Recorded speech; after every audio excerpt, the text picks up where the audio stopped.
Chapter 1. The Feeble and Fragile Li Ruo. Sigh. This body is increasingly failing me. Having arrived in this world for just over a month, I have transformed from a dashing figure into this frail, emaciated state in the span of merely 30 days. I cannot fathom why my physique has deteriorated since my arrival here. Each day seems worse than the last. Could it be from excessive late-night indulgences? Li Ruo is a genuine citizen of Huaxia. Upon awakening, I discovered that the entire world had morphed into something unrecognizable, accompanied by a rush of memories pertaining to this new body. The original owner of this body was also named Li Ruo, sharing an identical appearance, and the home remains the same, yet my parents are not the same as before. This world, however, is no longer the familiar realm I once knew. It is a perilous domain where extraordinary individuals and bizarre beasts coexist. A millennium ago, this world thrived on technological advancements. Scientists stumbled upon a mysterious ruin in a remote area and commenced their research, inadvertently activating it. This unleashed beings from another world, powerful beasts that wreaked havoc upon our realm, leading humanity to suffer a devastating dimensional assault. These beasts possess formidable defenses, and their offensive capabilities are nothing short of catastrophic. Some even wield magical powers. Certain creatures show no fear of human missiles, while the Beast Kings can disregard nuclear weaponry altogether. With a continuous influx of these creatures from the ruins, humanity has been fiercely resisting. But fortunately, the portal to the ruins closes automatically after 2 hours, trapping some of the more powerful Beast Kings in the vicinity. Since that calamity, many humans have awakened various supernatural abilities, engaging in fierce battles with the beasts. As a result, the number of formidable humans has surged, confining the beast territory to a significantly reduced area and reclaiming substantial lost ground. Such is the historical memory of this world that resides within my mind. There must be a reason for this. I've been to the hospital, yet the doctors claim I am perfectly healthy. Why then do I feel so feeble? Could it truly be due to my late-night habits? Li Ruo pondered, biting his lower lip in a moment of dread. Gazing into the mirror, I see a figure standing at 175 centimeters, not particularly tall nor short. Beneath a handsome exterior lies a pair of lifeless, vacant eyes and persistent dark circles that refuse to vanish. Despite my recent attempts at binge eating, exercising daily, and adhering to a regular sleep schedule. Forget it, he'll just go grab a glass of water. Li Ruo, weary of the ordeal, rose from the couch and approached the coffee table. As he gently grasped the cup brimming with water, his hand faltered, causing it to wobble precariously. With a sharp crack, the glass shattered, scattering shards across the floor. Not again, damn it! How many times has this happened this month? Is it so difficult for me to enjoy a simple glass of water? The manufacturers of these cups must be cutting corners. Li Ruo grumbled indignantly, lamenting how a mere lapse in grip resulted in yet another broken vessel, as if the universe conspired to force him to consume bottled water instead. With resignation, he opened the refrigerator and retrieved a bottle of mineral water, drinking it down in hearty gulps, refreshing and invigorating. Ah, bliss! As Li Ruo savored the coolness of the water, his mother, Zhang Shiji, called from behind, "Son, tomorrow is the graduation awakening ceremony at Jiangshui No. 1 High School. Remember to go to bed early tonight. Stop staying up late. Your academics are lackluster, and you possess no martial skills. Your health is deteriorating day by day. You haven't been to school in a month. Let's hope you can awaken the Beast Form Frenzy ability at tomorrow's ceremony." The Beast Form Frenzy ability essentially grants one the bloodline of a beast man, enabling the manifestation of a feral state, significantly enhancing physical attributes and combat prowess. It could potentially restore Li Ruo's frail body to a more normal state, though the effects are fleeting. Yet, it still offers a glimmer of hope, does it not? Do I really have to go to school? Upon hearing this, Li Ruo's expression soured. A month ago, he had awakened in this body and, following the original memories, ventured to school, only to be ambushed. His childhood friend had gathered a group of thugs and beat him mercilessly, resulting in a hospital visit. What kind of twisted lunatic resorts to such violence against me? The original owner had at least a childhood friend, while he himself had always been solitary, introverted, and reclusive, never even holding a girl's hand. Initially, he envied the original owner, but now felt nothing but sorrow. According to the memories in his mind, before high school, This body had a close childhood friend, but things changed upon entering high school. She had fallen for a scoundrel who toyed with emotions, a cad who hid his true nature well. But Li Ruo had uncovered his secret. Despite the original owner's earnest attempts to persuade her, his childhood friend Gu Siyu remained obstinate, determined to be with the cad, which strained their relationship and led to escalating tensions. Ultimately, Gu Siyu had even hired someone to teach him a lesson, landing him in the hospital.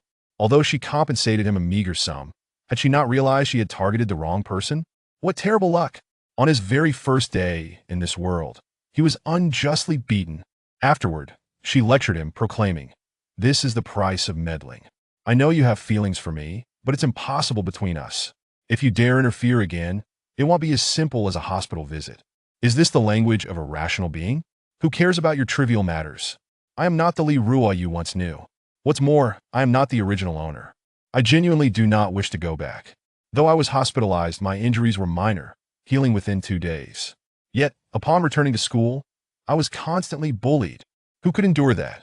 Thus, I remained confined at home, silent to my family's inquiries, simply unwilling to go. After all, graduation was approaching. What does it matter if I don't attend? In desperation, my parents had to apply for a month's leave from school. In the days that followed, I languished at home, and my health continued to deteriorate, leading me to question whether I would even survive in the days to come. Why should I go? You've been cooped up at home for a month. Life thrives on movement, and you must attend this awakening ceremony. Li Mother reprimanded sternly, actively suppressing Li Ruo's despondent state. I don't want to move. It's all your fault for giving me this ridiculous name outside. People call me weak kid. How unlucky. Li Ruo flopped back onto the sofa, removed his shoes and socks, and lazily examined his toes, muttering, "Don't think like that. A slightly unfortunate name might just ensure a prosperous life for you. You'll surely live to a ripe old age," Zhang Shiji replied, approaching her son, grasping his arm in an attempt to lift him from the couch. "Life thrives on movement. Just look at how lazy you've become. The house is on the verge of becoming a pigsty because of you. You must attend the graduation awakening ceremony. Moreover, your cousin will be there as well. You cannot bring shame to the Li family." Chapter 2. Enemies on Narrow Paths. Li Mother wore an expression of frustration, lamenting how, despite her lifelong diligence, she bore such a son. And then there was his father, the vice president of the Ability Association, who abandoned his family, leaving the two of them to fend for themselves while he cavorted with another woman. Why must my fate be so cruel? Seemingly sensing her desolation, Li Ruo finally straightened up and, with a serious demeanor, asked, "My cousin?" Recalling his cousin, Li Ruo had scant memories of her. The original owner was rather timid, while this cousin was renowned as the school beauty, surrounded by suitors aplenty. Despite knowing his cousin was at the same school, possessing both beauty and intelligence, the original owner had never once reached out to her. Perhaps, like him, she too felt self-conscious. Estimating that his cousin likely had no inkling of his presence at the school, Li Ruo spoke again. "What does that have to do with me? I've had no interaction with her at school. Why mention her? What benefits could she possibly bring me?" Li Ruo adopted an indifferent attitude, embodying laziness to the core. His mother, witnessing this, ground her teeth in frustration. "You ungrateful child. I told you to go, so why all this unnecessary chatter? Let me remind you, despite your father's absence, he is still an awakened user of the beast form frenzy ability. Being his son, you should have no trouble awakening that ability yourself. For the sake of your increasingly frail body, you must attend this awakening ceremony," Zhang Shiji declared with conviction. Since Li Ruo's father abandoned the family, he had become part of a single-parent household. However, this was merely her version of events in truth. Li Ruo's parents had divorced long ago. His father, possessing some connections, had secured custody of Li Ruo for his mother, leaving her with nothing and not even providing for his education. All this had been concealed from Li Ruo, as his mother feared he would be unable to bear the truth. Her insistence that he attend the graduation awakening ceremony stemmed from a desire to reclaim her dignity. To that end, she worked tirelessly to cover his tuition, refusing to accept any assistance from her family, even as they teetered on the brink of poverty. All for the sake of her pride. Yet now, it appeared that her son was somewhat oblivious to the gravity of their situation. "You see, you just can't stop your incessant nagging. Can you? Are you scared of me now? Is it not permissible for me to go?" Li Ruo understood that her mother's insistence was ultimately for her own good after all. Why are men called men? Because life is arduous. Sometimes, no matter how reluctant one may be, one must step forward and bear the weight of the world. At least you know your place. Upon witnessing her son's capitulation, Li's mother's angry visage softened, and she turned to head to the kitchen to prepare a meal, concerned for her son's evident lack of nourishment. He must be well nourished. After her departure, Li Ruo shook her head in resignation. Going to school is such a hassle. After a moment of complaint, her eyes caught sight of an unfinished half bottle of mineral water on the table, contemplating whether to tidy up. With a clang, Li Ruo raised her hands and pressed against the refrigerator door, warping it in the process, causing numerous parts to fall off, rendering the refrigerator utterly useless. At this, Li Ruo was left dumbfounded. Is this a joke? The quality of this manufacturer's products is atrocious. A complaint is absolutely necessary. As she spoke, Li Ruo picked up the landline phone and began dialing the customer service number. Boom! Just as she pressed the second button, the phone exploded in her hands, startling her greatly, prompting even her mother, who was busy in the kitchen, to rush over. What happened? My dear son, what have you done to yourself? You look a fright. Li's mother couldn't help but stifle a laugh at the sight of her son's sooty face. Mom, please pay more attention to quality when you purchase things. Everything in this house is such garbage. Li Ruo replied, her face dark with frustration. Time flew by, and soon it was the next day.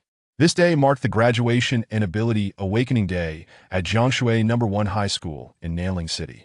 Any student who could awaken a clever ability on this day would qualify for admission to a standard ability university. Those awakening B or A level abilities would gain entry to advanced ability academies, while those fortunate enough to awaken in S-level ability could be admitted to prestigious or elite ability universities. Furthermore, those who could awaken of level ability would be regarded as national treasures. With no institution able to deny their admission, they would be revered like ancestors. Such individuals must be cherished, for there are only 12 level ability masters in the entire world. Some nations lack even a single level master. As they represent the pinnacle of global combat power, even smaller countries typically have no more than 4 or 5 level masters. Even in economically developed Longwa, there is only one unparalleled level master. Note, the level of awakened abilities merely denotes potential for growth and is unrelated to current strength. At Jiangshui No. 1 High School, the crowd surged with people coming and going. Li Ruo once again found herself in this familiar, yet strange campus, only to bump into two individuals she least wished to see: her childhood sweetheart Gu Xiu and her love interest Han Shang. Damn it, just when I thought I was rid of them, Li Ruo muttered under her breath, inadvertently drawing the attention of the two she most wanted to avoid. Han Shang, with an arm around Gu Xiu's waist, mocked her with a tone of condescension, completely disregarding Li Ruo's plight. What are you looking at? Such bad luck. In response, Gu Xiu displayed a look of disdain, moving away from Li Ruo as if she were a plague. Don't say that after all. He is your childhood friend. Remember how handsome he used to be? Just look at him now. His face is like a bitter melon, with dark circles under his eyes, messy hair, and a gaunt appearance. I would say he's been pining for you to the point of neglecting his health. TSK, TSK, TSK, such deep affection. Han Shang seemed to revel in his taunts, further aggravating Li Ruo, who clenched her fists, refraining from escalating the situation. Look, you made Han Shang jealous. Could you just disappear from my sight? Or better yet, why don't you just go die? Just moments ago, Gu Xiu had been reluctant to speak, but now she unleashed a torrent of scorn upon Li Ruo. With an air of arrogance, she declared, just look at yourself now. Still pining for me? Do you think you deserve it? Li Ruo cursed inwardly. What a wretched person. Such cruel words ignited a desire within Li Ruo to confront them both physically. Yet she hesitated, realizing her current frail state would render her no match for them. Even a single punch from them could send her to her demise. Perhaps it is best to wait until after the ability awakening ceremony. Let these two revel in their moment of triumph for now. With that thought, Li Ruo slowly shook her head and sighed. This truly is. The cold wind sweeps through the alley, chilling the heart. Chapter 3. Extortion and coercion. Have you come to terms with it? If only you had known earlier, why act the way you did? Had you possessed this awareness before, and refrained from thwarting the blossoming relationship between me and Siyu. Would we now be entangled in such a web of troubles? Previously, I had heard that Li Ruo was quite the stubborn individual, which prompted me to incite my classmates to ostracize him, even recruiting students from other classes to bully him. Now, observing his current state, Han Shang mistakenly believes that Li Ruo is simply intimidated and has been subdued by him. With an air of arrogance, he slapped Li Ruo's sunken cheek, exclaiming, surprisingly firm, "Do you smoke, Hanji?" Li Ruo, with a stiff smile, retrieved a box of Tinyuan cigarettes and handed it over, stating that he didn't smoke. The reason he had prepared a box was merely to avoid being beaten. "Can't you tell? You little rascal, quite the charmer, aren't you? However, someone of my stature simply cannot indulge in such inexpensive cigarettes. Keep them for yourself." Han Shang belonged to a prestigious family of extraordinary abilities, owning an entire commercial street, while his brother wielded the influence of an A-grade ability group. With wealth and power at their disposal, he certainly looked down upon Li Ruo's measly box of cheap cigarettes. Having said that, Han Shang pulled out a luxurious cigarette box worth over 100 yuan from his pocket, producing a cigarette to place between his lips. Suddenly, a slap echoed as it struck his face, knocking the unlit cigarette away. "Who permitted you to smoke? Are you unaware that smoking is detrimental to your health?" Gu Siyu gazed at Han Shang with a mixture of solemnity and tenderness, then turned to Li Ruo with a face full of disdain. "I knew you harbored ill intentions. Hanji just quit smoking not long ago, and here you come to tempt him? Are you trying to harm him to claim me for yourself? How utterly malicious of you!" Gu Siyu reprimanded Li Ruo with gritted teeth, leaving him utterly bewildered.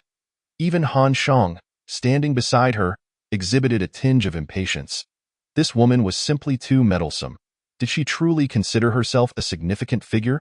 Had it not been for the fact that she had yet to ascend in status and her family wielded some influence, a self-important woman like her would have been dismissed long ago. Did she dare to interfere with my affairs? Quitting smoking was merely a ruse to placate you. Did you take it seriously? What nonsense is this? Li Ruo felt somewhat wronged. How was he to know about such matters? What? Are you feeling aggrieved now? Let me tell you, there is absolutely no possibility between us. Do not attempt to employ underhanded schemes to drive a wedge between me and Han Shang. Such actions will only repulse me. At this moment, Gu Siyu wore a smug expression, her nose held high as if she had seen through his plot. "How dare you speak to me like that?" Li Ruo's unfiltered mockery incited a vein to throb on Gu Siyu's forehead. Once, he had been a submissive sycophant, but now he dared to speak with such defiance. It was difficult for her to accept. The previous Li Ruo had not been like this. She could summon him at will, and he would never dare to confront her directly. Yet, the scene that had just unfolded felt as though she were facing a different person altogether, leaving her feeling insulted. "Say that again, if you dare." Noticing Gu Siyu's serious expression, ready to explode, Li Ruo instinctively swallowed hard. He had messed up. He had forgotten that this woman had some background. Was it too late to apologize? After all, on the very first day of his arrival in this body, she had sent someone to beat him into the hospital. Thus, he could only maintain his composure and silence, even though the panic in his eyes betrayed him. Just when Li Ruo felt lost, Han Shang intervened. "You truly are blind. Haven't you learned your lesson yet? Is it so difficult to recognize your own status?" As Gu Siyu's nominal boyfriend, despite a fleeting moment of dissatisfaction, I still need to speak on her behalf. Hanjia, what a coincidence. This blind fool has come to stir trouble again. Hasn't he? Rest assured, leave it to my brothers. As Han Shang prepared to admonish the silent Li Ruo, more than 10 school delinquents, swaggering with an air of confidence, approached. Upon spotting Han Shang and Gu Siyu, they eagerly sought to showcase themselves. The surrounding students, witnessing the arrival of these notorious troublemakers, hurriedly distanced themselves, fearful of being caught in the fray. After a brief moment, only Li Ruo, Gu Siyu, and Han Shang remained in their midst. "Tianchong, I didn't expect it to be you. Very well, I shall grant you a chance to prove yourself." Upon recognizing the leader of the delinquents, Han Shang addressed him, then turned to the fuming Gu Siyu, saying, "Let them handle it. I trust they will know how to teach Li Ruo a lesson." Yes. Listening to Han Shang, Gu Siyu nestled closer to him, shyly nodding in agreement. "Hanji treats me well, unlike that spineless Li Ruo." Let them take care of it. We shall leave. Han Shang skillfully wrapped his arm around Gu Siyu's slender waist and strolled towards the venue for the awakening ceremony. They had come here to awaken their abilities during the graduation ceremony and gain admission to the University of Extraordinary Abilities. Watching Han Shang and Gu Siyu depart in sweet harmony, Li Rua's face darkened as he inwardly cursed, a pair of scoundrels. What are you looking at? To dare offend young Master Han and Miss Gu is truly audacious. Had we not arrived to save you? With their family's influence, you would have long been done away with. Indeed, had it not been for this group's intervention, given Gu Siyu's family background, they could have simply found someone to cripple him. Not to mention that they had previously sent people to beat him into the hospital. Yet, pondering this, could it be that these individuals genuinely sought to assist him? When had they become so benevolent? We saved you, so shouldn't you express your gratitude? Tian Chong said while rubbing his thumb and forefinger together in front of Li Rua's eyes. His followers mirrored his expression, displaying a look of amusement and anticipation. Ah, so you lot are not here to help me but rather to extort me. Li Rua finally grasped the situation. He had been attempting to convey a singular point. He was impoverished and had no money. See for yourselves, Li Rua feigned weakness, rummaging through his shirt and pants pockets, revealing not a single cent. Chapter 4. Emergence of power. Damn it. Stop pretending to be poor. Tian Chong seized Li Rua by the collar. His muscular form towering over him, his face contorted with fury. No one has ever dared to evade protection fees in my presence.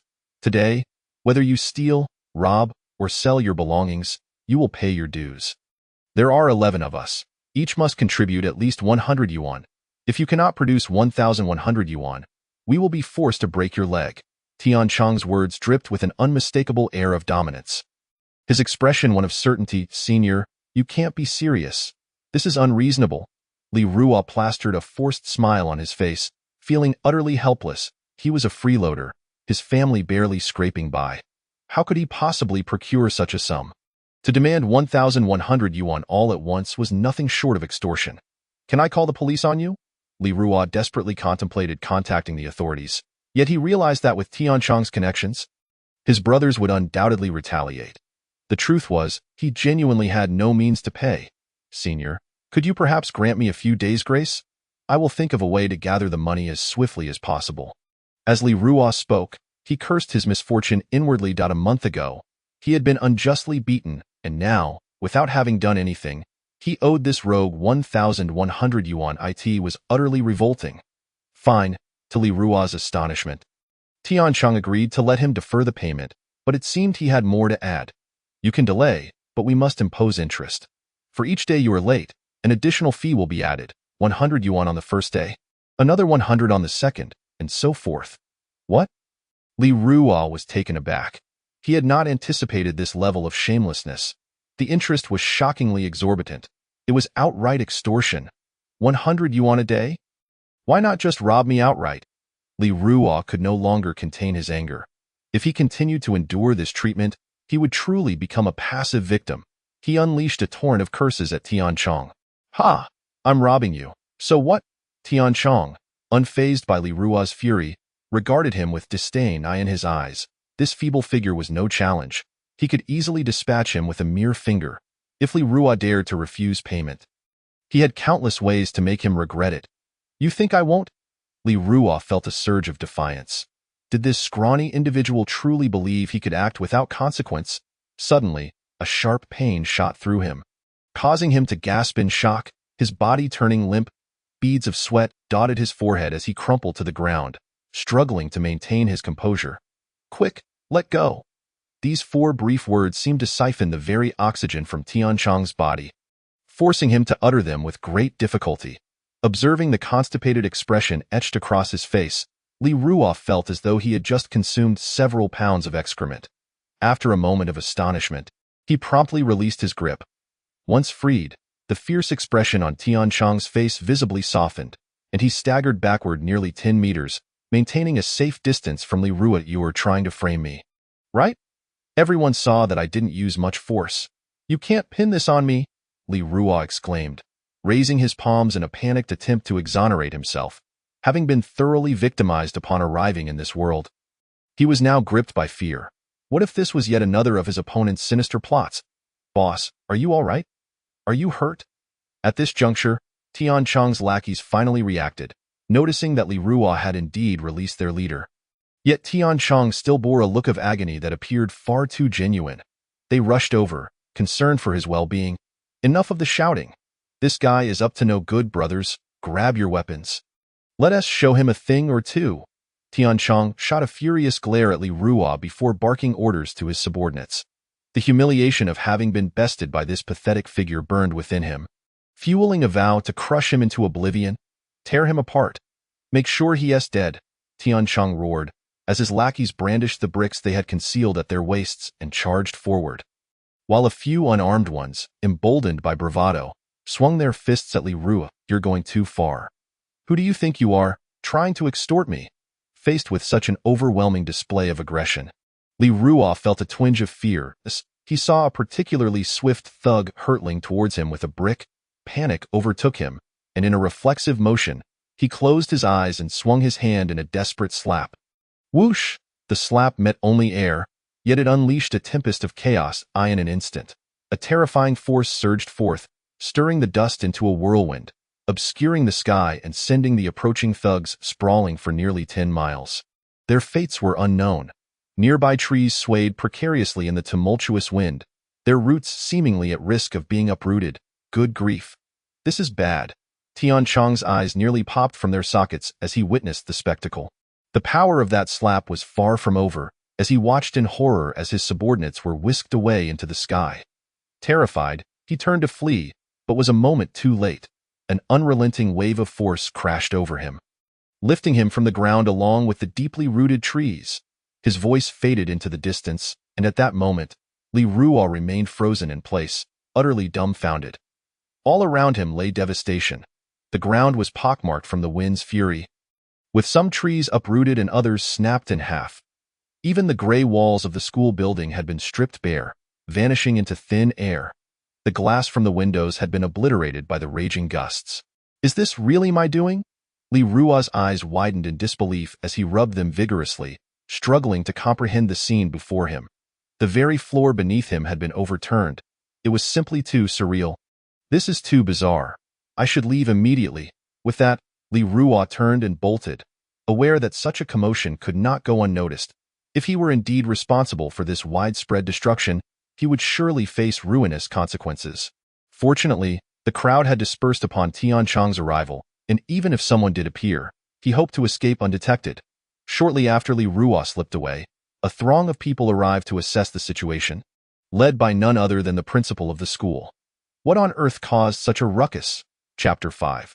Returned to class having bid farewell to the courtyard of Jiangshui No. 1 High School.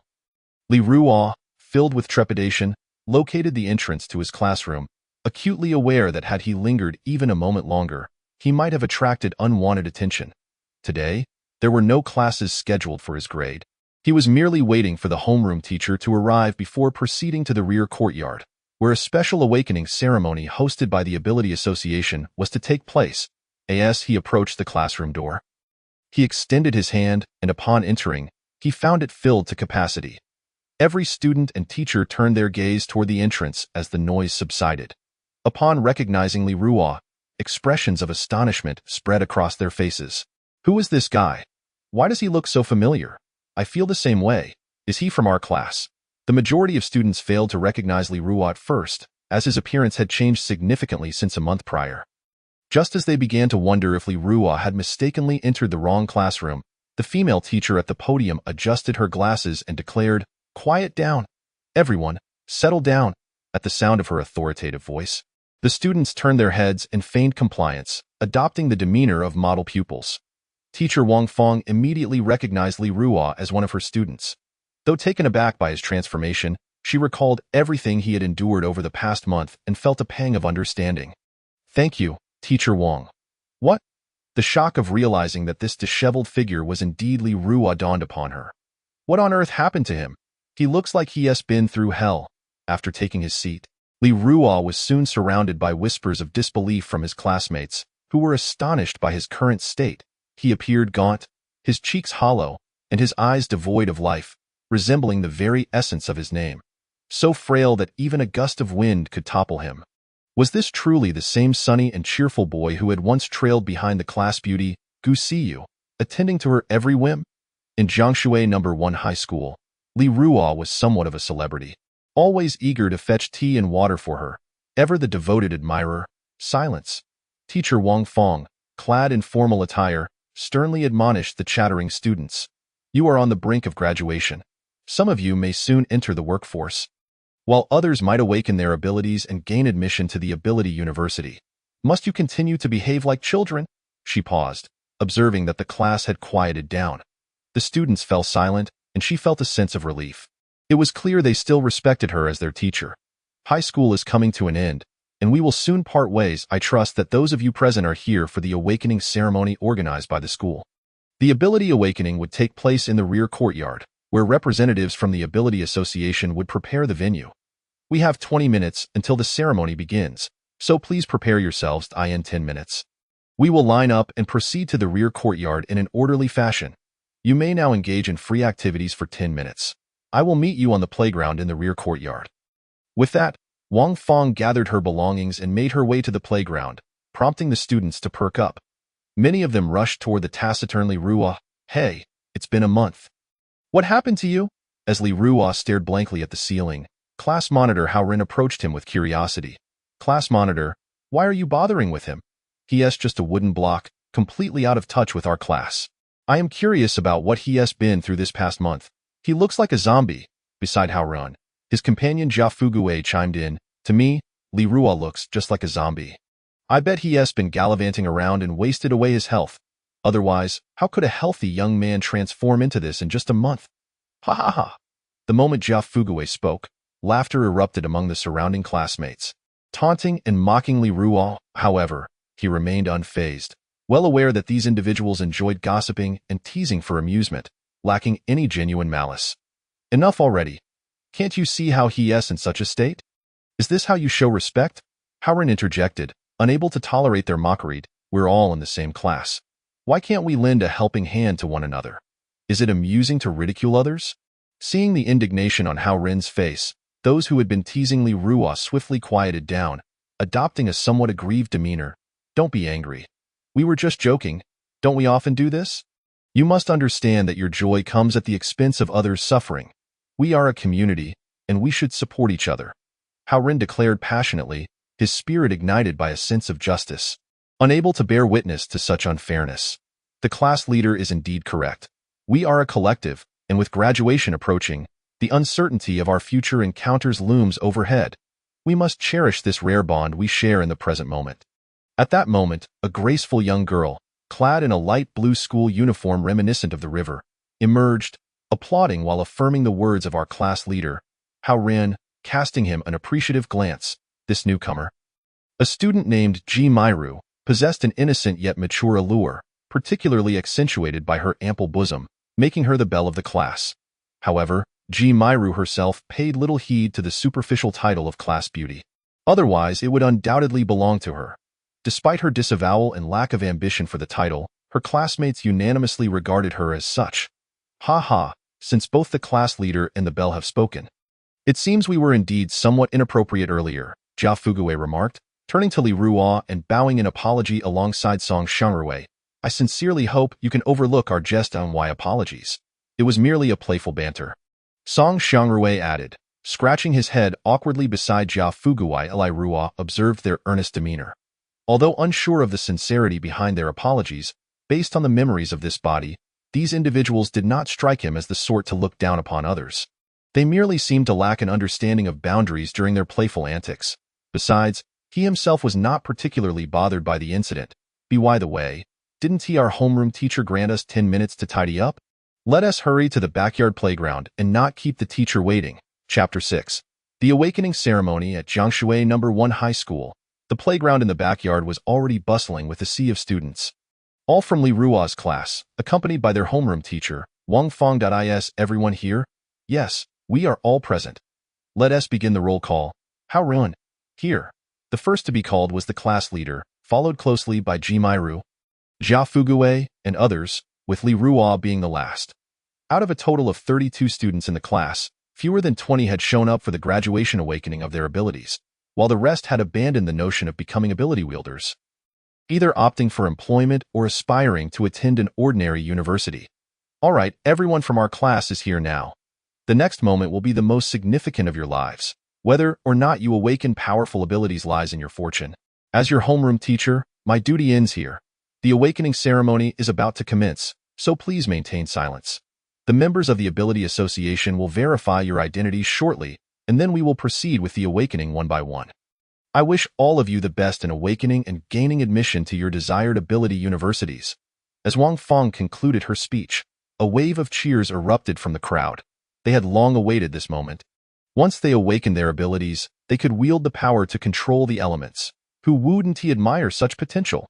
Everyone brimmed with dreams and confidence about their futures, except for Li Ruo, who bore a nonchalant expression, seemingly disinterested in this so-called awakening. Why do I feel somewhat bored? Li Ruo pondered, yawning. Just a month prior, upon arriving in this world, he had yearned for the awakening of his own abilities after high school. Yet now, he found himself lacking enthusiasm, as if everything was disconnected from him. Devoid of any joy, he felt as if he had lost something essential. After 10 minutes, amidst the excitement of the students, the homeroom teachers led their classes to the center of the playground, where the Ability Association had set up an octagram awakening platform. On this special day, the various district ability associations were busily engaged, dispatching numerous members to conduct awakening ceremonies across high schools.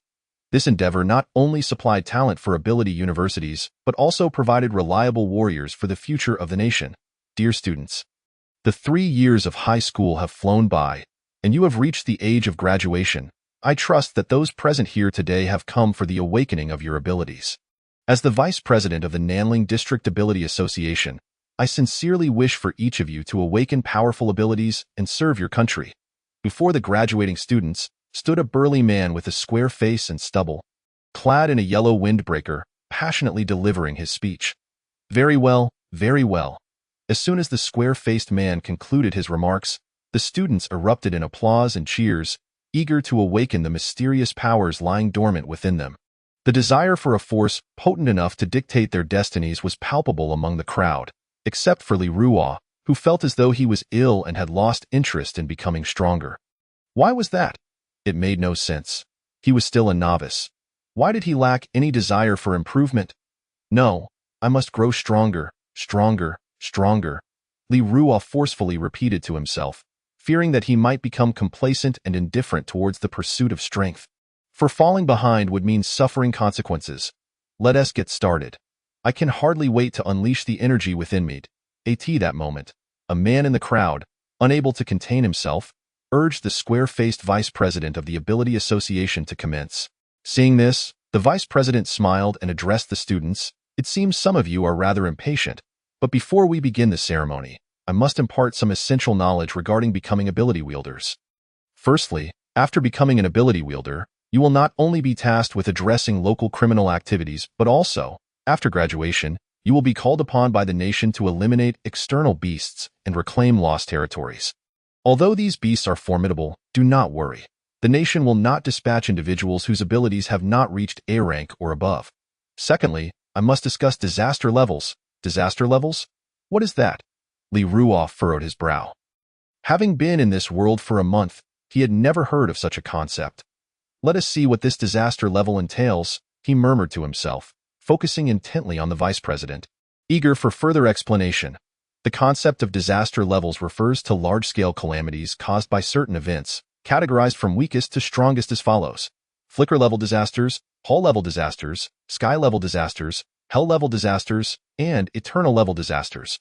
Among them, flicker-level disasters refer to calamities caused by minor riots, while hall-level disasters can plunge an entire city into chaos. Sky-level disasters can instantly devastate one or several cities, whereas hell-level disasters signify the annihilation of a nation or multiple nations.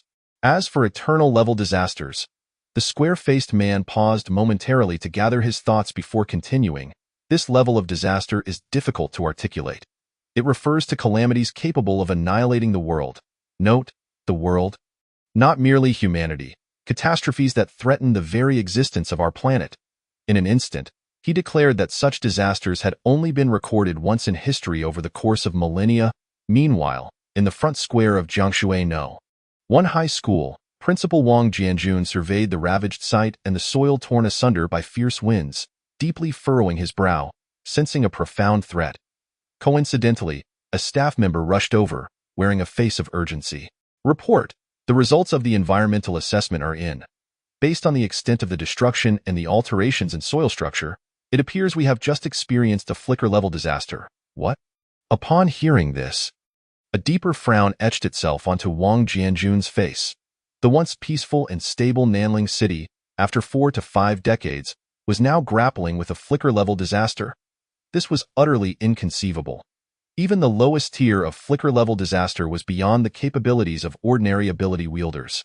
At least a coalition of multiple B-rank wielders would be necessary to manage it. Quickly, call Vice President Yu Zhenghua of the Ability Association. Tell him to halt the awakening ceremony. I suspect there are malevolent individuals lurking within the school with ulterior motives. Have him come at once. Wang Jianjun instructed the staff member, yet by this time, the graduation awakening ceremony had already commenced in the backyard playground, with several students successfully awakening their abilities in wind, water, fire, and more. Chapter 7. Awakening failure. After Vice President Yu Zhenghua concluded his explanation of disaster levels, he raised a third finger, preparing to impart the final crucial information regarding the classification of abilities. Thirdly, when we awaken our abilities, there are generally 4 classifications: elemental, talent, enhancement, and special types. The elemental category, as you may have heard, involves the manipulation of elemental energy factors, such as wind, fire, lightning, and rain. The talent category, as the name implies, refers to innate gifts, such as the strongest brain, physical prowess, ancient martial arts heritage, and alchemy. The enhancement category pertains to augmenting one's physical capabilities or imbuing weapons with magical properties for the purpose of enhancement, with the most renowned ability being Beast Form Frenzy. Yu Zhenghua provided a comprehensive explanation, and Li Ruo, along with his classmates, quickly grasped the concepts. As for the special abilities, the atmosphere broadened considerably. A myriad of powers could potentially manifest, such as laser vision, telekinesis, and mental interference, among others. These are the essential courses on extraordinary abilities, and we shall conclude our discussion here for today. After you all successfully enroll in the University for Extraordinary Abilities, there will be ample opportunities for learning. The hour is late. I hereby announce the commencement of the Extraordinary Ability Awakening Ceremony. Students from each class, please ascend the stage in an orderly fashion to awaken your powers. With that, Yu Zhenghua descended from the platform, leaving the stage to the students below, who erupted into cheers. After such a long wait, the moment had finally arrived. The homeroom teacher of Class 1 from Senior Year 3 requested that the students come up in an orderly fashion. A staff member from the Extraordinary Abilities Association stood nearby, maintaining order and calling out. Class 1 from Senior Year 3 was led by Wang Fong, and Li Ruo was among them. The first to take the stage was Hao Ran. As he stepped up, the 8-pointed star beneath his feet radiated a dazzling light, and a breeze began to swirl around him, successfully awakening his wind-based powers. Excellent, you've awakened wind abilities. Remember to test your ability growth intensity on the instrument nearby. Wang Fong said, watching her student with pride. Thank you, teacher. Hao Ran expressed his gratitude before stepping down. The next to take the stage was the class beauty, Ji Mairu. The same 8-pointed star shone brightly, surrounded by a mist of water vapor, and she successfully awakened her water-based powers. Seeing this, Wang Fong's smile grew broader. It was indeed gratifying to witness 2 students successfully awaken their abilities right off the bat. The ceremony continued. The next to step up was Jia Fuguwei, who awakened fire abilities. Then came Song Xiangrui, who awakened a special ability, Golden Laser Vision. Next was Zhang San, who failed his awakening, followed by Li Si, Zhao Wu, Hu Lu, and Lin Qiqi, all of whom also failed to awaken. After several failures, Wang Fong's initial look of contentment transformed into one of disappointment. Although a few students had awakened commendable abilities, more than half had failed, creating a stark contrast in expectations. Now, only 1 student remained in Wang Fong's class, the last being Li Ruo.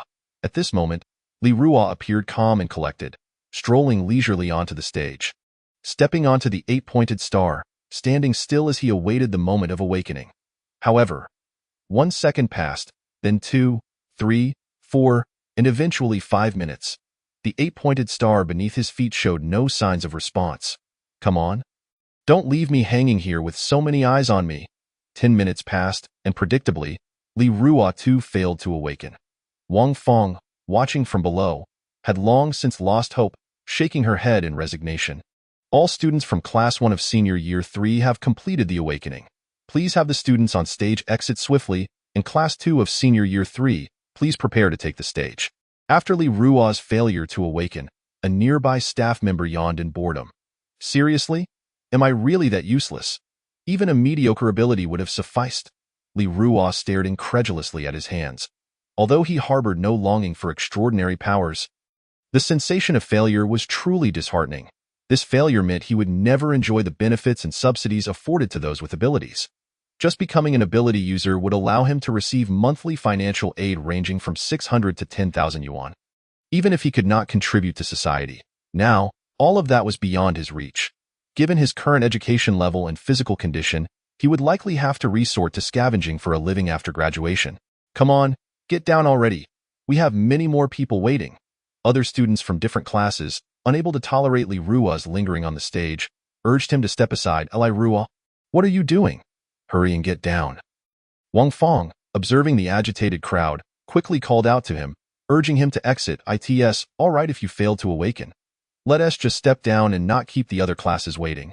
Wang Feng earnestly encouraged Li Ruo, assuming he was too affected by his failure to accept it. As she watched this scene unfold, Han Shang and Gu Siyu in the crowd wore mocking smiles, regarding Li Ruo as one might a jester.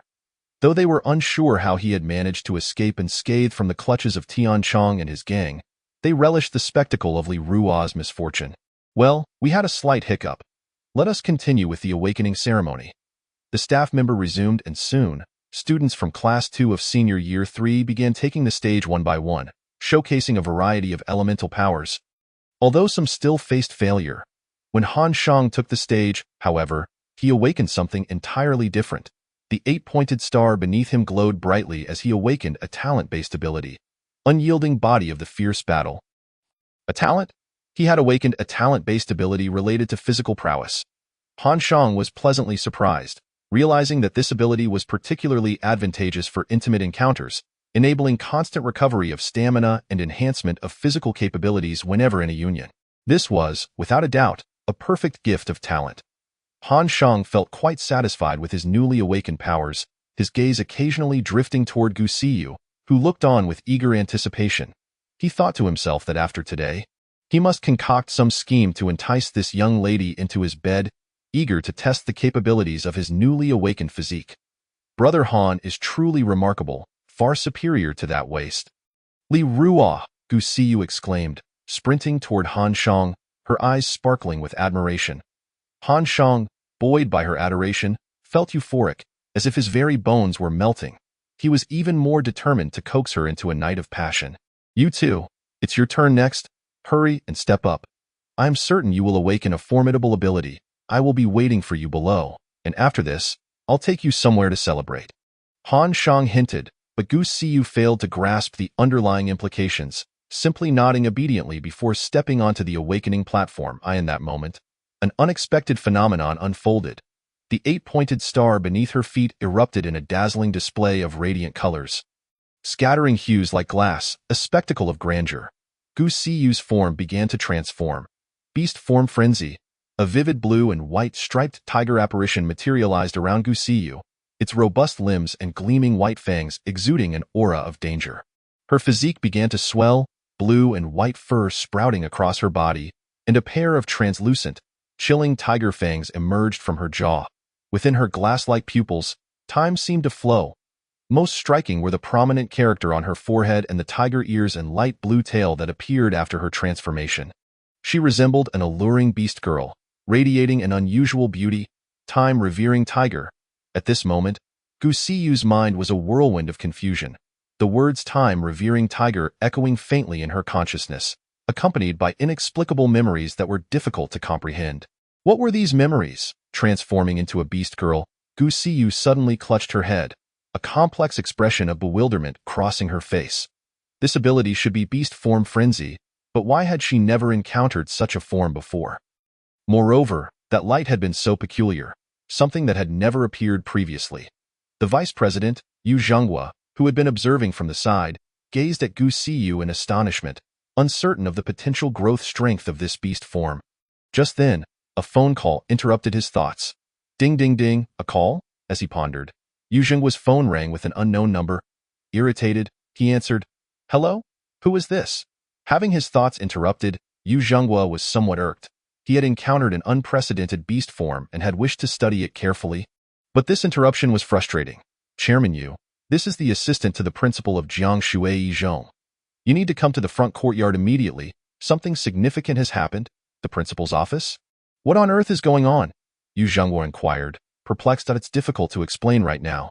"You should come and see for yourself." "All right, I'll be there shortly." After hanging up, Yu Zhenghua grumbled, "What a hassle." After Yu Zhenghua departed, the awakening ceremony continued.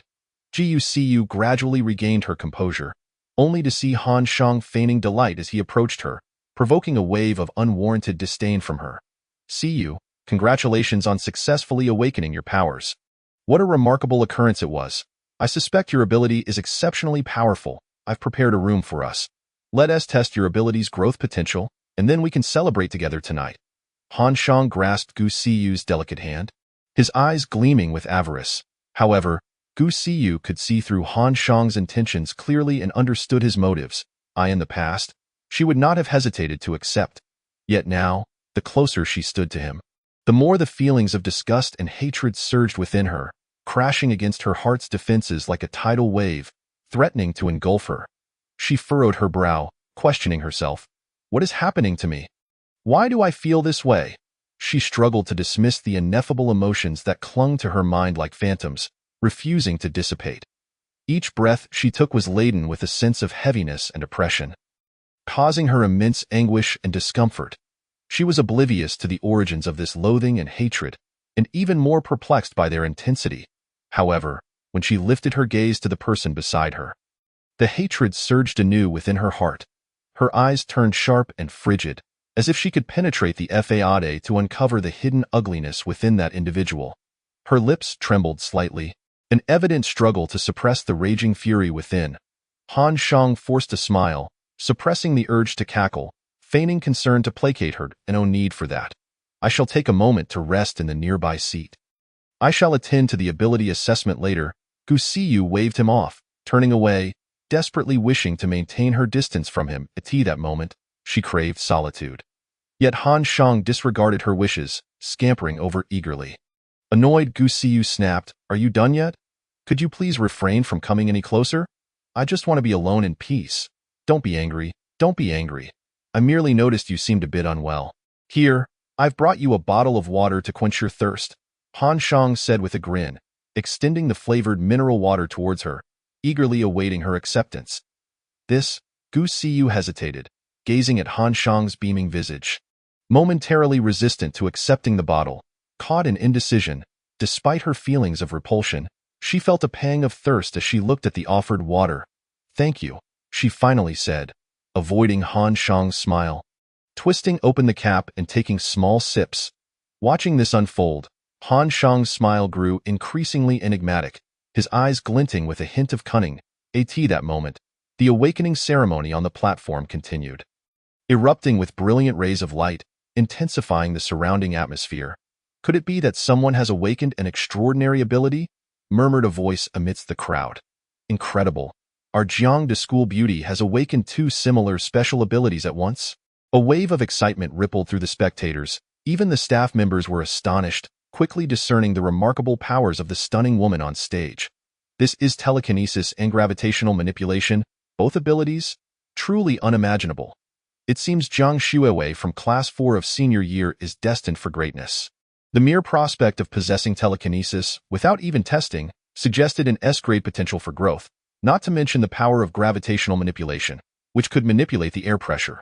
Truly, Jiang Shuiwei from Jiangshui No. 1 High School is formidable. "Long live Jiang Shuiwei," cheered her admirers, their spirits soaring despite the widening chasm between them and their idol. Jiang Shuiwei stood on the platform, a beacon of attention, even catching the eye of Li Ruo, who sat in a corner, murmuring to himself, "Is this the school beauty cousin of the original body?" Awakening two powerful abilities at once is terrifying. Feeling a mix of admiration and inadequacy, Li Ruo compared himself to her. Feeling utterly dwarfed. Why had everyone else succeeded in awakening while he had failed? Even Gu Siyu and Han Shang, the couple he despised, had awakened their powers, particularly Gu Siyu, who had even manifested beast form frenzied. Why did she possess such luck while he was left with nothing? Logically, as relatives, if Jiang Shuiwei could awaken such extraordinary abilities, why was he rendered utterly useless? Was he not his mother's biological child? Or was she not her mother's biological child? Chapter 9. Rebirth. Upon return, the surrounding cheers echoed vibrantly as Han Shang stared, entranced, at Jiang Shuiwei on the awakening platform, her exquisite face and delicate brows captivating him utterly. Gu Siyu too found her gaze drawn to this woman, and in that instant, the memories from the future surged forth, becoming increasingly vivid. The memories from the future merged seamlessly with her own. A result of the beast form frenzy ability bestowed by Time Reverence Tiger.in the future, Gu Siyu had awakened the second-tier beast form frenzy, transforming into a true S-grade ability user, ultimately evolving beast form frenzy into frenzied beast evolution. Morphing from a beast-eared girl into the embodiment of Time Reverence Tiger, a colossal azure-tinged tiger shimmering with a crystalline hue. Everything was beginning anew. Had she truly been reborn? Yet, gazing at the face she so despised, a shadow of gloom clouded her heart. What are you doing here? Get away! Gu Siyu snapped at Han Shang. This man had caused her immense suffering in the future, entangling himself with numerous women and tormenting her mercilessly due to his twisted abilities, treating her like a mere tool to exploit her potential. Consequently, by her late 20s, she had become a shadow of her former self, ultimately cast aside by him. Were it not for her uniquely special beast form ability, she might never have ascended to the ranks of V-grade. All of this was owed to the man standing before her. However, now that she had been reborn, there was still a chance to amend the past. Especially since there existed someone she truly cherished in the future. For his sake, she must sever ties with Han Shang. With that thought, her gaze darkened, her beautiful eyes glinting with cold fury, wishing she could tear the man before her to shreds. What is wrong, Siyu? Why are you looking at me like that? Is there something on my face? Han Shang remarked, unabashedly eyeing Gu Siyu with a greedy gaze. After all, she had already consumed the flavored mineral water. There was no escaping now to tea that moment. A slight flush crept onto Gu Siyu's cheeks, a wave of debilitating weakness washing over her. Sensing something was amiss, she attempted to rise, only to stumble and crash onto the floor. The bench beneath her clattering loudly at that bottle of water. She hadn't anticipated being caught off guard by the effects of the water upon her rebirth. How infuriating! Was she to be victimized by this scoundrel once more? She refused to accept such a fate. The drug was taking effect. Han Shang murmured softly, pleased that this woman remained so unsuspecting, so easily fooled. Are you feeling unwell? Come, let me take you to see someone. He reached out, intending to support Gu Siyu, eager to test his newly awakened abilities. Get away! Don't touch me! Stay away! Gu Siyu protested, mustering her fatigued body to shake off Han Shang's hand. She knew his intentions all too well.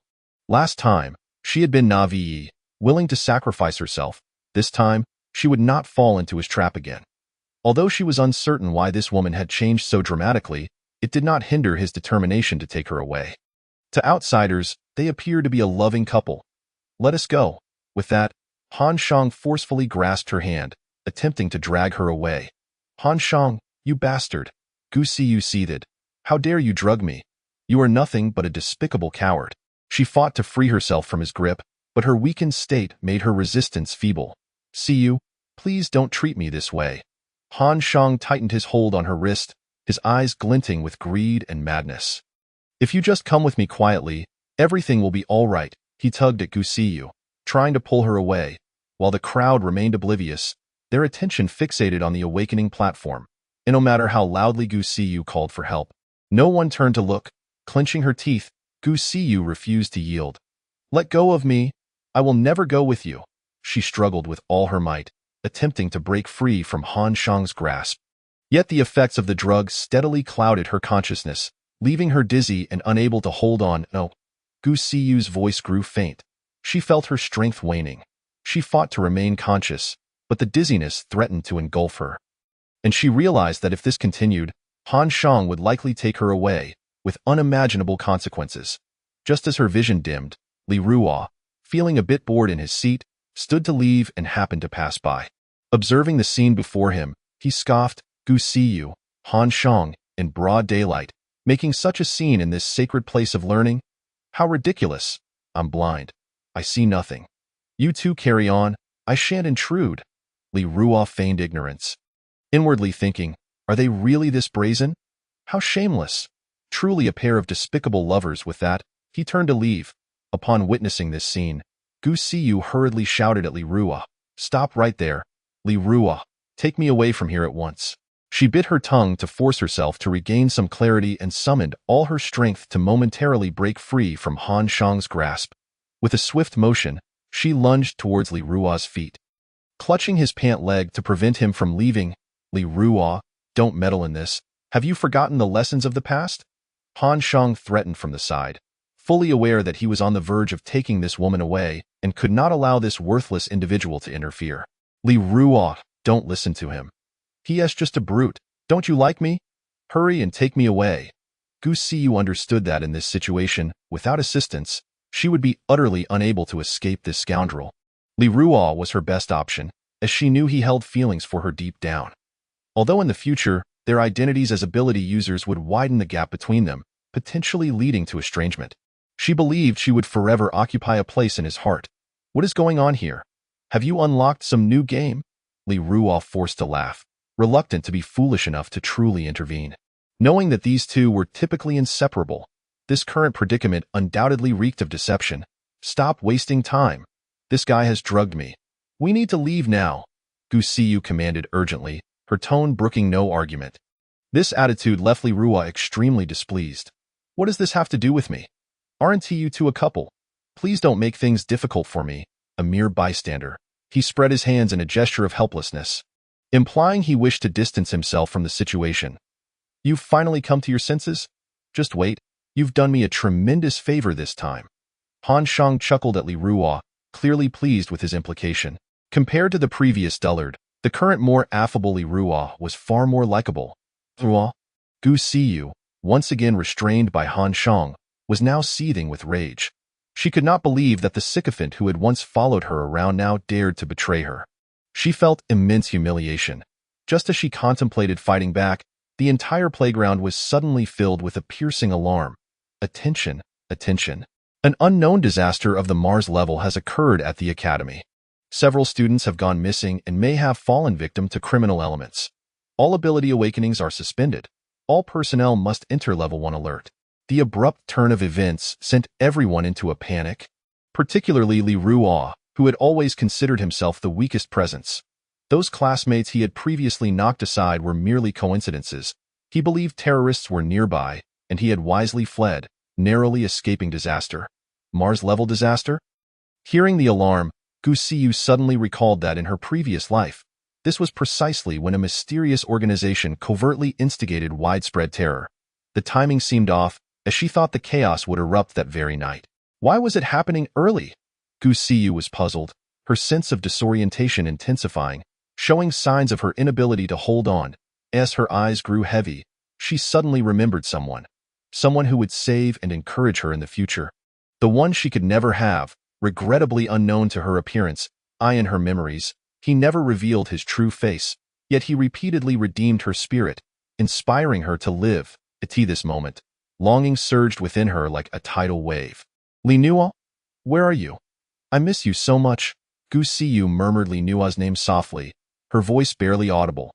Finally, her eyelids could no longer withstand the weight, and she gently succumbed to sleep. "Li Nuo?" That name sounds so familiar. Although Gu Siyu's whisper was faint, Li Ruo caught it. Seemingly endowed with heightened hearing, he was taken aback, as those two characters existed within the original's memories. However, he couldn't recall when or where. And now was not the time for such reflections. The atmosphere at the school was tense, especially with the possibility of criminals infiltrating their midst. He needed to leave promptly. Even Han Shang had lost interest in taking the unconscious Gu Siyu to a hotel. His own life took precedence over such trivial matters. In mere moments, the surrounding students scattered like startled birds, the playground descending into chaos. At that moment, security personnel rushed in to restore order. Even the principal and those from the Ability Bureau arrived, accompanied by Yu Zhonghua, the vice president of the Ability Association. The Ability Bureau is a police agency for ability users, superior in rank to the Ability Association, serving as its ultimate authority. Damn it! I didn't expect the Ability Bureau to mobilize, who leaked this information, causing the Mars-level disaster. Such a blunder will surely alert the enemy. We must expedite our plans. Among the crowd, a man donned in a black cowboy hat and a raven mask quietly grumbled, his left fist striking the adjacent wall in frustration, causing it to splinter upon impact. Dispatch the order. Activate the teleportation array immediately. This year's high school ability awakenings in Longhua have produced many formidable individuals. A dire development for our organization, especially that one named Jiang Shuiwei. She must be eliminated in her infancy. We cannot allow her to grow stronger. The raven-masked man casually retrieved a phone from his pocket, dialing a number to instruct those already embedded in various high schools across Nanling City to take action. Dual awakenings, telekinesis, gravity manipulation, all are classified as special abilities. Historically, special abilities are notorious for their immense potential for growth, as well as for the countless imposters within their ranks.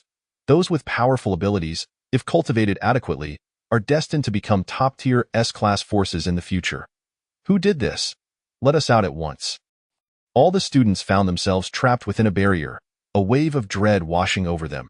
Upon observing the air barrier, Yu Zhonghua, as vice president, furrowed his brow deeply. It seemed an S-class sealing ability user was hidden among the students. This was problematic. Why Yu Zhonghua recognized the formidable aura of the air barrier. Even he, as an A-class ability user, could not hope to shake it. Clearly, they could only maintain order while waiting for an S-class user from the Ability Bureau to arrive. He glanced at the recording officer beside him, urging them to convey the situation to their superiors. This is bad. The radio signals have been jammed, and we cannot send out a distress call. What do we do? The recording officer's face was etched with anxiety. Nanling City had enjoyed nearly 50 years of peace, never experiencing such large-scale chaos. Yet when it finally occurred, it was a dilemma beyond their means to handle. What are you doing? ISNT, the Ability Bureau's equipment touted as the most advanced in Longhua. How is it that we cannot send out a call for help? The entire school is in turmoil. Principal Wang Jianjun angrily grabbed the recording officer by the collar. Such a tense moment. A single misstep could spell disaster for all faculty and students. It seems the air barrier is causing interference. The recording officer replied with a forced smile, admitting he had never encountered such a situation before and was unsure how to proceed. Just then, the entire playground of Jiang Shuizhong suddenly illuminated with a myriad of intricate patterns, as if they had been drawn in advance. These patterns gradually floated into the air, forming a formation that radiated a golden glow, spinning languidly. The Ability Awakening Array had been tampered with the next moment. Anyone who had come into contact with the 8-pointed star awakening was engulfed in the radiance of this formation, disappearing from their location, including Li Ru in an instant. All but the school leadership and those from the Ability Bureau and Ability Association vanished from Jiang Shuizhong. Whether in the front courtyard or the back playground, everything became eerily silent. Where is everyone? Where are my students?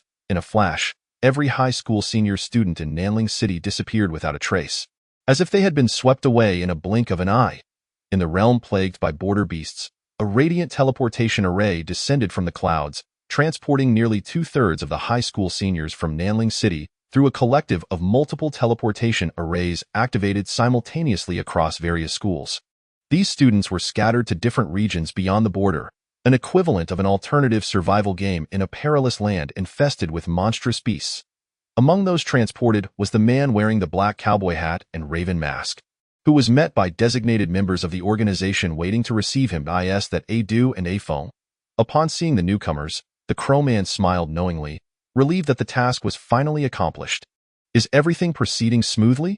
The frail man across from the Crow Man, named Adu, inquired, his bare torso exposed. Don't even mention it. I don't know which fool exposed our position early, causing a calamity of catastrophic proportions. Fortunately, I had made preparations in advance, tampering with the various awakening arrays for graduating seniors in Nanling City, which prevented things from going awry, the Crow Man lamented, reflecting on his penchant for meticulous preparation. After all, how easy is it to activate such a vast air barrier and teleportation array? Regardless, it seems that all is well. As Adu spoke, his expression suddenly tightened, panic flashing across his face as he gazed at a man who had appeared beside him. A surge of inexplicable dread flooding his heart. What's wrong? Why isn't this guy moving? Noticing Adu's sudden tension, both A Feng in his ninja attire and the Crow Man exchanged worried glances. For they knew that Adu's ability was danger perception. Any presence that posed a lethal threat could trigger this ability, and judging by Adu's current demeanor, it seemed he had activated his passive ability. With this thought, A Feng and the Crow Man immediately followed his gaze. Logically, with both S-class ability users, A Feng and himself present, and their protection, ordinary ability users should not be able to provoke Adu's ability. However, this was the Borderlands, where ferocious beasts roamed freely. Perhaps a formidable beast was approaching. With such thoughts, their vigilance heightened to the utmost. Yet as they followed Adu's gaze, they discovered a gaunt man standing beside them.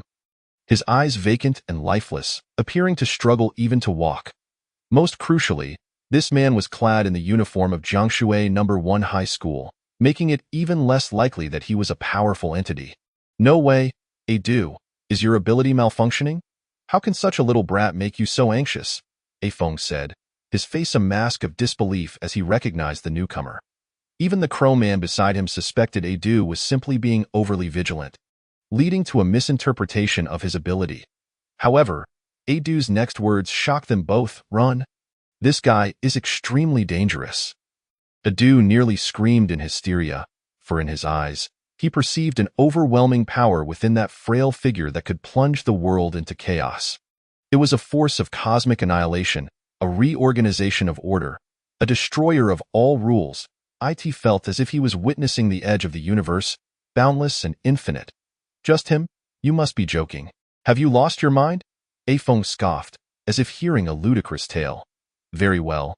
Let me show you how I can easily handle this so-called dangerous little fellow with a single punch, with a confident smile. A Feng strode toward Li Ruo, speaking to Adu as he walked, while the Crow Man stood by, anticipating a spectacle. Hey, it seems someone is approaching. At that moment, Li Ruo suddenly sensed that someone was making their way toward him. And being unfamiliar with the area, he decided to ask for directions. Having unexpectedly arrived here, with no one around, it was best to inquire for guidance. Hi there, may I ask where this place is? Li Ruo jogged over, waving to greet. Seeing this frail man daring to approach and ask for directions, A Feng found it somewhat amusing. Someone seemed eager to court death. How ridiculous, A Feng mocked, then stepped forward, clenching his fist and throwing a punch. Smack! This punch, imbued with the force of a tidal wave, lost its momentum as it neared Li Ruo's abdomen, striking him as softly as if hitting a pillow, neither painful nor itchy. What? This guy? At that moment, A Feng felt astonished. He had just boasted that he could handle him with one punch, and now it felt as if he was merely slapping himself in the face. His cheeks burned with embarrassment. Meanwhile, the Crow Man, witnessing this, chuckled derisively, launching into mockery. I say, A Feng, you've really gone overboard with your leniency. You can't possibly be struggling against a mere high school graduate, can you? Unlike the Crow Man, Adu's alarm only intensified upon witnessing the scene. He knew he could not sway his two teammates anymore. Did they truly believe A Feng could not defeat him? Can't you see he is toying with that kid? You must run, listen to me. There's still time. This guy is truly extremely dangerous. Adu's anxious expression escalated, resembling someone ready to bite if not released. On the other side, I merely asked for directions. Did I offend you? Li Ruo remarked, feeling quite wronged, but I must say, this soft punch is surprisingly pleasant. This statement provoked the full wrath of A Feng, causing him to rip off his ninja mask, veins bulging on his forehead. This guy was mocking him. Enough! I will definitely kill you. Beast form frenzy, lion mane. Instantly, A Feng's physique expanded dramatically, his hands morphing into massive lion claws, brown fur sprouting from his neck, and his skin transforming to a tawny hue. His body began to exhibit features reminiscent of a savanna lion. What are you planning to do? Witnessing this transformation, Li Ruo took a step back, utterly taken aback by the sudden change in the man before him. Although surprised, he remained unflinching, showing no sign of fear. For some reason, Despite the intimidating appearance of this individual, he felt no trace of trepidation, as if he had forgotten what fear was altogether. This sensation was peculiar. I will have your life. Lion madness slash. The beastly Afong roared, unleashing a surge of power that cleaved through the air, his claws glinting with chilling light as they tore through the atmosphere. Faced with such a terrifying strike, Li Ruo did not passively endure this time. Instead, he casually launched a punch of his own. Screw you. Are you out of your mind? To everyone's astonishment, this punch shattered the second stage beastly Afong into a mist of blood, while the surrounding tempest raged like a whirlwind. The terrifying 20-level tornado silently formed, its emanating force resembling an apocalyptic force, causing the entire borderland to tremble violently. Why heavens! At that moment, the Crow Man's eyes widened to their limits, as if they might burst from behind his mask. He stared in disbelief at the unfolding chaos, an unprecedented panic swelling within him. The various beasts surrounding them sensed the terrifying aura, scattering in a frenzy like a flock of startled birds. These once ferocious beasts were now reduced to a state of utter terror, evoking reflections on the fragility and unpredictability of life. What are you still doing? I've told you all along. This guy is extremely dangerous. Why aren't you running? Adu, unable to contain himself, rolled his eyes in exasperation as he implored the Crow-Man. Dio, you really need to wait until he strikes before realizing his power? I've truly been led to my doom by you too. The earlier disdain and arrogance evaporated in an instant, replaced by stark terror, his face pale and legs trembling, nearly unable to stand. Alas, it was too late to say anything now. The horrific gale surged forth with astounding speed, carrying an inexorable might that seemed poised to obliterate everything in its path in the blink of an eye. It descended upon us like a merciless behemoth, rendering any attempt at evasion utterly futile. The two unfortunate souls, caught unawares, were completely consumed by this overwhelming tempest. Their figures vanished in an instant amidst the winds, as if they had never existed. Not a whisper escaped their lips, not a single cry was heard. Even their final screams were drowned by the howling gale. They disappeared without a trace, leaving only a desolate silence upon the ravaged earth. Their forms extinguished, forever erased from this world. Was this truly my doing? Li Ruo stood there in a daze, his expression calm and composed. Strangely, despite the formidable force unleashed moments ago, he felt as though it was all an illusion, devoid of substance. The timidity he once knew was entirely absent, as if he had lost some essential emotion. Did I conjure this hurricane? Why do I feel so feeble? Li Ruo stood at the eye of the tornado, allowing the tempestuous winds to whip around him at that moment. His tattered clothing hung loosely about him, reduced to mere strips of fabric, presenting him in almost a state of nakedness, his gaunt figure starkly visible. Li Ruo muttered to himself, fixating on his clenched fists, am I truly powerful? On the other side of the border, a colossal crimson dragon, its back adorned with sharp spikes, unfurled its wings and soared into the sky. Its maw filled with searing flames and molten lava, seemingly intent on annihilating all life below. Crimson breath. The red dragon unleashed a torrent of scorching heat, a furious blaze cascading towards the ground like a relentless avalanche. With a thunderous roar, the earth was pierced, a large hole carved into it as a pale figure ascended rapidly, narrowly escaping the fiery onslaught. Yet, soon after, the figure plummeted from the sky, and just a meter above the ground. She gritted her teeth and activated her telekinetic powers, halting her descent precariously suspended in midair. Alas, this was not without consequence. Her mental energy was severely depleted, and if she continued to push herself, she would surely falter. Jiang Shuiwei coughed up blood, her reserves drained, struggling to maintain her composure as she forced herself to land safely.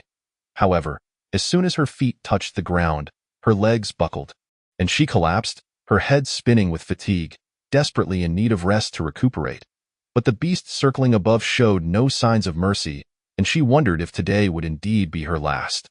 Just moments after awakening her dual abilities, without even a chance to assess their potential, she found herself embroiled in this dire situation, inadvertently rousing the slumbering beast nearby. The creature bore an uncanny resemblance to the dragons depicted in Western mythologies. After enduring a harrowing struggle, she was now faced with this overwhelming natural calamity. Jiang Shuiwei's expression was one of profound frustration, her flowing hair dancing wildly in the wind. At that moment, an unprecedented terror unfolded.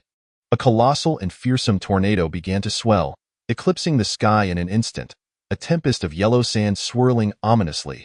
Dust and debris obscured the daylight. What should have been midday now resembled dusk, an unending source of dread looming overhead. Even the dragon in the sky, confronted by the oncoming storm, exhibited signs of fear, letting out a wail before hastily retreating, abandoning the woman below to flee with all its might. Jiang Shuiwei, too, scrambled to her feet, disregarding the extent of her exhaustion, and fled as far away as possible from the threat of death. What manner of place is this? How can such a fearsome tornado wreak havoc here? Jiang Shuiwei pondered frantically as she wiped the sweat from her brow, her heart racing. Roar, roar, roar. At this juncture, she was not alone in her flight. Various other creatures were also scattering in a desperate bid for survival, the wilderness echoing with the terrified growls of beasts. The tornado, a monstrous and terrifying force, demanded an urgent escape. Why has such a hopeless tornado appeared? Could it be the fabled apocalypse has arrived? Not far from Jiang Shuiwei, other students also took note of the terrifying tornado, each fleeing in different directions, fearful that a moment's delay would see them swept away, meeting a gruesome fate. Fortunately, they remained at a safe distance. And as long as they escaped the tornado's trajectory, survival was still within reach. Chapter 13. Learning to control. For every fortunate soul, there exists another cursed by fate. For those creatures closer to the tornado, it would be a brutal slaughter. Countless beings were obliterated in the merciless grip of the storm, their death cries echoing for miles. Han Shang was among them, bewildered by the sudden calamity that had befallen him. All he understood was that he was trapped in a dire fate, alongside the myriad beasts that were being torn to shreds by the swirling tempest. The ravaging winds continued unabated, transforming the once vibrant wilderness into a desolate sea of sand. With untold lives extinguished, this calamity would surely be etched into the annals of history. What has transpired in the Lost Zone? Why are the satellite images so obscured? What is happening in this territory overtaken by otherworldly creatures? The personnel from the United Nations Meteorological Defense Bureau also became aware of the anomalies beyond the borders of the Dragon Kingdom. According to the satellite imagery, a colossal storm had suddenly risen, quickly escalating to a cataclysmic force so intense that it was nearly impossible to capture on film. Get me the details. We must uncover the source of this bizarre tornado and calculate its trajectory to see if it poses a threat to us. The director of the United Nations Meteorological Bureau observed the scene with a heavy heart, realizing this was the largest storm he had ever witnessed. The footage captured by satellites was disseminated to meteorological headquarters worldwide for analysis, and the situation had become a hot topic on the internet, as not only the meteorologists but also cities near the border had noted the phenomena occurring in the Lost Zone. 3 days passed. The tornado finally dissipated, leaving many buried beneath the sands, while others managed to evade the source of destruction, racing against disaster to survive. Over these days, Li Ruo traversed the vast, barren desert. Weary, parched, and starving, his spirit utterly depleted under the relentless sun. Having gone 3 days without sustenance, he felt as though he might resort to drinking his own urine. But alas, there was none to be found. Is there anyone out there? Where can I find water? If only I had a phone to call for help, but it was swept away by the winds. Li Ruo lay despondently in the sand, utterly naked for 3 days.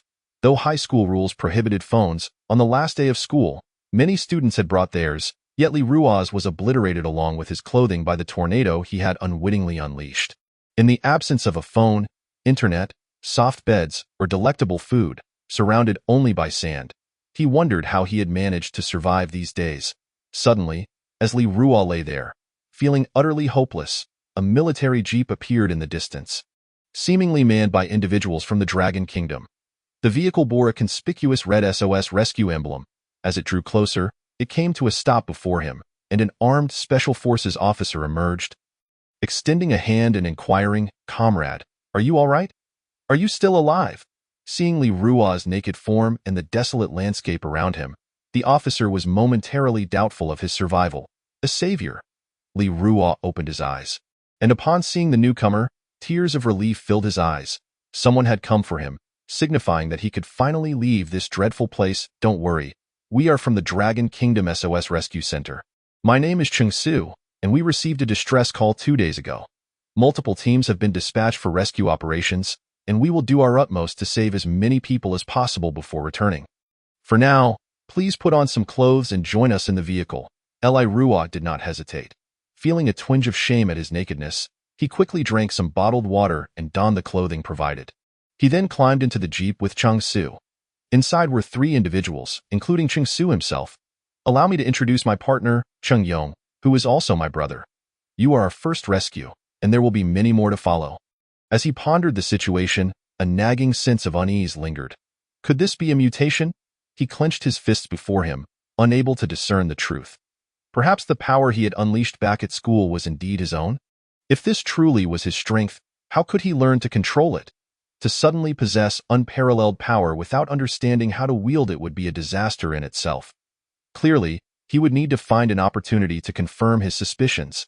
Beyond the border, in the Lost Zone, lay an oasis. After a day and night of unconsciousness, Gu Siyu finally awoke, her mind somewhat foggy, as if she had traversed a lengthy dream. In this dream, she envisioned the person she had longed for in the future. As she reminisced about the fragments of the future, it felt as though everything had vanished into thin air or die in that bleak future. During her most desolate moments, she was unceremoniously cast aside by Han Shang, who, at that time, had barely crossed his 20s, yet she already bore the marks of age, her once radiant beauty marred by premature wrinkles, and no longer was she the vibrant and lovely young woman of yore. Her figure had also lost its former allure. She had forsaken everything for Han Shang, even stealing her family's most critical business secrets to aid his rise to prominence. When discovered, she was willing to sever ties with her parents to protect him. Yet, in the end, this was the outcome she received. A deep hatred and regret welled within her. Each day, she was reduced to begging and scavenging for survival.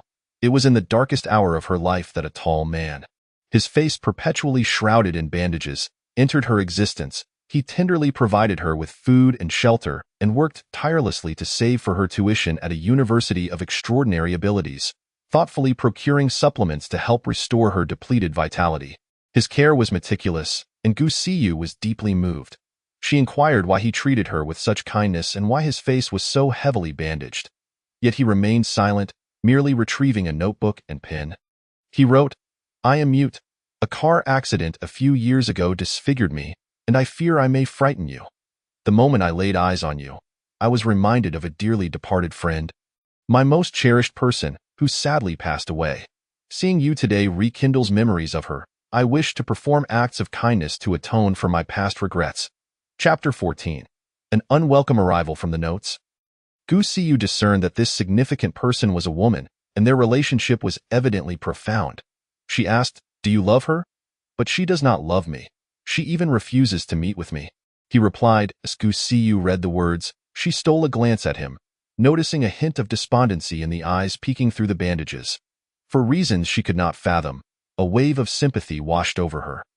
And after suppressing her own emotions, she comforted him. "Do not be sad. A forced bond bears no sweetness. You will surely encounter someone better suited for you. She is simply not worthy of you." Upon saying this, she observed him nodding obediently, and a sense of relief unexpectedly blossomed within her. She could not comprehend her own feelings. Over the past few days, his unwavering support had enveloped her in a warmth reminiscent of home.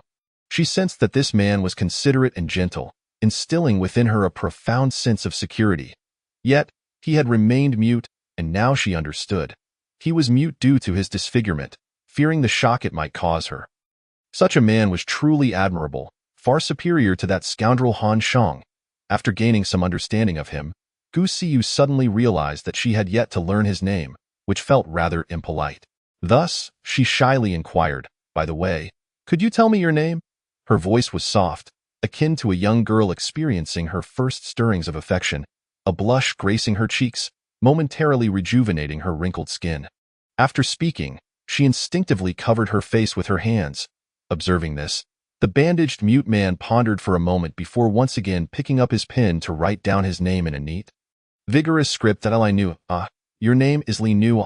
What a beautiful name. I shall remember it forever. Thank you." Li Nua.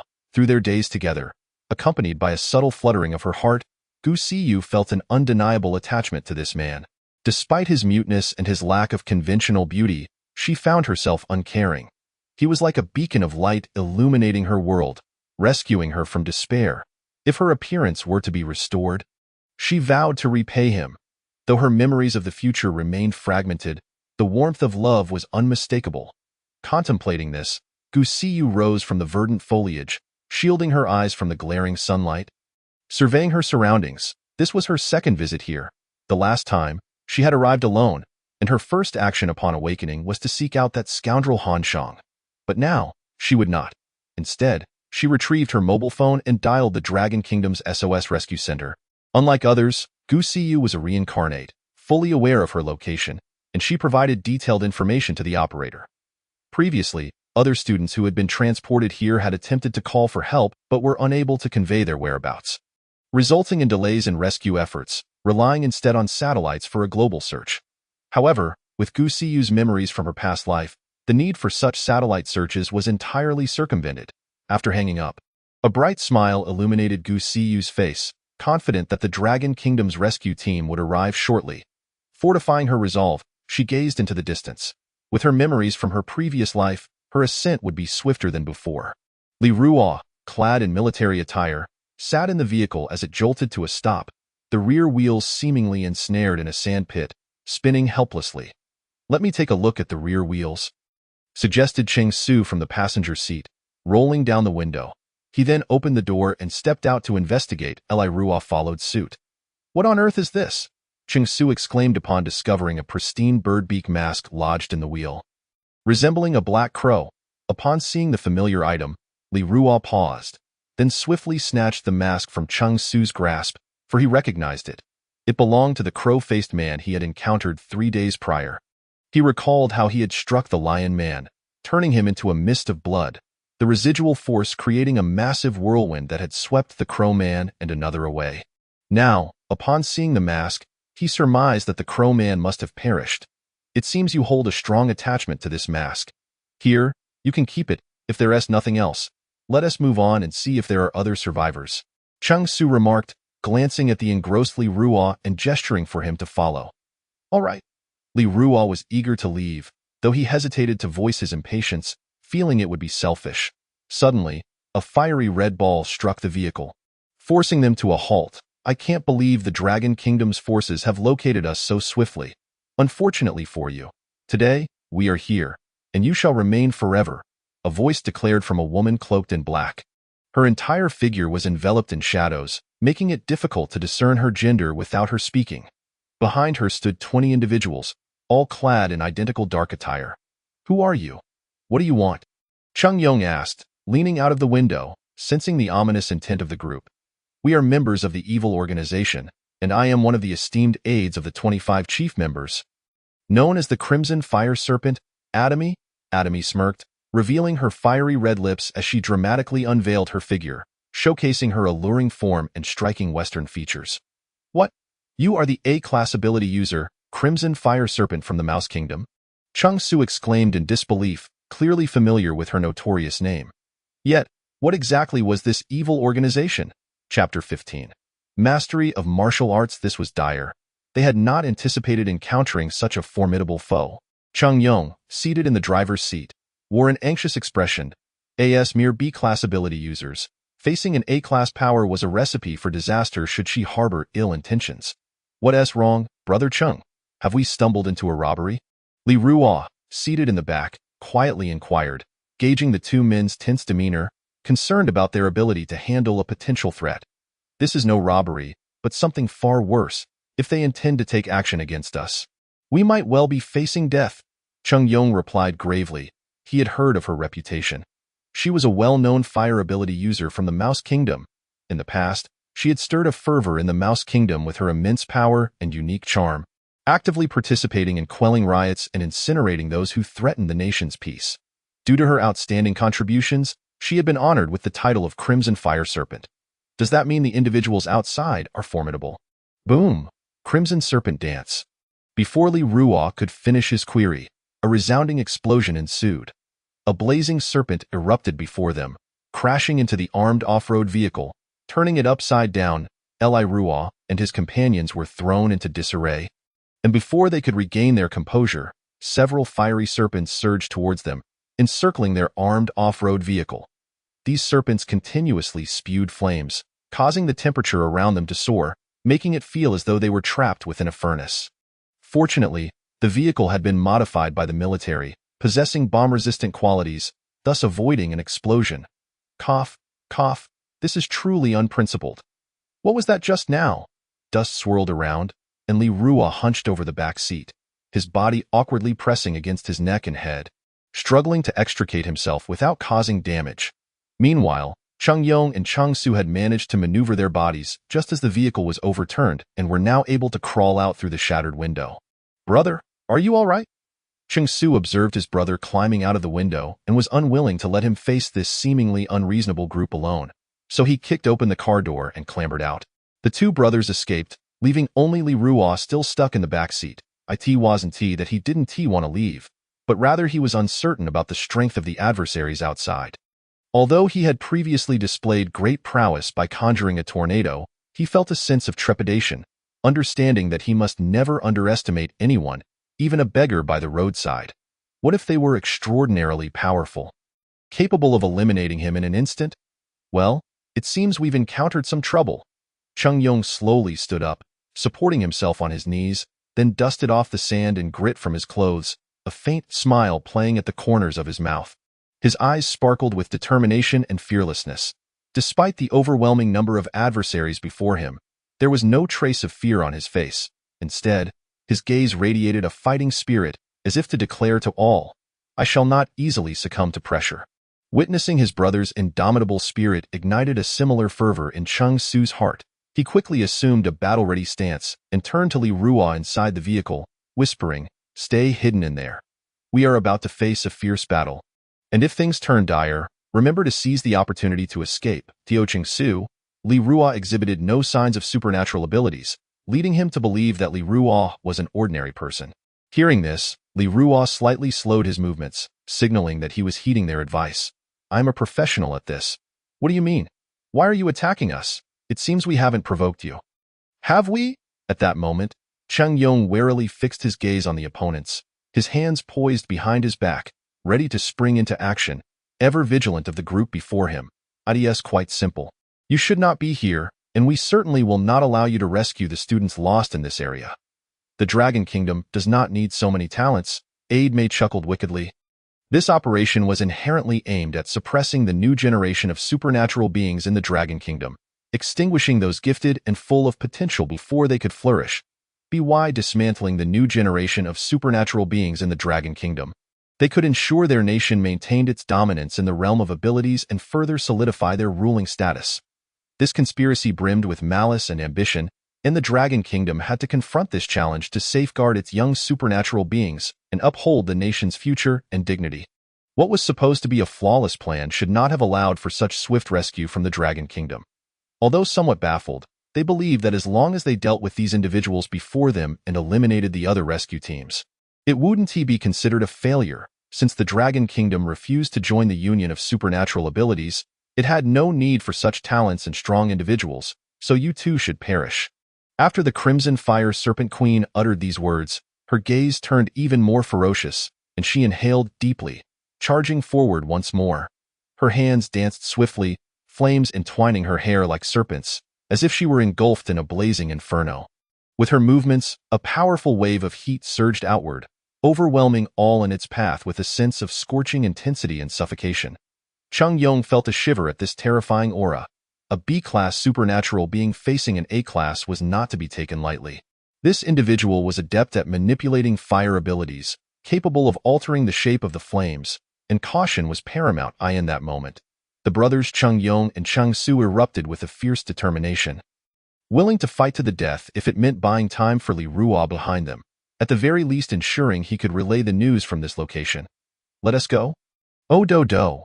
All right, Oni-chan, little Fulong hand." Little Fulong hand.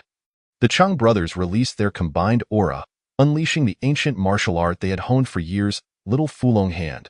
Both were supernatural beings with innate abilities. Excelling in martial arts. Martial arts mastery is a talent that allows one to achieve success in the path of martial arts. The little Fulong hand they practiced was an ancient martial technique learned 4 years ago at Fulong Temple. Chapter 16. The Crow Mask. Boom. The fierce clash resonated with a thunderous roar, and at this moment, Li Ruo had completely shed his earlier embarrassing position. However, upon witnessing the battle outside, his expression was far from optimistic. Outside, Cheng Yong and Cheng Su were locked in a fierce struggle amidst a throng of black-clad figures. Yet against the woman with flames erupting from her head, they could barely withstand a single blow. In the blink of an eye, they were left blackened and collapsed on the ground, gasping for breath. What to do? Should I make a run for it now? Li Ruo mumbled quietly, devoid of concern. He never engaged in actions without assurance. At this moment, he had no intention of revealing himself, for he was uncertain if he was truly powerful. This sensation felt unreal, as if he were in a dream. Moreover, he feared that if he adapted to this newfound power, it might suddenly vanish, leaving him at a loss. Contemplating this, Li Ruo resolved that if he truly possessed world-destroying powers, he could not become dependent on them. I should slip away first. A dead friend is better than a poor Taoist. At this moment, Li Ruo had come to a realization. Nothing in the world was more important than his own life. His existence was solely to survive. Charge. After a moment of encouragement, Li Ruo, fearful of revealing his face, donned a beaked mask and carefully climbed out of the vehicle window, dressed in the Dragon Kingdom's Special Operations uniform. Seizing the opportunity while unnoticed, he shut his eyes and dove through the wall of flames. Who? The perceptive Crimson Fire Serpent Queen, having just dispatched the two overconfident foes, suddenly sensed another presence, and with a swift motion, she pierced through the wall of fire, aiming to intercept the fleeting figure. I must see who dares to play tricks before me. In an instant, a figure appeared before Li Ruo, and he found himself unable to escape. How unfortunate. Is that Lord Crow? When the Crimson Fire Serpent Queen blocked Li Ruo and recognized the familiar mask upon his face, she trembled slightly, then exclaimed, How did you end up here? We lost contact with you for 3 days. And I thought you had perished in that tornado. No, I didn't wish for your demise. I simply didn't expect to see you here, Lord Crow. The Crimson Fire Serpent Queen cautiously rephrased, fearful that her words might provoke him. Goodness, she seems to have mistaken me for another person. It's no wonder. I am currently wearing the mask of Lord Crow, which means I am assuming his identity. Yet, I truly had not anticipated that the owner of this mask held such significance, capable of instilling fear in this imposing woman. This could be a chance for salvation. Cough, cough. Having come to this realization, Li Ruo lightly cleared his throat and said nonchalantly, No harm done, rise. Lord Crow, your voice? Upon hearing the voice, the Crimson Fire Serpent Queen abruptly looked up, seemingly realizing that this person bore some differences from the Lord Crow in her memory. In her recollection, Lord Crow was always stern with subordinates. Her earlier statement would undoubtedly have led to punishment. Yet, this figure before her was not punishing her.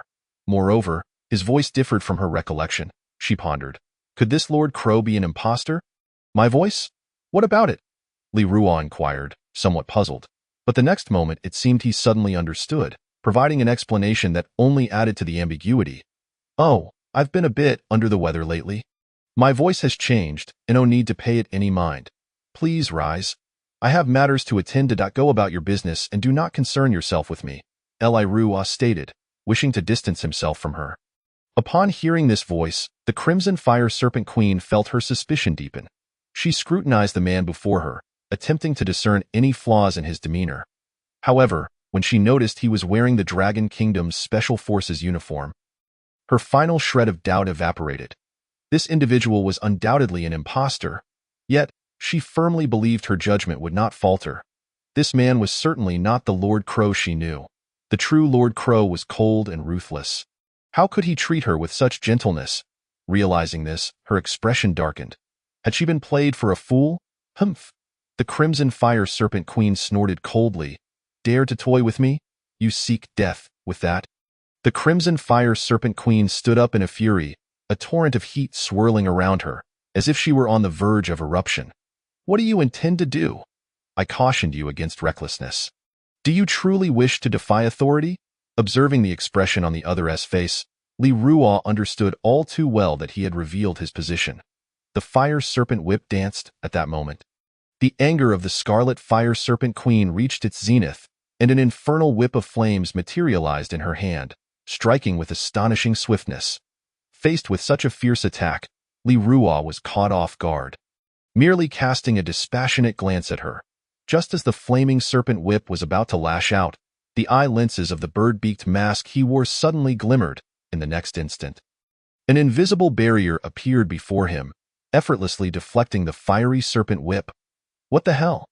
At that moment, Li Ruo's pupils dilated in astonishment. He perceived a flash of white light before an intangible shield manifested. In an instant, several lines of information appeared on the lenses of the bird-beaked mask. High-tier sealing magic tool, crow's mask, panel, demon sealing barrier, not activated barrier cutting, not activated barrier impact, not activated. Protective barrier automatically activated current remaining solar energy. 60 Gazing at the attributes and various skill data within the mask, Li Ruo felt a grin stretching from ear to ear, astonished that he had stumbled upon such a treasure. With this mask, did he not essentially possess extraordinary powers? Even if he was inherently weak, with the mask supporting him, what did he have to fear? How dare you, insolent servant, challenge authority? I see you seek your own demise. Li Ruo, brimming with confidence, feigned bravado and reached out to activate the displayed attributes. However, to his surprise, as he raised a finger to point, he did not select the activation button but instead shattered the protective barrier before him. With a resounding bang, the remnants of the shattered barrier surged forth like a tempest, sending the scarlet fire serpent queen flying, blood spilling from her mouth, her ears ringing, and even her garments torn asunder. Indeed, bestowing a boon upon Li Ruo, her alabaster skin glimmered tantalizingly, golden hair shimmering, particularly accentuated by her voluptuous form that set his heart racing. This Li Ruo trembled with his fingers, his eyes nearly popping from their sockets as he beheld the alluring scene before him. It was truly splendid. Chapter 17. A solitary journey in the desert, standing rooted to the spot, Li Ruo gawked at the enchanting spectacle before him, his mind momentarily paralyzed. He was captivated by the data panel that floated in front of him. Although the information and skills were visible to him, they were imperceptible to outsiders, rendering his attempts to interact with them futile. What on earth? How is one to utilize this? Li Ruo pondered in confusion, his gaze continuously darting toward the naked scarlet fire serpent queen beside him, perhaps drawn by the inherent curiosity of man. Suddenly, an invisible air barrier appeared before him, blocking his attack. This was utterly remarkable, for she recognized it as the sealing ability of Lord Crow, a special type. Yet, before she could fully comprehend the implications, the opponent merely flicked a finger, shattering the barrier and inflicting severe damage upon her. Such casual, effortless dominance, entirely reminiscent of the Lord Crow she remembered, led her to overturn all prior assumptions. "Master, please spare me," the scarlet fire serpent queen implored, crawling on the ground in terror like a supplicating dog. Desperately seeking mercy, she no longer questioned why Lord Crow wore the specialized combat attire of the Dragon Kingdom. Her sole desire was for survival, striving to lower her posture as much as possible. Ha ha ha! To Edmi's astonishment, Li Ruo's laughter resonated at that moment. It seemed that my strength is indeed genuine. Even without this magical tool, I doubt an ordinary A-tier ability user could match me. Through this unconscious confrontation, Li Ruo recognized that he seemingly possessed a terrifying power. According to Chung Su and his companion, this woman before him was an A-tier ability user, yet now she was not even a match for him. Though he had previously sent the so-called Lord Crow flying 3 days ago, it was likely that the so-called Lord Crow had merely leveraged the capabilities of the magical mask, perhaps not being inherently stronger than this woman. Given this perspective, his physical prowess might just rival that of the rumored S-tier beings. If this power does not dissipate, then the next step must be to learn how to control it. Li Ruo contemplated, gazing at his clenched fists.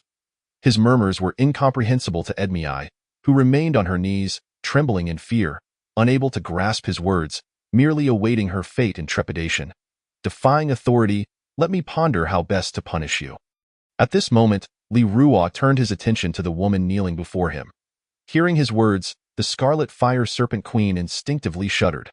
Simultaneously, Li Ruo crouched down, his gaze piercing through the mask's lenses to meet hers. Lifting her delicate chin with his right hand, "You're quite beautiful. It seems a shame to end your life so swiftly. What do you think would be an appropriate punishment for you?" Li Ruo said with a devilish smile, his eyes brimming with predatory intent. Internally, he mused. After being single for 19 years, finding such a formidable woman to relieve my frustrations is indeed quite gratifying. "Please spare me, Lord Crow. I promise I shall never transgress again. I am willing to serve you like a beast at this moment." Li Ruo appeared to Edmei as a perfect reflection of her superior. Lord Crow, aside from a slight difference in voice, his demeanor and mannerisms instilled in her a profound dread. "Do not address me as Lord Crow. You should refer to me as your master." Li Ruo replied playfully to the woman before him, though due to the magical mask, she could not see his expression. "Let me hear you call me master," gazing at the imposing man before her. Edmei's pupils shrank in panic, and amid the overwhelming humiliation, she slowly uttered, "Master, please spare me." Reluctantly, Edmei's voice trembled with reluctance, as if she bore a tremendous grievance, tears welling in her eyes as she began to sob silently. "Ha ha ha, splendid. That was truly delightful to hear." Li Ruo laughed heartily. It felt as if the accumulated resentment of his time in this world had been swept away. It was an exhilarating yet loathsome feeling to bully the weak. Li Ruo's spirits lifted considerably, and he found himself losing interest in the woman before him. He had no habit of oppressing the weak and felt no need to genuinely torment her. In truth, Li Ruo could not articulate his own feelings. After all, the woman's figure was undeniably alluring, yet liberated from his inner turmoil, he no longer felt any desire for her. Li Ruo's eyes returned to their previous calmness. Indifferent. He sensed he had lost something, particularly now that intuition was stronger than ever. Upon hearing his words, the Scarlet Fire Serpent Queen Edmei realized, speculating. No wonder the Lord is clad in the specialized attire of the Dragon Kingdom. He must have his own plans. Considering the current circumstances, it appears he has successfully infiltrated the inner ranks of the Dragon Kingdom. "Ah, as long as you understand, you may withdraw. Now that I have incapacitated these two, taking them along would be a burden. It is better to embark alone." At that moment, he sped through the desert like a gust of wind, his speed so rapid that it left almost no trace. He discovered not only had his strength increased, but his speed and agility had also reached an absurd level.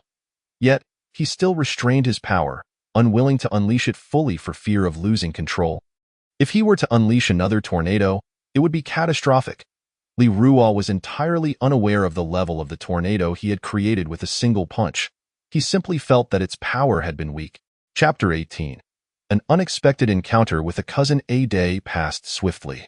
That night, Li Ruo encountered a second rescue team, a similar duo, yet within this group, he spotted familiar faces: Li Tianla, a classmate from Jiangshuizhong, and an unexpected individual, Jiang Shuowei, the universally acknowledged beauty of Jiangshuizhong, and Li Ruo's cousin, whom he had never acknowledged in 3 years of high school. "Hey, comrade, are you part of our rescue team's branch? How come I've never seen you before?" A staff member, seeing Li Ruo clad in the SOS Rescue special attire, surrounded him with a serious expression. Don't be alarmed. I'm Li Ruo, a student from Jiangshuizhong. A day ago, I encountered Qing Yong and Cheng Su from our rescue team, and I followed them. My previous attire was damaged, so they lent me their spare clothing, which I am wearing now. I was ambushed along the way, and during the battle, those two provided cover for me, allowing me to reach you. At this moment, Li Ruo, having spotted the newcomers from a distance, had already removed the crow mask, worried that wearing it would lead others to form erroneous conclusions, just a harbinger of misfortune. Those two are truly unfortunate to have encountered you.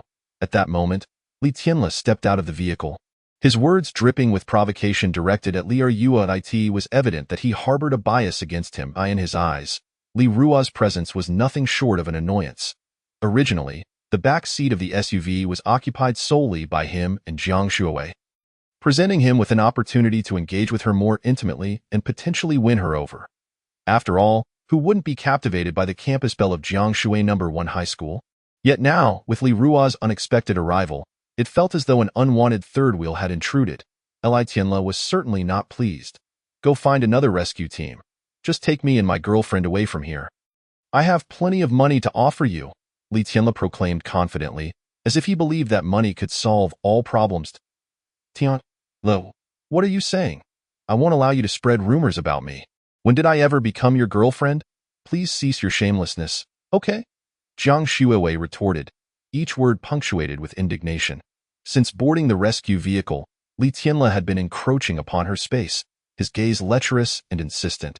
She could no longer tolerate his advances, especially as he audaciously fabricated rumors about her in front of her. Calm down, I was just joking. I merely wanted them to take us away from here quickly.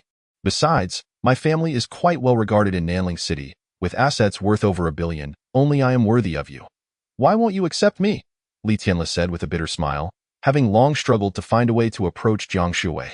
Surrounded by numerous suitors at school, it was difficult for him to get close to her, especially with many being wealthier than he.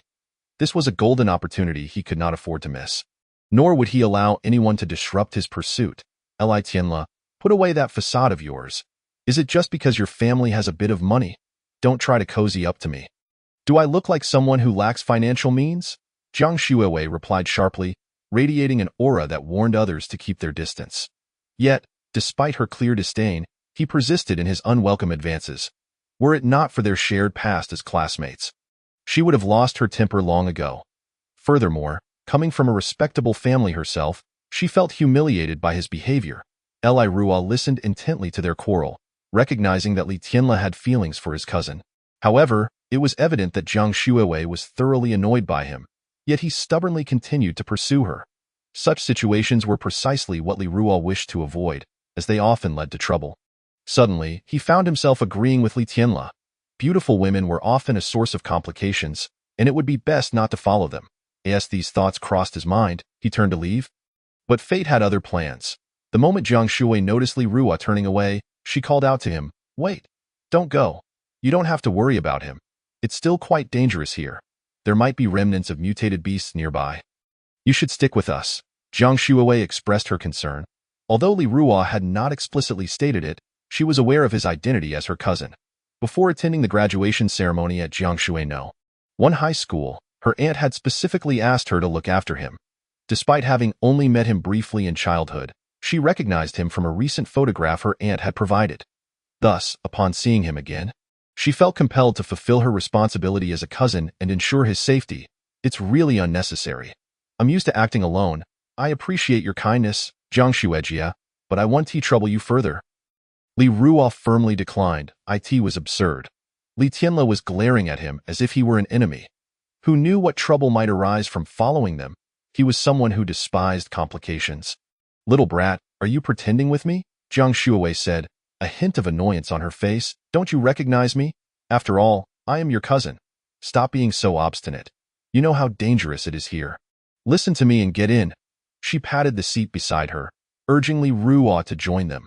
Meanwhile, Li Tianle sensed the peculiar dynamic between the two. Had they known each other before? Damn it. He had struggled for an opportunity to get closer to Jiang Shuiwei, yet this failed awakening of powers was suddenly in her inner circle. Oh, my Shuiwei, why do you care about him? Let him do as he pleases. It has nothing to do with us. Buzz, buzz, buzz, stay away from me. I won't allow you to address me like that. You think I don't know your vile thoughts? In the end, Li Ruo reluctantly boarded the rescue vehicle with Jiang Shuiwei. It wasn't a concession, but rather the result of the staff's persistent enthusiasm. They were there to search for remaining survivors among the students. The future of the country depended on them. There was no way they would abandon their mission for one person's objections, especially since Li Ruo exhibited no signs of possessing any powers and appeared to be an ordinary person who could not be left to wander alone. As they traveled, Li Ruo remained silent, his lifeless eyes fixed on the raven mask in his hands, contemplating its proper use. Meanwhile, Jiang Shuiwei incessantly tried to engage him in conversation, as the bothersome presence of Li Tianle buzzed in her ear. Being classmates, and with her unique abilities, she couldn't resort to violence, leaving her no choice but to pretend not to hear him and turn her attention to Li Ruo instead. Why are you like this? Aren't you bored? You've been staring at that mask for 30 minutes. It's the middle of the night, and this isn't normal. Jiang Shuiwei questioned, beginning to doubt her cousin's mental state. And why, dear cousin? Is this how I grab your attention? Li Ruo sighed, setting the raven mask aside, and looked at Jiang Shuawei, finally clarifying their relationship in front of Li Tianla. Cousin? Li Tianla froze, astonished. Wait, seriously? When did this guy become my goddess's cousin? You still consider me your cousin?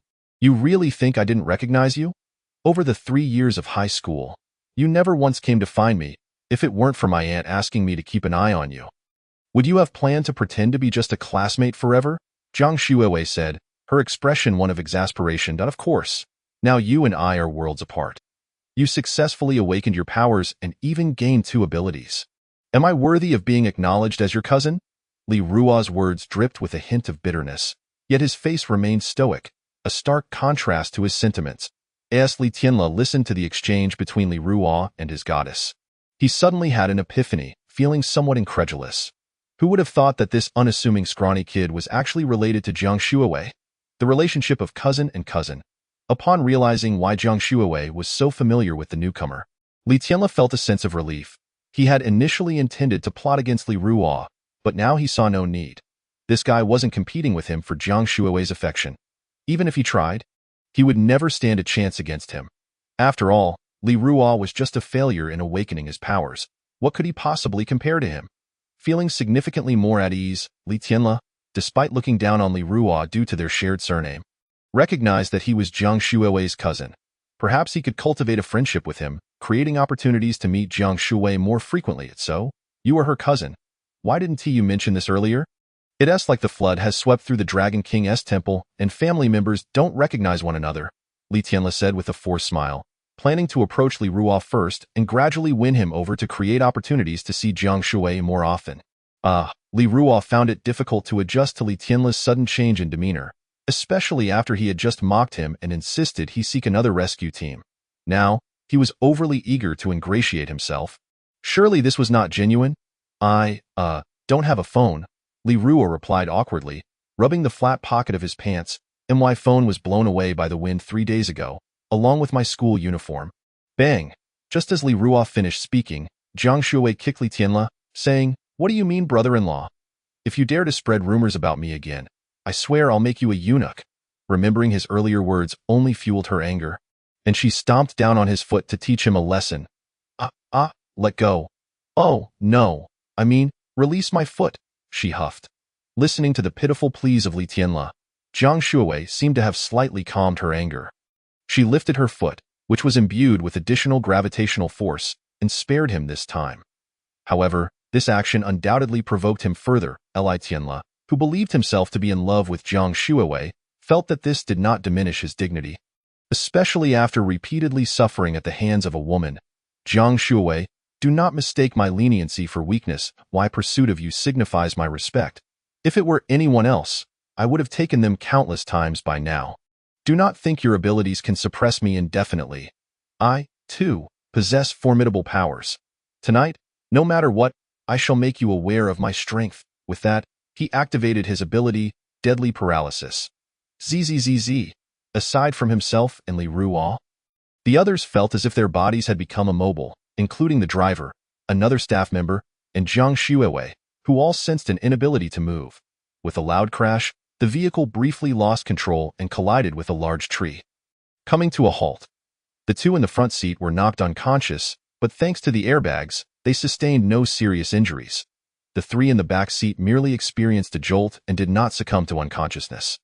However, one of them was afflicted by a nerve toxin and was temporarily unable to move. Li Tianla, what do you intend to do?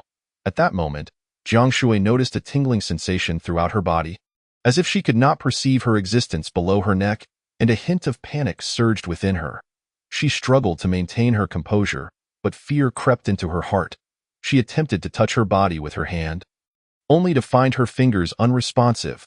Panic and helplessness began to envelop her, leaving her uncertain of how to cope with the situation. Ha, did you not see this coming? You have fallen victim to my toxic abilities. At the very least, you will be paralyzed for an hour. This evening, with its splendid scenery, you are destined to be mine. Li Tianla laughed maniacally, as if Jiang Shuawei were nothing more than a lamb awaiting slaughter. Yet, unbeknownst to him, Li Ruo remained unfazed, watching him with an expression of confusion. What is this fool laughing about? Toxic abilities. How come I feel nothing? Chapter 20. What is happening at this moment? Li Tianle felt entirely liberated. He had long desired Jiang Shuiwei, and usually, even approaching her was a challenge, let alone in such a manner. He had thought that with her awakening dual abilities, the distance between them would only grow, and any hope of getting closer to her was utterly dashed. To his surprise, this stunning beauty seemed to have let her guard down for once. They said you were pure and captivating, cold and unmatched. Today, I shall savor this moment before all present in the vehicle. Li Tianle rubbed his palms together with anticipation for the thrill that lay ahead. You scoundrel, dare you? At that instant, Jiang Shuiwei's gaze turned fierce, her teeth clenched as she glared at the man before her, her inner disdain palpable. She could not allow this loathsome individual to triumph. Heh, do you think I would hesitate? With that, Li Tianle swiftly removed his shirt, resembling a famished tiger ready to pounce upon the defenseless woman before him. However, just as he lunged forward, a layer of white light enveloped Jiang Shuiwei. Her long hair flowing as if caught in an ethereal breeze. Gravitational suppression. In an instant, a force from the ground surged forth, causing the entire SUV to deform and explode under the pressure, sending the occupants tumbling to the ground. The intense pressure momentarily dissipated, only to return, targeting Li Tianle alone this time. He felt as if he bore a weight of 60 or 70 pounds, forcing his knees to bend and his limbs to brace against the earth. Damn it, this is gravitational manipulation. I never imagined you could still wield your abilities despite being poisoned. The overwhelming pressure forced Li Tianle to spit blood.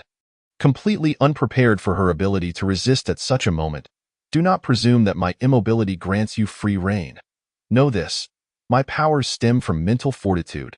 Even if my body cannot move, I can still make you regret your actions. Her voice was cold and resolute, laced with disdain and mockery.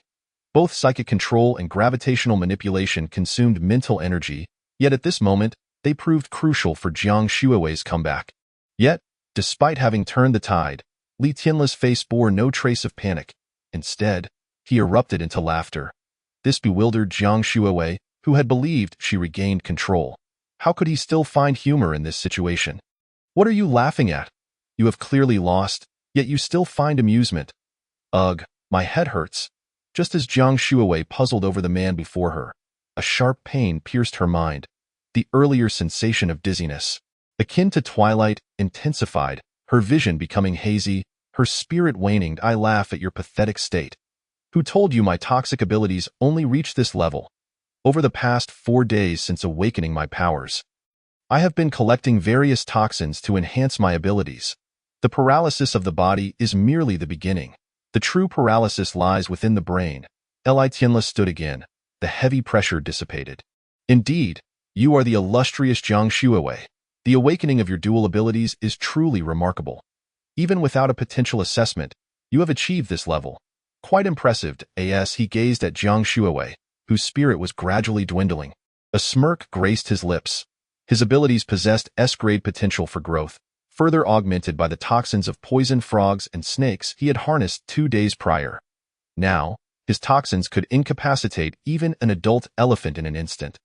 Yet this woman had endured his toxins for so long before succumbing. This revealed that Jiang Shuiwei's initial strength was certainly formidable. Damn it! With a furious roar, Jiang Shuiwei glared at the repugnant man before her. Unwilling to submit, she attempted to concentrate her energy once more to unleash her abilities, but found herself unable to do so. Her efforts only exacerbated her mental fog. Her eyelids began to droop uncontrollably, teetering on the brink of unconsciousness. You have won, but what do you truly desire? How must I comply for you to spare me? Jiang Shuiwei shook her head, reluctant to concede, pondering a negotiation, believing he could not possibly commit any egregious act against her. As they were classmates after all, my goddess has struck at the heart of the matter. Truth be told, I wish for nothing more than to ask you to bear my child. Do not misunderstand. I do not covet your beauty, I simply wish to use this child to bridge the gap between us. Bah, shameless. Do not even think about it. I will never allow you to lay a finger on me. As soon as Li Tianle finished speaking, Jiang Shuiwei could not bear to listen any longer, resolutely expressing her stance.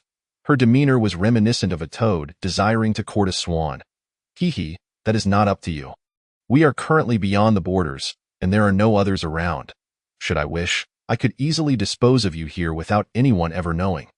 Having apparently played enough, Li Tianle ceased his chatter and amplified his abilities once more, causing Jiang Shuiwei, who was still struggling to hold on, to finally succumb. Her eyelids slid shut, and she fell into a deep slumber. Sleep, sleep. This night, you belong to me, and I shall explore every inch of your exquisite form. After subduing Jiang Shuiwei, Li Tianle approached her, squatting down, and reached out to stroke her silky hair, bringing it to his nose to inhale her fragrance. Fresh and captivating, the aroma was intoxicating. Marvelous, simply marvelous. Li Tianle lost himself in the scent of Jiang Shuiwei's hair, his eyes rolling back in sheer delight. You are wrong to do this. At that moment, an unexpected voice whispered in his ear, accompanied by a hand resting on his shoulder, startling him. Who? Instinctively, Li Tianle sprang to his feet, spinning around to find a gaunt, pallid face staring back at him, reminiscent of a specter. Do not be afraid. It is I, Li Ruo. Yet, the performance from both parties felt overly exaggerated, leading him to suspect this was not merely a scripted scene. Once his cousin completely lost consciousness, he could no longer remain passive. If it were true that his cousin was being bound by someone, and he remained a bystander, the consequences of such an action would brand him a disgrace for life. Li Ruo, gazing at the wiry figure before him who appeared completely unscathed, Li Tianle felt a wave of dizziness wash over him. Unable to comprehend, he rubbed his eyes in disbelief. Upon looking at Li Ruo again, he remained as composed as ever. Impossible, I must be hallucinating. How could you possibly be unharmed? You should be incapacitated by my poison. Do not forget, even an adult elephant would have succumbed by now. Li Tianle staggered back 3 steps, his gaze fixed intently on Li Ruo, searching for any signs of weakness. Chapter 21. The nature of humanity. Only now do you notice me? You were so fixated on my cousin that you failed to observe whether I had been poisoned. Li Ruo shook his head and chuckled, realizing he truly lacked presence. If he did not take more initiative, he might soon witness a dramatic outdoor performance inside the vehicle. However, I cannot simply stand by and watch. While others might indeed sit idly by and appreciate the spectacle, the leading lady of this performance is my cousin. Given our familial ties, it would be rather inappropriate for me to remain passive. If the other party were to find out later, it would be difficult to justify my inaction. Enough of this idle chatter. The pressing matter at hand is what you mentioned earlier. During the awakening ceremony of our abilities, I manifested a special class of S-rank growth potential in the poison category. After inexplicably arriving here, I have been actively seeking out venomous insects, scorpions, poisonous flowers, and toxic plants to enhance my abilities. I believe my prowess in this domain has surpassed all the current ability apprentices, even incapacitating a genius like Jiang Shuiwei, who awakened dual powers. So, how could you remain unscathed? It seemed as if his pride had been struck. If he couldn't even poison an ordinary person, then all the efforts he had expended to absorb toxins and strengthen his abilities over the past few days would be rendered meaningless. The more he thought about it, the more agitated he became. He refused to believe that Li Ruo could truly be unharmed. Perhaps he possessed a unique constitution with an exceptionally high resistance to toxins. After all, there are indeed many individuals in this world with abnormal physiques. Yet, even with high resistance, there must be a limit, unless Li Ruo truly had an immunity to all poisons, which was nearly impossible. If he were truly immune, he would not appear so frail. Deadly venomous fangs. At this moment, Li Tianle activated his poison abilities once more, and purple toxic gas erupted from his hands, coiling like serpents. Clearly a signature move resulting from the snake venom he had absorbed. His murderous intent was palpable. Li Ruo, you are fortunate. You shall witness my most formidable attack at this moment, and you will bear witness to the birth and rise of a future top poison master. The purple toxic gas emitted a hissing sound as it transformed into serpentine wisps, surging towards Li Ruo in response. Li Ruo neither flinched nor dodged, allowing the purple serpents to collide with him before vanishing as if they had never existed. Observing Li Ruo now, his arms were crossed over his chest, his gaze vacant and stiff, tilting his head slightly as he regarded Li Tianle, akin to watching a foolish jester. Throughout this encounter, Li Ruo's heart remained as calm as a still pond. Even in the face of a lethal attack, It felt as though he had merely been splashed by a small water gun, entirely devoid of threat. This scene left Li Tianle utterly dumbfounded, unable to fathom the reality before him, his heart shaken beyond measure. Trembling, he pointed at Li Ruo and exclaimed, "This is impossible. How could this be? My poison has had no effect. You should be writhing in agony. Blood oozing from your 7 orifices. Why are you unscathed? I refuse to believe it. I simply cannot accept this. You are clearly a failure in awakening your abilities. How can you withstand my toxins?" Li Tianle was in denial, even resorting to self-deception. "I understand now. You must be pretending. In truth, you have succumbed to the poison, and its effects have seeped deep into your bones. You are beyond saving. Merely putting on a fade of strength. Ha!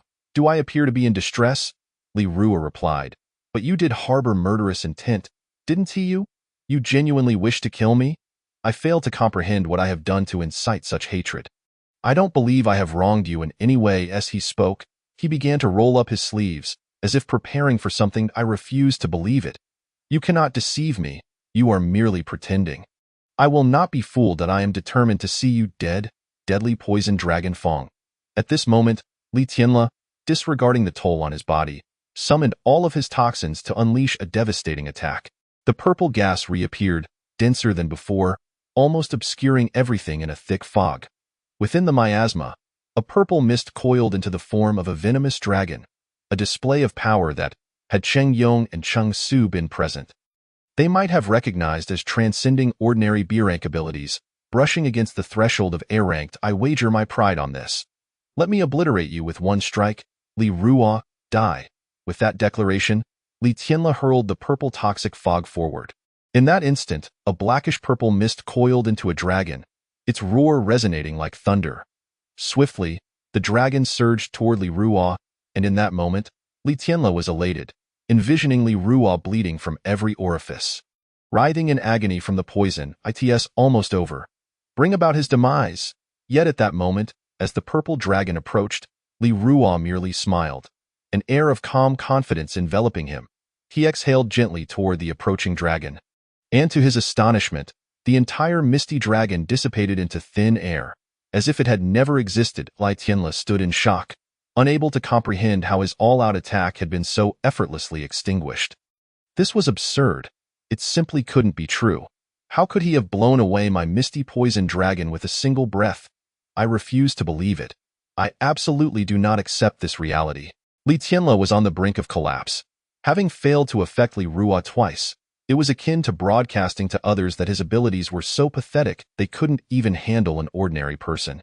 All of his efforts over the past few days had been effortlessly dismissed by this individual. Those toxins had been painstakingly gathered, and finding such potent poisons elsewhere was nearly impossible. Has he truly run out of tricks? Now it was Li Ruo's turn. Suddenly, a fierce glint ignited in his eyes, emanating a chilling aura as he rubbed his fists together, exuding the unmistakable readiness for battle. Having allowed the opponent to strike first twice, it was time to retaliate. Otherwise, he might inadvertently allow them to think him easy prey. Moreover, this fellow had genuinely attempted to take his life. Could he simply tolerate that? Li Ruo never sought conflict, but he would not remain silent in the face of aggression. "What do you intend to do?" Upon witnessing Li Ruo's sudden shift in demeanor, Li Tianle felt an inexplicable chill run down his spine, a wave of trepidation washing over him. His feet seemed to move of their own accord as he began to retreat, already contemplating escape. "You wished to kill me. Thus, I too desire your demise." Li Ruo's words fell from his lips as if discussing an inconsequential matter. Those who seek to kill are often met with death themselves. Chapter 22. The disappearance of abilities. Do not attempt to intimidate me. Even if your poison proves ineffective against me, it does not necessarily mean you can slay me. Li Tianle's voice trembled slightly. Though he maintained an outward facade of calm, internally he was divided between doubt and disbelief. "Do you truly believe you can kill me?" Even if he genuinely wished to take his life, it did not guarantee he possessed the capability. Perhaps he truly was immune to toxins, yet this feeble physique hardly inspired fear. How absurd! You dare to act so arrogantly when death is upon you. Do you believe I cannot send you to meet the Buddha with a single punch? This fool had seen his abilities fail to affect Li Ruo twice and should have recognized the disparity between them. Yet, how could he remain oblivious to the dire situation? This was not their home country, and with everyone else unconscious, it meant he could kill Li Ruo without consequence. Why would he continue to provoke him? The mention of the Buddha was lost on Li Ruo, a native of this world, who had never heard of such a figure. He had gathered information about Li Tianla, discovering he was an unfortunate soul without parents. While his father might have had some influence in the past, he now struggled alongside his mother, who was rejected even by her own family. How could he possibly know any significant figures? Li Ruo understood that he was essentially evenly matched with Li Tianla in terms of physique, though he had not wasted away to the same extent. This fellow, Li Ruo's lips twitched in irritation. He had been feeling increasingly vexed lately, overwhelmed by a myriad of emotions, yet unable to experience joy. The pressure weighed heavily upon him, and he could not fathom the cause of this turmoil. Even upon realizing he might possess some terrifying power, he could not find happiness nor even anticipation. He did not understand why he felt this way, and thus sought an outlet to unleash his strength. Hoping to ignite a spark of joy within himself, I have no desire for further conversation. I shall send you to your end. Li Ruo narrowed his eyes, stepping back with his right leg. Preparing to unleash a punch, Li Tianla, observing the serious expression on Li Ruo's face, found himself at a loss, unable to discern whether he truly possessed the strength to kill him with one blow. Yet, this stance did not seem to be mere theatrics. Could he actually be serious? Should I flee now? Li Tianla was engulfed in uncertainty, realizing all of his efforts had been in vain. Li Ruo, I shall no longer engage with you. I shall remember today's events, and when we next meet, I will not let you off easily. In that moment, Li Tianla had firmly resolved to flee if this continued. Soon Jiang Shuiwei and the two rescue team members would awaken. He had to take advantage of the remaining effects of the paralysis and make a swift escape. With that thought, he hesitated no longer. Retrieving a smoke flash bomb that his father had always prepared for him, and with a loud crash, he hurled it to the ground. A resounding explosion echoed, blinding white light flashed, and smoke billowed forth, instantly obscuring Li Ruo's vision. At that moment, Li Tianla began to sprint frantically into the distance. Thinking of running, Li Ruo surveyed the smoke shrouded in darkness around him, unperturbed, for he knew that no matter how swiftly his opponent fled, he could easily shatter both him and the smoke with a single punch. You cannot escape for long. I shall ensure you meet your end. Li Ruo readied himself, prepared to shout and then strike, when suddenly a sharp pain pierced his mind, abruptly halting his intended blow. Strange. Why do I feel so dizzy? Li Ruo staggered, clutching his head, his steps wavering, as an inexplicable fatigue surged through him. Before he knew it, his vision blurred, and he succumbed to a deep slumber. When he next opened his eyes, he found himself alone in a peculiar realm, devoid of any surroundings, color, or even the concepts of black and white.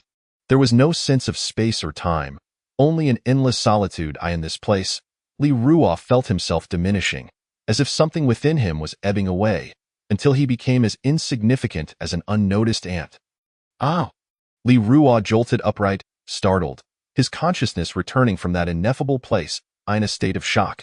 He glanced around and discovered that dawn had already broken, the sun rising anew.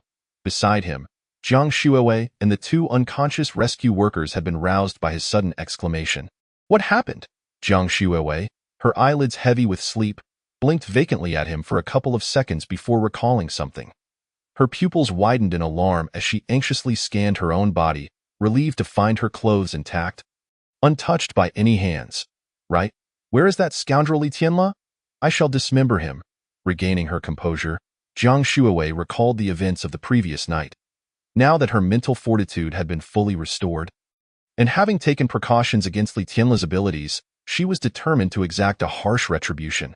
How dare he treat me so? He shall not be forgiven easily. Hey, Li Ruo, have you seen that scoundrel Li Tianla? Jiang Shuiwei asked casually, her gaze directed at him, though she held little hope. Li Ruo remained silent, his expression dazed, as if he had suffered some profound shock and had yet to recover. Observing her cousin in such a state, she worried that perhaps he had been traumatized by the events of the previous night. Should I go comfort him? Just then, it seemed Jiang Shuiwei suddenly recalled something. She remembered catching a fleeting glimpse of her cousin moving just before she lost consciousness. Was it merely an illusion? Surely, it must have been a mistake. That fiend's poison was too potent for her cousin to have emerged unscathed. If he had not succumbed to the poison, it was already a stroke of luck. She fervently hoped he had not been rendered senseless. Jiang Shuiwei clasped her hands in prayer. Meanwhile, the two newly awakened rescue workers realized that the operation had proven to be rather arduous. Thus they utilized their radios to contact the rescue headquarters, requesting additional support.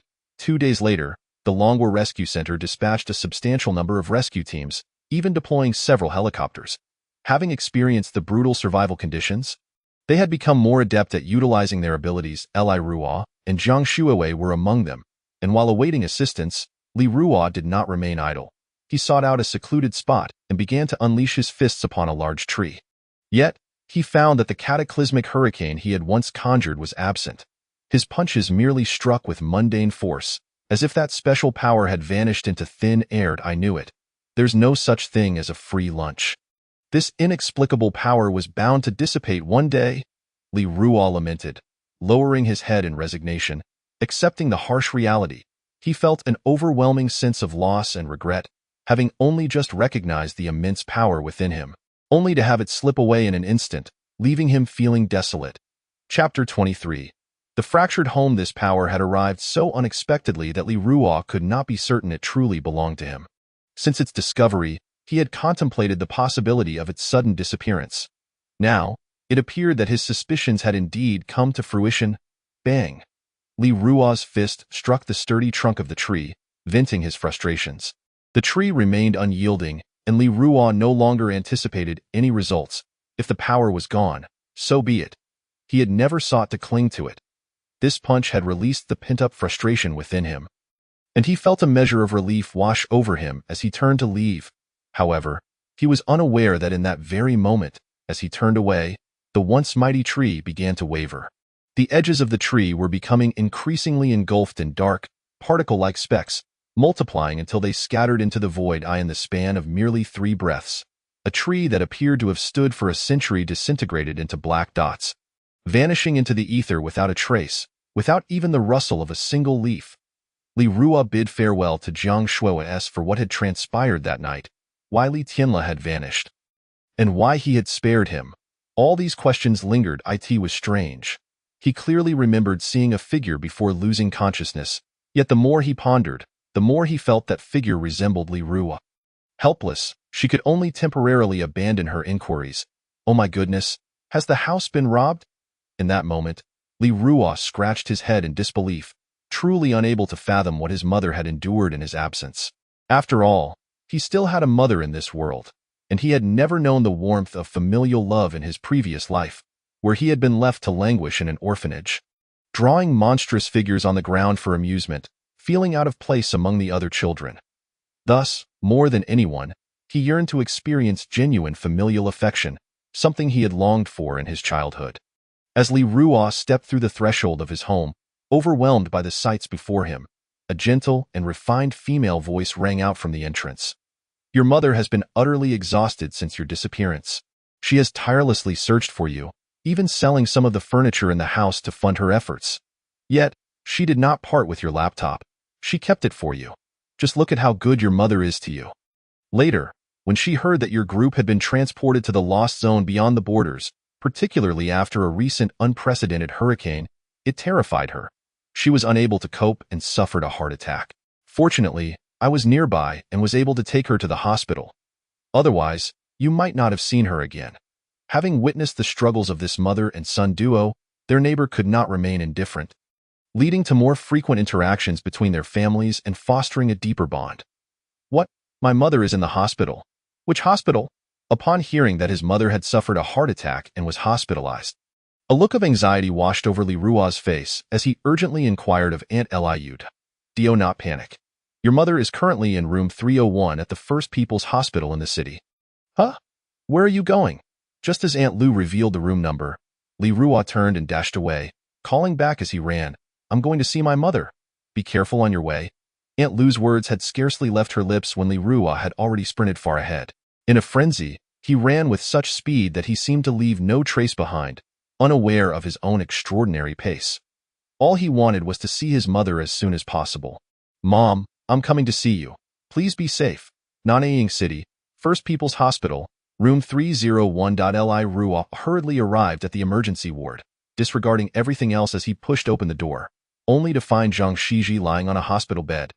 Monitors were attached to her chest, and the beeping of the machines echoed, indicating a heart rate that was alarmingly stable, a straight line trending toward silence.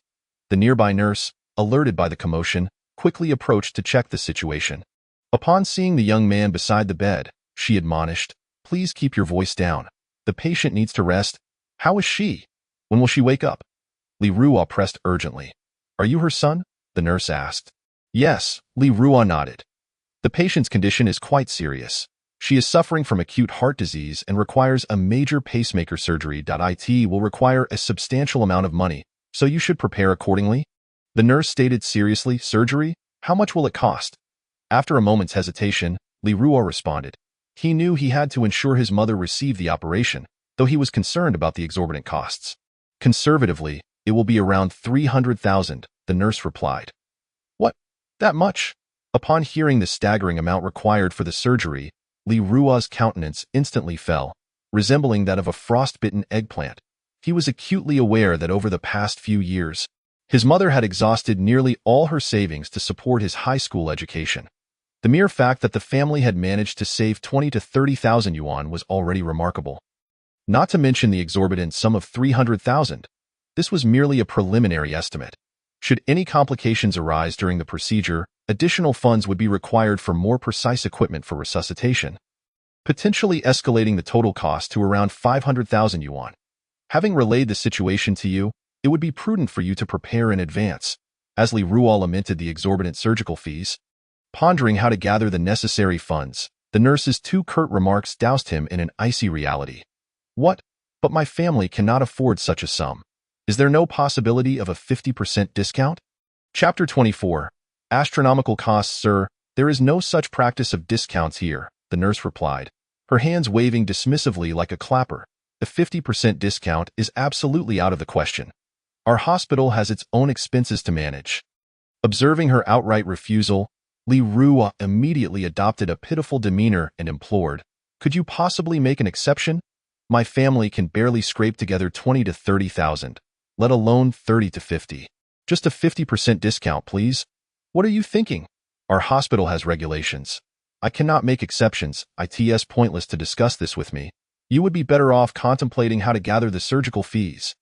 As Li Rua attempted to negotiate, the nurse rolled her eyes in exasperation. His efforts had failed. He could not comprehend how someone so young could be so sharp-tongued. Was there truly no room for negotiation? Refusing to give up, Li Rua tentatively inquired once more. "Sir, how many times must I repeat myself for you to understand? This is a hospital. We do not offer discounts. Furthermore, who approaches us requesting a 50% reduction? You are not merely asking for a discount. You are asking us to incur a loss." The nurse, utterly speechless, had exhausted her patience. How could this individual be so unreasonable, expecting something for nothing? "I have other matters to attend to, so I must take my leave. Please be considerate and refrain from disturbing the patients." Clearly, the nurse wished to end the conversation with Li Rua, disregarding any further questions he might have. She turned to leave, as if fearing he might cling to her. Wait. Can we not discuss it a bit more?" As she made to depart, Li Rua felt an urge to chase after her for another word, perhaps to see if he could negotiate credit. Yet before he could take a step, a faint cough interrupted him. "Cough. Is that you, Ruar?" To his surprise, it was his mother, Zhang Shiji, who had just awakened. Lying on the hospital bed, she turned to face him, her pallid complexion devoid of color, as if she had aged significantly. Yet her bright, piercing eyes recognized her son immediately. For this child, she had endured the trials of single motherhood since his father had abandoned them, leaving her without support from her own family unless she severed ties with her son. Naturally, she refused to abandon her child, unable to comprehend why her relatives were so heartless. After all, Ruar was still part of their family, sharing their bloodline. "Mom, you're awake?" Seeing the weariness etched on her face, Li Rua's voice trembled with emotion, his heart heavy. Just a week ago, his mother had a full head of black hair, yet now, strands of gray marred her once vibrant locks, accentuating her aging visage. "Do not fret. I'm well. You need not blame yourself," Zhang Shiji said, not wanting to witness the anguish on her son's face. She reached out to caress his cheek in a comforting gesture, reminiscent of the days when she would soothe him as a child. This tender moment made Li Ruo cherish every second even more. "Mom, you are so wonderful. Is there anything you wish to eat? I will prepare it for you. I'm not hungry. It's you who is growing thinner. Please buy yourself some nutritional supplements. I truly fear that if I were to pass, there would be no one to care for you." As she spoke, a tear slipped from the corner of Zhang Shiji's eye, and suppressing her own emotions, she continued, "Arrange for my discharge. I must find someone to introduce you to a partner, so I can rest easy knowing you are not alone." "Discharge? No, no, no. Your current condition does not permit it. Please remain here. You have cared for me all these years, and now it is my turn to care for you. Rest assured, this hospital is the most reputable in the city. They will surely restore your health." Hearing his mother speak as if she were making final arrangements, Li Ruo grasped her shoulders firmly, urging her to lie still enough. "Child, I overheard your conversation with the nurse. Please, let me go. I do not wish to burden you any longer," Zhang Shiji said with a troubled expression. The family had a mere 25,000 yuan, stashed beneath the pillows on their bed. Adding to that were funds from selling the television and some old furniture, leaving only 5,000 yuan. "Take this money. It is of no use to me." With that, she retrieved a wrapped bundle from her bosom, unveiling crisp banknotes. "What are you doing, Mom? Do not speak such despondent words. As long as I am here, I will not allow you to leave. You must stay in the hospital, and I will find a way to gather the surgical fees, even if it means selling everything I own. Why must you be so disobedient? I am aware of my condition. Please arrange for my discharge. I cannot continue to be a burden. You simply cannot bear such an overwhelming surgical cost. It is futile to hold on." Seeing her son's stubbornness, Zhang Shiji's eyes reflected urgency as she admonished him, yet her heart swelled with warmth. This son was indeed worth her sacrifices, but she knew she could not jeopardize his future. "Enough talk. You shall not be discharged. I will never agree to that. I will find the finest doctor to cure your heart condition completely." With that, Li Ruo seized the 5,000 yuan from his mother's hands and dashed out the door. Chapter 25. The evil girl gang. Arriving at the hospital lobby, Li Ruo approached the front desk, paying the nursing staff for 1 month's hospitalization fees for room 301, where Zhang Shiji was. "A month, indeed. I must find a way to raise funds swiftly. If necessary, I shall resort to borrowing money. Mother, I shall never allow you to wait in vain." After closing the door to her room, Li Ruo settled in front of the computer, the only remaining appliance in the household along with the router. How could he earn quick money in such a short time? He opened the computer and began searching online for methods to earn money rapidly. However, most of the posts he encountered suggested playing the lottery.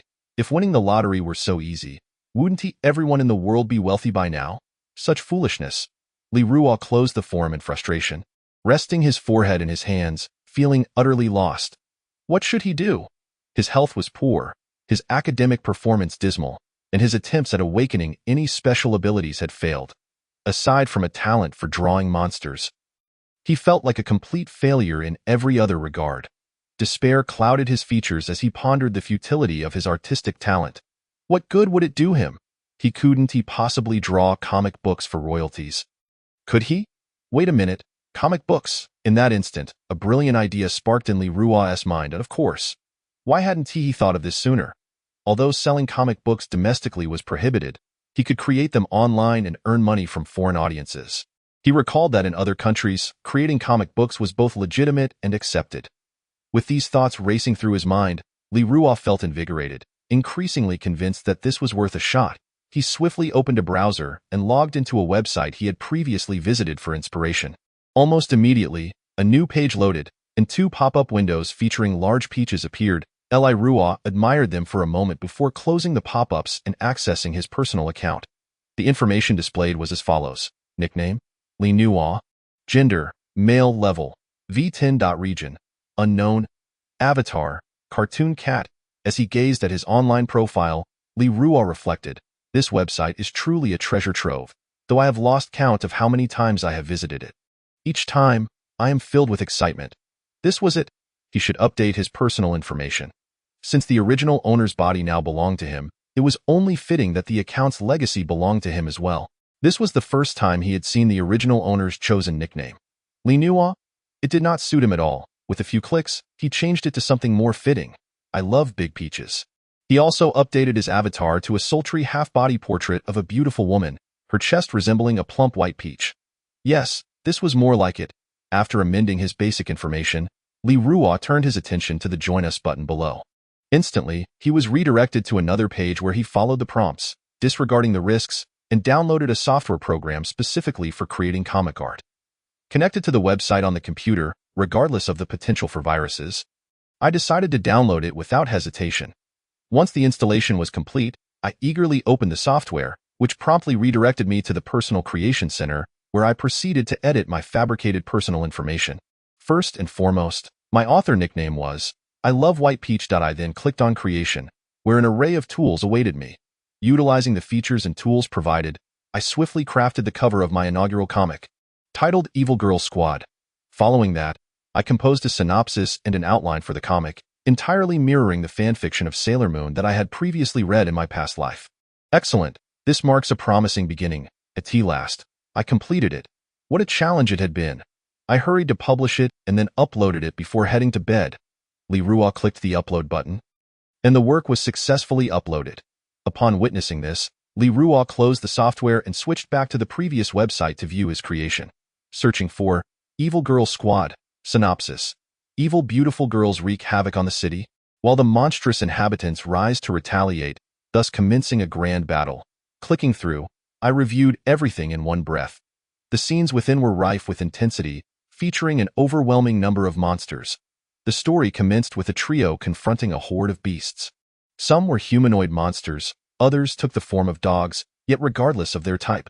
All gazed greedily at the three beautiful girls in the comic, each yearning to overpower them. However, what followed was a one-sided massacre, as these monsters were no match for the trio of beautiful girls. Soon, the monsters descended into panic, and at a critical juncture, a humanoid monster hero emerged, effortlessly vanquishing the three girls and subjecting them to unspeakable humiliation. With an array of poses that ensued. Not only that, but those monsters who had been knocked down also recovered midway to join in the revenge. Once the dust settled, all the monsters wore expressions of blissful satisfaction. Yet, the monster hero remained unfazed, for he knew that this was merely the vanguard squad. Having defeated these three wicked women, greater challenges lay ahead. He must constantly hone his skills, for one day, he would vanquish the entire Evil Girl Squad. Observing the content of the first chapter, Li Rua felt a profound sense of accomplishment. Realizing it was late, he decided to sleep. With that, he turned off the lights and settled into bed. Meanwhile, in Longhua, a province, in the city of Nanling, at the Shenhao Hotel, within an ordinary luxurious box, a somewhat portly man was intently staring at the display screen of his laptop. I love White Peach. Is this author a newcomer? Evil Girl Squad? The cover and synopsis appear intriguing. Let me take a look. Chow Deming, while admiring the exquisite comic cover, clicked the mouse and placed a tissue in front of him, saying, 5 minutes later, He, I love it. Chow Deming drooled with excitement, his eyes glued to the screen, feeling somewhat unsatisfied. Was that only one chapter? Too little. It simply wasn't enough. Never mind, I'll read it again. Chapter 26. Capture the thief before capturing the king.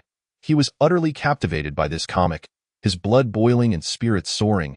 Even with dark circles under his eyes, he remained engrossed. As dawn broke, a warm ray of morning light filtered through the tattered curtains, illuminating Li Rua's slumbering face, akin to a gentle hand caressing his cheek.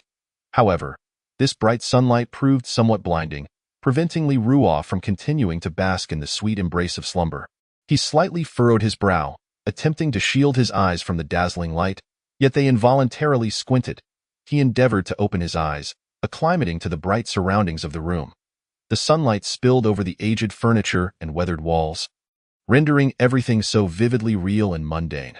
Just then, a series of urgent knocks echoed from outside the door. Is Li Rua home? Your mother is in trouble. Open the door quickly. The anxious voice of Aunt Lu. The neighbor pierced through the silence. Still somewhat dazed from sleep, Li Rua initially felt irritated by the knocking, but her words sent a chill down his spine. What happened, Aunt Lu? What's wrong with my mother? There's been an incident at the hospital. Your mother has suffered a heart attack.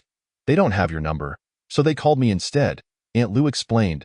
She was the first to take Lee's mother to the hospital. She had provided her own phone number to the hospital. No time for explanations. You need to gather your things and go to the hospital now. Hurry. Okay, I'm on it. Without delay, Li Ruo grabbed his jacket and the less than 4,000 yuan left from yesterday. Rushing out the door, Aunt Lou watched as Li Ruo hurried away, casually remarking, "Be careful on the road." Upon reaching the street, he hailed a taxi. "Driver, take me to the First People's Hospital, quickly. I'm in a hurry." Li Ruo instructed the driver. "Got it, right away." Without further ado, the driver shifted gears and set off. However, halfway there, Li Ruo seemed to remember something and instructed the driver to turn around, heading instead to a nearby mobile phone store. "Driver, stop, don't go to the hospital just yet. Take me to the nearest mobile phone store and communication service center. Without a phone, I must buy a new one. I can't rely on Aunt Lou to inform me of any updates from the hospital." All right. 20 minutes later, Li Ruo spent 1,900 yuan on a new phone and a 10 yuan SIM card. Exiting the store, he found the same taxi waiting for him by the roadside. Once back in the car, he directed the driver to the First People's Hospital in Nanling City. "Driver, I have an urgent matter. Please hurry on the way." Feeling the pace was too slow, Li Ruo urged the driver. "This is a life-and-death situation. We need to go faster." "Understood. Please fasten your seatbelt." "I'm going to accelerate," the driver replied. "I'm buckled up." Feeling the vehicle surge forward, Li Ruo's anxiety grew. "Mom, you must hold on. I'm coming." As time slipped away, while en route, traffic suddenly thickened ahead.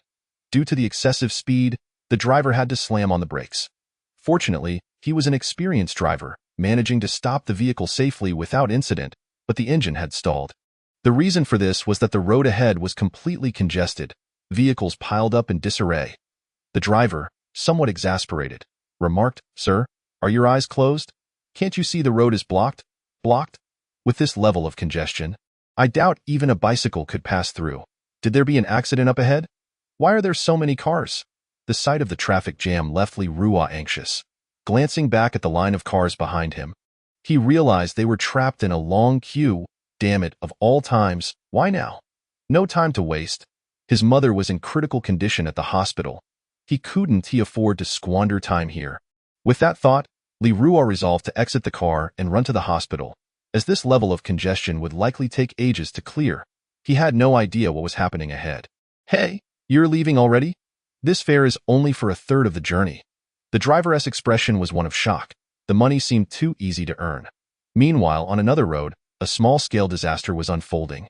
As swarms of mutated humanoid rats erupted from the ground, fiercely battling the superpowered police on the surface, particularly the one leading the charge, a one-eyed rat man wielding a shield and spear, displayed combat prowess rivaling that of an A-grade human superpower user.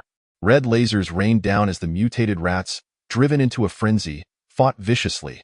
Many fell to the laser barrage. Yet, the rat man with the shield seemed different, as his shield could withstand the onslaught of laser fire.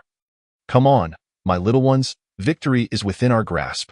Once we eliminate this bunch of humans, the city will be ours," the rat leader bellowed. Under the rat leader's rallying cry, the horde of rats surged forward. Invigorated, akin to being pumped with adrenaline, the superpowered police felt the battle intensifying and knew they couldn't continue like this. They had to eliminate the talking rat leader first, capture the thief before capturing the king. Chapter 27. Excuse me. Everyone, focus your fire on the rat man with the shield. Eliminate him first, commanded Captain Sun Hao of the police, aware that what had begun as a minor disaster had escalated to a catastrophic level due to this shield-bearing rat monster's appearance. This creature not only boasted remarkable defensive capabilities, but could also summon waves of mutated rat minions. "Foolish humans, do you truly believe I am so easy to deal with? I am a fusion of human flesh and the burrowing rat gene. I possess the ability to summon an endless army of mice and manipulate their mutated genes along with the biological telomeres of these rodents. I am the true sovereign of this world." It seems that the Mouse King has sensed the movements of the armed forces nearby, summoning a multitude of mice and exacerbating their genetic mutations, transforming them into humanoid mouse monsters to shield itself. Amidst the pile of corpses of fallen rat men, the Mouse King charges forth with an unstoppable momentum, while the ranks of the rat army diminish rapidly. Although the casualties among its soldiers are significant, the objective looms ever closer. Once the swarm of mice overwhelms this group, the scales of victory will tip in its favor. Damn it, we are running low on mana stones. Everyone retreat immediately. Sun Hao gazed at the approaching mutated rats and the dwindling energy reserves of the ore, realizing they were truly on the brink of exhaustion. Thus, he had no choice but to lead his troops in a strategic withdrawal. As they fell back, he shouted towards the logistics personnel, "Logistics? Where are you? Call headquarters to raise the disaster level and request the dispatch of other powerful individuals for support, quickly." Hearing his voice, a logistics staff member rushed over, clutching a data panel, but instead of utilizing the radio to contact the headquarters, he looked at the data screen with an unsettling expression. "Captain, we detected anomalies. Something extremely fast is approaching from behind us, a speed that even detection satellites struggle to accurately gauge." The display indicated that it was nearing, leaving us in a quandary. Upon receiving the report from the logistics personnel, Sun Hao felt momentarily bewildered, but the thought of the current disaster filled him with an ominous premonition. He suspected that this catastrophe was premeditated. Perhaps the Ratmen had reinforcements. It was an orchestrated and disciplined operation. "This is bad. Immediately instruct all combat teams to spread out. The enemy may have reinforcements. Everyone, be cautious." In this tense moment of warfare, no one anticipated the additional crisis that would unfold. The priority now was to minimize losses and await reinforcements from headquarters. As the captain issued the orders, others promptly dispersed, and the Ratmen surged forward, unimpeded, charging into the center of the road. The scene devolved into chaos. In a fit of rage, I struck the logistics personnel on the head. Suddenly, a gust of wind, as if tearing through space, swept through unnoticed by all. Meanwhile, Li Ruo navigated through the multitude of abandoned vehicles, moving like a bolt of lightning, a swift breeze trailing behind him in a mere few breaths. The congested road widened, revealing a large group engaged in battle ahead. To be precise, a cluster of individuals was clashing with another group of indistinct beings, and both sides were numerous. "Clear the way. Dante obstruct." As he was about to collide with them, Li Ruo shouted twice, but his speed was astonishing. Before the Ratmen could react to his voice, he was already upon them. "Get out of the way." Impatient to reach the hospital, Li Ruo disregarded everything, sweeping aside everyone in his path with a swift motion, instantly dispersing the writhing swarm of rats. An invisible wave radiated outward. The newly emerged Ratmen were thrown into disarray, particularly the Mouse King, who, in that fleeting moment, could not react in time as Li Ruo's hand struck directly before it. In an instant, an unprecedented sense of crisis sent shivers down its spine. Overwhelmed by sheer terror, it received a resounding slap that obliterated its form and spirit, leaving it no chance to emit a cry of despair. Seizing the opportunity, Li Ruo had already dashed far away. And upon observing the scene, he saw that with the death of the Mouse King, all the Ratmen lost their will, annihilated by the residual force. Before long, the ground was littered with the bodies of mice. A grim and harrowing sight. The few remaining superpowered security personnel exchanged glances, particularly Sun Hao, who wore an expression of disbelief. Everyone's faces turned pale. Had they not followed the captain's orders to disperse, the casualties would have been far greater. At this moment, Sun Hao was still in shock, and once the dust settled, he spoke, relieved to have survived. "There is no need to call for support from headquarters. Let us first clean up this mess." How terrifying. What on earth was that? If I hadn't ordered the troops to spread out, we might have faced total annihilation, Sun Hao thought, still shaken. "All personnel, immediately secure the scene, take photographs for evidence, and archive this incident for further observation. This must be documented and reported to higher authorities. This event is truly extraordinary." At Nanning City First People's Hospital, Li Ruo returned to Ward 301. Compared to his visit the previous day, his mother appeared even weaker, struggling to breathe, reliant on a respirator to supply oxygen. "Doctor, how is my mother? She seemed fine yesterday. Why has her condition worsened so drastically overnight?" Li Ruo's anxious voice echoed, tinged with desperation, unable to fathom how things could deteriorate so rapidly. "Sir, please remain calm. We have just performed an urgent scan on your mother and discovered a malignant tumor affecting her heart's functionality. This is extremely concerning. Surgery must be conducted within 3 days. or her life will be in jeopardy. The attending physician spoke with a grave demeanor. What? At that moment, Li Ruo felt as though the sky had fallen upon him. He had not anticipated such swift and dire news, leaving him utterly unprepared. Sir, you must arrange funds as soon as possible. The longer the surgery is delayed, the more difficult it will be to control the patient's condition. The doctor adjusted his glasses, acknowledging the gravity of the situation. Li Ruo could hardly contain his frustration, exclaiming, "Is it only money that matters to your hospital? Wasn't it said that healers have benevolent hearts? Will you really allow a patient to perish just because they lack funds?" His voice rose in anger, unable to bear the weight of the situation. "Sir, please don't be upset. We are also powerless in this matter. It's a policy from above. Surely, you wouldn't expect us doctors to cover the costs ourselves?" The attending physician attempted to soothe him. His words implied, "I'm just a worker. The true authority lies with those above. Please don't take it out on me. Why make things difficult for each other? You can't shift responsibility onto me with such a simple statement." Li Ruo glared at the doctor. His finger jabbing toward his nose, he understood that no matter how much he argued, it would yield no results. It would be wiser to seek ways to earn money or borrow from acquaintances. "I'll go find a way to borrow money. You take care of my mother. If anything happens, I will hold you accountable." "Very well." The doctor, feeling a chill run down his spine under Li Ruo's intense gaze, couldn't comprehend why he felt such unease staring into the eyes of this seemingly inexperienced youth. Surprised, yet bound by his duty in the service industry, he dared not retort, merely nodding in agreement. Li Ruo, unwilling to waste further time, turned and left, realizing he needed to navigate by memory to reach the home of his grandmother, a place he had never been. According to his recollections, his grandmother had always been unfriendly, seemingly intent on selling him off, though she was repeatedly thwarted by his parents. There were numerous attempts to persuade his mother to abandon him, instilling a long-standing fear of his grandmother within him. Fortunately, his father's strong presence had always shielded him. As he grew older, his grandmother's chances of selling him off dwindled, yet the animosity lingered. She had managed to seize control of the family, but no one anticipated that she would incite Zhang Shiji to sever ties with her own son, resulting in a permanent estrangement. Faced with such unreasonable demands, Limu Zhang Shiji was naturally unwilling to compromise, leading to an irrevocable rift between mother and daughter. On her way, Li Ruo hailed a taxi to Nanjing City's Xianhao district. Halfway there, she found herself perplexed, unable to comprehend why her grandmother was so intent on targeting her. Since childhood, she had never received her grandmother's favor, initially believing it to be a mere dislike for children. However, upon witnessing her grandmother's warm demeanor towards other children, it dawned on her that she was the sole target of such disdain. Regardless of what transpired during this visit, for the sake of her mother's medical expenses, she resolved to endure anything. After all, she had finally secured a semblance of family, and she would exhaust every effort to save her last remaining kin. Li Ruo felt a tinge of fear.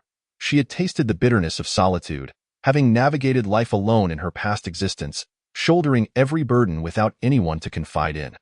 Although she had grown accustomed to loneliness and feared it not, entering a new world sparked a desire to experience a different life, a chance to rectify the regrets of her previous life. The ride was smooth, and the First People's Hospital in the city center was not far from Xianhao district. They arrived swiftly, and upon disembarking, Li Ruo walked deliberately towards her grandmother's home, disregarding the bustling high-rises and magnificent architecture around her. Her sole purpose for this journey was to seek financial assistance. Within minutes, she came upon a villa, its plaque boldly declaring Zhang Fu.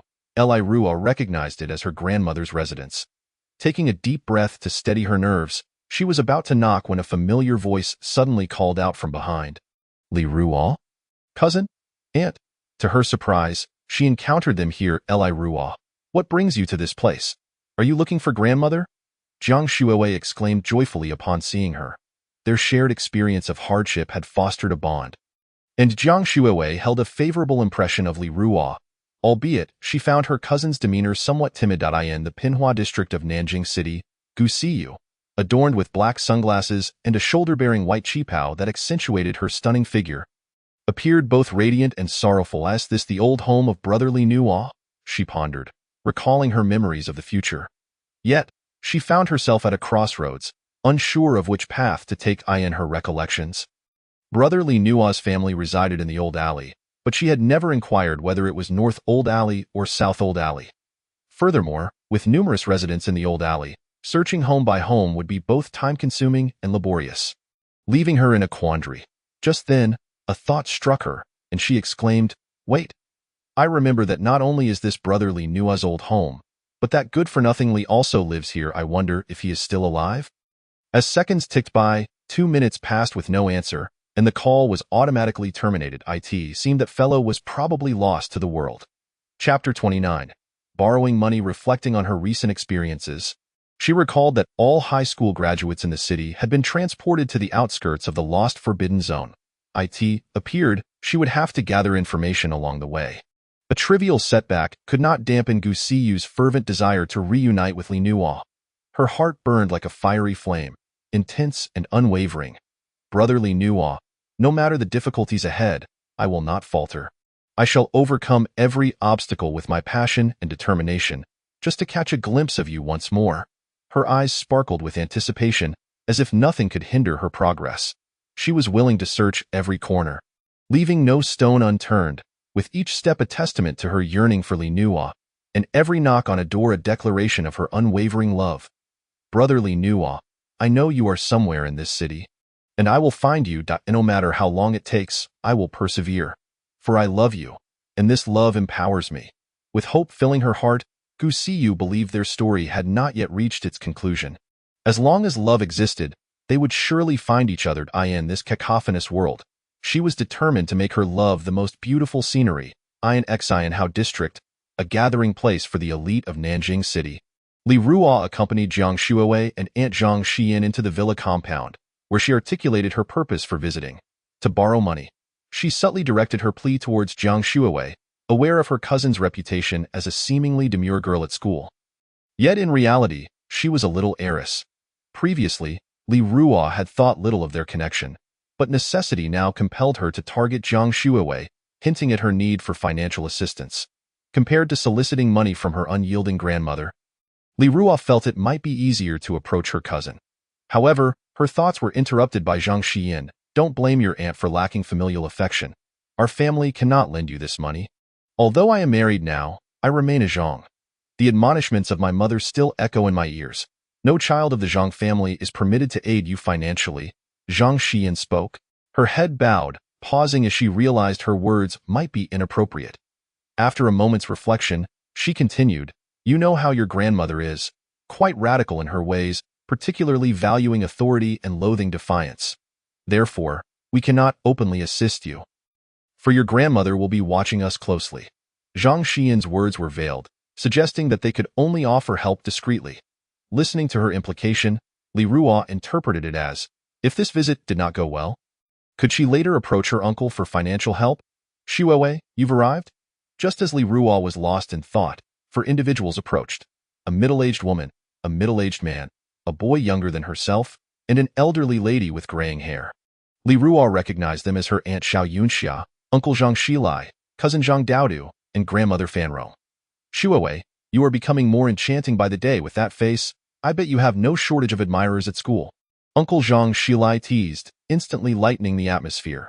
As the group engaged in pleasantries, Jiang Shuowei displayed her politeness and decorum, while Li Ruo felt out of place, standing aside like an outsider. Observing their cheerful exchanges, she found herself at a loss for how to broach the topic of borrowing money. Hey, this person looks familiar. Shuowei, is this your classmate or your boyfriend? At that moment, Uncle Zhang Xilai, curious as to who the boy beside them was, turned to Li Ruo. He had witnessed the boy entering with his sister and niece, and his curiosity was piqued, though he couldn't quite place why the boy seemed so familiar. Absolutely not. He is not my boyfriend. His name is Li Ruo, my cousin from my aunt's side, Jiang Shuowei exclaimed, flustered by her uncle's teasing. This revelation shifted the atmosphere among the five, particularly causing Fanrong's expression to darken. What? Li Ruo? The others reacted with disbelief, astonished that after all these years, they would see this child again, and none recognized him at first glance. Had the changes over the years been so drastic? Just then, Fanrong scoffed, her face clouded with displeasure. What brings you here? You are not welcome. From the outset, her demeanor towards Li Ruo was cold and filled with disdain. causing him to clench his fists. The contrast in her attitude towards Jiang Shuiwei and Zhang Daodu was starkly apparent. I must endure, Li Ruo reminded himself, suppressing his discontent. Remember your purpose for coming here. Mother is anxious in the hospital awaiting surgery, so you must remain composed.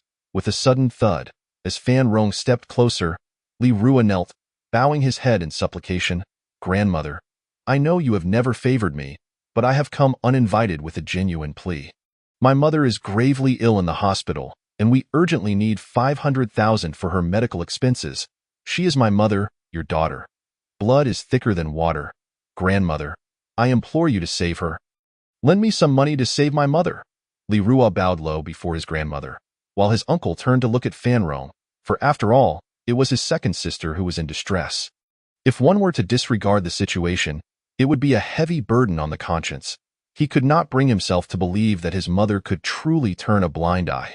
After all, he was her own child. Yet, unexpectedly, his mother resolutely declined. Silence. Who is your grandmother? Speak again, and I'll ensure you regret it. Chapter 30. The rules and decorum. Fan Rong leaned on her cane, striking the ground, as if the person kneeling before her was a heinous villain beyond redemption. You bring misfortune, and I knew that my daughter would be unlucky with you around.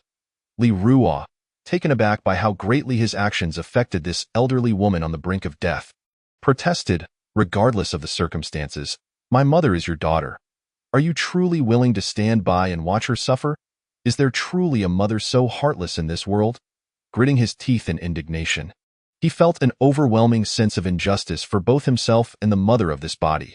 With a flicker of inspiration, he retorted, if memory serves me correctly, the Jin Cheng group of the Zhang family is thriving.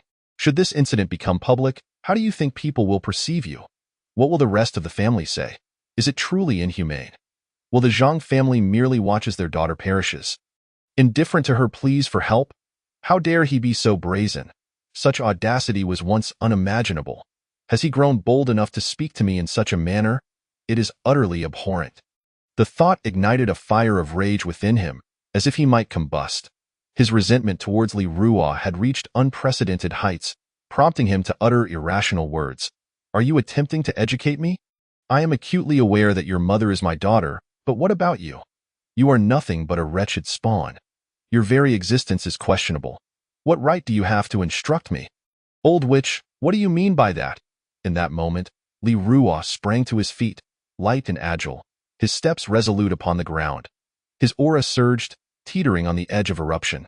What? Have I struck a nerve? You are a bastard, just like your father, a lowly wretch. I severely doubt you are even my daughter-as child. You are merely an impostor, a usurper. Elder Fan, her frail body trembling with rage, bore a twisted expression. Unable to tolerate a descendant daring to disregard her, she would not allow anyone to challenge her authority within her own home, unleashing a torrent of insults upon Li Ruo. Those around them were at a loss for words. Here we go again. The old woman is spiraling into her delusions once more. Zhang Xian murmured wearily, in her recollection, her sister had faced complications during childbirth, and when everyone believed the child would not survive, a nurse emerged from the ward cradling an infant, and that infant was none other than the original Li Ruo. That man was Li Ruo's father. A surgical procedure had successfully saved 2 lives. But from that moment onward, Elder Fan harbored doubts about the child. Old witch, I have tolerated you for far too long. Should you dare to slander me again, know that I will not hesitate to retaliate. Even if you are my elder. At that moment, Li Ruo erupted in fury, his anger directed not at the humiliation he faced, but rather at Elder Fan herself. He was indeed the later arrival. If one were to truly assess the situation, he was not Zhang Shiji's child, but merely an unwelcome interloper. Having been an orphan in his past life, he had never truly experienced love. Nor had anyone ever loved him. Therefore, societal rules and morals held no sway over him. You little beast, how dare you speak to your grandmother in such a manner? Li Ruo's earlier arrogance provoked Uncle Zhang Shilai. Though he disapproved of his mother's suspicious nature, he could not abide a junior disrespecting their elders. Li Ru, how could you utter such words? You shall surely incur divine wrath. At that moment, Aunt Zhang Xian also chimed in, attempting to educate him. Even Jiang Shuiwei, who stood nearby, looked at Li Ruo in shock, her mouth agape, filled with confusion and disbelief. She recalled how, in the past, her cousin had always kept his head down, afraid to meet anyone's gaze, speaking in a soft voice as if fearing to disturb others. He had always been inconspicuous at school, with mediocre grades and nothing particularly remarkable about him. Even during family gatherings, he merely sat quietly to the side, seldom engaging in conversation. However, the Li Ruo before her was utterly transformed. He stood tall, his eyes resolute and confident, his voice resonant and powerful, drawing attention from those around him. Especially that earlier display of vigor had left people astonished, despite his somewhat unimposing appearance, resembling a monkey with hollow cheeks and dark circles under his eyes that seemed permanently etched upon his face. Completely unlike the timid yet slightly sunny boy she once knew. Is this truly the cousin I once knew? How could he have become so assertive? Jiang Shuiwei thought to herself, feeling a flicker of pride. Perhaps his past experiences had forged him into a stronger, more self-assured individual. She began to re-evaluate the cousin she had previously overlooked, realizing that everyone has the potential to reveal an unexpected side of themselves at certain moments. Well, have you become so arrogant that you look down upon everyone? It appears these years of education have been in vain. Do you not comprehend what rules and decorum are? Elder Fan's rage turned into a mocking laughter, her voice laced with a chilling undertone, as if concealing blades within her mirth. She was resolute. Today, no matter what, she would not let this junior escape without imparting a lesson on rules and propriety. Chapter 31. Sky-level catastrophe. Someone, quickly. Where are the security guards? Beat this unruly wretch thoroughly. If they are left incapacitated, toss them out. I never wish to see this scoundrel again. Elder Fan, furious, struck the ground repeatedly with her cane. Before long, a dozen or so bodyguards clad in black suits surged forth from every direction of the estate. Each exuded an imposing presence, their muscles bulging, clearly seasoned fighters, possibly even gifted martial artists. Mother, what are you doing? Calm down. Little Ruo is still just a child, ignorant of his actions. Zhang Xian felt a sense of foreboding as the bodyguards emerged, realizing her mother was serious this time. Something had to be done. With this thought, Zhang Xian exchanged a knowing glance with her brother Zhang Xilai, who immediately grasped her unspoken intent. Mom, please don't be impulsive. This child is still young. You mustn't hold a grudge against him. Daodu, hurry and take your cousin away. Zhang Xilai stepped forward, positioning himself between the imposing bodyguards and his mother, urging her to reconsider while signaling his son to escort Li Ruo away. Given that children might be easier to manage than adults, Zhang Xian understood this and gestured for her daughter Jiang Shuwei to assist Daodu in leading Li Ruo away. Daodu, why are you still standing there? Did you not hear your father? Move quickly. Xiao Yunxia also nudged her son forward, joining her husband at her side. Are you all collectively protesting against me? Elder Fan was taken aback, unable to comprehend that anyone would dare oppose her. The atmosphere grew increasingly tense. Li Ruo, witnessing the unfolding scene, felt a chill run down his spine. The mere presence of these bodyguards was intimidating enough, but fortunately, they had yet to act. He understood that he could not remain here. His grandmother was notorious for her tempestuous nature, and lingering any longer might spiral the situation out of control. Li Ruo, why are you still standing there? You've already disrupted my family, and now you stand idly by. Leave! As Li Ruo momentarily lost his focus, his cousin Daodu tugged at his arm. Indeed, in light of the current circumstances, it was best for him to leave. Let us go. We can discuss my aunt's matters later. For now, we should get you out of here, Jiang Shuiwei added, stepping forward. Oh, let's go. Li Ruo did not stubbornly remain. He was pragmatic enough to realize he was unwelcome in this gathering. After all, why linger in a place where he was not desired? With that, he turned and strode purposefully towards the exit, leaving Jiang Shuiwei and Daodu momentarily stunned. They had anticipated it would be difficult to persuade him to leave. Suddenly, a gentle breeze swept through. Brushing against their faces in unison, they looked up to see Li Ruo had transitioned from walking to running at an astonishing speed, vanishing in the blink of an eye. Did he just run that fast? Jiang Shuiwei exclaimed in astonishment. Those who recognize the situation are truly remarkable. My cousin is impressive. He can bend yet also stand firm.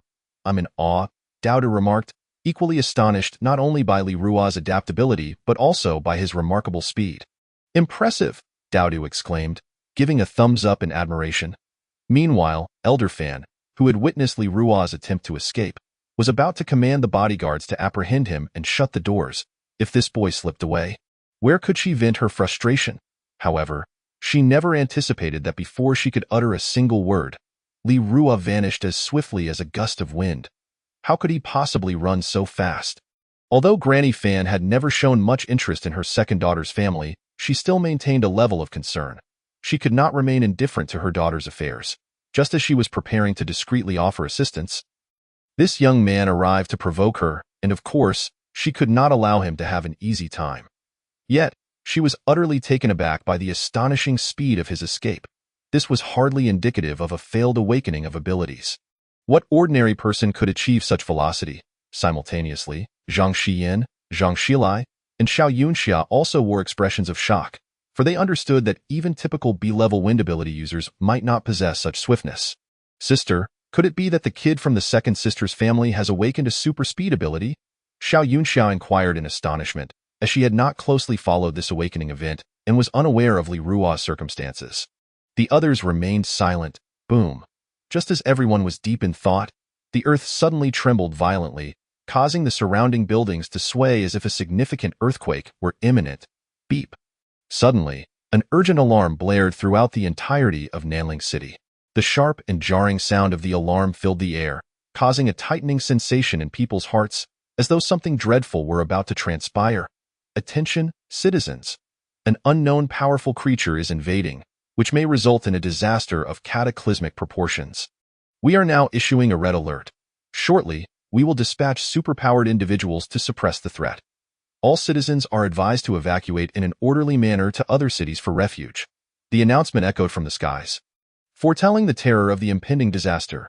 Alert levels: blue, yellow, red, black, white, corresponding to disaster levels: Mars level, Hull level, Sky level, Hell level, Eternal level.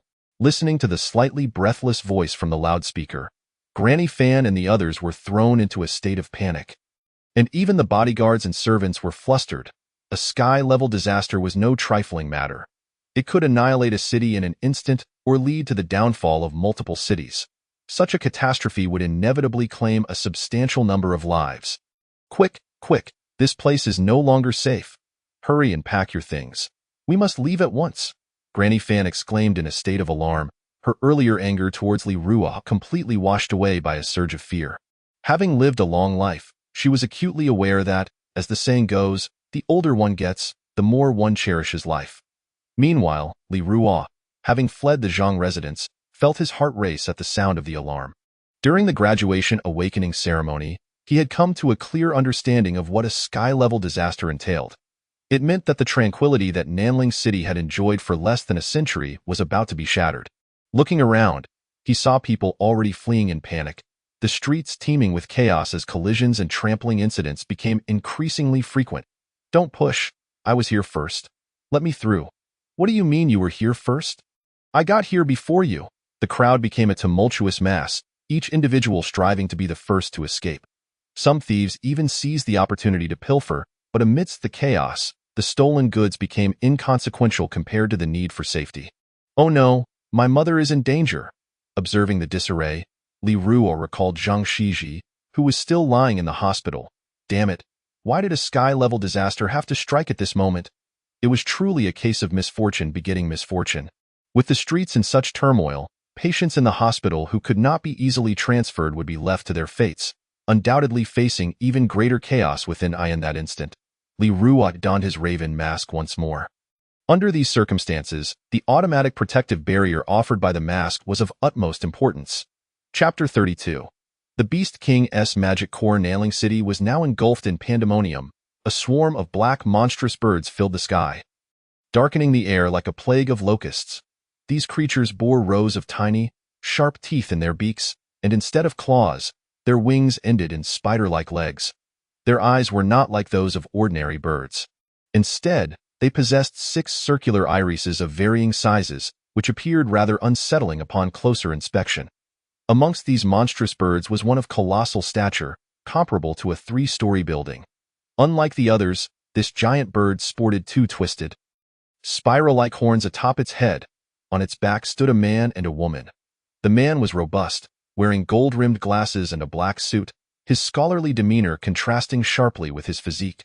The woman, petite and provocatively dressed, had hair cascading like a waterfall and a face reminiscent of a classic Western beauty, appearing youthful yet exuding a sultry allure, her eyes seemingly swirling with a mental vortex. What happened to that modified creature? Why has it suddenly gone silent? In the end, we have to take matters into our own hands, don't we? The speaker was one of the 25 chief members of the villainous organization. Known as Deus, her codename, Charming Fox, she was indeed an S-level ability user, endowed with the special power of the Enchanting Eye, a single-target psychic ability. Forget about that fool, he is probably dead by now. After all, he's just a modified being with limited intelligence. The remaining tasks are ours to complete. The scholarly man interjected. He was also one of the 25 chiefs of the villainous organization, known as Kevin, with the codename Gentleman, wielding lightning abilities. The ultimate cataclysm, an incredibly advanced mech invented by Dr. John, who ranked third on the V-level ability leaderboard, was unfortunately too perfect. Its internal AI had developed a consciousness and a desire to dominate the world. It sought to obliterate human civilization and establish a realm ruled by AI robots, its formidable power instilling dread in all humanity. Even V-level ability users found themselves powerless against it, ultimately requiring a coalition of V-level powers, excluding the top two, to dismantle its core and defeat the ultimate cataclysm. As Kevin recounted the harrowing history of 60 years ago, before he was even born and when Dr. John was still a spirited youth, Deus interjected with pride. But so what? In the end, the ultimate cataclysm fell into the hands of our organization. Thus, the ultimate cataclysm has been with us for some years now, having erased its original programming and replaced it with code loyal to our organization. If we were to reboot the ultimate cataclysm, it would be tantamount to our organization wielding a weapon perilously close to an eternal-level disaster. Kevin spoke these words with great caution, even at an altitude of 10,000 meters. His voice barely above a whisper, fearful that an unintended listener might overhear. Why are you being so cautious? We are at an altitude of 10,000 meters. Who could possibly hear us? Deus rolled her eyes disdainfully at his timidity. You don't understand. The entities above are extraordinarily terrifying. They are ancient beings beyond our comprehension. Kevin defended his earlier demeanor. Spare me your unnecessary caution. The task is of utmost importance. Just tell me how to locate the core. Deus replied dismissively, unwilling to engage in further debate. This is precisely why I need you to control this high-level beast, the rejuvenation bird. The so-called core is essentially the magic core of a king-level beast, a treasure that entices lower-level beasts immensely. If you can manage to take command of this rejuvenation bird, I am confident that it will soon lead us to the King's magic core. Kevin asserted, exuding confidence. If the organization could reboot the ultimate cataclysm, then there would be no rival capable of challenging them in this world. However, one thing perplexed him. Why did the higher-ups of the organization insist on consolidating all powers on the continent? Wasn't he ruling the world enticing enough? Ah, I see now. Deus nodded thoughtfully, gaining a new understanding of their mission's objective, her yearning for the organization's bright future intensifying. In the city center, the First People's Hospital was in chaos, with people flowing like a torrent in all directions, each scrambling to escape, some hurling curses as they fled. In stark contrast to the frantic crowd, one figure moved against the tide. Li Ruo, donned in his raven mask, activated his protective barrier, which repelled those who dared to encroach upon his space. Seizing the opportunity, he strode purposefully towards the hospital. Who the hell is that? That bastard just shoved me. If I catch you, you'll regret it. Ignoring the angry din surrounding him, Li Ruo pressed on towards the hospital, the protective barrier creating a clear path amid the throng. However, as he advanced, the cacophony behind him erupted into a chorus of lament. Mom, are you still there? Rushing into the hospital, Li Ruo called out for his mother while racing towards room 301, where the atmosphere had reached a fever pitch of turmoil. The doctors and nurses had already evacuated, leaving behind a number of despondent patients who were now indiscriminately smashing whatever items they could find. Witnessing this scene heightened Li Ruo's concern for his mother's safety, prompting him to unconsciously quicken his pace. 5 minutes later, Li Ruo finally arrived at the entrance of Ward 301. The moment he laid eyes upon the room, An overwhelming urge surged within him to burst through the door and whisk his mother away from this place, heading to a safer city for treatment. Just as these thoughts raced through his mind, the surrounding buildings began to tremble violently, cracks appearing in both the floor and ceiling. The entire hospital building seemed on the brink of collapse. Deafening roar echoed. Just as Li Ruo was about to charge into Ward 301, the room before him suddenly caved in, the ceiling fracturing, and an avalanche of dust and debris cascaded down. A swarm of grotesque black birds in the sky amassed energy in their beaks, unleashing indiscriminate flames and thunderous bombardments upon the ground, leading to the complete destruction of the First People's Hospital of Nanling. Chapter 33. Comprehensive annihilation. The flames spread, and thunder raged. The night sky was densely packed with the hideous forms of these heavy bright birds, circling above the hospital now reduced to ruins, emitting piercing screeches. Below, chaos reigned, dust swirling for miles around. Countless streams of blood flowed from the massive shattered walls, the air thick with the stench of carnage. It seemed that whatever they sought lay beneath this devastation. Standing upon the back of a colossal heavy bright bird, a refined man gazed down at the horrific scene with an unflinching demeanor, as if such sights were no longer shocking to him. No need to rush. It appears we have company, and quite a few at that. Beside him, a young girl named Deus seemed to sense something amiss, her keen perception probing the distance. Before long, a tremendous roar filled the sky, as a massive aerial battleship sped towards them, immediately launching two high-temperature beams. Explosions erupted in succession, striking nearly 100 heavy bright birds, causing them to plummet to the ground. Simultaneously, 10 armored vehicles and 2 finely crafted tanks surged onto the scene. How swiftly these ants from the Dragon Kingdom arrive. I didn't expect them to come so quickly. What a bothersome lot, the refined man scoffed, observing the soldiers descending from the armored vehicles. Him. Despite their impressive equipment, they appear to be nothing more than a disorganized OBIT. Seems our mission has grown a bit challenging, so, here is the plan. Use your enchanting gaze to see if you can remotely control these individuals, compelling them to disperse, allowing me to quietly search for the Beast King's core. After a moment's thought, he suggested this, hoping Deus could manipulate the heavy bright birds to control the troublesome soldiers. You overestimate my abilities. With so many of them, even under extreme mental strain, it's beyond my capacity, Deus replied, exasperated. While these soldiers may have been weak and easily manipulated, their sheer numbers were overwhelming. However, to her surprise, the man shifted his approach, continuing, then control half or even a fraction of them, inciting them to turn on one another. As long as they do not obstruct us, we shall be fine. Hearing this, Deus found the reasoning sound and contemplated giving it a try. With that, she turned towards the aerial battleship, her eyes narrowing before suddenly widening. Enthralling gaze activated. A wave of mental energy surged forth, and within the battleship's cockpit, the pilot, who had just received orders to focus all fire on the massive bird, suddenly froze, his consciousness invaded by an unseen force. Just as the cannons were about to fire, they redirected towards the armored vehicles below and unleashed a barrage. With a thunderous boom, a high-temperature explosion obliterated all the armored vehicles, triggering a chain reaction of blasts, leaving only 2 specially designed tanks relatively intact, though they were also sunk into a deep pit. The soldiers on the ground suffered severe casualties, with only a handful managing to survive. What is happening up there? Why are they firing on their own? One soldier exclaimed in outrage. Damn it, who is responsible for this madness? Once this is over, I swear I'll take them to military court.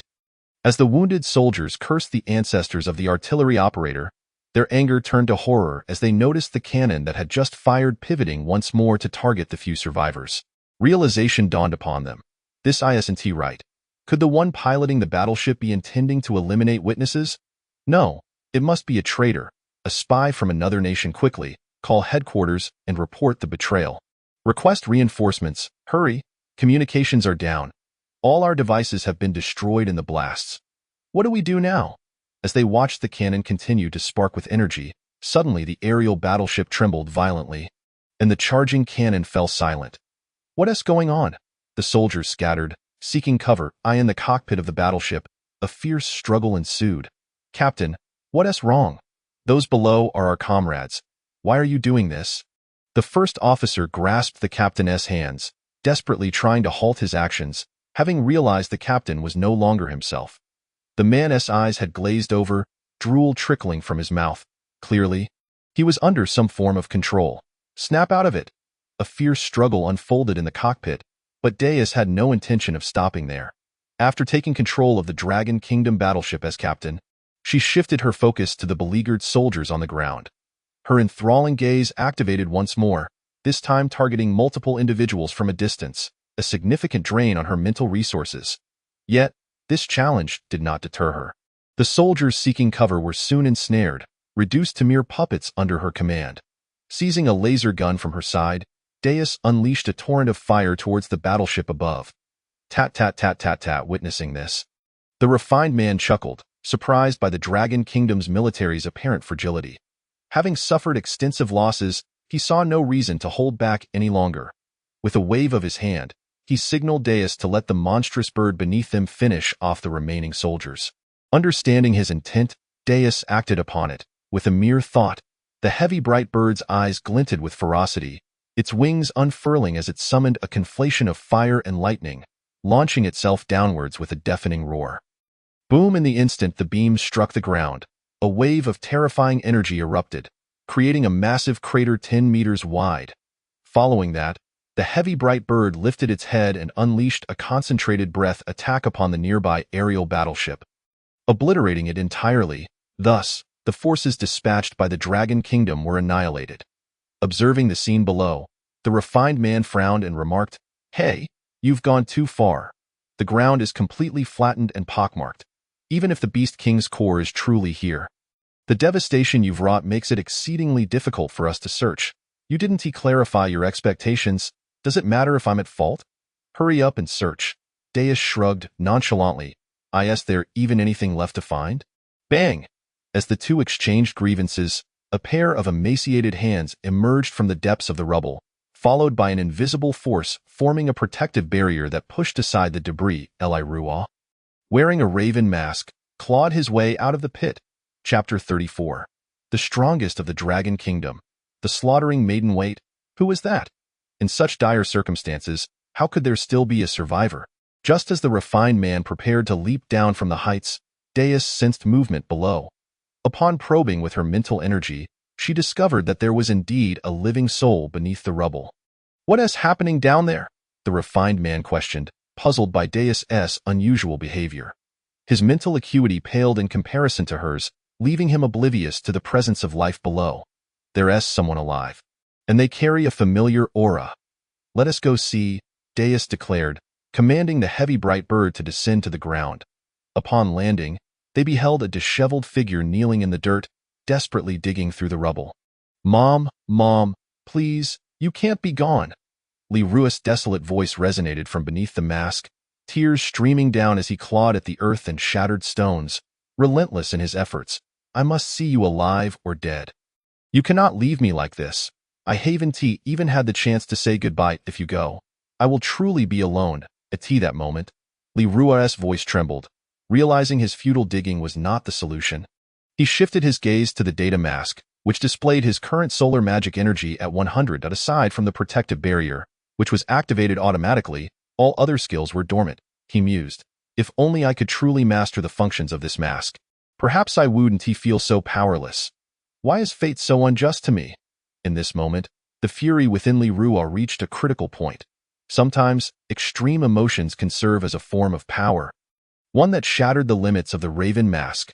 The mask glowed ominously red, and in the next instant, a terrifying surge of energy burst forth, forcibly unlocking all previously restricted skill options. Barrier cutting. Barrier cutting activated. Eli Rua waved his hand, instantly conjuring a vivid red barrier that sliced through the ground, cleaving the debris and soil before him, creating a nearly 2-meter gash in the deep pit. A familiar aura surged forth, and at that moment, the refined man Kevin and the enchanting fox Deus both beheld the masked visage of Li Rua, their hearts filled with astonishment. The Crow Man? How could he be here? Wasn't he supposed to be dead? I don't know, but judging by that previous display of barrier-cutting prowess, I am convinced that it is indeed the Crow Man's ability, though it appears to be at least 10 times stronger than I remember. The refined man was also filled with uncertainty, unable to believe that the Crow Man, one of the top 25 members of the villain organization, was still alive. It was exceedingly strange. It was already abnormal for the Crow Man to be alive, but how could his powers have grown so significantly? Is the person before us not a ghost? Refined brother, it's bad. I sense a remarkably powerful presence approaching. We must quickly find what we are looking for and leave this place. At that moment, Deus's eyes widened in shock as her psychic waves detected a terrifying aura of bloodshed drawing near. She hurriedly warned her companion, "It's too late. She has already arrived. Does that little rat from the Mouse Kingdom think it can create chaos in my Dragon Kingdom and escape unscathed?" Just then, a vast crimson mist enveloped the sky, and where the mist spread, all the luminous birds spontaneously exploded. A chilling and murderous aura gradually descended. A petite girl with skin as white as snow emerged from the mist. Clad in a short red cheapao, her delicate face bearing the youthful appearance of a 16 or 17-year-old. Her large eyes appeared somewhat adorable, and her lips were small and cherry red. Her long crimson hair flowed and danced in the wind, and her bare feet were adorned with jingling silver bells around her ankles. This is not good. This is the fourth-ranked killing maiden of the V-level powers, Long Yao. Upon seeing the newcomer, the refined man was filled with dread. This was a true V-level powerhouse. In the absence of the first and second V-level giants, this individual could almost be considered the strongest of the V-levels. After all, the third-ranked Dr. John did not possess overwhelming strength. His genius lay solely in invention. Were it not for his creation of the ultimate tyrant, he might not even have reached the third rank. What? This is the strongest of the Dragon Kingdom. The one with the killing ability, Long Yao? Why is she just a child? Deus was utterly unprepared for the sight of this seemingly younger girl being the most renowned powerhouse of the Dragon Kingdom. The killing maiden? It was simply too surprising. The refined man could not help but caution Deus, for in his view, the magical cores of the Beast Kings could be set aside. Whether they could escape from this foe was now uncertain. Killing abilities, among the most elite of special abilities, possessed some unfathomable powers, which compelled the refined man to heighten his vigilance. What should we do now? Deus's companion's words caused her to panic, leaving her at a loss. You need to control the remaining luminous birds and this Beast King to distract this woman, and see if we can buy ourselves some time to escape, the refined man instructed. Given the circumstances, this was their only option. With that, Deus concentrated her energy, commanding the Beast King while directing countless luminous birds to attack the crimson figure. However, at that moment, Long Yao merely cast a dispassionate glance over the horde of beasts before disdainfully extending her palm. Gently grasping the air, boom, boom, boom, boom. One explosion after another rang out, as all the luminous birds burst into clouds of blood mist, including the enormous Beast King. This demonstrated the true extent of her formidable power. As the Beast King was obliterated, Deus suddenly coughed up a mouthful of blood. Her spiritual energy, which had been linked to the Beast King, was severely backfired. How is this possible? How can she be this strong? Can we truly escape from this woman? Deus uttered in despair, for apart from controlling the spiritual worlds of others, she possessed no other abilities. She had previously attempted to stealthily invade and control her opponent's mind, but was left dizzy and disoriented by the overwhelming killing intent emanating from Long Yao. The current situation was exceedingly dire for them. This is terrible. Beside her, the refined man wore a troubled expression, recognizing that the strongest killing maiden of the Dragon Kingdom was indeed no joke. In a direct confrontation, they had no chance of victory.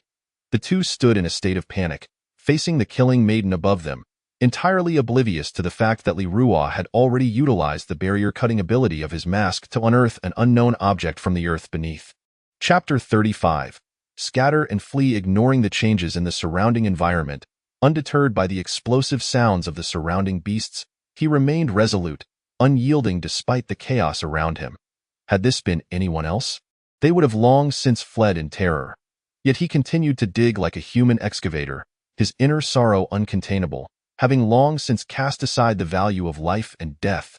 After nearly half an hour, Li Ruo, like a dog, dug through the earth, laboriously creating another small pit beneath the deep chasm, his hands nearly numb from the effort.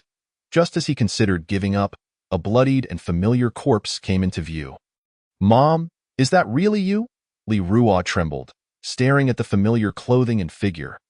Though he had anticipated this moment, facing it in reality caused his vision to momentarily black out, nearly causing him to faint. Gone? Truly gone? In that instant, it felt as though all the strength had been siphoned from his body, and his knees buckled, causing him to kneel upon the ground, his despondent gaze cast downward. After a long while, he inhaled deeply and raised his voice to the heavens, shouting, "Mom!" This cry was filled with sorrow, as if he sought to expel all the air from his lungs, drawing the attention of those nearby. Even if he were to fulfill the filial duty of the original owner, she was still gone in the end. He was left alone, lamenting that she had departed too swiftly, leaving him without the chance to bid her farewell. Li Ruo sighed, preparing to retrieve Zhang Shiji's corpse when he felt something unusual. What is this? At that moment, Li Ruo discovered a transparent red diamond-like sphere beside the corpse, roughly the size of 2 palms. If he listened closely, he could faintly hear the savage growls of a beast emanating from within. He could distinctly sense that this strange sphere seemed to possess life, pulsating with warmth in his hand like a heartbeat. What a peculiar item! Li Ruo weighed the object in his hand. Its surface shimmered, suggesting boundless power. It was clearly a valuable treasure. Yet, regardless of its worth, it paled in comparison to the matters concerning his family. Still, it was unnecessary to discard it. It might prove useful in the future. While he contemplated this, a voice suddenly rang out nearby. "Beast King Magic Core?" Upon hearing the shout, Li Ruo turned to see the others looking at him. The man among them exclaiming, "Great, Crow Man, you found the Beast King Magic Core. Quickly bring it here. With this core, we might just escape." The Beast King Magic Core? Hearing these words, Long Yao immediately recognized its significance. And upon glancing at the object in Li Ruo's hand, she comprehended everything. It was indeed the Beast King Magic Core. "It seemed you and these two are in cahoots." Long Yao fixed her gaze on Li Ruo, declaring, "Put it down." At that time, she was merely an emerging V-level ability user, reluctant to make her presence known. However, the upper echelons of the Dragon Kingdom had tacitly acknowledged the matter, and it seemed the news from back then had resurfaced. Now, all of Long Yao's attention was focused on Li Ruo. "No, I don't know them. I'm just here looking for my mother." Sensing the misunderstanding, Li Ruo immediately shook his head, asserting that he was unacquainted with these two. He still had no idea what was happening. How did he suddenly find himself with accomplices? "I said put it down." Seeing Li Ruo refuse to comply, Long Yao unleashed her killing intent, her blood-red aura coalescing and bearing down on Li Ruo's spiritual world. Attempting to force him into submission, in response, Li Ruo merely scratched his ear, feeling nothing amiss, yet the atmosphere around them became palpably tense. "Enough already. It's just a worthless rock. I don't even want it." Li Ruo, feeling exasperated, turned and casually tossed the object aside. At that moment, the refined man executed a swift roll, deftly catching the fallen Beast King Magic Core in his arms, exclaiming with excitement, "Well done. Deus, grab the item and run. I'll cover you." Kevin hurled the object he held to Deus, who, without hesitation, executed a simple leap, catching the Beast King Magic Core, rolling on the ground a few times before springing to her feet and fleeing in a panic. Upon witnessing this, Long Yao shifted her focus. "A wheel battle, is it? Unfortunately for you, you are up against me with that." Long Yao unleashed the same technique against the refined man, her hand forming a grasp as she envisioned her blood bursting forth.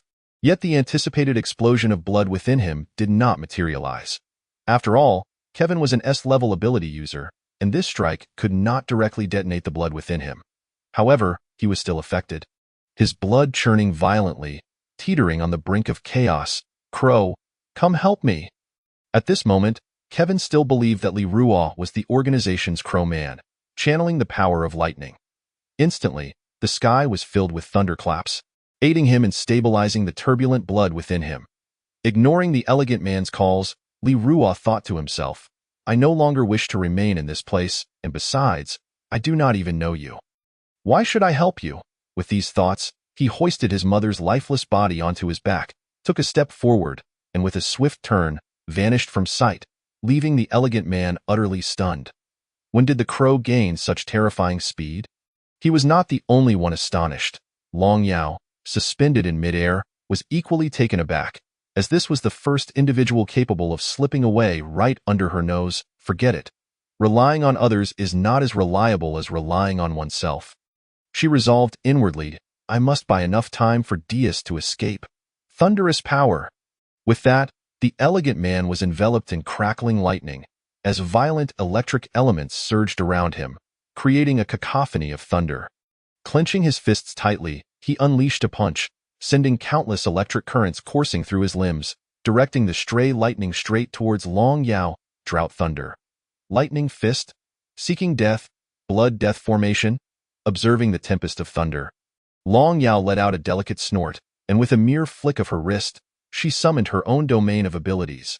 An overwhelming aura of murderous intent surged forth, as the crimson wave barrier rippled into existence, ensnaring the elegant man within. Inside this sanguine domain, threads of blood stirred through his veins, causing his energy to become erratic and the surrounding lightning powers to grow unstable, gradually dissipating. This is bad. My body cannot withstand this much longer. This woman is terrifyingly strong. It seems I must abandon this vessel, he lamented, just as an invisible blood thread pierced through his forehead, causing his eyes to glaze over. Releasing a wretched scream before his body disintegrated into numerous bolts of lightning. Is it a mere illusion created from condensed electrical energy? Long Yao glared at the spot where the electricity vanished. Realizing she had been outmaneuvered. How infuriating! Attempting to flee. Not a chance. This is not a place you can come and go as you please. Chapter 36. Contestation. This is not a place for you to come and go at your whim. Since you are here, you must pay the price.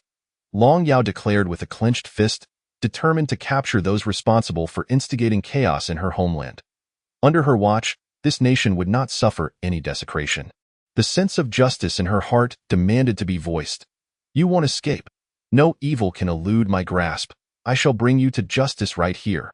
On the other side, Diaz, in a state of frantic disarray, felt her heart racing against the imminent threat to her life, yet she believed she could endure this hardship.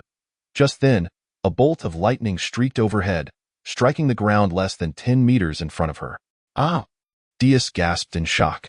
The sudden turn of events caused her to halt abruptly, but her body's momentum was too great, sending her tumbling forward, sliding 2 meters with her chest against the ground. What is wrong, Diaz? We just parted ways less than 10 minutes ago. There's no need for such formalities. The spot where the lightning had struck revealed the figure of the elegant man. In the face of life and death, he had used his lightning powers to create a decoy and escape with his life, but it had severely drained his energy reserves, leaving only 1/5 remaining. Kevin, are you trying to scare me to death? Diaz exclaimed in exasperation, having just managed to regain her footing after delivering a light punch to Kevin. What's wrong with you at a time like this? And where is that murderous girl from Long Nation? Did you manage to shake her off? Seeing her partner unharmed, Diaz instinctively assumed they had temporarily evaded the terrifying adversary. However, Kevin's next words ignited her anxiety. No, I haven't. What do you mean no? How did you survive then? Surely she didn't let you go because she found you handsome, Diaz retorted. Of course not. What are you thinking? I merely used my lightning abilities to create a decoy and escape. That terrifying woman is likely still pursuing us. Enough chatter. Let's get moving before she catches up. With that, Kevin grasped Diaz's hand and activated the remaining fraction of his lightning abilities, transforming their forms into a streak of lightning as they swiftly fled the scene, intent on escaping with their companions and the Beast King's magic core. Yet, as Diaz felt Kevin's hand firmly gripping hers, she experienced an unusual sensation, relishing the feeling of being protected, the warmth of his grasp, and the swiftness of their escape. To her surprise, she found herself becoming infatuated with this man, a responsible man who, when faced with danger, prioritized her safety. Truly, he was the ideal boyfriend. Unbeknownst to Kevin, he had already caught the attention of those around him. Oblivious to the starry-eyed gaze Diaz cast upon him, all he wished for was to lead his companions out of peril and fulfill the organization's mission. As they sped along, they suddenly collided with a dazed figure emerging from the thicket. With a loud thud, both parties were knocked to the ground. Ouch! What an inconsiderate fool! Can't you watch where you're going? You bumped into me, Li Rua grumbled as he rose from the ground. Still wearing his crow mask and previously making his way towards the impoverished district with his mother's remains slung over his back. "I sit you?" Li Ruo turned to see who had crashed into him, only to find it was the very person who had earlier referred to him as a crow. These two were certainly not good people. Upon their first meeting, they attempted to drag him down with them, making others believe he was their accomplice. Truly cunning. How unlucky can one get? Am I cursed? Why has everything been going so awry lately? Li Ruo lamented. I have always been kind to others and never fought for anything. Yet I find myself in this predicament. Is it true that the good are trampled upon? Wait, what just rolled by my foot? Noticing something unexpected at his feet, Li Ruo looked down to discover the previously sparkling red gemstone. His eyes instantly lighting up. What a treasure! This item is clearly valuable. How fortunate that it has come before me again. I can use it to afford a grand burial for my mother. As he bent down to pick it up, Kevin overheard Li Ruo's words and was immediately filled with rage. Stop, Crow, what were you just saying? You intend to sell that item. Do you have any idea what it is? Do you know its significance to the organization? Kevin sprang to his feet, adjusting his attire as he reprimanded Li Ruo. In response, Li Ruo merely replied with indifference, What concern is it of mine? You? Seeing Li Ruo's nonchalant demeanor, Kevin's fury reached its peak. Crow, do you intend to betray the organization? Betray? Ha ha ha, I am accustomed to freedom. What need have I for betrayal? Li Ruo chuckled awkwardly, his words veering off from Kevin's accusations. Ignoring the menacing glare directed at him, he bent down and picked up the object from the ground. Watching this unfold, Kevin felt as though his teeth might shatter from frustration. Crow, you have indeed betrayed the organization. It seems your earlier failure was merely a ruse to feign death and escape the organization. Unforgivable. You shall pay the price. Kevin's anger had reached its zenith, even with only 1/5 of his powers remaining. He was determined to eliminate this traitor. This, Li Ruo responded with confusion. What are you talking about? I don't understand. Li Ruo was genuinely bewildered. What did this man mean by calling him a crow? Just then, Li Ruo sensed a sudden surge of powerful electricity emanating from the man before him, arcing towards him. Fortunately, as the electrical currents approached, they were blocked by the protective barrier of his mask. Damn it, my current strength is depleted. I cannot handle this traitor. Dias, I can only rely on you now. Use your enchanting gaze to distract him for a few seconds so I can seize the item from him. Kevin, acknowledging his inability to confront Li Ruo directly, placed his hopes on Dias. He did not expect her to control the adversary completely. He merely needed her to cause a moment of distraction, which he believed she could manage. As fellow S-grade powers, even with diminished mental energy, she should be able to exert some influence. Chapter 37. Robbery. All right, I know what to do. A smile of trust spread across Dias's face. In order to honor Kevin's faith in her and to fulfill the organization's mission, she approached Li Ruo with confident and purposeful strides, without uttering a word, and activated her enchanting gaze. Enchanting gaze. Dias first closed her eyes and then suddenly opened them wide, her pupils radiating a distorted wave of mental energy directed towards Li Ruo. Indulge in the illusion I have crafted for you. Even if only for a few fleeting seconds, as Kevin once remarked, though we are all S-class powerhouses, the enchanting gaze may not genuinely transform one into a puppet. However, it can certainly disrupt their mental realm. Why are you staring at me? The golden-haired, azure-eyed maiden before me, with her captivating large eyes, fixed her gaze upon Li Ruo, leaving him feeling quite uncomfortable. Tilting his head in confusion, he wondered what her intentions might be. You completely unscathed? Impossible. Unable to contain her disbelief at the apparent lack of effect on him, Dicey blinked, her eyes having long since dried from prolonged exposure. I refuse to believe it. Let us try again. Child, heed my words, relax your mind, and relinquish what you hold. Dicey amplified her psychic abilities, convinced that this man, faced with her powers, must be feigning indifference. Bored, Li Ruo felt somewhat disinterested, sensing that these two were treating him like a mere plaything. A blatant display of disrespect. With that thought, he slowly raised his right hand. Barrier impact. Upon activation of barrier impact, a square wall of azure light materialized in his palm, transforming into a rushing stream of light that propelled Dicey 3 meters away. She crashed into 2 large trees, a sizable lump forming on the back of her head. Though her life was not in peril, she succumbed to unconsciousness. Dicey, you traitor.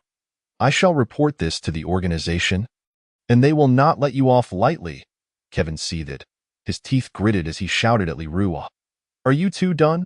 With your crows and organizations? You have mistaken me for someone else. I don't know you at all. The man's instincts warned him that the organization behind Kevin was formidable, sensing impending trouble. Could you refrain from dragging me into this? Impossible. Regardless of who you are. The evil organization will never let go of someone who dares to seize what belongs to us. Kevin's eyes bulged with rage, veins throbbing on his forehead, realizing that just as he was about to complete his mission, an unexpected complication had arisen. To make matters worse, he was significantly weakened and could do nothing against Li Ruo. How could he not be furious? Fine, I concede to your demands. You want this, don't you? Here, take it. Consider it a donation to avert disaster. Li Ruo, feeling increasingly agitated, tossed the red prism he held towards Kevin, saying, Take this and leave swiftly. The dazzling red Beast King's magic core traced a perfect arc through the air, and Kevin, not one to decline, leaped to catch it with both hands. You are somewhat reasonable, but do not think you will escape unscathed. I will remember you. At this juncture, even if Li Ruo were to withhold what Kevin desired, he would still have to carry Dicey away, for a far more terrifying figure was approaching. It was not prudent to linger in this place. Thus, Li Ruo watched as Kevin hoisted the maiden and departed, only to be taken aback by the arrival of Long Yao, who had witnessed the entire scene. Before she even arrived, her voice rang out, What a little thief, taking what isn't yours and attempting to flee? Who? Li Ruo exclaimed, his expression shifting as he scanned the surroundings, only to lock eyes with a petite figure emerging from the thicket. Stop, do not move. At that moment, a group of middle-aged men clad in animal skins appeared, brandishing crude laser guns aimed at Li Ruo and Long Yao. Stay still and listen, I have something to say. In the midst of this group, a stuttering rotund man struggled to articulate his words clearly. Observing their sudden appearance, Li Ruo's expression darkened, followed by a chuckle. Had he stumbled upon a band of robbers? Could this stuttering man be their leader? As he pondered this, the stammering figure suddenly gasped, his eyes widening in terror as a flying knife pierced his neck, rendering him breathless. His life ended abruptly, his hefty form collapsing to the ground, causing the earth to tremble upon impact, witnessing the demise of their leader. The remaining men panicked, realizing they had encountered a force far beyond their capabilities. None among them possessed abilities, and their feeble imitation of laser guns proved inadequate against a true power wielder. In this tense atmosphere, the bandits scattered in disarray, fleeing in all directions. Long Yao, however, merely smiled faintly. How could she allow them to escape unscathed? It was precisely individuals like them that perpetuated crime in this world. To eradicate it completely, one must cut off the roots. With a swift motion, Long Yao unleashed 9 flying knives, slicing through the air at blinding speed, claiming the lives of the bandits as blood rained down, their wails echoing through the forest. The chaotic knives navigated through the woodland, dispatching one foe after another. Li Ruo watched in horror, his scalp prickling as the once muddy path became stained crimson with blood. Severed limbs littered the ground, and he even glimpsed 2 severed heads rolling. A gruesome sight. Oh my goodness, he gasped, astounded by the ruthlessness of this seemingly young girl. Sweat poured down his forehead as he realized he needed to leave quickly, to escape with his mother's remains. This young woman was clearly unhinged, and it was time to slip away. Yet, as he contemplated his escape, he was suddenly enveloped by a sweet fragrance mingled with the heavy scent of blood. Lifting his gaze, he found Long Yao's cold countenance mere inches from his own. What the hell? Li Ruo jumped back 2 meters, his expression shifting to one of wariness. In that moment, he became acutely aware of the eerie silence that had fallen around him. A glance revealed that the bandits had all been eliminated with astonishing speed. This woman was terrifying. Her indifference to taking lives was chilling, as if she were a harbinger of death. What? Do you still wish to flee? Do you think you can escape before me? Your companions won't get far. I will ensure you meet the same fate as those foolish ones before you. Could such merciless words truly emanate from the lips of a girl with golden hair? Was it he who had lost touch with reality, or was the world itself truly askew? I believe you are mistaken. I do not know those 2 men. I am merely here to retrieve my mother's remains. I know nothing at all. At this juncture, Li Ruo realized that she had mistaken him for an accomplice of the foreigners. He pondered whether he might dispel the misunderstanding, even if he could evade capture. He could not ignore the sensation of being hunted. Ha! Trying to deceive me. Since you claim not to know those men, why did you hand over what belongs to our nation to them? Are you not a spy? Long Yao's words struck home, and Li Ruo found himself momentarily speechless, unable to formulate a rebuttal. Have I hit the nail on the head? No, I didn't think that far ahead. I was considering many factors, and it was not as you assume. Li Ruo protested, desperately attempting to defend himself. Enough. Cease your excuses. I advise you to accept your fate. I shall show mercy, allowing you to die swiftly. At least it will be less painful. Long Yao continued her relentless assault, as though Li Ruo were already a dead man walking. I am truly exasperated by that arrogant little brat. I have tolerated you for far too long. Do not presume that you can truly get the better of me. Just so happens that I have been harboring a great deal of anger lately, and since you seek a confrontation, I shall vent my frustrations upon you. It has become evident that even the most temperate individuals cannot endure such a haughty and aggressive demeanor. Li Ruo has resolved to tear off the facade and engage in a proper contest with the other party. With the crow mask as his safeguard, he has decided to go all out. Even if this girl is a deity incarnate, I shall not hesitate to rebuke her. You are courting death. Li Ruo's few words successfully provoked her. And in that instant, the murderous intent in Long Yao's eyes was unmistakably unleashed. She had long since contemplated taking a life. At that moment, she yearned to eliminate the person before her, unable to tolerate any form of cursing. Not even the taunts of an ant.in, the realm of slaughter, Blood Lotus Killing Prison. The murderous ability activates, Blood Lotus Killing Prison. A sanguine lotus blooms from her center, expanding and enveloping a vast area of 10 miles. With a torrent of lethal intent surging forth. Within this prison, enemies not only find their strength curtailed, but those with wavering resolve may be crushed by the overwhelming murderous aura, succumbing to madness. Blood Lotus Killing Prison? Gazing at the darkened sky obscured by the lotus apparitions surrounding him, Li Ruo could only perceive the splendor of this technique, feeling an odd sense of superficiality. Are you truly able to admire the scenery while trapped in my domain? It appears you are not entirely inept, but your fortune has run out. At this juncture, Long Yao seemed to acknowledge the strength of her opponent. However, her tone shifted. My murderous ability is beyond your comprehension.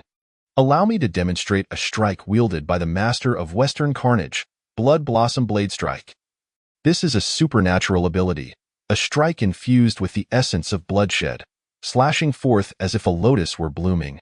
Attacking in all directions with lethal intent, it can sever the life force and vitality of an enemy in a single blow. With two blood-hued curved daggers in hand, Long Yao carved a bloody line through the air.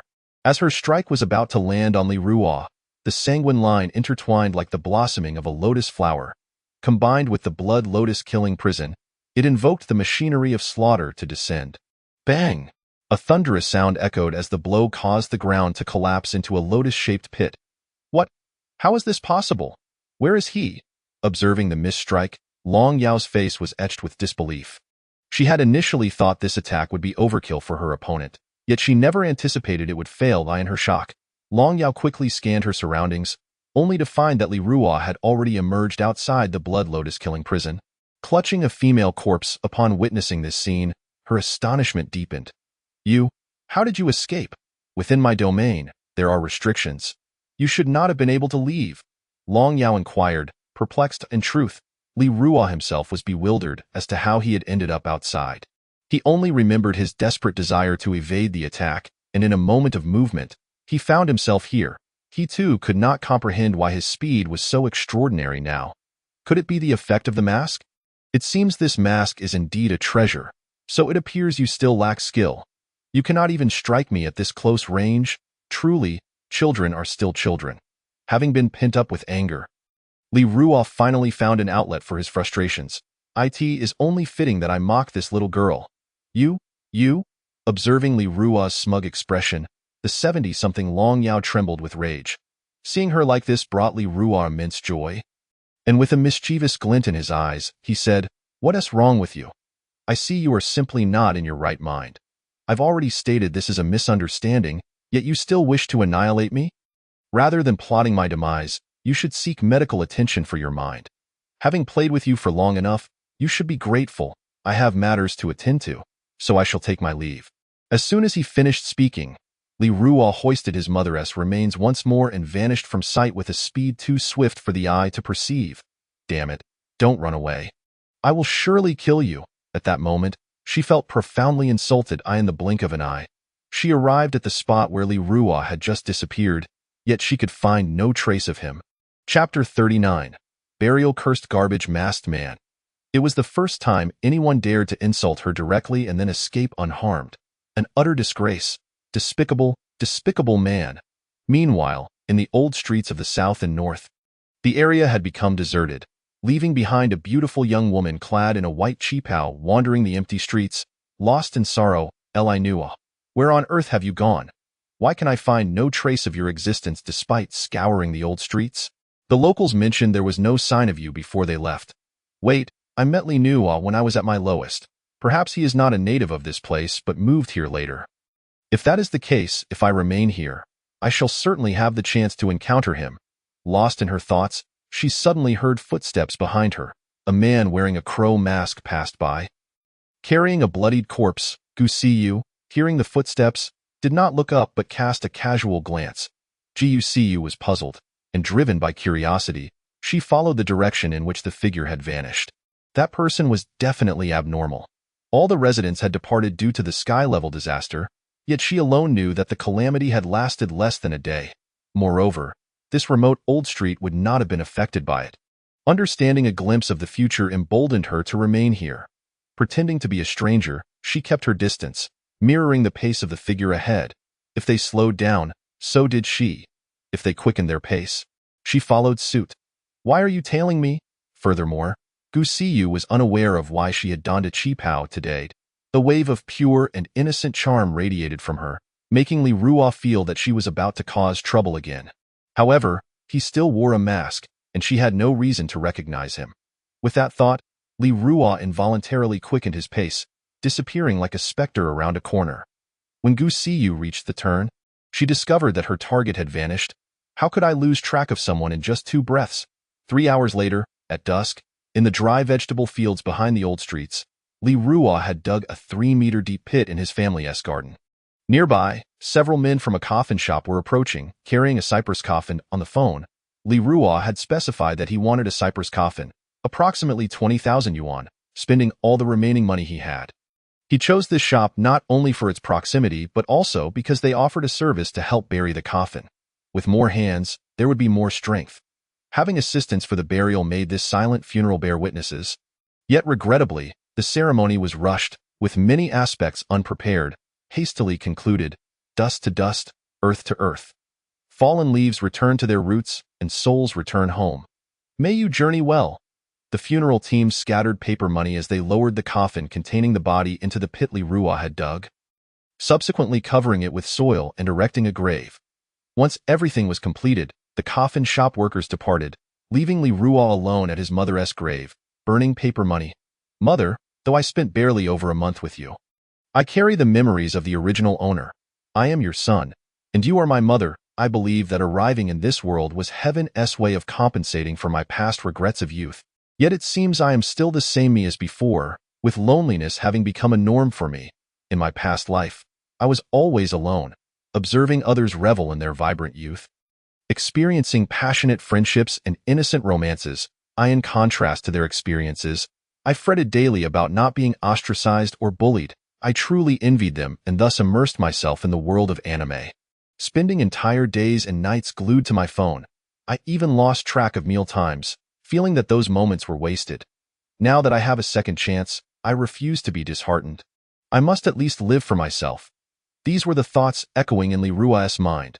After paying respects at his mother Zhang Xi's grave, Li Ruo sat down to take in the scenery of his vegetable garden, remaining there until deep into the night before rising to leave.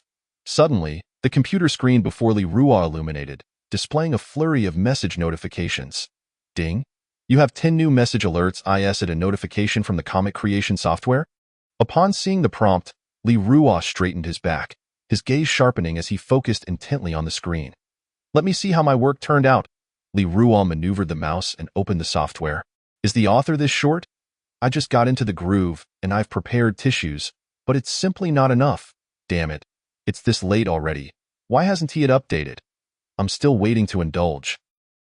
These messages were predominantly sent by a single individual. Little did I expect that just one day after posting Evil Girl Squad, I would unexpectedly gain a new fan.it. Wasn't until 5 o'clock in the morning that Li Ruo finally completed this chapter's creation. After clicking publish, he had neither the energy to admire his work nor the desire to linger over it. He simply turned off the lights and went to bed. However, once the publication was successful, another message popped up. Oh my peach teacher, you've finally updated the latest chapter. I've spent the entire night awake just to wait for you. Chapter 40. The past is the past. Chao Deming had waited in front of his computer screen for an entire night, and he was ecstatic to finally see the update for Evil Girl Squad. Grabbing a tissue, he began to appreciate it with fervor. Being a vigorous young man, why squander his youth instead of enjoying it while he still had vitality? How wonderful it was. Peach teacher, I adore you. This twisted content is exactly what I like. Ha ha ha. Chao Deming's eyes sparkled with excitement as he drooled, fixating on the screen. He had made up his mind that when he eventually entered society, he would establish his own adult-themed company specializing in overseas shipping. After all, foreigners indulged in such pursuits extravagantly. Yet for now, he had to focus on completing the next 3 years at the Supernatural University. And once he achieved greater success, he could embark on a prosperous journey alongside his friends. Time slipped by quietly, and soon it was noon of a new day. Li Ruo awoke under the intense midday sun. As he stirred, his stomach growled with hunger. Glancing at the clock, he realized it was already 12 o'clock. Time to see if there's anything to eat in the fridge. With a swift motion, Li Ruo flipped over, battling his persistent dark circles and disheveled hair, and made his way to the refrigerator clad only in yellow shorts. He gently tugged at the refrigerator door, slowly pulling it open, only to find it utterly bare. Devoid of even a single ingredient, resigned, he slowly closed the door again. It seemed he would have to venture out for groceries. Li Ruo sighed silently, realizing he had less than 2,000 yuan left to his name. He pondered how he would manage in the days to come. Just as he stepped outside, he was greeted by Gu Siyu, who emerged from her yard wearing a white qipao. Upon seeing each other, they both froze in place. What the heck? How did you come out from my neighbor's house? Li Ruo was bewildered. Although Gu Siyu had once been his childhood friend, she had always despised living in such a poor area.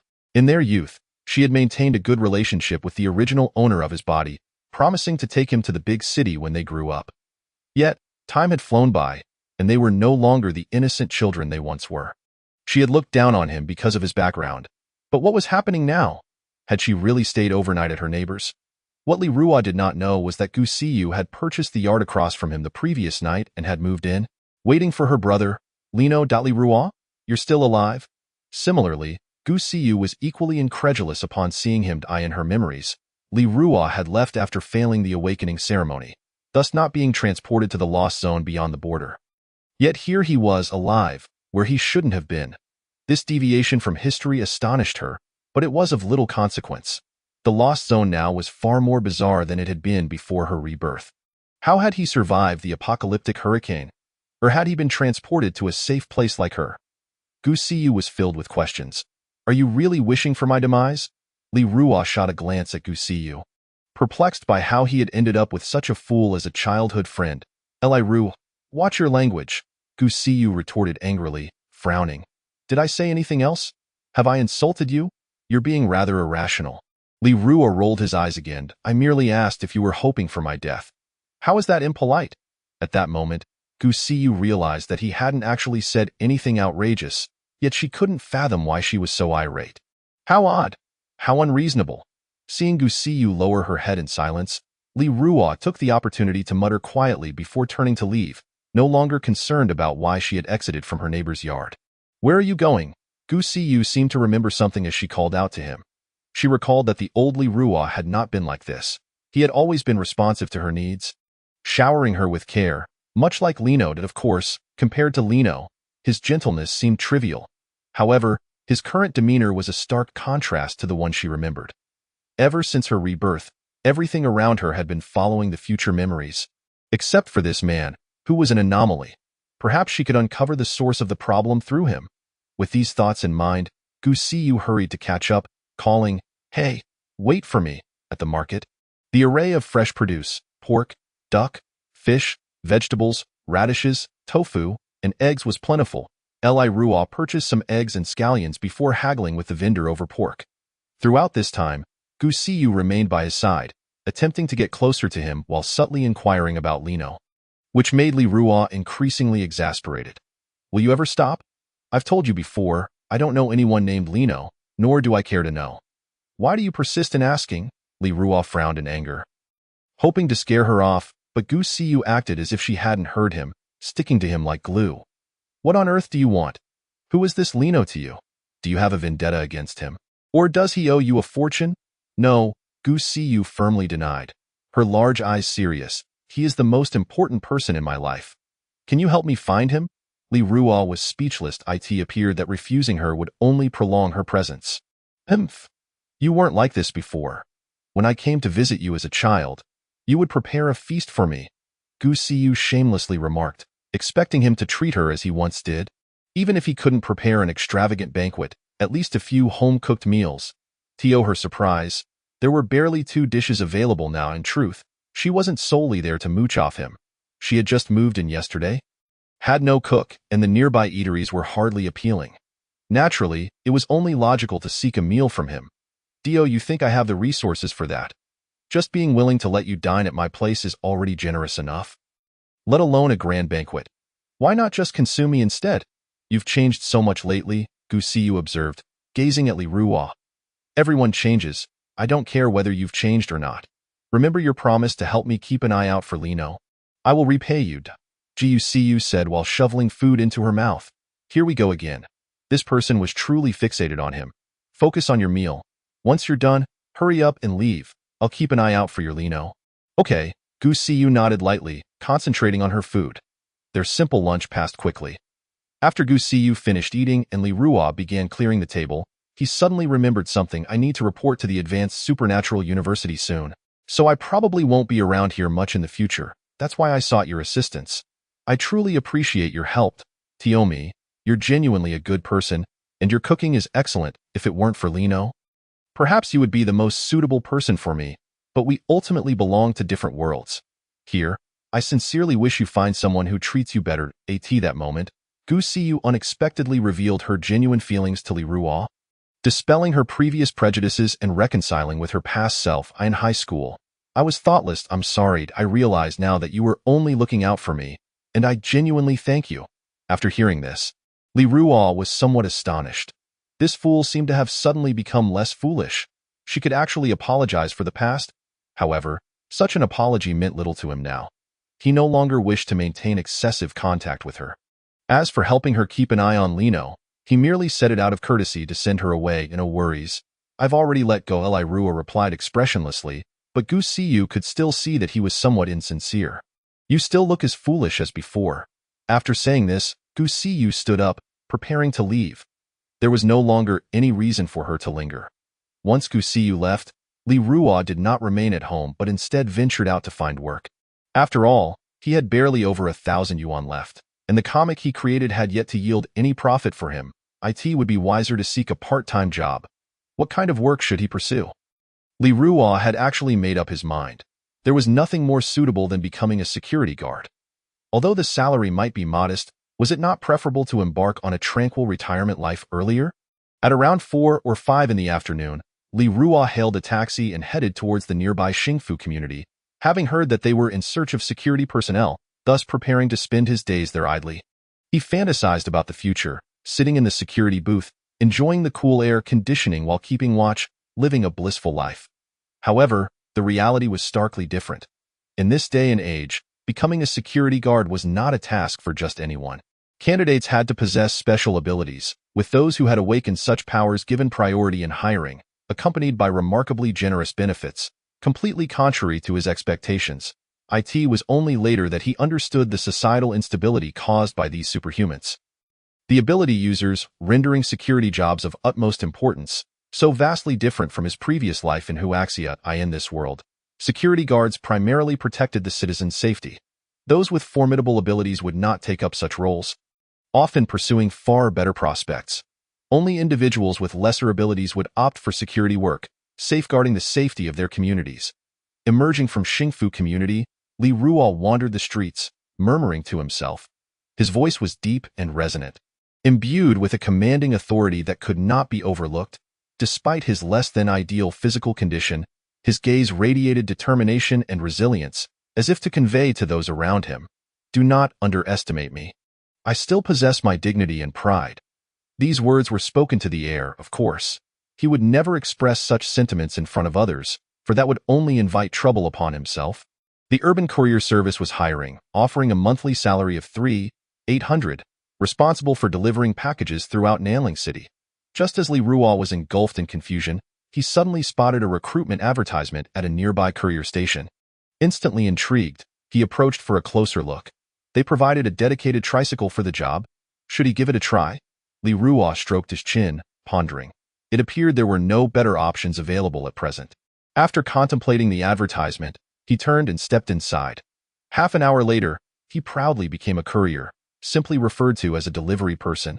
Time swiftly passed, and 3 years had flown by in the blink of an eye. Throughout these 3 years, Li Ruo had encountered numerous challenges, and his gaze had grown increasingly weathered in the relentless pursuit of survival.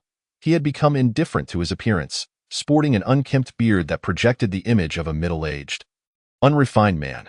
Yet, the one constant over the past 3 years was his unchanged slim figure and those persistent dark circles under his eyes. Additionally, Li Ruo sold the house he had long resided in on Old Street and rented a room in Xingfu community, primarily to avoid the possibility of Gu Xiyu coming to inquire about Li Nuo, as he could barely manage his own life, let alone concern himself with her trivial affairs in Nanling City.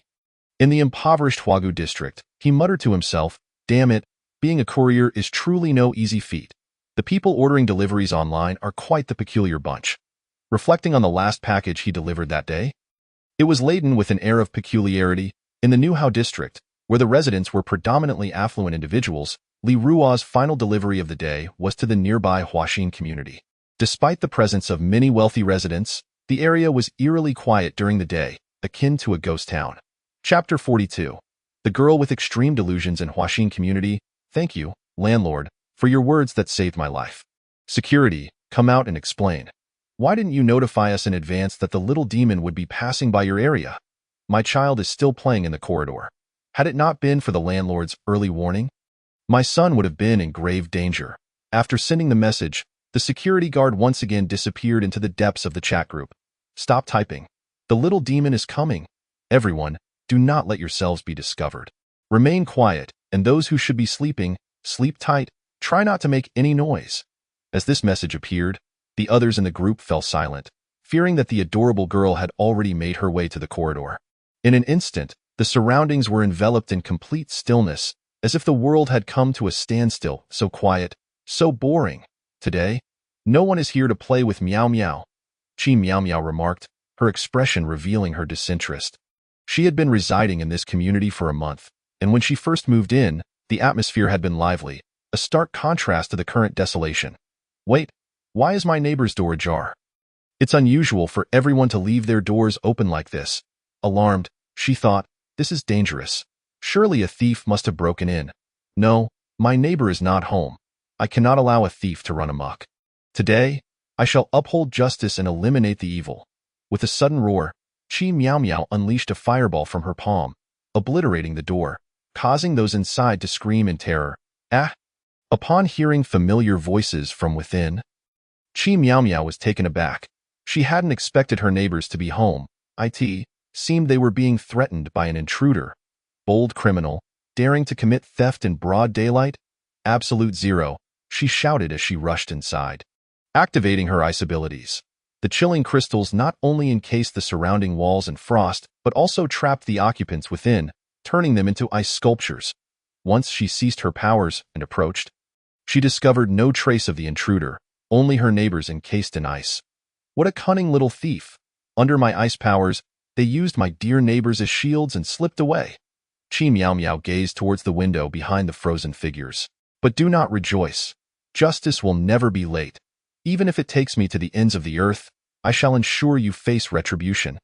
As her words faded, a gentle breeze enveloped her feet, carrying her outside the window, aimlessly searching the community for the thief. The commotion had grown so loud that the other residents became increasingly cautious, not daring to breathe loudly. Only when the noise subsided did they cautiously peek out. Did that little demon just cause havoc on another floor in our community, who left their door ajar? What a misfortune to endure. A passerby lamented. Enough talk. Let's hurry to check the scene. We must ensure no harm has been done. At that moment, an older woman stepped forward. Such occurrences had become commonplace, happening every few days. She had grown accustomed to it over the past month, yet she felt profound sympathy for the unfortunate victim. You're a spy, here to steal state secrets. You're an alien here to dominate humanity, and a myriad of other delusions had crossed her mind, though these individuals had never considered retaliation. Alas, she was an awakened elemental-type superhuman, and her powers had advanced remarkably alongside her fantasies, becoming terrifyingly strong. Moreover, her background was formidable, ensuring no one dared to cross her. Meanwhile, outside the Huaxin community, Li Ruo fiddled with his phone, having called the recipient of the package multiple times without a response. He even reached out to the property management and relevant authorities several times, yet no one answered. He contemplated entering the community to deliver the package, but feared that without a security registration, he might be caught and falsely accused of sneaking in to commit wrongdoing. It felt as though he was merely earning a little extra pocket money. How peculiar it was. The community appeared so upscale and refined, yet it was devoid of any inhabitants. The silence around him was unsettling. As he surveyed his surroundings, the deeper he ventured, the more he sensed something was amiss. This place felt eerily like a ghost domain. Arriving at the front of the first residential building, Li Ruo halted, for he beheld a charming girl at the base of the building, engaged in a heated exchange with a poodle. Chapter 43. The Hellhound Woof. Woof, woof, woof, woof, woof, woof, woof, woof, woof, woof, woof, woof. What? You dare call me ugly? I am undeniably beautiful. When did you lose your eyesight? Li Ruo's expression shifted in surprise as he gazed at the girl, astonished that she could comprehend the dog's words. Woof, woof, woof, woof, woof. At that moment, the small poodle continued to bark at Chi Miao Miao, baring its teeth in front of its collapsed doghouse, defiantly challenging her. How dare you insult me, calling me an old hag? Are all you men so superficial? Hey, hey, hey. This is getting a bit absurd. Li Ruo's mouth hung open in shock, enough to fit an egg, as he stood frozen in place, feeling the breeze brush against him. It was his first time witnessing such an unbridled exchange between a human and a dog. You argue with a dog, and it somehow involves us men? Oh, I see. You're a spy sent by an evil organization, aiming to infiltrate Longwood to steal intelligence, then incite chaos and panic. I know everything. Chi Miao Miao's delusions flared up once more. In her eyes, the dog was no longer a mere canine but a disguised foreign spy. Humph. Now that I've uncovered your secret, I shall not let you succeed. Next year on this very day will be your day of reckoning. As they spoke, Chi Miao Miao rolled up her sleeves, exuding an air of fierce determination, as if she were on the verge of engaging in a brawl. The intensity radiating from her was formidable, almost as though she harbored an impulse to strangle the seemingly harmless dog before her. Was it really necessary? It was merely a dog after all. In that instant, Li Ruoqiao's mind shrank in disbelief. How could this be anything other than an ordinary dog, regardless of its role as a spy or an undercover agent? It seemed to him that the girl must have some mental issues. What concern was it of mine what fate awaited that dog? Meanwhile, after Li Ruoqiao departed, a remarkable transformation unfolded. The once pitiful little poodle suddenly rose to its feet, its size swelling to that of an adult. With a head like a dog and a body like a human, its crimson skin glistened ominously, fierce eyes glinting, complemented by elongated claws and sharp teeth, creating a strikingly intimidating presence. Little girl, I have lain in wait for 4 years without arousing suspicion. How did you manage to see through my disguise? The dog-headed Esra spoke, revealing an intent to eliminate her, as a fifth-ranked member of the villainous organization. To perish so humiliatingly at the hands of a mere child would be utterly farcical. Chi Miao Miao was equally astonished that the diminutive creature had transformed into such a towering figure. Momentarily taken aback, she soon began to entertain wild thoughts. So, you are indeed a three-headed hellhound from the depths of the abyss. You are a spy after all, but alas for you, you have encountered me. As long as I am here, you shall never breach the human realm. I vow to protect the human world at all costs. Chi Miao Miao assumed a battle-ready stance, her legs firmly planted, arms moving with grand gestures as she uttered incomprehensible incantations. Three-headed hound. I only possess one head. Thank you very much, and I am not a dog. Esra retorted furiously. Foolish insect, allow me to demonstrate the might of the villainous organization Esra with my supernatural ability. Hellfire Meteor. As he conjured the spell, Esra clapped his hands together, forming a fireball imbued with molten rock, raising it above his head. The flames intensified, the surrounding temperature soaring alarmingly. Prepare yourself. With a resounding crash, Esra hurled the fireball toward Chi Miao Miao. As it approached, the scorching shockwave ignited the foliage around them. Just as the fireball was about to strike her, Chi Miao Miao swiftly activated her wind and lightning abilities, narrowly evading the fiery onslaught. The fireball plummeted to the ground, exploding not in a fiery blast but transforming the surrounding area into a blazing inferno. With Chi Miao Miao caught in the midst of it, oh no, I have been too careless. I never anticipated this hellish demon would be so formidable. Had it not been for my wind and lightning magic, I might have been reduced to ashes just now. Chi Miao Miao lamented inwardly, realizing that the situation was far more precarious than she had initially perceived. In her understanding, supernatural abilities were akin to magic. Despite the differing names, their essence remained unchanged. Both drew power from magical stones to unleash various formidable skills. Thus, for Chi Miao Miao, mastering more magical techniques signified a better capacity to face diverse dangers. Little girl, this is far from over. Elemental domain. Realm of fiery flames. Esra declared, summoning a crimson energy sphere and forcefully pulling both of them into his personal realm.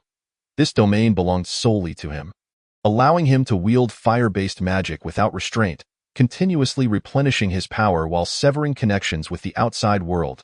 And no matter how tumultuous the commotion, it would not disturb the outside inhabitants, nor would he need to fear attracting stronger foes.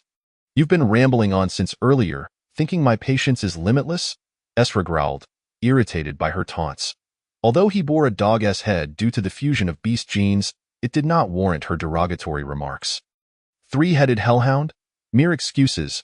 Whether you're genuinely foolish or merely pretending, today you shall meet your demise. Meanwhile, in the hallway, a crowd had gathered, all curious about how Li Ruoqiao, a seemingly frail figure, had managed to ascend the stairs unscathed.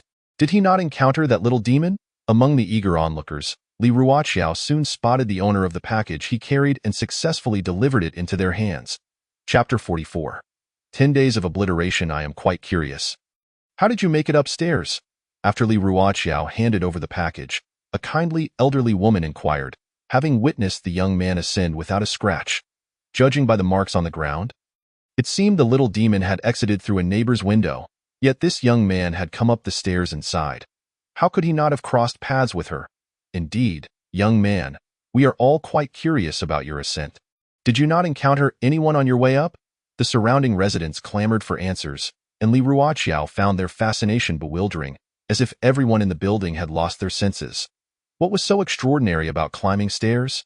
Their inquisitive gazes suggested that unless he provided a satisfactory explanation, he would not be allowed to leave. Big brother, just tell us. I too am curious if that older sister gave you any trouble. Just then, a 7- or 8-year-old child tugged at his pant leg, her innocent expression endearing.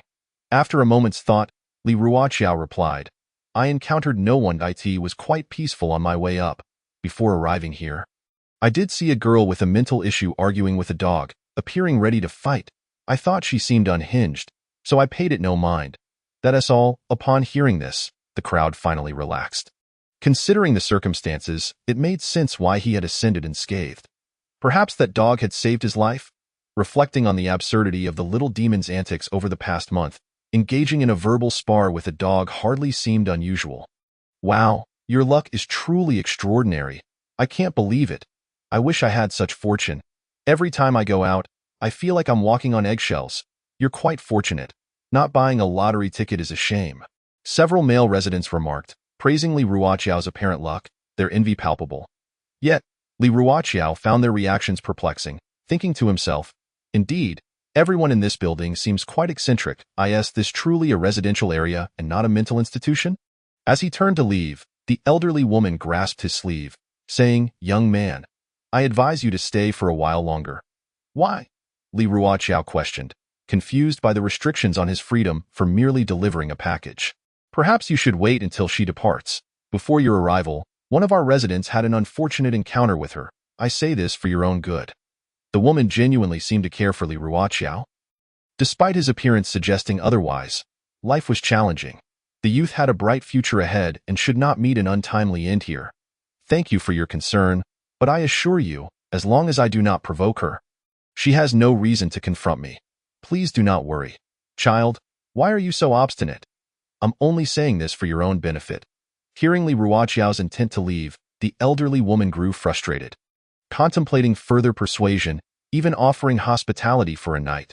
Yet before she could voice it, another resident interjected, why are you so concerned? He seems eager to leave. Why hold him back?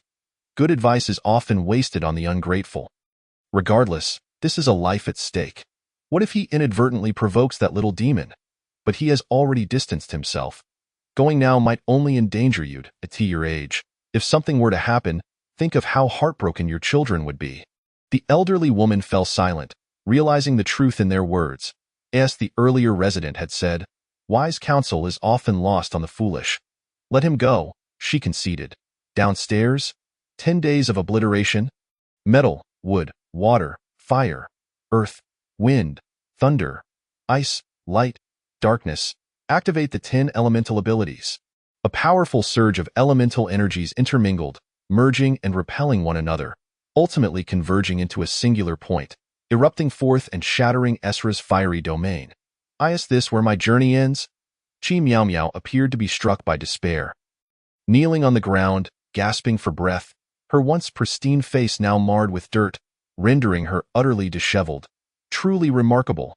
That last attack exceeded my expectations. It managed to breach my domain. But why does it feel so familiar? Ursula gazed at the girl, who was rendered powerless to resist, and rather than hastening to end her life, he found himself lost in contemplation. After a brief 10 seconds, his pupils suddenly widened in disbelief as he exclaimed, that move you just executed was the signature technique of the 6th-ranked V-class master, Harry the Sorcerer. How do you possess such knowledge? What is your connection to him? Harry the Sorcerer, a V-class powerhouse from Bear Nation, was not only an exceptional elementalist but also a wielder of all elemental abilities, mastering an array of forbidden fusion techniques. The girl before him was similarly an all-elemental ability user. Their relationship was undoubtedly intricate. With this thought, he concluded that she could not be spared. His identity had already been compromised, and having provoked her, he must eradicate the threat entirely to avoid future repercussions. A V-class powerhouse was not to be trifled with.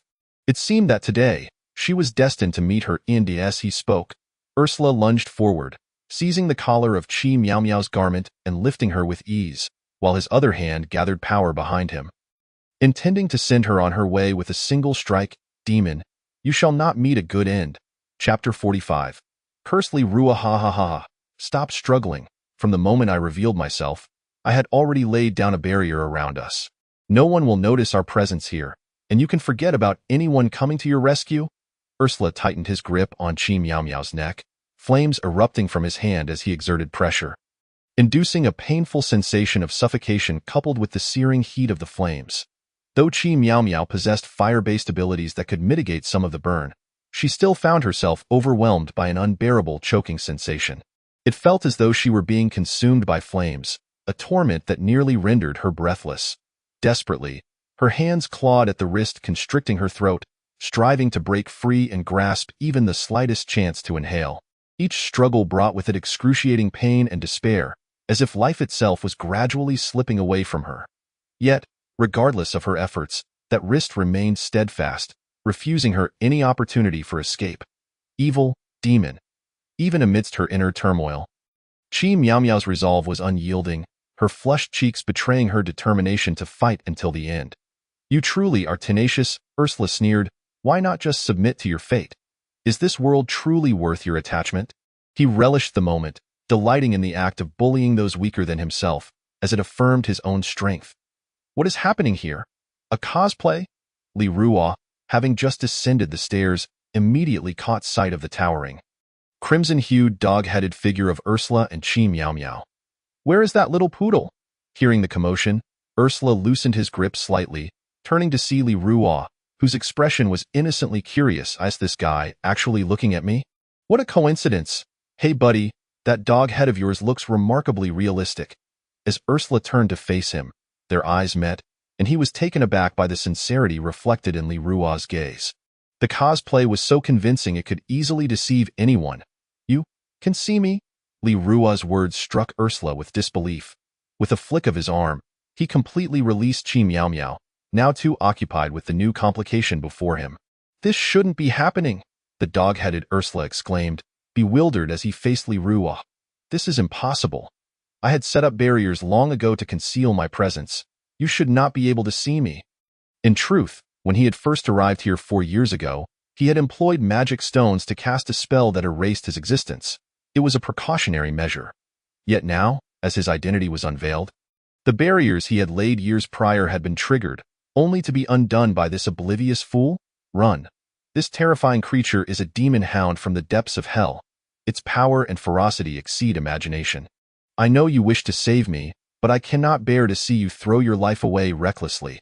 Even someone as formidable as I am no match for it. How could you possibly contend with such a foe? Stop this futile endeavor and leave at once. That would be the wisest course of action. Having just been cast aside by Ursula, Qi Miao Miao now gasped for breath, striving to steady her lungs, which felt as if they were ablaze, causing her immense pain. Yet, only 2 seconds later, she resolutely raised her head, her gaze fierce and anxious as it fixed upon Li Ruo. Her duty was to safeguard the people. Run! She shouted with all her might, her voice laden with urgency and concern. Though her words came out hoarse from exhaustion, the depth of her care remained unwavering. She understood the immense peril Li Ruo faced and knew he must escape this scene to preserve his life. As her cry echoed, her body instinctively moved forward, yearning to reach Li Ruo's side and protect him. However, after her intense confrontation with Ursula, her legs betrayed her, refusing to cooperate. Still, Qi Miao Miao persevered, continuously striving to approach Li Ruo. Her singular thought resonated within her. She must ensure Li Ruo's safe departure, and no matter the cost, she could not allow him to be harmed. This unwavering conviction propelled her past her physical exhaustion and pain, urging her to rally for Li Ruo. What on earth is happening? Just moments ago, they were all affectionate, and now they seemed to be at odds. As Li Ruo had just come down the stairs, he had glimpsed the retreating figure of the dog-headed Ursula and the faint trace of a woman being lifted, leading him to subconsciously believe he had interrupted a couple's quarrel. Am I perhaps intruding at an inopportune moment? Wait, isn't that the woman who was arguing with the dog before heading upstairs? Could this dog-headed figure be as mad as she is? In Nanjing City, at the prestigious Xianglin Academy of Supernatural Abilities, Gu Siyu had been there for 3 years. Today marked both her graduation and her ascension to a class. Curse Li Ruo, where on earth have you hidden? Promise to keep an eye on Li Nuo. She now found herself in silence, devoid of any news of him. Given her outstanding looks and formidable abilities, she had garnered many admirers in school, all of whom she had turned down at tea times. To completely deter persistent suitors, she had embodied cold-heartedness to an extreme, earning her the title of the unattainable Ice Queen within the university. The mere mention of her name sparked intrigue in the school's forums, with many curious about the identity of Li Nuo, the one for whom this Ice Queen maintained her chastity. Cursed Li Ruo, if I catch you, I shall surely peel off a layer of your skin. Chapter 46. My world, I see nothing. You may continue. Stop. Ursula barked sharply. There's something you need? Upon hearing the voice, Li Ruo halted, his expression devoid of emotion. Since you have seen me, you cannot leave here unharmed. All who have witnessed my true form must die. True form. Is that what you call it? Is that dog head on your neck not a costume? Is it truly a dog's head? I am not a dog. You infuriate me. I shall kill you. Ursula flickered, transforming into a blur as he appeared before Li Ruo, his fist wreathed in blazing crimson flames crashing down upon him with tremendous force. May you turn to ashes beneath my wrathful hellfire fist? Bam! The fist, resembling molten rock, struck Li Ruo's face, in Ursula's mind. He envisioned the frail youth's head exploding upon impact. Yet, reality felt akin to striking an exceedingly solid object. Sending vibrations through his arm, witnessing this, Ursula's pupils dilated in shock. What a hard head! Who on earth are you? Faced with the wrath of his blow, this man remained unfazed, standing resolutely in place. He was clearly no ordinary opponent. Me? I am nothing more than an unremarkable delivery worker. And could you kindly remove your fist from my face? It is quite impolite. With that, Li Ruo grasped Ursula's wrist, exerting a force that felt as if it were shattering his bones. Ursula's expression contorted in agony. Let go. Release me. Ursula's face flushed as he strained against Li Ruo's grip, only to discover that his strength paled in comparison. He could only watch helplessly as Li Ruo's hand clamped down on his wrist like a vice. A sensation of immense pain and humiliation flooding over him. Just as despair began to envelop him, Li Ruo suddenly released his hold. Ursula lost his balance, stumbling forward, desperately attempting to regain his footing. But it was too late. His face collided heavily with the ground, producing a dull thud. His nose and mouth became smeared with dirt, his eyes welling with tears of humiliation. He struggled to rise. Spitting out a mouthful of saliva mixed with dirt, glaring furiously at Li Ruo. Do not look at me like that. You nearly marred my handsome face. I want to hold it against you. So what do you have to complain about? Li Ruo shrugged indifferently in utter humiliation. I, Esra, the fifth chief of the villainous organization, am being subjected to such disgrace by a mere individual. This is an unparalleled affront. How dare he lay a hand on me? I am the esteemed fifth chief of a notorious organization. Esra trembled with rage, his countenance darkening, eyes flashing with fury. This wretched scoundrel dares to challenge my authority. He must be tired of living. Esra seethed through clenched teeth, resolving to show this insolent person the extent of his might.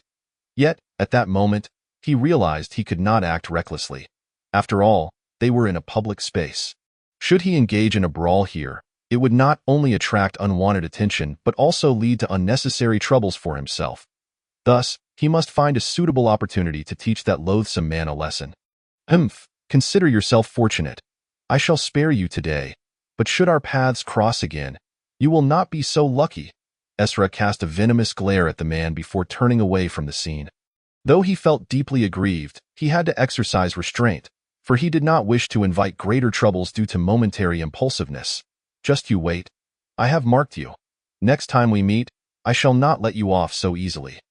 Esra leaped into the air, vaulting onto the rooftop, delivering one last menacing remark before departing. Did I do anything? Watching the retreating figure of the dog-headed man, Li Ruo felt overwhelmed, sensing he had inadvertently attracted trouble. And what was that organization he mentioned? Oh, it was the villainous organization. Damn, why is this villainous organization so active lately? Li Ruo murmured to himself, recalling that the last encounter with its members had been 3 years prior. Since then, the organization had been stirring up chaos within Longhua, from causing floods that incited public panic to extorting elderly ladies on the streets. It seemed that every misdeed was blamed on the members of this villainous organization. This man is formidable. The hellish three-headed dog that even I could not contend with was driven off by him. It is truly hard to believe. Chi Miao Miao gazed at the proud figure before her. Although he appeared somewhat gaunt, it did not diminish her admiration for him in that moment. He must have seen me in danger and come to my rescue. Perhaps he has harbored feelings for me all along. Secretly supporting me from the shadows, I never imagined there could be such a deeply affectionate man in this world. How moving! At that moment, Chi Miao Miao's delusions began to take hold again, as she lost herself in her fantasies. Without Li Ruo having uttered a word, she had already mapped out her own conquest. Observing his features, the sharp brow and striking eyes, the defined jawline, she mused that with a little grooming and perhaps some weight gain, he would look quite handsome. Wait, could it be that he likes me but is too shy to admit it, leading him to neglect his appearance? No, I cannot let such a boy's love go to waste. I must restore his confidence and encourage him to boldly pursue a relationship with me. At this juncture, Chi Miao Miao's inner world was a whirlwind of chaotic thoughts, ensnared in a web of her own making. Meanwhile, Li Ruo, observing the dazed young woman before him, scratched his nose, unsure of what to say. He found her expression somewhat endearing. Why was she frozen in place? Surely she was not in a stupor. What if he had inadvertently caused a mishap? With a hint of concern, he waved his hand in front of her, but upon seeing her remain unresponsive, he decided to ignore her. I should leave quickly before she truly entangles me. With that thought, Li Ruo quietly turned to depart. Chapter 47. Deception. Chi Miao Miao stood up, smoothing her disheveled hair, confidently regarding Li Ruo as she asked, "What are you planning to do?" "Just some trivial matters," she replied, blinking innocently, her expression radiating naivety and purity. "Is it the trivial matter I am thinking of? Are you certain you would allow me to engage in that?" For some reason, the words of this adorably clueless girl stirred something within him. It was the first time in his life that a girl had openly permitted him such liberties. No, it was the liberty she had offered herself. "Of course, you may. Just look at yourself. What have you become? If you like me, pursue me boldly. There's no need to exhaust yourself to be close to me like this. Look at you. You've become so frail. Have you been staring at my photos every lonely night?" Chi Miao Miao, usually silent, spoke with astonishing candor. "What are you talking about? When have I ever gazed at you?" Li Ruo stammered, flustered. "No, wait. How do you know I have looked at you?" No, I haven't. I'm not that lonely of a man." As Li Ruo spoke, his voice faltered, for it was true that he had felt a profound emptiness in the past. However, over the past 3 years, he had earnestly sought to control and suppress those feelings. How could she have seen through him? Did she install a hidden camera in my home, or possess some mind-reading ability? This was deeply unsettling. Something was definitely amiss. "Why are you so agitated? Your condition is dire, and I must take responsibility for your health. Otherwise, my conscience will not allow me peace. Are we even on the same topic? Why does it feel as if I am speaking to a wall? Are you truly listening to me?" Li Ruo felt as though he were playing a lute to a cow. He had said so much, yet she had completely missed the crux of the matter. "Do not be so shy. I must improve your health. First, I will devise a nutritional meal plan to replenish your strength. Second, I will arrange various exercises for you, such as morning runs, squats, or sit-ups." Chi Miao Miao counted off on her fingers, lost in her own plans for Li Ruo. "Moreover, maintaining good sleep habits is essential. You must sleep before 10 p.m. and rise by 7:30 a.m. Let us start with these. We can think of the rest later." Is this a form of torture? At this point, Li Ruo felt utterly overwhelmed. Such strict requirements could hardly be met even by a dog, let alone himself. It was clearly a death sentence. "And who are you? Exactly? Do we even know each other? You can't just claim to like me." Her audacity was bewildering. He could not engage in further conversation lest he be ensnared in her whims. He needed to escape her influence. "She is not completely foolish, it seems. Perhaps I need a different approach. How could I possibly deceive you? Just look over there. That tricycle is the one provided for me by my company. You can see me walk over to it. It is not far, and I want to run away." Li Ruo pointed to his electric tricycle. "That is your vehicle? And the company provided it for you? How meager." Chi Miao Miao mocked, observing the simplicity of his tricycle. "I am quite poor. The fact that my company provides me with a vehicle is already impressive. Just wait here for me. I will be right back with that." Li Ruo gently pushed away her arm. And to his surprise, she did not resist. Believing his words, she replied, "All right, I will wait here for you." Chapter 48. Confidential discussion. "Good, just wait here for me." Seeing that the young woman had released her hold on him, Li Ruo smiled as he walked away, thinking, "I finally outsmarted her." Yet at that moment, Chi Miao Miao noticed that the direction he was heading was not towards the electric tricycle, but rather along the road. And he had already broken into a run. "Ha ha ha ha, I am finally free." After putting some distance between himself and Chi Miao Miao, Li Ruo burst into joyous laughter like a wild horse that had broken free from its reins, sprinting freely until his figure vanished like a fleeting gust of wind. Witnessing this scene, Chi Miao Miao finally came to the realization that she had been played. "You deceived me," she exclaimed. How could she have imagined that this man would wish to distance himself from her because of her care that grew from afar? Wasn't he fond of her? So why run away? Could it be that he is gravely ill, fearing her concern and wanting to keep her in the dark, hence his relentless retreat? How could you be so foolish? At that moment, Chi Miao Miao's unreliable delusions began to flare up again, exacerbating her flight of fancy. Fool, how could I possibly watch you suffer and die from a terminal illness? I will undoubtedly save you. As she uttered these words, her gaze fell upon an electric tricycle parked by the roadside. She contemplated utilizing this tricycle to locate Li Ruo's workplace. I will find you. The afternoon was nearing dusk. Not only had she wasted time, but she had also borrowed the company's allocated electric tricycle, a stroke of bad luck for her journey home. Living alone was truly not easy. The daily necessities of life relied entirely on her own efforts. Fortunately, over the past 3 years, she had saved up around 40 to 50,000, allowing her to lead a fulfilling life even without working for a short period. Yet, earning money remained imperative, Li Ruo sighed, and then approached his computer desk, switching on the device and tapping away on the specially crafted soft rubber keyboard. He opened his comic creation software, preparing to continue his journey in the realm of webcomics.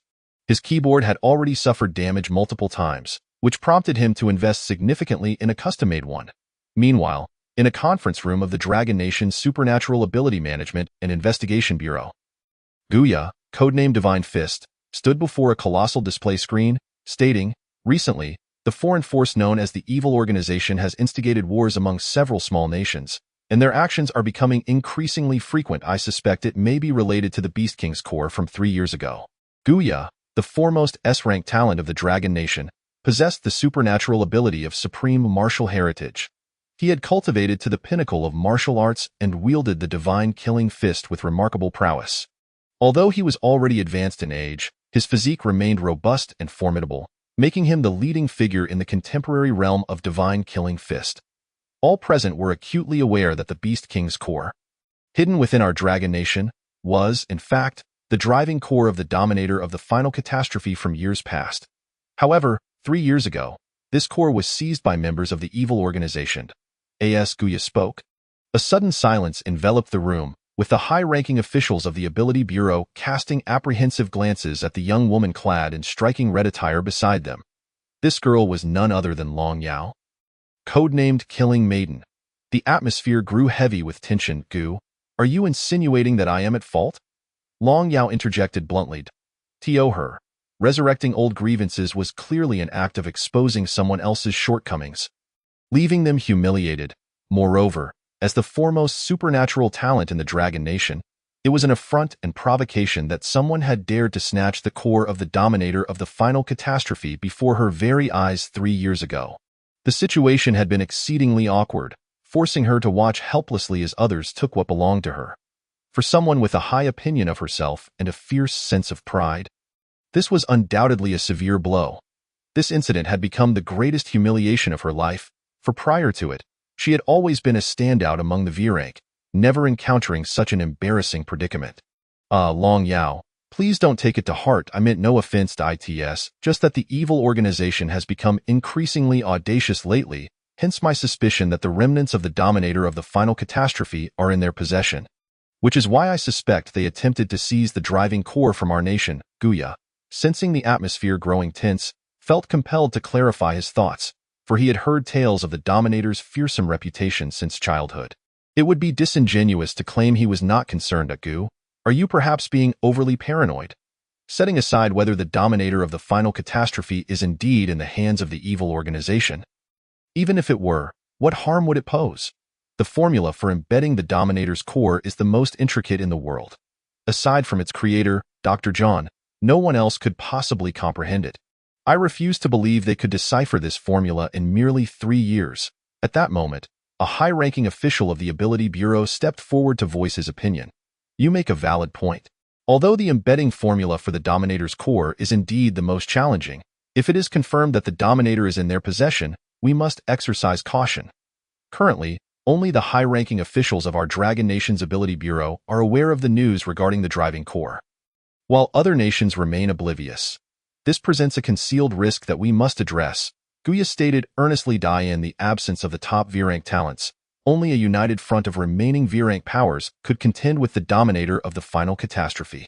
Such a force should not exist in the world any longer. As he spoke, the room fell into deep contemplation once more. It was evident that Gu Ya's assertions held merit, yet how to avert this situation and what actions to take remained uncertain. Most importantly, what course of action would Long Yao choose?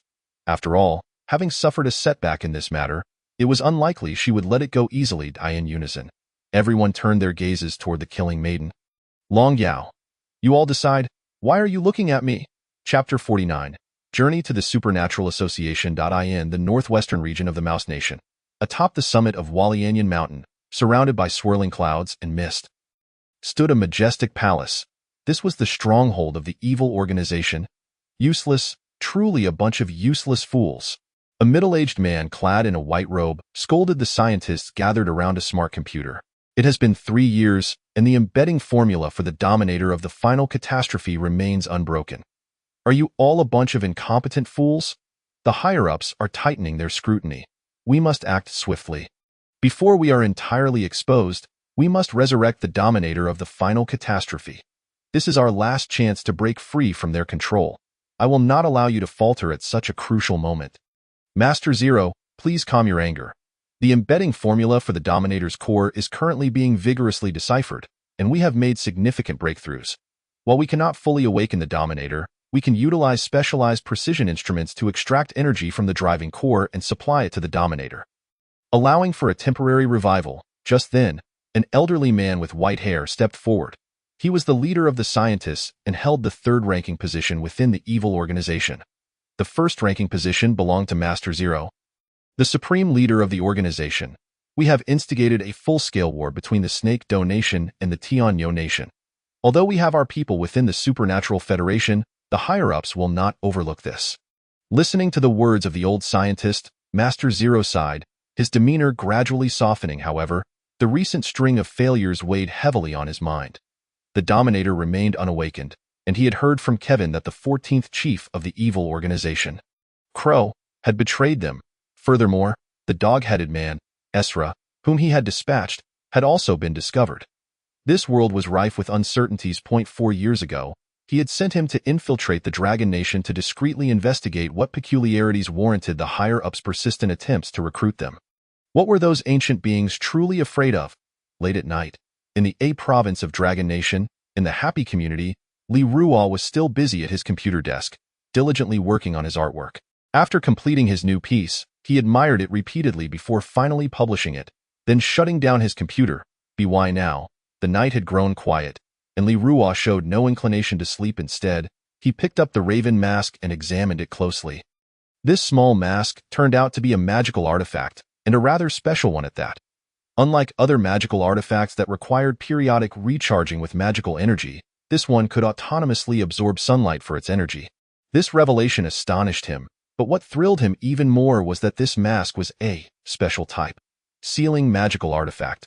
Contemplating this, Li Ruo donned the mask once more.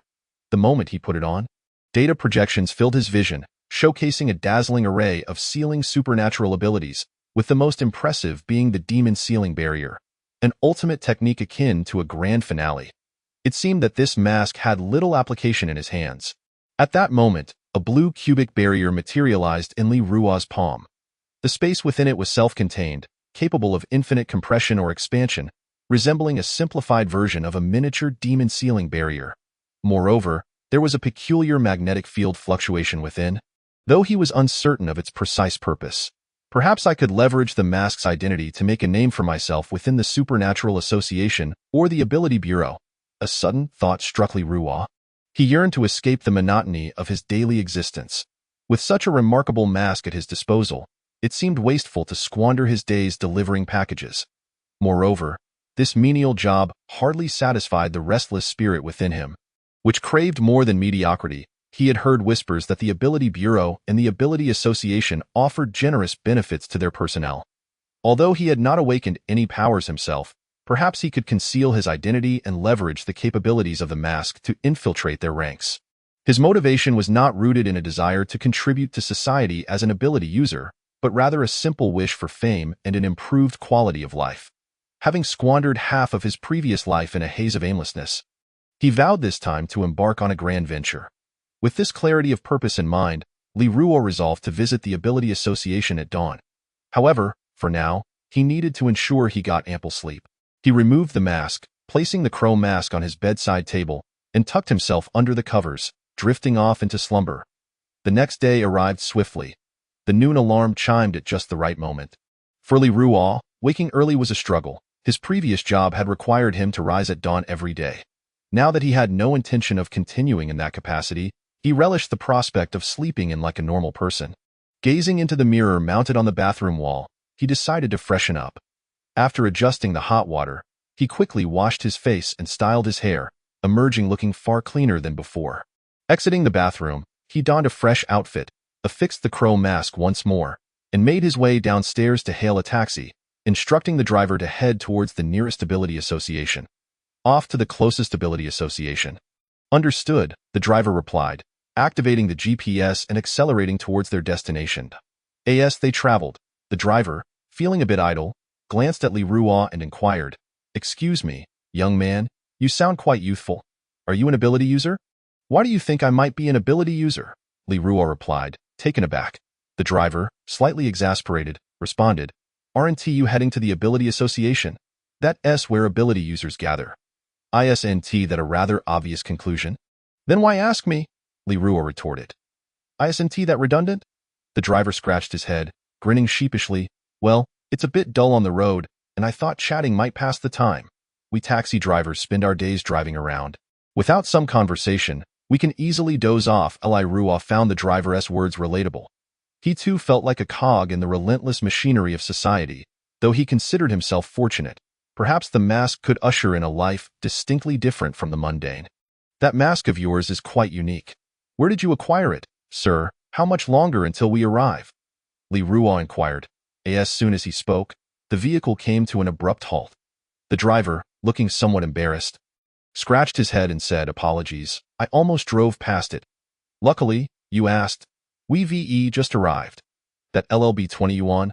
Thank you." Li Ruo paid the fare, exited the vehicle, and watched as the driver sped off, leaving a trail of exhaust in his wake, like a shining star darting through the cityscape. Who knew taxi drivers were such hidden talents? Li Ruo mused, realizing only after disembarking that the driver's skills were impressive. Navigating swiftly yet steadily, at this rate, he could easily transport 100 passengers in a day, surely earning a significant income. Is this the place? He wondered, hopeful that today would hold surprises for him. Observing the specially crafted superalloy door before him, Li Ruo cautiously pushed it open. He had heard tales of the immense weight of the doors at the Ability Association, which most people struggled to open. Yet, as he placed his hands against the door, it swung open effortlessly, as if aided by an unseen force. "This doesn't match the rumors at all," he remarked, pushing the half-open door further. In the 3 years since moving from the old alley to a rented apartment in the happiness community, Li Ruo had not experienced any mishaps with his furniture. Despite being a rental, everything remained intact, a stark contrast to the prior chaos of his life. Upon entering the main hall of the Ability Association, he was greeted by a surging crowd. As he scanned the area, he noticed numerous wanted posters plastered on the high walls. A cursory glance revealed rewards ranging from 200,000 to over 3 million yuan for apprehending or reporting suspects. Goodness, if I could bring in these individuals and claim the rewards, it would surely be a lucrative endeavor. Li Ruo mused, folding his arms and mimicking a gun with his hand, lost in his thoughts. As he navigated through the throng, inspired yet aware that thoughts alone would not suffice, he approached the reception desk. The attendant, a young woman newly graduated from the Ability University, appeared startled when Li Ruo firmly declared, "I wish to join the Ability Association. Please present your ability resume," she replied, regaining her composure. "Ability resume? What is that?" Li Ruo was perplexed, having come with only his identification card. "Do I need a resume to have abilities?" "It's a document provided upon graduation from the Ability University," she explained, her brow furrowing in confusion. "Didn't you receive one?" No," he stammered. "I didn't get one. Really? What's your name? I'll check your records against the awakening ceremony." She continued earnestly. Li Ruo felt a wave of embarrassment wash over him. He had not awakened any abilities, and revealing his name would only expose his lack of existence in their records. "I prefer not to disclose my name. Can we proceed with the process regardless? Sir, how can I assist you if you don't provide your name? I need to understand your abilities and their potential for growth." She pointed out, looking bemused by the unusual situation. I assure you, my name is not relevant. I possess a unique sealing ability, he improvised. For verification, you may consult a specialist. And your name? She pressed. Just register me as Crow. He replied nonchalantly. Given that I'm wearing a crow mask, it's fitting. Isn't it? Very well, Mr. Crow, she replied, diligently recording his information. I will now register you and escort you to the ability testing facility to assess your power level. Should you meet our standards, I'll submit your registration and report to the leadership. As she spoke, she scribbled notes, instructing him to wait momentarily. Rua nodded, sitting quietly until she returned with a briefcase. Mr. Crow, I've completed your registration. Now, let us proceed to the ability testing facility to determine if your powers meet our recruitment criteria. Follow me, please, she instructed, leading the way. As they walked, Rua felt a tinge of anxiety. His sealing ability was merely a facade, reliant solely on the magical mask. He could only hope that no complications would arise during the assessment. How intriguing it is, a high school student who failed to awaken his abilities 3 years ago now attempts to masquerade behind a mask in hopes of infiltrating our ranks. A middle-aged man scrutinized the documents in his hands, alongside the nearby surveillance footage that had been extracted, which prominently displayed Rua, adorned in a mask, exiting the happy community. Despite Rua's cautious departure, we reside in an era dominated by information. Surveillance cameras are ubiquitous, in the face of certain special forces supported by various nations. Such concealment is virtually meaningless. After all, it would be foolish to unreservedly trust an individual of uncertain identity. What if he were a spy? Thus, verification of identity is imperative, and it must be thorough. Chairman Zhang, now that his identity has been established, should we expel him?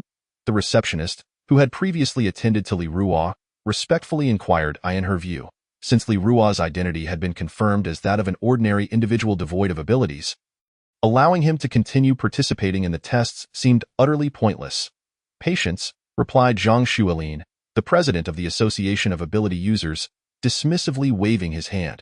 He then returned his hands to his back, leisurely observing the enormous display screen at the center, and remarked, I am quite curious as to where this fellow, clearly an ordinary person, finds the audacity to come here for an ability growth test. Let us allow him to try. I am eager to see what he can conjure. I have never been one to place great emphasis on talent. I value true potential. If he can truly surprise me, it would not be impossible to make an exception and accept him into our division. Zhang Xuelin mused thoughtfully. Understood. The receptionist nodded, then picked up her walkie-talkie to announce, we may now proceed with the test. Received. Crack, crack, crack. The surrounding atmosphere fell into a profound silence, drawing the attention of those engaged in ability testing. After a prolonged moment without any response, the staff member shouted again, which one of you is the Crow? Rua, scratching the back of his head in embarrassment, felt slightly awkward. It was not that he had been inattentive. He had merely dozed off for a moment during the lengthy wait. Yet, he had not truly fallen asleep. He lingered in a state of semi-consciousness. Vaguely hearing someone call out for a crow, that moment, he found it perplexing that a crow could possibly fly into such a sealed environment. Just as he pondered this, he sensed something amiss, yet could not quite place it until the staff member impatiently called out again, prompting him to recall that his current alias was indeed Crow. In his excitement, he moved with exaggerated gestures, completely oblivious to the fact that he was leaning on the table, and in standing up, he inadvertently sent the table flying. You are the Crow? A bold one indeed, the instructor exclaimed, clearly unimpressed, likely anticipating that during the ability test, Rua would face the consequences of his insolence. The onlookers were taken aback by Rua's actions, yet upon observing the instructor's pale face, it was evident he too had been startled. If he wasn't the most embarrassed, what was there to fear? Who asked him to be so brash? Stand properly. You, the instructor, hands on hips, glared at Rua and beckoned. So you are the one called Crow? Yes, I am Crow, Rua replied, standing before the instructor, who was a head taller. He looked up and asked, is it my turn now? It is your turn. According to the records here, you possess sealing abilities? The instructor inquired. Rua did not hide the truth and nodded. After all, this was the power of the mask, thus he felt justified in his claim. What kind of look is that? If I tell you to hit me, do it quickly. Every minute you waste, Everyone else wastes a minute too. With that, before the instructor could finish, Li Ruo unleashed a barrier impact punch. A small blue shield enveloped his fist and was instantaneously propelled forward, crashing into the instructor's abdomen with a thunderous impact. This strike was executed with restraint. He merely utilized the mask's barrier impact, yet it rendered the instructor unconscious, his eyes rolling back, foam at the mouth. As he collapsed to the ground. Wait, what? I recall this instructor being a B-level powerhouse, and he just passed out like that. Could he possibly be a significant figure? Did he not claim to possess sealing abilities? Did anyone witness what he just did? The onlookers exchanged bewildered glances. The incident had transpired far too swiftly for anyone to comprehend. Everyone clearly saw that he had been instructed to act. Intending to test his abilities with physical contact, he merely followed orders. This is not my fault. Li Ruo hastily gestured, fearing he might be in serious trouble. He had assumed the instructor wanted to assess his ability's strength. Yet he had not expected such a lackluster response. Simultaneously, a voice echoed from above. We sincerely apologize, comrades. A minor issue has arisen, but please remain calm. The ability testing will proceed. Zhang Xuelin, monitoring the situation from the control room, continued through the intercom. Mr. Crow, please utilize your abilities to attack the surrounding area. We will have professionals record your various ability data. Is that instructor all right? Li Ruo asked with concern. Do not worry about the instructor's condition. It is merely a trivial incident. Now, please, immediately unleash your abilities. Chapter 52. The sealing barrier. Li Ruo found it utterly astonishing. According to the documents on the table, it was inconceivable that an ordinary person could incapacitate a B-level ability user. This made no sense. The surveillance footage was even more outrageous. It showed the masked Li Ruo merely throwing a punch, yet it was so swift that the cameras could barely capture it. Despite the slow-motion playback, they could only perceive a flash of blue light at the moment of impact. Something was amiss, very amiss. This did not resemble the power and speed of an ordinary individual. He must be allowed to continue testing at the testing site. Li Ruo resolved to fully explore the capabilities of the mask, and thus he decided to unleash his abilities without restraint. With arms spread wide, he took a deep breath, forming claws with his hands, quickly conjuring two square, three-dimensional barriers, one red and one blue. The sealing barrier. Sealing barrier. Li Ruo brought his hands together in front of his chest, merging the two differently colored cubes, then stretched them apart to encompass the entire testing area. As the sealing barrier enveloped the ability testing facility, those undergoing tests suddenly felt their powers vanish as if snatched away. Even the instruments in the testing area malfunctioned, and Zhang Xuelin's surveillance feed turned to static. Why has the surveillance gone haywire? Quickly, find the technicians to determine the source of the malfunction. Zhang Xuelin instructed those nearby. This is untenable. I must personally investigate what has transpired at the testing site, he muttered, perplexed. In this association for ability users, he was the sole president, and many matters required his direct involvement. Upon arriving at the testing facility, Zhang Xuelin was met with the sight of all the mana stone charging devices malfunctioning and short-circuiting. Entering the area, he felt as though his martial arts talents had been locked away, rendering him unable to advance even a single step in his comprehension of the martial way. Fortunately, his mastery of martial arts, rooted in the return to origin technique, had not vanished. Martial arts levels. Dust understanding heart. Chi recovery and yuan.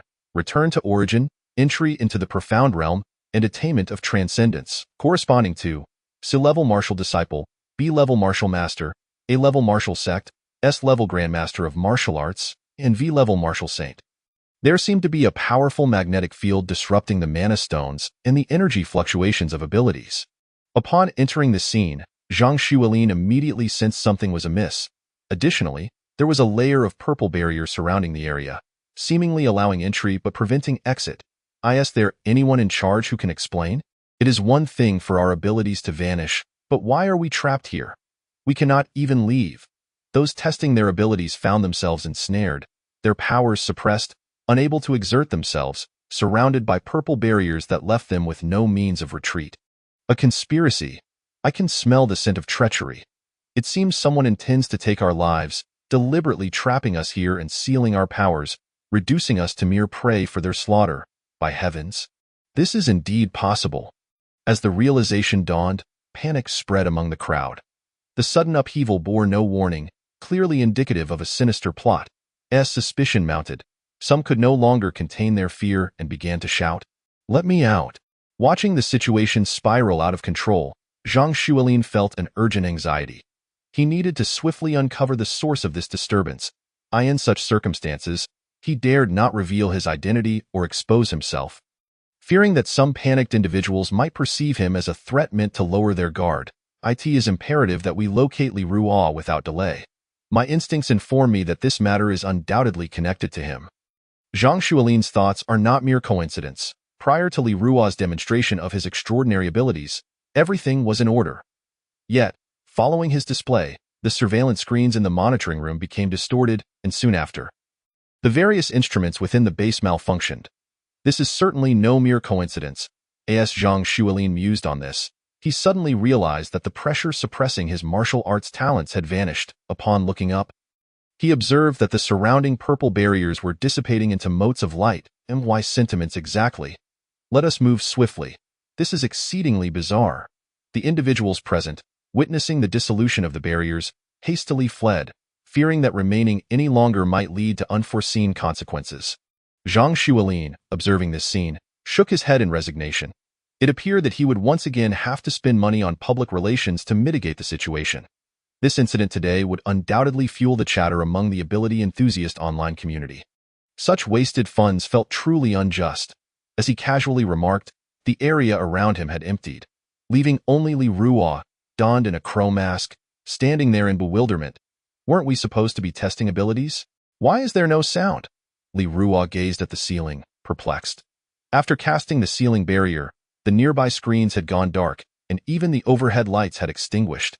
Had it not been for the solar-powered emergency lights, the darkness would have been impenetrable. Despite this, Li Ruo refrained from disengaging the ceiling barrier, assuming it to be a test. He once again conjured a cubic barrier with his hands, ensnaring several nearby instruments within it. In the next moment, he clenched his fist, causing the barrier to contract and shatter the instruments within. After destroying about 10 black screen devices, he still awaited the announcement from the loudspeaker in vain. In despair, Li Ruo conceded that he was likely out of luck. Given his childish antics of crushing instruments, the Ability Association probably had no intention of accepting him. If he could not join the Ability Association, perhaps he could attempt to join the Ability Bureau, or at the very least, team up with an ability group for some logistical support. Was that barrier you're doing? Just then, Zhang Xuelin's voice came from beside Li Ruo. Chapter 53. Chao Deming's team. Who are you? Allow me to introduce myself. I am Zhang Xuelin, the humble president of this branch of the Ability Association. Zhang Xuelin smiled warmly at Li Ruo, seemingly quite fond of the young man. "Oh, it is the esteemed president who has come to see me. How rude of me. I was unaware of your personal visit. Could it be that I have passed the test?" Upon learning of the other's identity, Li Ruo dared not act aloof, cautiously probing. "We shall discuss that later. I am curious, 3 years ago, you were merely an ordinary person who had failed to awaken your abilities. How is it that you now possess sealing abilities? Is it due to the magical apparatus you wear on your face?" Li Ruo. Zhang Xuelin's words were laden with double meanings, directly exposing his secret. As the vice president of the Ability Association in Nanling City, Zhang Xuelin not only possessed the formidable strength of an A-grade martial artist, but he was also an experienced collector of magical apparatuses. Though the beak mask on Li Ruo's face concealed its uniqueness, Zhang Xuelin, wise from years of experience, could discern some clues. "How did you figure that out?" Li Ruo appeared astonished, even somewhat flustered. He had worn the mask since leaving home. How could Zhang Xuelin have seen through it? Ha ha ha. Do not be alarmed. In this age of information security and data, even if you venture out masked, uncovering a person's identity is not an insurmountable task. Zhang Xuelin said, waving his hand, seemingly attempting to ease the tension in the atmosphere. The implication of his words was clear. Your barrier may suppress my martial arts talents, but it cannot hinder the martial prowess I have already developed through my innate abilities. What exactly do you mean by that? At this moment, Li Ruo had heightened his vigilance, fixating on Zhang Xuelin. Given that his secret had been uncovered, he had to remain cautious. As an ordinary person in possession of the crow mask, he could easily attract unwanted attention. As the saying goes, a common man is innocent, yet possessing something precious can lead to trouble. Li Ruo understood this well. I harbor no ulterior motives. I simply believe that your magical apparatus holds great potential. I am confident that if we encounter difficult tasks in the future, having such a barrier at our disposal would alleviate many complications. Zhang Xuelin continued, then abruptly shifted his tone, his eyes alight with excitement as he grasped Li Ruo's hands, saying, "We are in urgent need of personnel.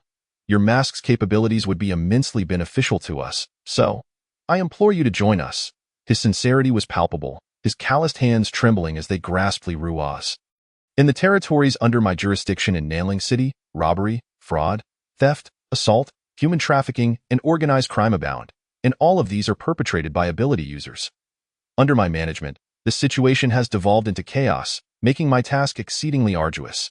Your involvement would significantly ease the process of cleansing the impoverished districts of Nanling City, allowing me to report back to my superiors without risking my position." Zhang Xuelin poured forth his recent worries, explaining that the impoverished areas had become havens for organized crime, with numerous nefarious ability users establishing roots there, providing protection for robbers and fraudsters, thus disturbing the peace. He had previously led efforts to eradicate these criminals, only to discover that the roots of organized crime in the impoverished districts ran deeper than he had anticipated, with many powerful adversaries beyond his capability to confront. Each time a large-scale operation was launched, it often ended in futility. Undeterred, he had reported the situation to his superiors, hoping for their attention. Yet, his expectations had ultimately turned to dust. The economically deprived areas received little to no consideration from higher authorities, often ignored entirely. On numerous occasions, when he approached his superiors with feedback, he found his reports collecting dust in the corner, unopened. It was then that he realized he could not rely on others. To safeguard his position, he must rely on himself. Thus, he had resorted to issuing wanted posters for the heads of various organized crime factions, funding the initiative out of his own pocket to display them prominently on the central wall of the hall. However, those who entered simply chose to ignore the posters. After all, the rewards did not justify the risks of confronting the local crime lords for a mere few thousand yuan. "Is that so? So you mean to hire me?" Li Ruo responded in surprise, initially expecting to leave empty-handed once more, but now sensing an unexpected twist. "Indeed, I hereby formally invite you to join the Nanling City branch of the Ability Association, specifically to assist us in our efforts to combat organized crime. Would you be willing to accept?" At this moment, Zhang Xuelin extended a heartfelt invitation to Li Ruo. The opportunity lay before him, and Li Ruo felt no hesitation, readily agreeing, as he understood that the other party's words acknowledged his masked identity. "I am willing." "Excellent. Since you have agreed, you are now a member of my Ability Association. Come with me. I shall prepare the membership contract for you."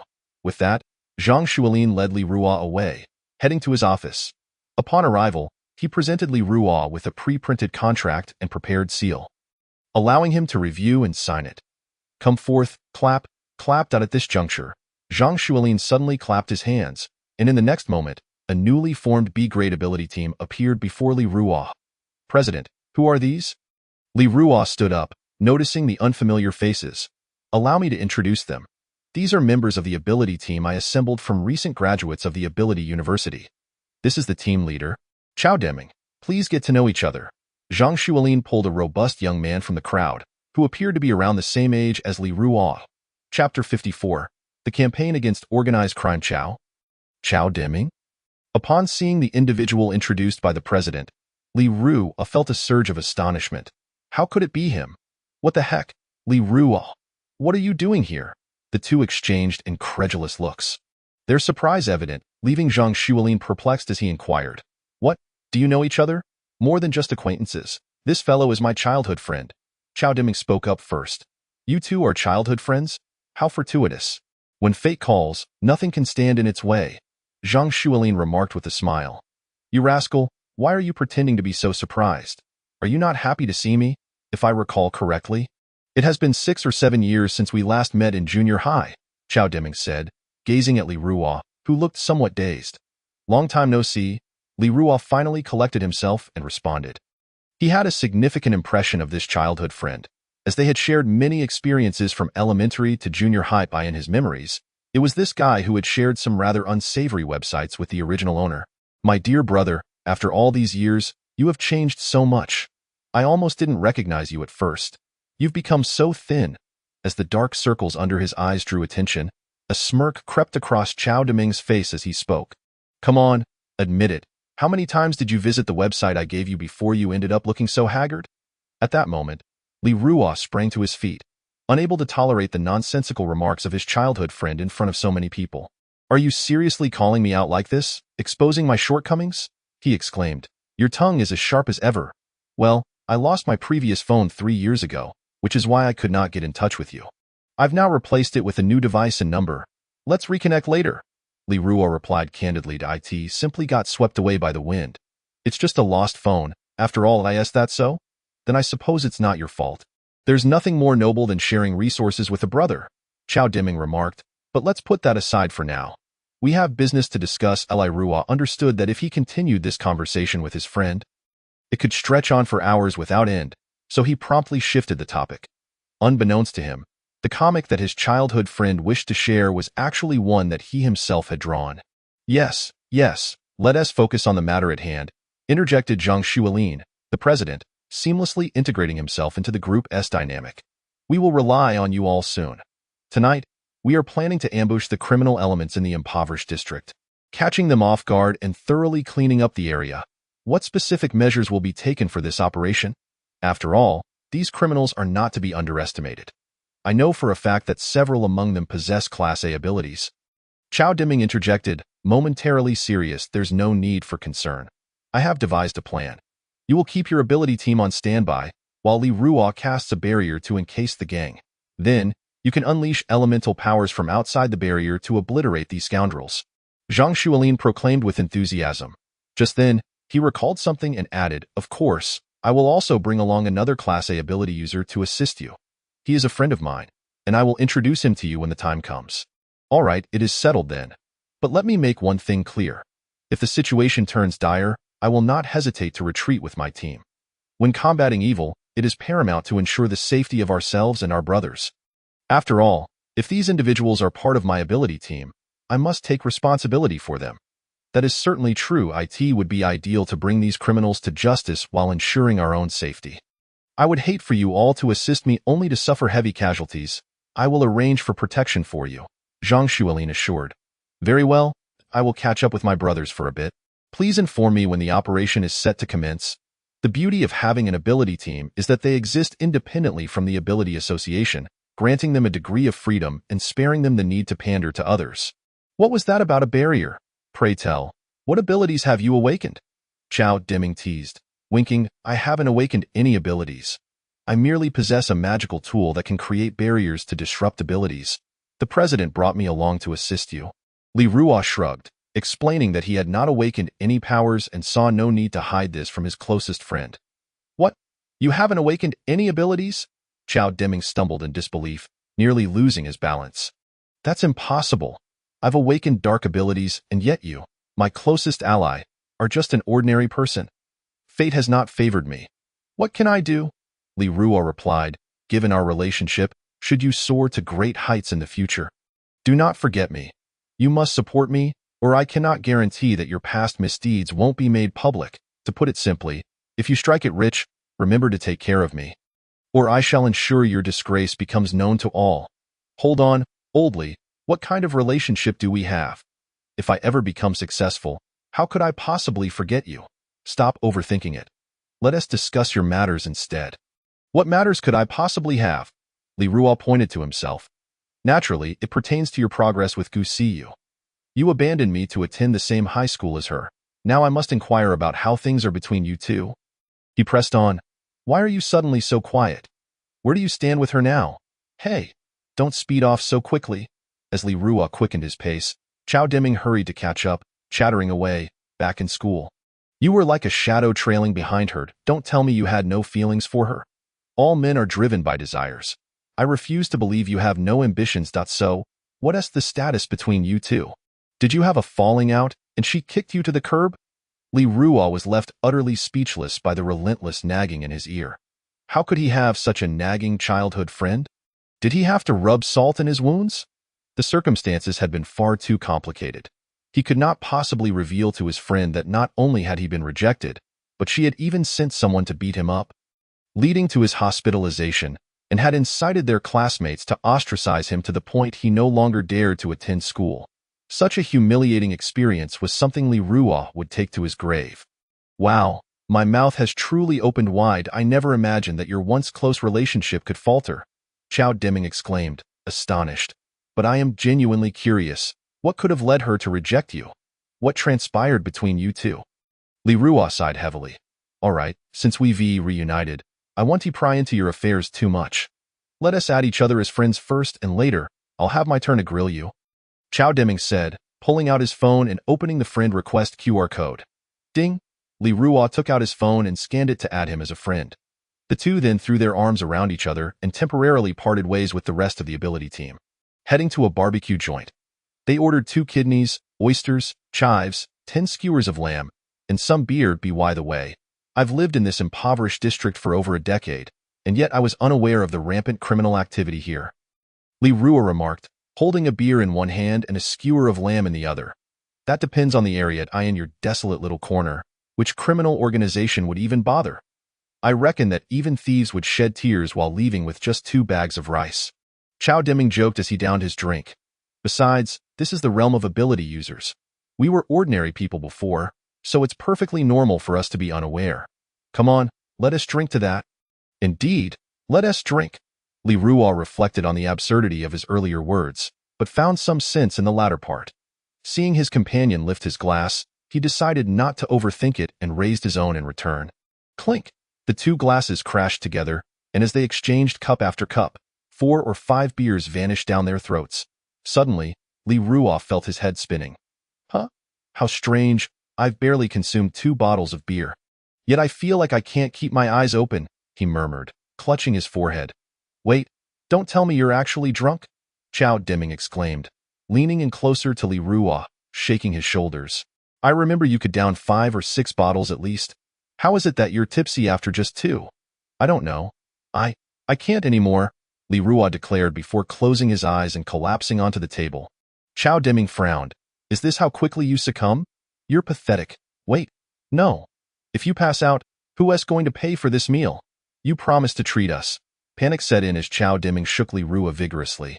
But his friend remained unresponsive. In desperation, he slapped Li Ruo twice across the face in an attempt to rouse him. Yet, despite Li Ruo's cheeks turning red from the slaps, he lay still, as if in a deep slumber. Are you seriously not waking up? How could you possibly be this out cold after only a little over a bottle of beer? Chao Deming exclaimed in disbelief. You better wake up, or I'll be forced to take you to the hospital. Meanwhile, within the depths of Li Ruo's subconscious, he found himself enveloped in an endless darkness, yet within that darkness shone a glimmer of light. Revealing a peculiar scene, he could clearly see the image of an ant, so inconspicuous that it was nearly imperceptible, yet his eyes could not help but focus on it. It was as if the ant was perpetually captivated by itself. At that moment, as Li Ruo gazed upon the ant too was observing him. Not only that, but atop the ant's antennae rested a sphere, remarkably larger than itself, 10 times its own size. Upon closer inspection, Li Ruo discerned that the sphere resembled a planet, seemingly the very orb upon which he stood. The ant stood illuminated by a light source, deftly toying with the planet, delighting in its play. Li Ruo found the scene rather intriguing, his curiosity piqued. He pondered what this ant could possibly be up to. Just as this thought crossed his mind, the ant suddenly opened its cavernous mouth and swallowed the planet whole. Goodness! This spectacle sent shivers down Li Ruo's spine. Coincidentally, at that moment, the ant, having devoured the planet, turned its gaze toward Li Ruo and murmured, in the guise of a lowly ant, I am the greatest in this world. The ethereal and domineering voice reverberated within Li Ruo's mind, leaving him dizzy and disoriented. To become the incarnation of my essence in this realm is no simple feat. One must bear the absolute solitude of this world. Are you prepared? The void shattered, unbound by rules. The strong are eternally solitary. You shall endure everything, yet ultimately lose everything. Once I vanish, your heart shall find it increasingly difficult to stir. This is the price of ascension. Chapter 56. Battle in the night. The void shattered, and one could act at will. Listen to the voice deep within your soul, and you shall pierce through the sound of shattered rules. Whoosh, whoosh, Whoosh, the eerie and ethereal voice faded at that moment, accompanied by the ant that had consumed the planet, vanishing into a black within the light source. The light dimmed until it succumbed to a profound darkness. In that instant, Li Ruo jolted awake, his forehead drenched in sweat, his entire body soaked. The sounds of fierce combat echoed in his ears, as he listened to the cacophony around him and felt the cool breeze. Li Ruo's state of mind began to shift. The unease within him gradually dissipated, ultimately returning to tranquility. His gaze became placid once more. Turning his head, he noticed a group of about 10 ability users pursuing an individual wielding dark attributes. In this scenario of many against few, the dark attribute wielder adeptly transformed into shadows, navigating through them with remarkable ease, the night granting him infinite advantages. Chao Deming, if you have the guts, stop hiding and face us in an honorable duel. At that moment, it appeared the leader among the 10 stepped forward and proclaimed, Han Rang, I'd be insane to engage you in a fair fight. Is it so dire just because I took a few spoils from your group? Must you pursue this vendetta? Chao Deming retorted from the shadows. Bah, you scoundrel, do you still have the audacity to speak? If it were just once or twice, it'd be one thing. However, you have repeatedly led your B-rank team to seize our belongings, which is an outright provocation. Today, we finally caught you alone, and you must pay the price. Han Rang seethed with anger, gritting his teeth. Here he was, the proud leader of an A-rank ability group, constantly outmatched by this B-rank team, whose members were cunning and slippery, making it impossible to catch them. Each time, he could only watch as they collaborated seamlessly and slipped away, which had become a source of humiliation. Reducing them to a laughingstock within the A-rank ability group, this situation was intolerable. After finally cornering the leader of this B-rank ability group, they had to make an example of him, capture the thief, and the rest would follow. Think you can kill me? It won't be that easy. Do you truly believe that my moniker, Shadow Wanderer, is unearned? Realizing that this group had no intention of letting him go, Chao Deming transformed into a shadowy predator, swiftly eliminating several of the weaker opponents. Having awakened his dark abilities and honed them during outdoor training organized by the Ability University, he had mastered his powers. Otherwise, he would not have ascended to the role of a new ability group leader. Captain, it's bad. Our team has lost 2 more members. At that moment, the chaos ensued within Han Rang's team after the loss of 2 members. Causing disarray, don't panic, steady yourselves, we must surround him. We cannot let him escape. Han Rang shouted, attempting to rally his men. Although they listened to him, it was hard to quell their fear. After all, only he was an A-rank ability user among them. The rest were B or C rank. Even though Chao Deming was also a B rank, his powers were significantly enhanced in the dark. Don't panic. Have you forgotten the trump card in my possession? Han Rang continued to reassure his team. Right? Our captain has yet to reveal that card. In this situation, he must use it. Hold on, everyone, the end for this guy is nigh. As the team members absorbed Han Rang's words, their fear diminished. They surrounded Chao Deming with electric lights, leaving him no chance to escape a trump card. What could you possibly have? Listening to their conversation, Chao Deming couldn't help but wonder about their secret weapon. What trump card? This is something I spent a fortune on to deal with you. Soon you shall know, and your demise is inevitable. With that, Han Rang produced 2 banners from behind and plunged them into the ground. Forming a circle, hands forming seals as he chanted, radiant and pure, only I shall possess the fragrance. At that moment, a massive ring appeared on the ground, enveloping all present and dispelling the shadows. Illuminating the surroundings brightly, Chao Deming found his dark abilities severely disadvantaged. Is that the radiant banner of the light system? Upon seeing the flags planted in the ground, he immediately recognized them as the advanced light system magical artifact. The radiant banner, which was the nemesis of dark attribute abilities. Didn't he expect you to be so knowledgeable? Unfortunately, you're about to die. Next year on this day will be your memorial, rest assured. I shall come to pay tribute to you every year. Han Rang's face bore a triumphant expression, reveling in the imminent vengeance. Curse it, is this really necessary?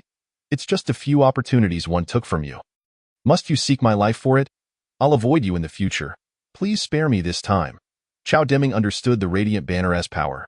Trapped by it, escape was impossible. His only option now was to see if he could negotiate for peace. Now you're afraid? I tell you, it's too late today. I will see you dead.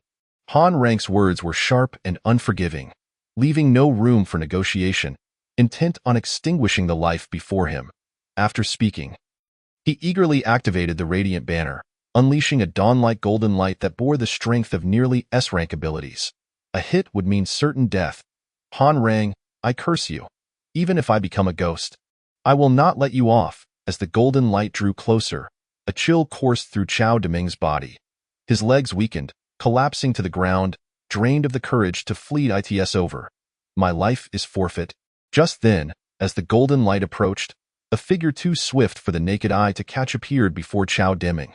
The golden beam, upon nearing this figure, was dispersed by its aura. At that moment, Chao Deming, terrified, shut his eyes, quietly awaiting death's embrace. Yet, 10 seconds passed, and he found himself unscathed. Slowly opening his eyes, he beheld the slender yet imposing silhouette of Li Ruo. Old Li, how is it you? I thought I had hidden you in the shadows. Why have you come? It's dangerous here. You should leave quickly. Upon seeing Li Ruo, Chao Deming was initially astonished, then overjoyed, only to be struck by panic. Internally, he thought, I went to such lengths to conceal you, and now you've come out, seeking death. Chapter 57. Waterfall of Light. Oh, you know my brother? Han Rang was taken aback to discover that this sudden arrival was acquainted with his long-lost brother. It seemed that he too was unaware of his brother's fate. Nevertheless, considering this individual was an old acquaintance of his brother, he decided not to make things difficult for him. Very well, since you know my brother, I shall let you go. Yet, despite Han Rang's intentions to allow him to leave, Li Ruo remained steadfast, blocking the path before Han Rang and his group. Why are you still here? I instructed you to leave. This is a matter between me and him. It has nothing to do with you. Seeing Li Ruo's refusal to depart, Han Rang reiterated his warning, urging him to leave promptly. I cannot leave. Firstly, this man is my brother. I cannot abandon him. Secondly, as a member of the Ability Association, I am bound by regulations that prohibit us from engaging in private battles among ability users, especially against ordinary civilians. By this principle alone, I cannot leave. You are all currently in violation of the ability management laws, and I must warn you to vacate this place immediately and refrain from causing further trouble. Otherwise, I will resort to forceful measures. Li Ruotai stood before the crowd with an unwavering demeanor, exuding an aura of calm amidst chaos. Observing Chao Deming, who was moved to tears, one could not help but admire the loyalty of such a good friend. Overwhelmed by emotion, Chao Deming found himself unable to contain his tears, realizing that with such a steadfast companion, he had no regrets in this life. Don't frighten me. Do you have any idea how long I've waited for this day? How could you possibly expect me to leave just because you say so? I kindly offered you a way out, yet you refused to take it, insisting on staying here to oppose me.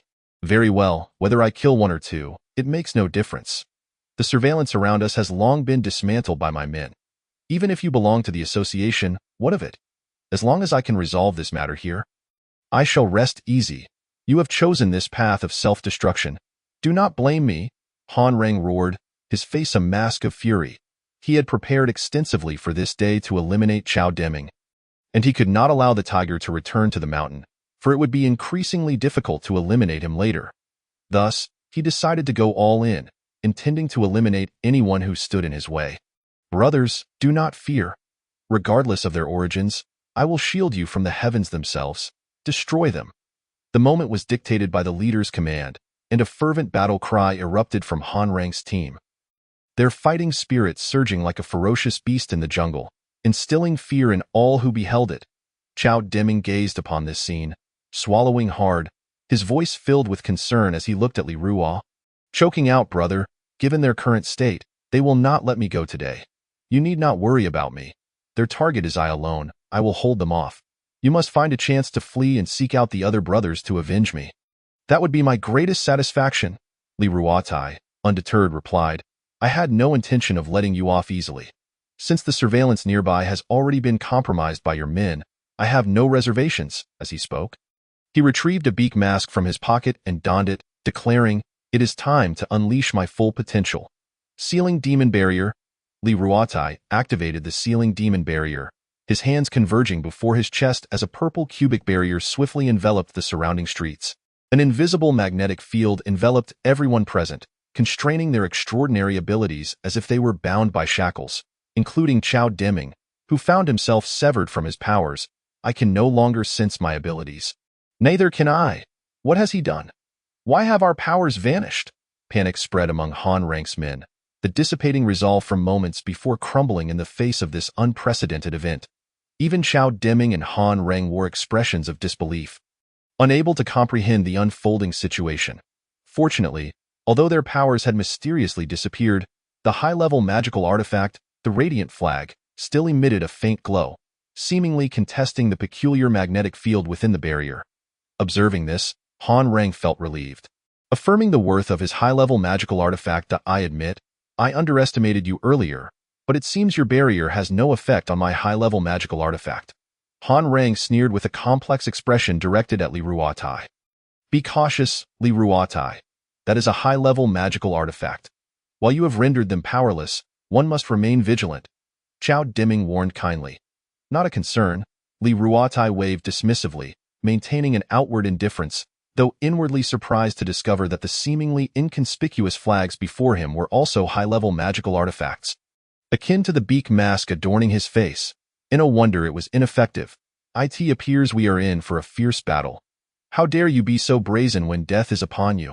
Your arrogance shall be your undoing, Han Rang proclaimed, positioning his hands in a series of intricate gestures, shouting, maximum power. Radiant descent, Prometheus. Light falls. With a thunderous roar, a brilliant beam of light shot skyward, piercing the heavens before plummeting down like a waterfall. Descending upon the world with the force of dawn breaking the night, as the cascade of light made contact with the sealing demon barrier. A tremendous tremor resonated through the barrier, which began to dissolve upon the impact of Prometheus's light falls. The once miraculous waterfall of light overwhelmed the senses of all present, particularly Chao Deming, who stood transfixed in awe. How could such magnificent and powerful energy exist in this world? He mused, feeling as though he were but a frog at the bottom of a well. An ant beneath a wheel. With such a formidable trump card, it seemed that he and his brother were destined for doom today. It seems that among high-level magical artifacts, the beak mask falls short. Li Ruatai sighed, reflecting on the recent events. In this light, the mask upon my face offers little advantage today. Chapter 58. Are you cheating? What other tricks do you have? Then it appears today we shall rely solely on our strength? Li Ruatai frowned, deeply reluctant to confront such a scenario. The suddenness of it all left him unprepared. At that moment, Li Ruatai recalled the dream he had experienced earlier, feeling a sense of foreboding. Was it truly a dream? He remembered the ant that devoured planets, stating that once it vanished, his mindset would become increasingly difficult to alter. Yet why did he feel no change within himself? He could still sense the fluctuations of his inner realm. Absently, Li Ruatai touched his chest, lost in thought. He was uncertain if that remarkable ant had indeed vanished. All he recalled was it transforming into a black dot, hiding within the light, and upon that light turning to darkness, he awoke. It seemed that the ant had certainly not disappeared. This suggested that the dream might have served as a warning. Boom, crackle, just as Li Ruatai pondered. Han Rang and his men shamelessly initiated their surprise attack, unleashing a barrage of lightning, flames, and storms upon him. Their movements were swift, driven by fear that Li Ruatai might have some hidden trick up his sleeve. Leaving Chao Deming unable to warn him in time. No. Li Ruatai, my good brother. However, to his astonishment, as he approached, a sound reminiscent of shattered rules erupted, and a powerful force sent the incoming abilities flying. Ah! In the chaos, Li Ruatai leaped into the air, landing gracefully. With a single punch, he struck a B-grade team member of Han Rang, and the sound of broken rules resonated from the man's body. In an instant, before the disbelieving eyes of the onlookers, the man disintegrated into divine, ethereal black particles, vanishing into the void. There was no violent bloodshed, nor any cries of agony. The individual met an eerily silent demise. You have thoroughly provoked my wrath. If I do not crush you and swallow you whole, my heart will never find peace. Li Ruatai's eyes were bloodshot, crimson veins spidering across his gaze, transforming him into a demonic figure. You shall all perish. Void-shattering sound. With a furious roar, Li Ruatai darted toward another adversary, catching them off guard with a punch to the abdomen. With another resounding duong, yet another figure dissolved into black divine radiance, disappearing without a trace. Good heavens, he seems like an entirely different person. How terrifying. He's coming for me, Captain. Save me. In an instant, Li Ruatai transformed into a harbinger of death, reducing 2 more foes to black points in mere seconds, instilling a sense of dread among the onlookers. Even Han Rang, at that moment, was filled with trepidation, completely unprepared for the danger this individual posed. Despite appearing frail and withered, the contrast was jarring. Radiant descent. Prometheus, light falls. At this critical juncture, Han Rang dared not underestimate the situation. He drew upon a magical energy stone, enhancing the radiant flag's powers while reciting incantations to summon the waterfall of light once more. In his mind, all grudges faded away, his attention consumed entirely by Li Ruatai's terrifying presence. He placed all his hopes of turning the tide on this attack, and the high-level magical artifact, the radiant flag, did not disappoint as the familiar cascade of light illuminated the sky once again. Its power far exceeded the previous strike, nearly exhausting Han Rang's resources and draining his entire reserve of abilities. I know you are formidable, but this strike approaches the might of a V-grade powerhouse. You cannot possibly survive beneath Prometheus's light falls, Han Rang said, his expression tense, palms slick with sweat, knowing that everything hinged on this moment. Li Ruatai, swiftly evade. Do not take it head-on. You will perish. In the face of the overwhelming cascade of light, Chao Deming shouted in panic, eyeing the heavenly punishment above. The sheer might of it left him feeling lightheaded. Was this the power of the wealthy? Yet, as this terrifying judgment descended, Li Ruatai's gaze burned with fury, unflinching in the face of danger. He crouched low, clenched his fists, and leaped into the fray, delivering a punch. Void-shattering sound. Duong! The familiar sound resonated, transforming the bright sky back into darkness, as the waterfall of light dissipated upon impact with Li Ruatai's fist, vanishing into an array of black particles, consumed by the void. Such an absurd scene left all those standing on the ground utterly dumbfounded. It was simply beyond the realm of normalcy. And why heavens, Li Ru, have you somehow activated a cheat? Chao Deming was completely astonished by the extraordinary feats of his childhood friend, which were shattering his worldview. Is this even human? How could it be possible? It was utterly inconceivable. The crowd gasped in disbelief, unable to trust their own eyes as the young man stood alone against divine retribution. And triumphed, Li Rua hovered in the air, exuding an overwhelming aura, as if he had become the sovereign of this realm. His gaze was cold and resolute, seemingly transcending the limits of humanity. Today, none of you shall escape. All shall perish. Li Rua's voice resonated through the heavens, imbued with boundless pressure and dominance. Those on the ground felt an unprecedented weight upon them, prompting many to kneel in submission. They understood that this enigmatic youth had become the overlord of this world, unmatched by any. Now, they sought only a glimmer of mercy. Li Rua descended slowly, his figure towering like a deity. The onlookers regarded him with reverence, not daring to show any sign of defiance. Spare our lives. This is all Han Rang's doing. He insisted on opposing you. We are all innocent. The people under Han Rang's command were nearly paralyzed with fear, each betraying their leader. That moment, Han Rang, desperately contemplating how to escape with his life, nearly stumbled in shock upon hearing these words. Han Rang could hardly fathom that his once loyal team would betray him at such a critical juncture. Chapter 59. Disturbing the peace. Observing the betrayal of those around him, with all blame cast upon him, Han Rang gritted his teeth, his brows knitted in distress, his expression highly unfavorable. A bunch of ungrateful wretches. Do you think that betraying me will spare you? Han Rang indignantly pointed at his former teammates. Can't you show a shred of integrity? Enough of your nonsense. If it weren't for your narrow-mindedness, we wouldn't have been thrust into this dire situation. Indeed, it is all your fault. You led us into this predicament. Your leadership is lacking. You are unworthy of being our captain. Great One, please execute him at once. His former teammates turned their gazes toward Li Rua, bowing and clasping their fists in a plea to have Han Rang eliminated, in hopes of securing their own survival. However, Li Ruo merely narrowed his eyes at the spectacle of infighting before him. He certainly would not let them off so easily. He intended to eradicate them entirely.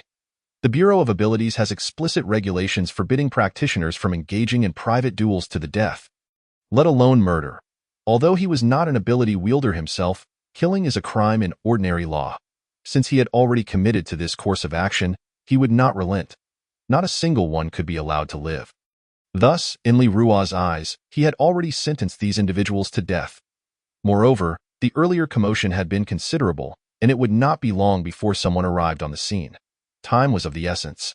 With that thought, Li Ruo took a step forward, but at that moment, Han Rang suddenly erupted into a frenzied laughter. Ha ha ha! You have pushed me to this point. Since you wish for my demise, then let us all descend into the depths of hell together. With that, Han Rang seized 2 flags embedded in the ground and held them in his grasp, biting his fingertip and inscribing something upon the flags, all the while chanting incantations. This action seemed to be unlocking some form of restraint. Han Rang's bizarre behavior heightened Li Ruo's vigilance. He understood that a person cornered could resort to anything. Whatever this fellow intended to do, it must be stopped. With that in mind, Li Ruo transformed into a blur, swiftly appearing before Han Rang, seizing the flags from his hands before he could complete his ritual. Then, with a sharp snap, Li Ruo forcefully bent the flags, folding and crumpling them into a ball of refuse, carelessly tossing them aside. Throughout the entire ordeal, Han Rang was left in a state of shock, particularly as he witnessed the absurdity of this figure effortlessly dismantling the flags. His pupils nearly bulged from their sockets. You, as realization dawned, Han Rang's voice trembled in fear, but before he could utter another word, a dull thud resonated from his abdomen. Looking down, he saw the fist of his opponent had struck him squarely in the gut. In that instant, he could not emit a sound. His body turned rigid, his expression vacant as a buzzing filled his mind, as if something within him had shattered. At that moment, Han Rang horrifiedly realized that his body was transforming into a mass of dense black singularities, vanishing at an alarming rate. This surreal scene left those nearby trembling in terror. The once sizable group had dwindled to a mere 4 or 5 remaining members after dealing with Han Rang. Li Ruo turned his gaze toward the remaining stragglers. Just a single glance caused them all to swallow nervously. What does he intend to do? Surely he doesn't mean to wipe us out completely? This devil! The remaining individuals trembled uncontrollably, paralyzed by fear, with one member so frightened that a foul, yellow liquid streamed from between his legs. A putrid stench filled the air. Good heavens, did that bastard just wet himself? Chao Deming pinched his nose, his face contorted in disgust. Silence reigned. Li Ruo could no longer afford to waste time. He needed to eliminate these individuals before the residents arrived, or there would be great trouble. Bang, bang, bang. In a flurry of movement, Li Ruo unleashed a flurry of punches, sending the remaining foes to reunite with their leader, Han Rang. They were all obliterated into singularities. Who dares disturb the peace? It's the middle of the night. Aren't we supposed to be sleeping? With all these flashbangs and whatnot? If you don't settle down, I'll call the police to arrest you. At that moment, a woman from a nearby high-rise flung open her window to shout down at the street. Realizing time was running short, Li Ruo swiftly dashed to Chao Deming's side, grabbing him by the collar and vanishing from the spot. Just as Li Ruo and his companion left, a group hurriedly approached the scene. They were agents from the Bureau of Abilities, responding to citizen reports of disturbances in the middle of the night, thus coming to investigate. Were they too late? Who could be causing such havoc? Bureau chief who looked on in confusion. What? Upon hearing this, Hu Hansen suddenly turned anxious, rushing to the side of the previous speaker, crouching to examine the surroundings. There were indeed signs of a struggle, and it appeared to be a battle between ability users. Nearby surveillance had also been sabotaged. Clearly, tonight's conflict had been premeditated. Bureau Chief Hu Hansen fell into deep thought. Why would such an incident occur in this impoverished district? Could it be that someone orchestrated this? Or had our activities been exposed?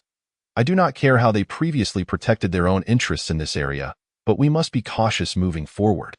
The matters concerning the breeding grounds must not leak a whisper. Those things belong to young Master Li. Should anything go awry, I will hold them accountable, Bureau Chief Hu said sternly, instructing his subordinates to deliver the message. Understood, Bureau Chief, The subordinate nodded obediently and hurried off to inform the underworld stronghold in the impoverished district. As his confidant walked further away, bureau chief who sighed, remarking, "Truly a troublesome bunch." Chapter 60. My younger brother is terrifyingly strong. Where have you two been? It's quite late. Do you have no sense of time? Li Ruo and Chao Deming were met with Zhang Xuelin's reprimand regarding their tardiness, as the ability division had already squandered considerable time waiting for them. As a result, the A-level ability wielder he had brought along had grown dissatisfied and initiated a fierce confrontation with the local criminal elements. Meanwhile, Zhang Xuelin remained at the rendezvous point awaiting their arrival. You two are the only ones missing from the group of ability users. What do you expect me to say? Sigh. We didn't plan for this. I was just catching up with my younger brother when we unexpectedly encountered a few enemies who pursued us. It took considerable effort to deal with them, and only then did we realize how late it had become. So we rushed over. Chao Deming explained helplessly, then recalled something, a nonchalant expression crossing his face. By the way, the only reason I managed to escape was thanks to my younger brother. You have no idea how terrifyingly strong he has become. I know your younger brother is frighteningly strong. Zhang Xuelin replied impatiently, knowing he had no time to delve into their experiences. The front line desperately awaited reinforcements. With that, Zhang Xuelin quickly grabbed Li Ruo and Chao Deming by the arms, exclaiming, "We are out of time. The situation ahead is extremely intense. We need you now, hurry." Without further ado, he led the two toward the stronghold of the criminal elements. Along the way, Chao Deming couldn't help but tease Zhang Xuelin, who was in a rush.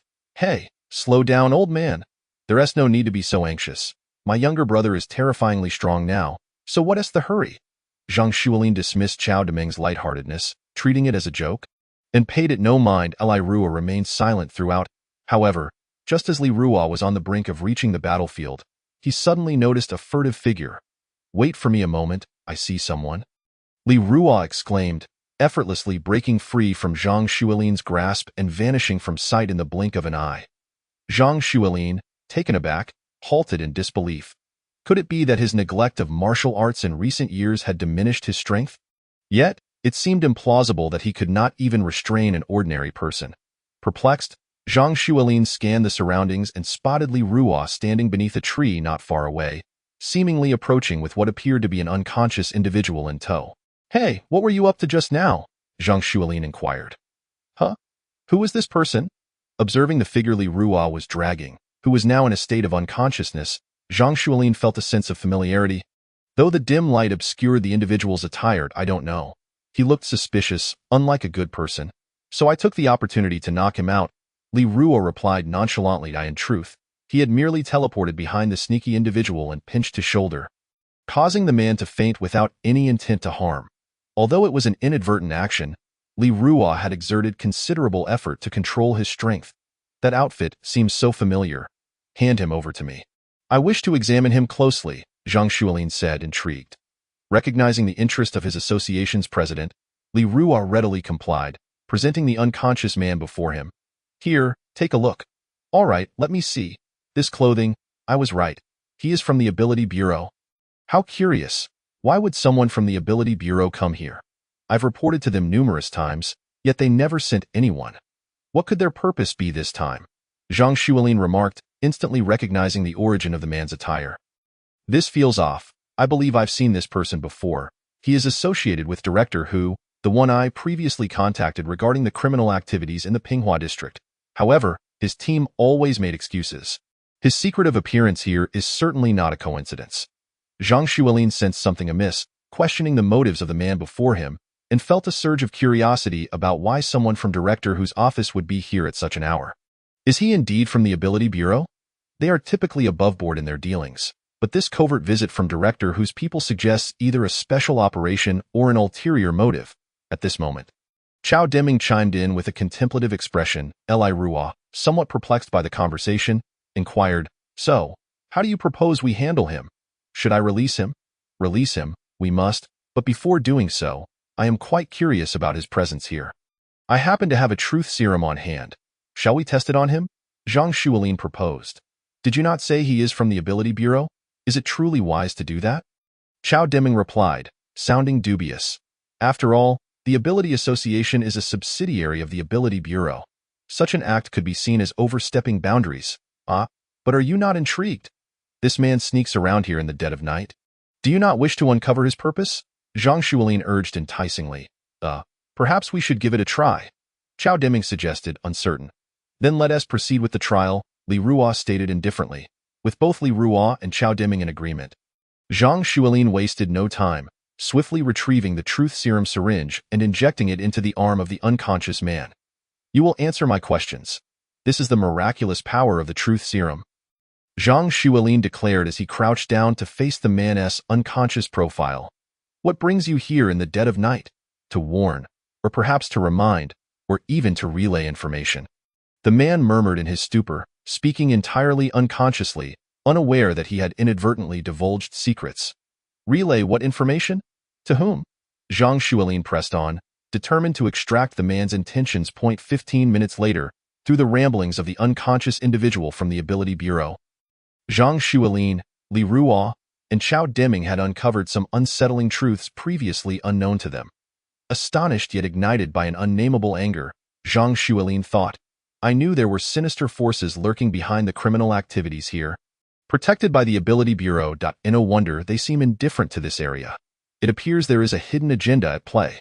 From the man's unconscious revelations, Zhang Xuelin learned that the local criminal elements were merely a fade, masking a more insidious plan to cultivate a dangerous breed of venomous creatures.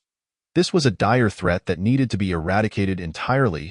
Director Hu, you are indeed corrupt, and once this matter is resolved, I shall escalate it to higher authorities, exposing your crimes of collusion and protection. Chapter 61. The Eye of the Aurora Gold Thunder. What should we do now? Chao Deming mused, scratching his head. Feeling the situation had grown increasingly complicated. Isn't our goal merely to combat crime? Why are we entangled in something more? Given the changed circumstances, our plans must also be altered, Zhang Xuelin replied after a brief contemplation. He had sensed something was amiss.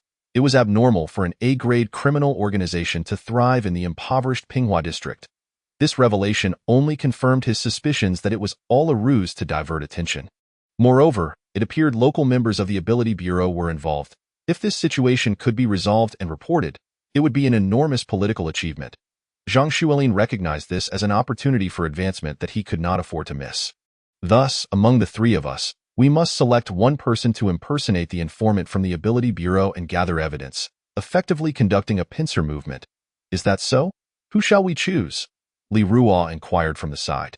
Firstly, my identity prevents me from being that person, and your barrier is crucial for us, so it cannot be you either.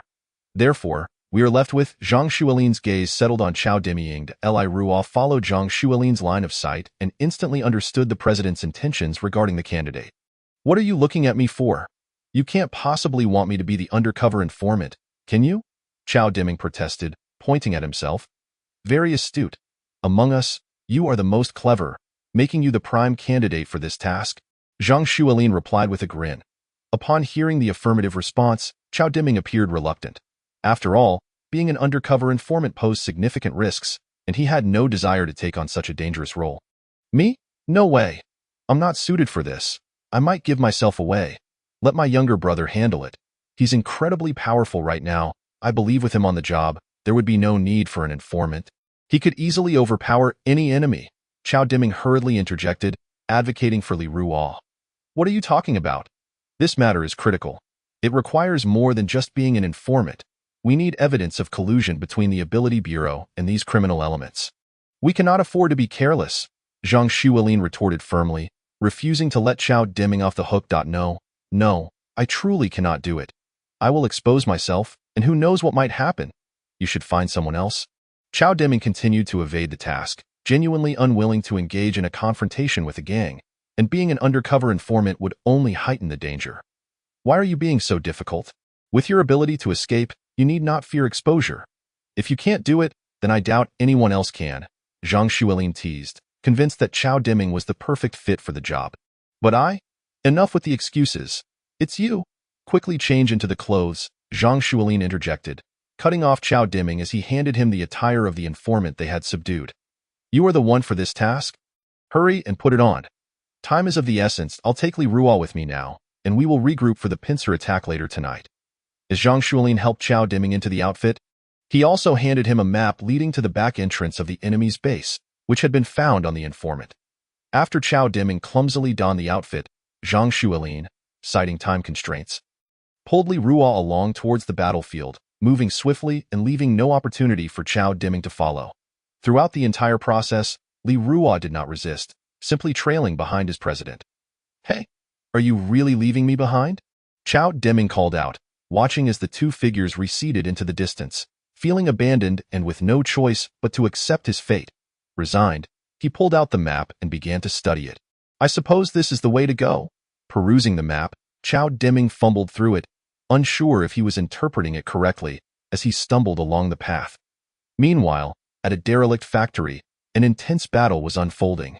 Crimson beams of laser fire crisscrossed the air, and surface-to-air missiles rained down in succession, as both sides wielded formidable advanced weaponry in a standoff. "Bi Yuanhua, you meddlesome individual, just how many favors did Zhang Xuelin bestow upon you to warrant such dedication?" At that moment, Wei Yan, an A-grade ability user, addressed the individuals outside the abandoned factory. "Enough with the prattle. I am merely repaying a favor to deal with you. The eradication of your kind will bring my mission to a close. You societal vermin should cease your futile resistance. I advise you to surrender peacefully and accept transformation for a fresh start," Bai Yuanhua retorted. "Do not let your pride cloud your judgment, Bai Yuanhua. We possess 3 A-grade ability users, while you stand alone.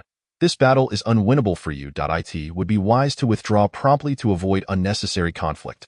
Why not maintain a peaceful distance?" As Wei Yan spoke, he subtly signaled to his companion to intensify their assault. The subordinate immediately understood the cue and silently instructed everyone to increase their firepower. In an instant, Bai Yuanhua began to feel the mounting pressure, his forces leaning increasingly toward defeat. "Damn it, why is Zhang Xuelin still not here? If help doesn't arrive soon, I won't be able to hold out any longer. Who are these people he's waiting for? Such arrogance, treating us like playthings?" As the situation grew dire, his discontent towards Zhang Huizhang intensified, blaming him for the delay. "Enough of this. I will fight to the end." Just as Bai Yuanhua's team teetered on the brink of collapse, he finally unleashed his powers, golden electric sparks converging in his eyes, followed by 2 beams of golden aurora shooting forth. Aurora Thunder Eye. This ability falls under the category of laser eyes. With a whoosh, golden lightning erupted with a deafening crack, instantly obliterating 2 armored tanks into scrap metal. "Bi Yuanhua, have you truly severed all ties? You shall not escape the consequences." Extreme cold ice storm. Wei Yan leapt, activating his ice-based ability. A beam of chilling energy surged from his palms, freezing everything in its path into crystalline sculptures. Seeing the opposing abilities activated, Bai Yuanhua promptly retaliated, channeling his Aurora Thunder Eye. Chapter 62. Zhang Xuelin takes action. The 2 golden lightning beams collided with the ice crystal rays, unleashing a tempest of energy. The golden lightning merging with the frigid air, a mist of steam emerged from the clash of ice and fire as their confrontation reached a stalemate. "Brother I come to assist you." Just as their battle momentarily paused, another voice emerged from behind Wei Yan. It was his ally, He Guang, an A-grade powerhouse as well. Cloud Sword Enchantment, Starlight Slash. Without hesitation, He Guang drew a black alloy sword adorned with cloud patterns from his waist, empowering it with his enhancement ability, Weapon Enchantment, which amplified its combat prowess. A single strike unleashed a powerful wave of sword energy aimed directly at Bai Yuanhua's forehead. Having just caught his breath, Bai Yuanhua sensed an imminent danger approaching swiftly, his instincts kicking in as he narrowly evaded the deadly attack. With a thunderous crash, the fierce sword energy sliced through several trees behind him, leaving smooth, even cuts. A cold sweat trickled down Bai Yuanhua's forehead. Had he reacted any slower, he would have been severed in 2. What a formidable strike! What a lost opportunity to evade such a powerful blow. He Guang lamented, disappointed that his surprise attack had failed. "He Guang, be cautious. He is from the Ability Association. If you truly kill him, we will face grave repercussions," Wei Yan warned, brow furrowed. "What do I care? He is merely a member of the Ability Association. Our superiors have our backs. It's their own fault for opposing us. Otherwise, I would have eliminated them long ago." Before Wei Yan could finish, a sultry female voice interjected. The voice belonged to Zhao Chan, the final A-grade ability user in their group. Upon seeing another A-grade powerhouse join the fray, Bai Yuanhua's expression shifted. He recognized her. This woman was quite notorious domestically, known as the white-haired woman or destruction woman, for her ability to induce decay within her vicinity, a perilous existence. With 3 A-grade ability users now opposing him, Bai Yuanhua felt the tide turning against him. The first 2 were manageable, but the last one presented a significant threat. Uncertainty gnawed at him, leading him to question whether he should continue fighting. Despite both sides being A-grade ability users, there were disparities in power levels. Not to mention the overwhelming odds against him. Finally caught up, Li Ruo, quickly. Just as Bai Yuanhua hesitated to retreat, Zhang Xuelin arrived in haste, urging Li Ruo to take action. Li Ruo wasted no time. Donning a crow mask and raising his hands. Sealing magic barrier, a purple cube expanded between Li Ruo's hands, enveloping everyone present. Buzzing. All firearms and artillery within the sealing barrier emitted a humming sound before shutting down. Akin to malfunctioning computers, weapons reliant on magical energy stones went dark. Wait, I can no longer sense my abilities? Neither can I. At that moment, both sides found their powers forcibly suppressed, leaving them devoid of any magical energy. Confusion erupted as even Bai Yuanhua, Wei Yan, He Guang, and Zhao Chan realized their abilities had vanished. All abilities linked to magical energy stones were rendered ineffective, including He Guang's weapon enchantment, which could no longer be transferred to his sword. Who did this? Who was responsible? Realizing the loss of their powers, Zhao Chan and the others panicked. Without their abilities, they were mere mortals. How could they not be alarmed? Bai Yuanhua was perplexed as to how his powers had vanished so abruptly. This is not my doing. It was him, Li Ruo, a new member of the ability division in our district, Zhang Xuelin explained, pointing at Li Ruo. This is his sealing barrier. The one we've been waiting for is him. A sealing barrier, so that why my powers have disappeared. Bai Yuanhua finally understood. Simply put, that's the case, Zhang Xuelin confirmed. But even so, what difference does it make? Our abilities are sealed too. Look, without our powers. Our people are already engaged in close combat with the enemy. Couldn't he just seal the abilities of the opposing side and spare ours? Bai Yuanhua tugged at Zhang Xuelin's sleeve. At this moment, he was still within the sealing barrier. Meanwhile, the members of the ability division had already rolled up their sleeves, engaging in fierce hand-to-hand combat with the enemy. Although his side consisted of seasoned warriors, the sheer number of opponents was overwhelming. If this melee continued, they would undoubtedly suffer losses. I'll ask him. Zhang Xuelin sensed the urgency of the situation and approached Li Ruo, stating, could you perhaps focus on sealing only the enemy's abilities and not affect our own? Apologies, I cannot control it. Within my barrier, there is no distinction between friend and foe. Li Ruo replied. He had considered Zhang Xuelin's suggestion, but within the barrier, he was unable to differentiate. Unless he reduced the barrier's size to encase each enemy individually. But that would overexert the barrier, risking an explosion that could mar his handsome visage. Sigh, it seems I must rely on myself. With that, Zhang Xuelin sighed. His innate ability, high martial refinement, had allowed him to cultivate his martial prowess to a profound level. Even without his abilities, his martial arts would remain unaffected. Chapter 63. A single strike to victory. Zhang Xuelin sprang onto his toes, letting out a fierce roar reminiscent of Bruce Lee's spirit. As he dove into the throng of combatants, utilizing his agility and martial arts, he sent several of the opposing lackeys scattering. Golden Demon Fist. Fourth form, Fist of the Golden Path, with a swift pivot and a right hook. Golden patterns shimmered upon his fist, propelling 4 to 5 opponents into the AI art. In a seamless transition, he unleashed a left hook. Fifth form, Glorious Dragon Flash. This punch was executed with unparalleled speed, as Zhang Xuelin weaved through the crowd. His fist soaring like a golden dragon, sending over 20 foes soaring backward, blood spilling as they flew through the AI art. In a mere moment, nearly 100 of the little brothers had already collapsed to the ground, barely clinging to life. Witnessing this scene, the 3 leaders exchanged glances, their expressions filled with concern. Their abilities had been sealed, and the situation was decidedly unfavorable. What should we do? Zhao Chan inquired anxiously of the 2 individuals beside him. How would I know what to do? I still cannot comprehend why our powers have vanished. Wei Yan responded, his demeanor tense, remarking that he had never encountered such a situation before. Do not be afraid. Let us not forget that even if our abilities are lost, I am still a master of swordsmanship. Even without the ability to enchant weapons, I still possess the strength to fight. At that moment, He Guang stepped forward, understanding that without their abilities, they were merely ordinary individuals, and the only reliance they had was upon themselves. You? Are you capable? Zhao Chan asked skeptically, for Zhang Xuelin was a renowned A-grade martial artist in the impoverished district. It was precisely for this reason that he feared He Guang might not be able to contend with the opponent without the ability to enchant his weapon. Stop underestimating me, even if I am not his match. I can still hold my own for a few exchanges days for you too. While I distract him, take whatever you can from the farm and run as far as you can. He Guang analyzed the situation seriously. Good buddy, you are quite righteous. Hearing He Guang's words, Wei Yan gave him a thumbs up, praising his commendable spirit. Star sword technique, celestial slash. In that instant, He Guang unleashed his attack, raising his sword overhead before executing a stunning crescent slash downward. Unfortunately, Zhang Xuelin had been prepared, his golden demon suppression fist ready to counter. He effortlessly blocked this fierce strike. Meanwhile, upon witnessing He Guang's sudden assault fail, Wei Yan and Zhao Chan exchanged knowing glances, each detecting a glimmer of cunning in the other's eyes. Seizing this opportunity, they clasped hands and fled towards the rear, their singular goal being to escape with the crucial items. Nearby, Li Ruo, who had been maintaining the barrier, watched the two depart with an expression of urgency.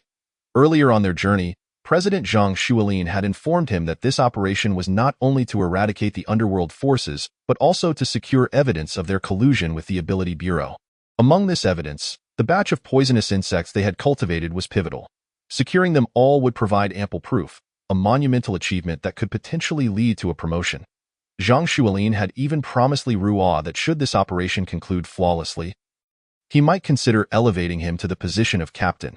Yet now, these two clearly intended to abscond with the loot. How could he tolerate that? He aspired to rise through the ranks, rather than remain helplessly watching. He resolved to intervene. After a moment of inner conflict, Li Ruo suddenly came to a realization, muttering to himself. Then, in a surprising turn of events, Li Ruo voluntarily retracted the ceiling barrier. Huh? My abilities have returned? At that moment, He Guang, who had been gritting his teeth in determination, suddenly felt the release of his powers. In astonishment and joy, he immediately enchanted the black alloy flowing cloud sword in his grasp. Just when his opponent seemed on the verge of faltering, Zhang Xuelin was baffled by Li Ruo's antics at such a critical juncture. Why would a newly recruited member of the association falter at such a pivotal moment? However, with the situation as it was, he could only give it his all. He absolutely could not afford to grant his adversary any respite. Zhang Xuelin thought to himself, just as a shadow suddenly flashed before his eyes. Crack! A crisp sound echoed. The black alloy flowing cloud sword in He Guang's hand was forcefully snapped in two by a gaunt youth wielding nothing but his bare hands, the blade's tip clattering to the ground with a sharp noise. My sword? How is this possible? In that instant, the swordsmanship master He Guang was filled with disbelief, utterly unable to fathom how someone could break a sword forged from black alloy with their bare hands. Moreover, I had just enchanted my sword again. How did he accomplish this? In shock, He Guang slowly raised his head, eager to ascertain the identity of the individual before him. Yet before he could finish his question, a slender, powerful hand seized his throat, lifting him off the ground. I do not have time to waste with you. Surrender obediently. You have already lost, Li Ruo stated expressionlessly. Justice will prevail, he added casually, then turned towards the depths of the abandoned factory, his form transforming into a gust of wind, vanishing in an instant. This scene left Zhang Xuelin stupefied. He Guang was an exceptional swordsmanship master, and Zhang was well aware of this, coupled with the enchantment of his weapon. His overall strength was among the elite of A-grade fighters. In a direct confrontation without the use of their abilities, Zhang knew he could not defeat him in a mere exchange. Yet this gaunt newcomer had achieved just that. With such apparent ease, it seemed almost effortless. This is absurd. In the midst of his shock, Zhang Xuelin muttered an exclamation, feeling as though his mind had been thoroughly scrambled by Li Ruo's display. Simultaneously, even Bai Yuanhua, who had been watching from the sidelines, wore a dazed expression. That skinny individual's performance must surely be at least S-grade, right? Shocked, he thought, an S-grade powerhouse is right beside me?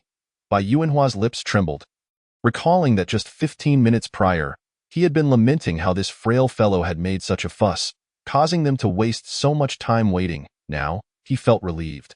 Had he known he was an S-grade powerhouse, would it not be entirely reasonable for him to put on a bit of a show? Hey, I'm old Zhang. You're being a bit inconsiderate. You brought in an S-grade powerhouse to back you up, and yet you still invited me here? Am I just here for your amusement? Bai Yuanhua expressed his dissatisfaction to Zhang Suellen. No, I have no idea.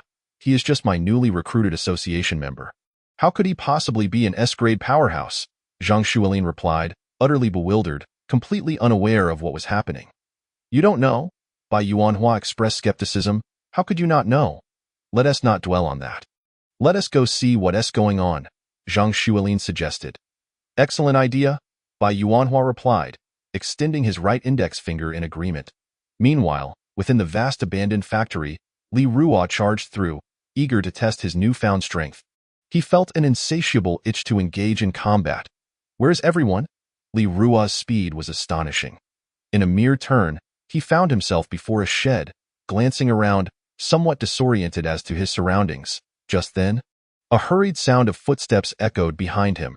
Upon hearing the commotion, Li Ruo immediately turned, only to discover two figures, a man and a woman. It was none other than Wei and Zhao Chan, who had fled the factory moments earlier. What a stroke of luck. I've been waiting for you both. Li Ruo smiled calmly at the disheveled pair, realizing he had arrived ahead of them despite his relentless sprint. Truly, he had awaited them with ease. Who are you? At that moment, Wei Yun, in a panic, halted Zhao Chan as he spotted someone ahead. His gaze worried. I am here for your benefit. Li Ruo stood before them, exuding an air of confidence as if he held the entirety of the situation in his grasp. Do not act rashly. Just as Zhao Chan was about to unleash her fury, Wei Yun unexpectedly pulled her back, urging, the ability association has clearly come prepared. If you strike now, you might be playing right into their hands. Remain calm. This was because she understood the destructive power of the corrupted abilities, especially when fueled by anger, the more furious, the greater the devastation. Seeing this, Wei Yun felt a pang of anxiety. He realized he could not persuade this woman, who was about to unleash her powers recklessly. He quickly darted to the side, intending to quietly observe the unfolding drama, curious to see what this masked, gaunt man had left in his arsenal. I am in a foul mood today. I'll take it out on you. Prepare to die. Zhao Chan screamed, her flowing white hair surrounded by a myriad of radiant white light points that began to swell and illuminate as they converged towards Li Ruo. Destruction. Her ability activated. The white light points erupted in a dazzling explosion, engulfing the surroundings in blinding brilliance. Wei Yun, hiding not far away, felt as though his vision were about to fail him. Boom. After the blinding white light faded, the earth cracked, buildings collapsed, and a suffocating cloud of dust enveloped the area, choking the air. Cough, cough, cough. Zhao Chan, are you all right? Wei Yun covered his mouth with one hand while fanning away the dust with the other, attempting to assess the situation. I am absolutely splendid. Never have I felt so liberated. After unleashing her powers, Zhao Chan felt a rush of exhilaration, as if she had vented all her previous frustrations. Where is that person? As the swirling dust began to settle, revealing a clearer view of their surroundings, Wei Yun softly inquired. Surely, he is dead. Under the weight of my wrathful abilities, there would be nothing left of him. Zhao Chan declared proudly. However, the moment she finished speaking, she felt something writhing beneath her feet. Looking down, she screamed in terror. Ah, there are bugs. Such large bugs. Hearing Zhao Chan's shrill scream, Wei Yun looked down in confusion, only to be met with a scene that sent shivers down his spine. The ground was swarming with countless black insects, including particularly large spotted spiders, exceedingly long centipedes, and even green toads covered in pus and oozing viscous venom. No, this is the deadly insect swarm raised by young Master Li. You've collapsed the breeding shed. It's over. The poisonous insects have escaped. If young Master Li finds out, he will surely punish us. At this moment, Wei Yun realized the gravity of the situation, his voice trembling slightly. The reason he had come here was to relocate the venomous creatures. This foolish woman has ruined everything. With a resounding crash, as Wei Yun was frantically thinking of ways to remedy the situation, A voice suddenly emerged from the ruins of the collapsed breeding shed. It was Li Ru in an instant. The chaotic scene of scattered wall debris and the writhing poisonous insects transformed into a singular black point, vanishing into nothingness. Everything within the breeding shed had ceased to exist. How is this possible? Chapter 65. The father's whereabouts. This is much easier now. In the brief moment when the surrounding ruins disappeared, Li Ruo let out a groan, stretching his neck as he stood up. Compared to being buried under the debris, he now felt utterly comfortable. You're not dead? How can you still be alive? Upon seeing Li Ruo alive and well before him, Wei Yan was filled with astonishment. Could it be that someone could survive such an explosion? Perhaps this person is no longer merely human? Disappointing you. I am still alive, Li Ruo said playfully, propping himself up with one hand. As if to convey to the two, you are not as impressive as you think. Is it possible for someone to survive such an explosion? I refuse to believe you could withstand another one. Observing Li Ruo's nonchalant demeanor, Zhao Chan's competitive spirit suddenly surged forth. The individual before her appeared frail and easily underestimated. Yet the bird-beaked mask he wore lent him an air of mystery that piqued her interest. Today, a distinction must be made. Collapse. Zhao Chan once again activated her extraordinary ability, sending white specks of light swirling like dandruff in the air towards Li Ruo. Sensing that her companion was about to unleash her destructive powers again, Wei Yan instinctively retreated, feeling a sense of foreboding. It's best to keep things clean. Throwing around so much dandruff in front of others is exceedingly rude, Li Ruo remarked, watching the concentrated points of light before him. With a gentle flick of his hand, a breeze dispersed the approaching white light, making it vanish without a trace. The entire action was crisp and decisive, devoid of any unnecessary flourishes or elaborate effects, merely a trivial wave of the hand. Yet, this seemingly mundane gesture effortlessly neutralized Zhao Chan's ability, leaving Li Ruo feeling somewhat unreal, as he sensed no surge of power. But the evidence lay before him, surreal and dreamlike. How can this be? Why is this happening? In that moment, Zhao Chan was stunned, unable to believe that her once mighty ability now felt as impotent as a spent firecracker. Even Wei Yan, standing 2 meters behind her, was struck by disbelief, marveling at the ease with which this mysterious man had countered her powers. What kind of monster is this? What have you done? Zhao Chan stammered, pointing a trembling finger at Li Ruo, unable to comprehend what force could so casually dismantle her impending powers. This defies all logic, utterly incomprehensible. What is this? A yellowed photograph? Li Ruo bent down to pick up the photo he had stepped on, exclaiming. Upon closer inspection, his eyes trembled uncontrollably as he recognized the person in the picture, someone he knew all too well, perhaps even too intimately. This is my father? An old photograph of my father? The man in the picture was none other than Li Ruo's father, Li Shisheng, whom he had never met in this world. After many years, seeing something related to his original self stirred deep emotions within Li Ruo, a voice echoing in his heart. Father, where are you? Why did you leave without a word? The helplessness. Fear, confusion, resentment, and hatred from another version of himself surged within him. Li Ruo, in a frenzy, clutched his head and screamed, his eyes turning increasingly red, his head pounding as if it would split apart, akin to a thunderous stroke of pain. These memories are attacking me. They are interfering with me. Why? Am I not the master of this body? Why must I endure such torment?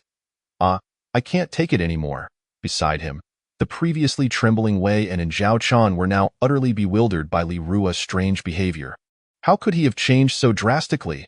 I only saw him glance at the photograph on the ground. Could he be going insane? Zhao Chan quietly approached Wei Yan, nudging him with her elbow. How would I know? Wei Yan shot her an exasperated glance. You ask me, but I want to ask you. His current state is abnormal. We are in grave danger. What if he goes mad and tries to kill us? You saw his strength earlier. This. Wei Yan paused for a moment before suggesting. I believe we should take this opportunity to leave quickly. After all, we cannot stay in Longhua any longer. You destroyed young Master Li's breeding shed, and he won't let us off easily. We should hide in another country for a while. I almost forgot. That's a good suggestion. Let's make a swift exit, Zhao Chan said, preparing to turn away. However, just as the two were about to leave, Li Ruo suddenly fixed his gaze upon them, clutching his head in agony, and appeared before them in an instant. Seal of Magic. Li Ruo immediately unleashed the Seal of Magic, trapping their abilities, and then kicked them to the ground, saying, "Did I allow you to run away?" His inquiry regarding whether these two recognized the original self's father was an attempt to gather information. He suspected that his headache was not unfounded, but rather the result of another self's resentment surfacing. Now that he had integrated all the memories of his original self, perhaps this photograph had awakened the childhood regrets of this body, urging his present self to rectify those regrets. "We know this person. We know him. Please, spare us. We will confess everything." Feeling the loss of their powers once again, Wei Yan was now drenched in cold sweat. Realizing the terror of the individual before him, the bizarre disappearance of their powers earlier was undoubtedly the work of this person, whose ability to cut off their strengths was truly the nemesis of all extraordinary beings. There was no room for defiance. Even the typically proud Zhao Chan appeared utterly fearful, crouched on the ground, her past glories forgotten as she nervously uttered, "We surrender. We will confess. This individual is our boss." The inspector and head of the Southling City Supernatural Bureau, Li Shisheng. Chapter 66. The father's whereabouts. To the head of the Supernatural Bureau, the inspector, Li Ruo repeated their words, and at that moment, his headache eased considerably upon hearing this revelation, further solidifying his suspicions. If he could amend the regrets of his original self, perhaps these symptoms would cease to manifest. "Yes, do you have any other questions, sir?" Zhao Chan asked cautiously, lowering her head. "There is. Tell me, where can I find him?" Li Ruo inquired. "Sir, allow me to explain. Our inspector, the head of the bureau, is located in the city center of Southling City, where he works daily at the Supernatural building. Additionally, there is a villa in the technology park within the city center.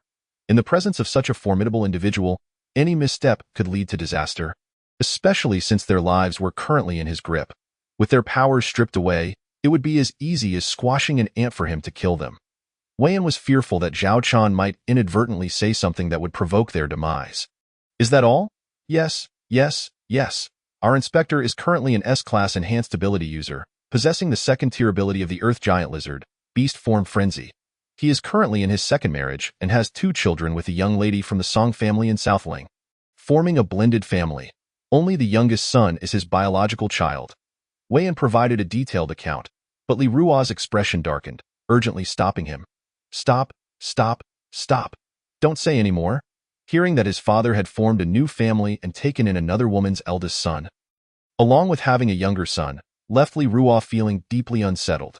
Abandoning his wife and children for 15 years, only to learn that he had a half-brother and a stepbrother, it was evident that Li Shisheng had forgotten all about him and his mother. How heartless, Li Shisheng! In that moment, Li Ruo was engulfed in the emotions of his original self. A sense of sympathy for the childhood body lingered within, yet upon hearing news of the original owner's father, a contrary voice arose within. "Daddy, I miss you so much. I want to find you. I must seek you out. Please do not abandon me and my mother." The familiar sensations washed over Li Ruo, leaving him utterly speechless. Was his father truly that significant? Why did this voice incessantly prod him?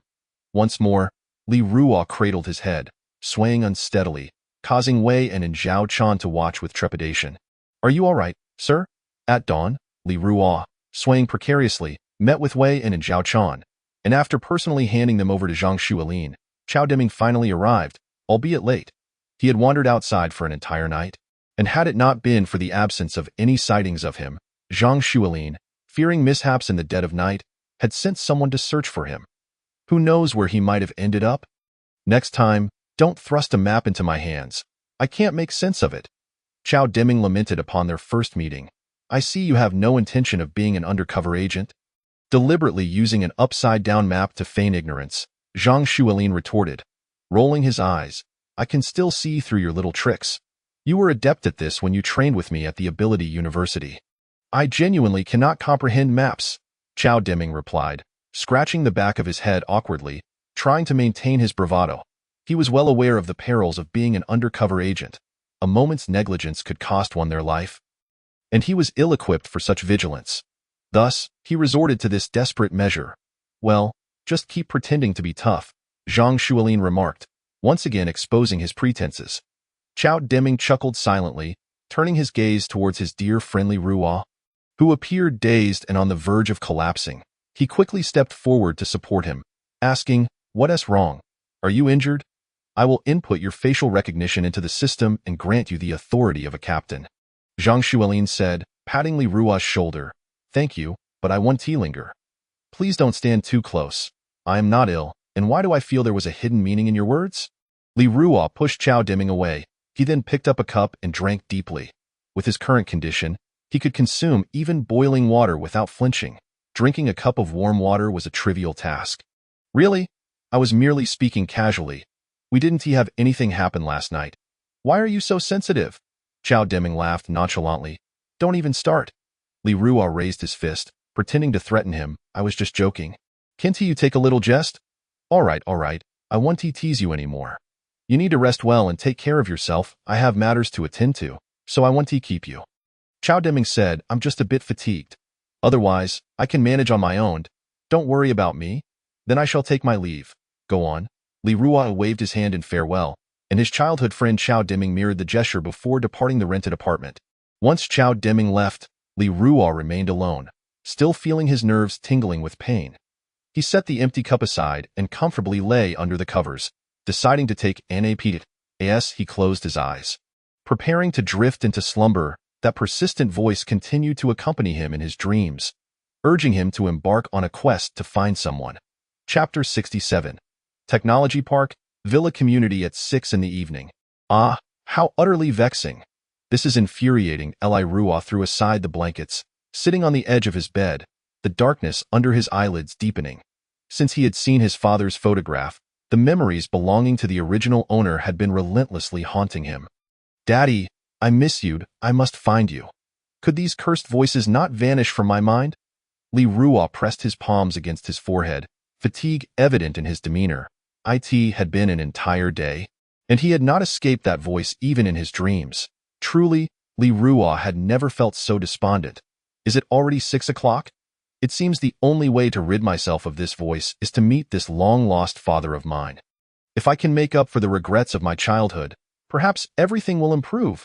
Li Ruo glanced at the clock on the wall, noting that dusk was approaching. If he wanted to find Li Shisheng, heading directly to the ability tower might yield no results.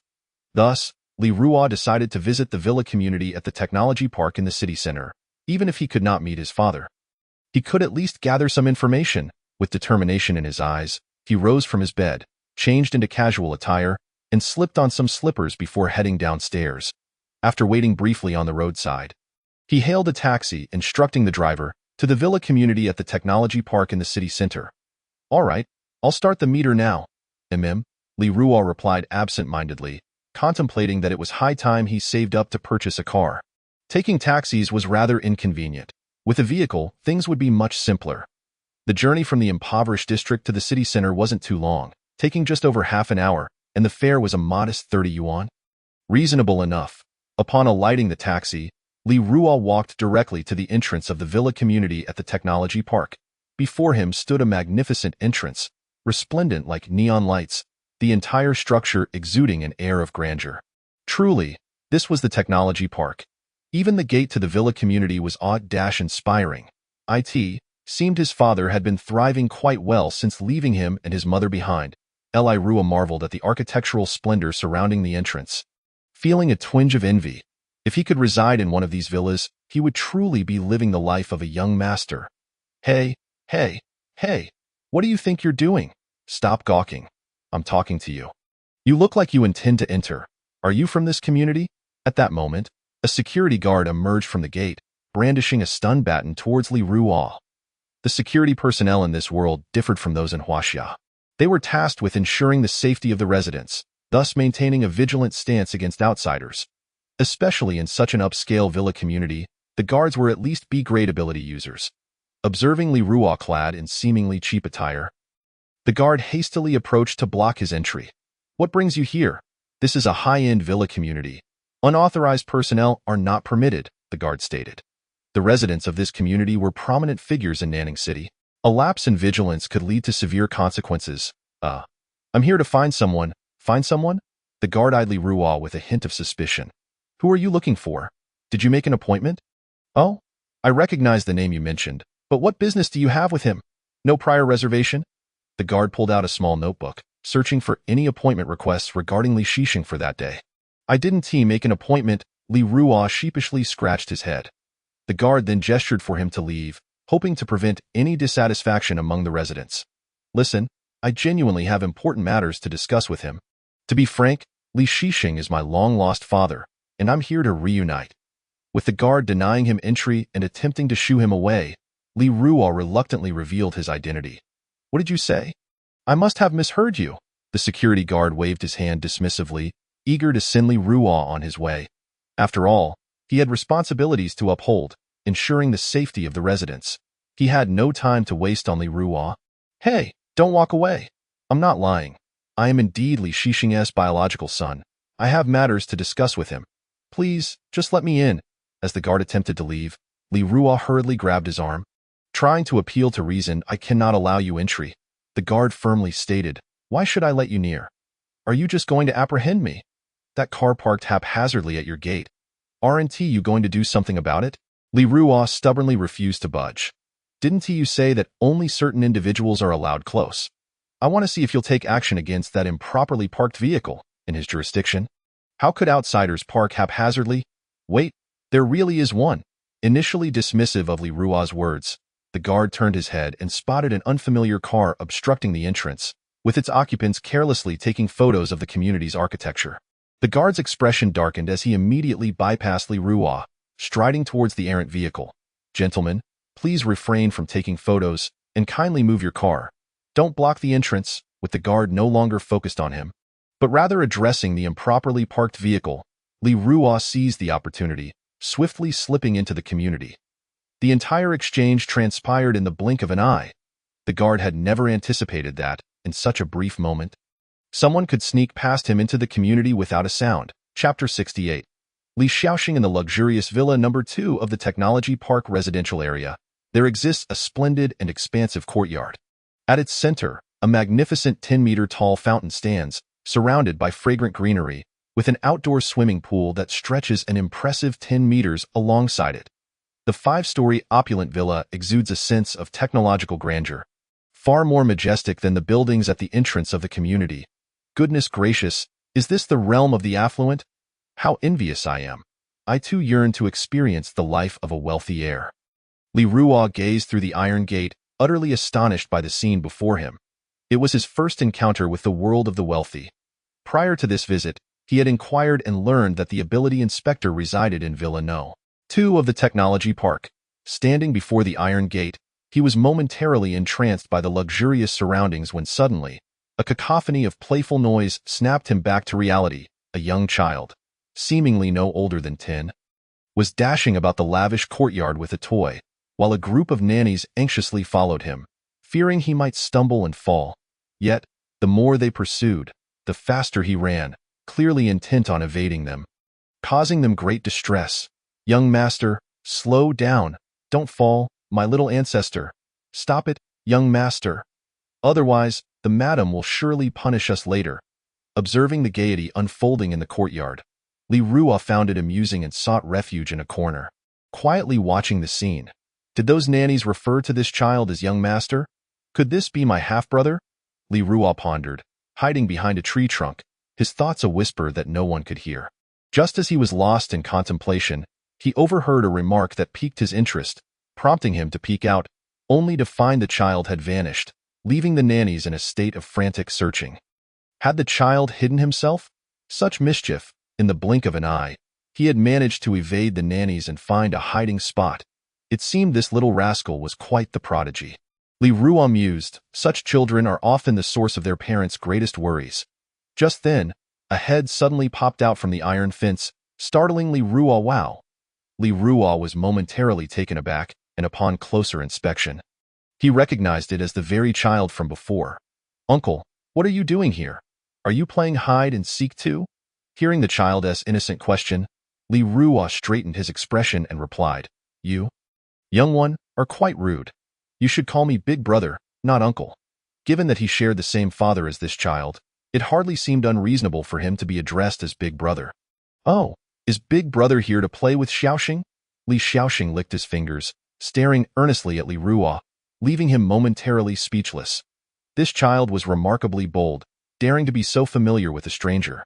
Yet, it intrigued Li Ruo, who responded, "Of course. It's no fun to play alone. I came to play with you. That's wonderful.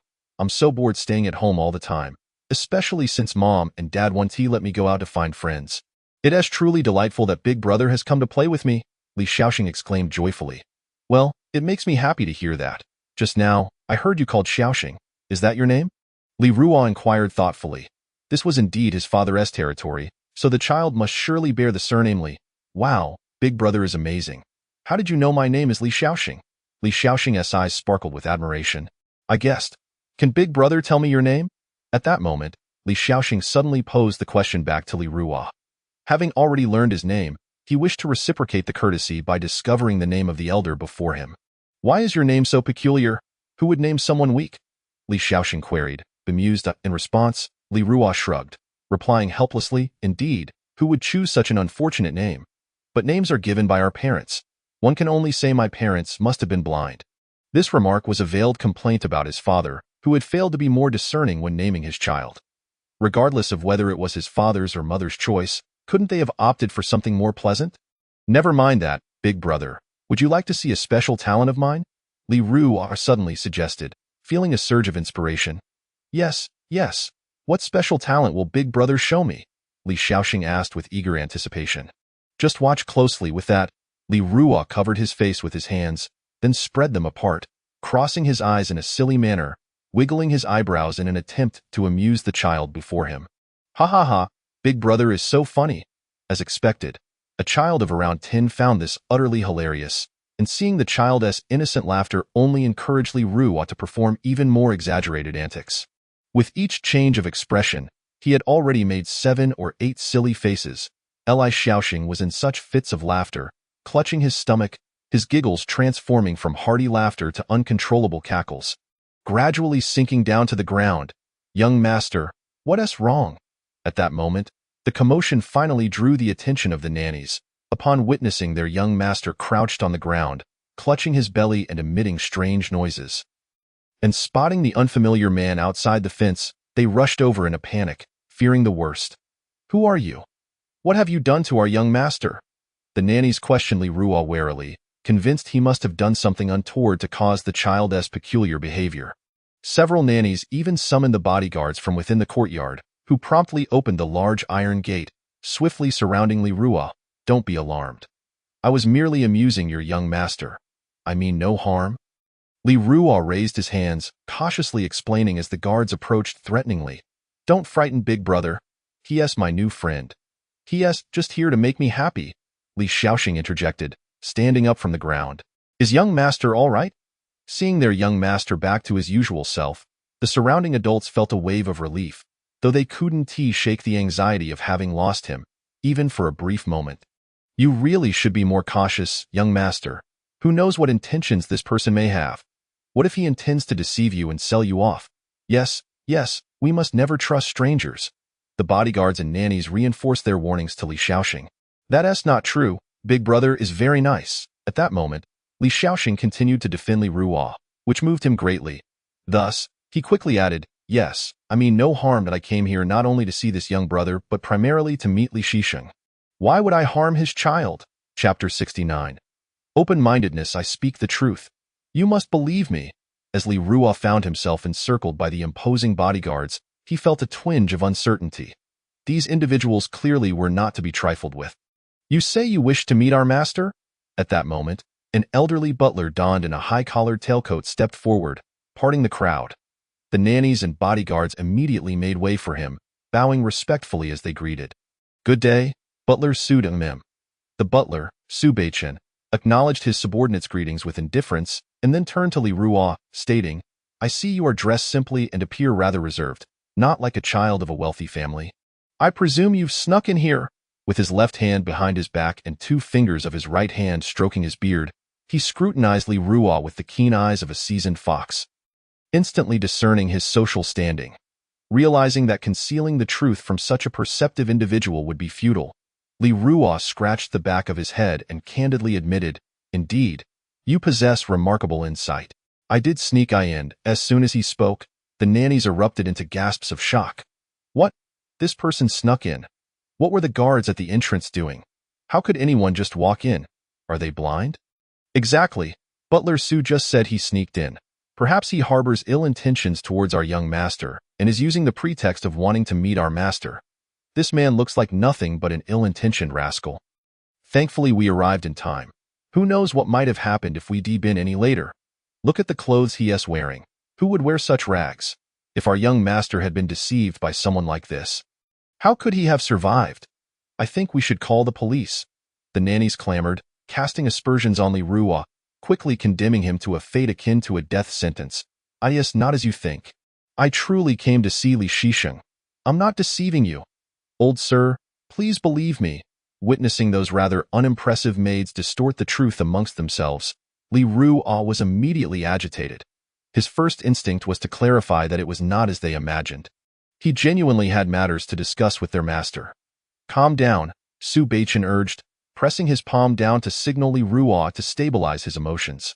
For him, the babble of the maids had no bearing whatsoever. Having served the master for a decade, he had encountered countless storms. In the face of unexpected events, he possessed his own unique insights and perspectives. You claim to seek my master. May I inquire why this young friend wishes to meet him? Or do you harbor ulterior motives? Su Beichen's gaze was sharp, akin to a hawk circling high above, making Li Ruo feel somewhat scrutinized. Yet, Li Ruo quickly acclimated and replied, I harbor no ill intentions. I merely wish to pose a few questions to your master, nothing more. Oh? Li Ruo's words piqued Su Beichen's interest. What queries do you wish to pose to my master? Might you share them with this old man first? I apologize, but I cannot divulge that. Li Ruo hesitated, thinking it unwise to directly reveal that he was searching for family, as it may imply he was trying to reach beyond his station. It seems this young brother has something difficult to articulate, Su Beichen noted. Enough of your chatter. The steward has spoken. What use is there in further discussion? However, I feel fortunate that your earlier remark about wanting to replace the steward went unheard. As the bodyguards nearby stepped aside for him, the young man before them remained unmoved, showing no inclination to leave. Su Beichen found this somewhat perplexing and inquired, why not? He was unwilling to leave empty-handed. The longer this dragged on, the more he risked forgetting who he truly was, perhaps even forgetting that he did not belong to this world. Hey, kid, don't push your luck. When told to leave, just go. Or you might find it hard to leave later, one of the bodyguards remarked, unable to tolerate Li Ruo's obstinacy. I will not leave. I must see Li Shisheng. I have things to say to him. Li Ruo stood resolutely in place. Kid, I've tolerated you long enough. How dare you call our master's name so casually? The impatient bodyguard glared at Li Ruo, his demeanor growing more menacing. What? Li Shisheng is just a name. Isn't it? Names are meant to be called. I would dare to call my own father by name. Why should you care? How dare you come to see your own father without showing respect? What audacity! Interesting, Su Beichen mused, finding the young man before him rather intriguing. An ordinary individual, standing boldly amidst so many, speaking plainly, even daring to address his own father so directly. What a refreshing candor. Chapter 70. Misjudged without a doubt. Li Ruo's words incited the bodyguard's ire, prompting him to roll up his sleeves, ready to teach the young man a harsh lesson. The other bodyguards and maids appeared to be spectators, believing Li Ruo was far too reckless. Even Su Beichen maintained a cold, detached demeanor, eager to observe what this young man was made of, daring to linger in such a precarious situation. What are you doing? I will not allow you to bully my big brother. He is my friend, and you shall not lay a hand on him. Amidst the indifference of those around, only Li Shaoxing stepped forth to intervene, genuinely regarding Li Ruo as a friend or brother. Li Ruo felt a surge of gratitude for this sibling, whom he had chosen. Oh dear young master, how could you befriend such a person? He clearly resembles a child trafficker, lacking any decorum. I wonder how his parents raised him. Indeed, judging by his appearance, his parents must not be virtuous either. Otherwise, how could they have raised such a wretch? Such a lowly individual, young master, you must avoid any association with him. As Li Ruo felt gratified by Li Shaoxing's stance, the maid's ill-timed remarks resumed, becoming even more outrageous, targeting his parents. Given the influence of the original host, he could tolerate insults directed at his father, but no one dared to speak ill of his mother. The original mother had shown him unparalleled maternal love in his memories, and he would not allow anyone to disrespect her. "Shut your foul mouths, you wretched hags, if you cannot control your tongues. I shall gladly tear them from your faces," Li Rua bellowed, a wave of invisible fury surging forth. The maids, feeling this sudden gust, were taken aback, unsure where the wind had come from. Even the bodyguards, endowed with special abilities, sensed nothing unusual, except for Su Baichen, who felt an inkling of discomfort but could not pinpoint its source. None realized that the fleeting momentum had emanated from Li Rua himself. "Oh, getting angry now. It seems we've struck a nerve. His parents must truly be unsavory characters. Perhaps his mother was a harlot, seducing men, which led to his birth. Indeed. Ha ha ha." The maids, witnessing Li Rua's flustered demeanor, became increasingly brazen, hurling insults with abandon. Their harsh words came one after another, yet not a single soul intervened, save for Li Xiaoxing. "How can you speak so? What has my big brother done to deserve this?" "Young master, do not concern yourself. Such ungrateful people are surely not worth your time. You are the apple of the master's eye. Keep your distance from such a lowly wretch." Despite Li Xiaoxing's admonitions, the maids pressed on, testing the limits of their audacity. The bodyguards outside the iron gate reveled in the spectacle, relishing in Li Rua's impotent fury. Should he dare to act, they would swarm him in an instant. Always watching, always toying with him. In stark contrast, Su Baichen felt an inexplicable sense of foreboding, his heart pounding relentlessly. This sensation was linked to his awakened abilities. He was a rare dual ability wielder, possessing not only a talent for swordsmanship but also a unique ability for precognition and risk avoidance. The heart's erratic beating, aside from indicating a potential heart condition, signified the approach of danger. He regarded himself free from any heart ailment, as he underwent monthly examinations to avert mistaking heart issues for ominous warnings. Now, with his heart racing, only danger loomed ahead, yet surrounded by calmness, Su Baichen found himself at a loss, pondering the origin of this unknown threat. Thus, he vigilantly surveyed his surroundings. "I dare you to speak again." At that moment, Li Rua could no longer contain himself. He was on the brink of eruption, unable to endure the derisive gazes and mockery any longer. He had tolerated thus far solely because these individuals worked under his father's authority. Otherwise, he would have long since unleashed his wrath upon them. He resolved not to hide any longer. "Oh? Are you throwing a tantrum now?" The onlookers continued to provoke him, emboldened by Li Rua's glaring countenance. The bodyguards, eager for a confrontation, cracked their knuckles, preparing for action. They believed they had the upper hand over the young man, yet before they could react, Li Rua vanished from their midst in the blink of an eye. Shock and disbelief spread across the faces of the bodyguards. Even Su Baichen wore an expression of incredulity, unable to comprehend how an ordinary person without abilities could escape their clutches. Turning to seek Li Rua, he found him already at the iron gate. With a resounding thud, Li Rua delivered a powerful kick, sending the massive iron gate bending and crumpling like scrap metal. This sight left everyone aghast. The gate had been forged from magical energy stones and alloyed cold iron, boasting exceptional defensive density and formidable elemental resistance. That a slender youth could reduce it to ruin was utterly inconceivable. How did he accomplish this? The once arrogant bodyguards now trembled, halting their advance, bewildered at Li Rua's formidable display. This iron gate, even if all the bodyguards combined their strength, could not have been so easily dismantled. The maids within the confines of the gate screamed in terror. "Ah, intruders are breaking in." Amidst the chaos, Li Rua grasped the two iron columns beside the gate, and with a decisive crack, he effortlessly snapped them in half. This spectacle once again shattered the perceptions of the maids and bodyguards, their gazes turning toward the steward, Su Baichen, as he was the most powerful individual present. If he cannot handle this situation, then we must summon the young master or the master himself. Meanwhile, outside, Su Baichen watches this scene with cold sweat beginning to bead on his forehead. He is aware of the peculiar nature of the villa's main gate, which can be classified as a mid-level magical artifact, something even he cannot manage. Yet, the person before him effortlessly dismantles it, indicating that the source of danger and unease lies within this young man. This time, he realizes he has misjudged the situation. Su Baichen reflects regretfully within himself. No.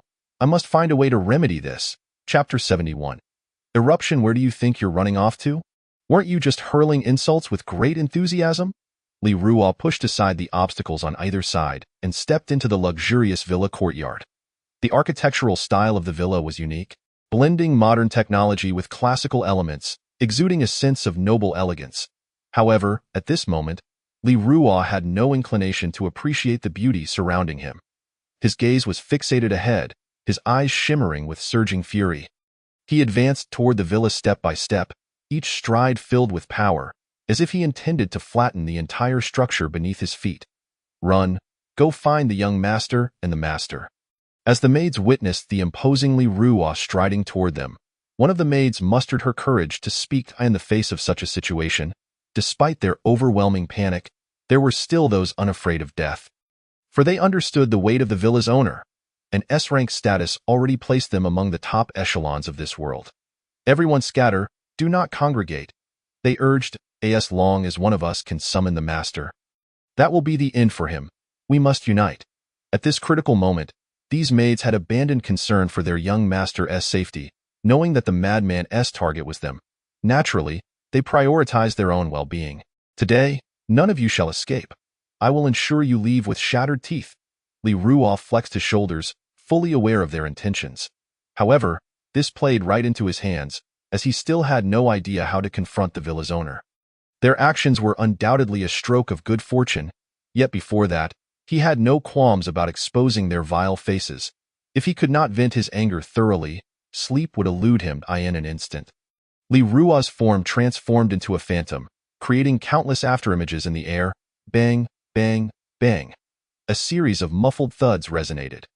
The maids fleeing in all directions were struck down by an invisible force, with several losing 2 front teeth in the process. My face, it's ruined. My teeth, I'm bleeding. In merely a breath's time, all the maids attempting to escape curled up, wailing in agony. Before they could catch their breath, it felt as if their hair was being yanked by some unseen force.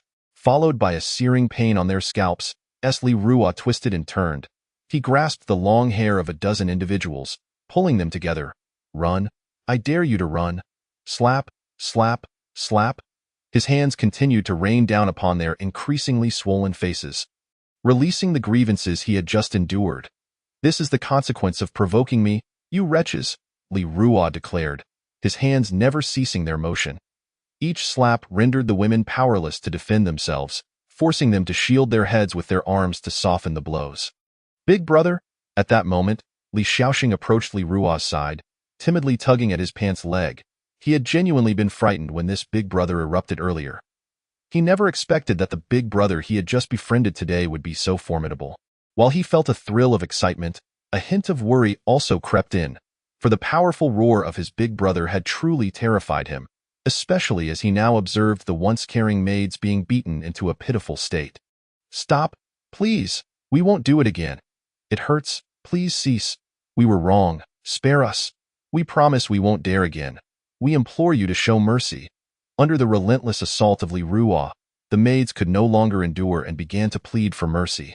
Noticing that their gazes had turned fearful, Li Ruo finally ceased his actions, calming himself as he raised his right hand to pat Li Shaoxing's head.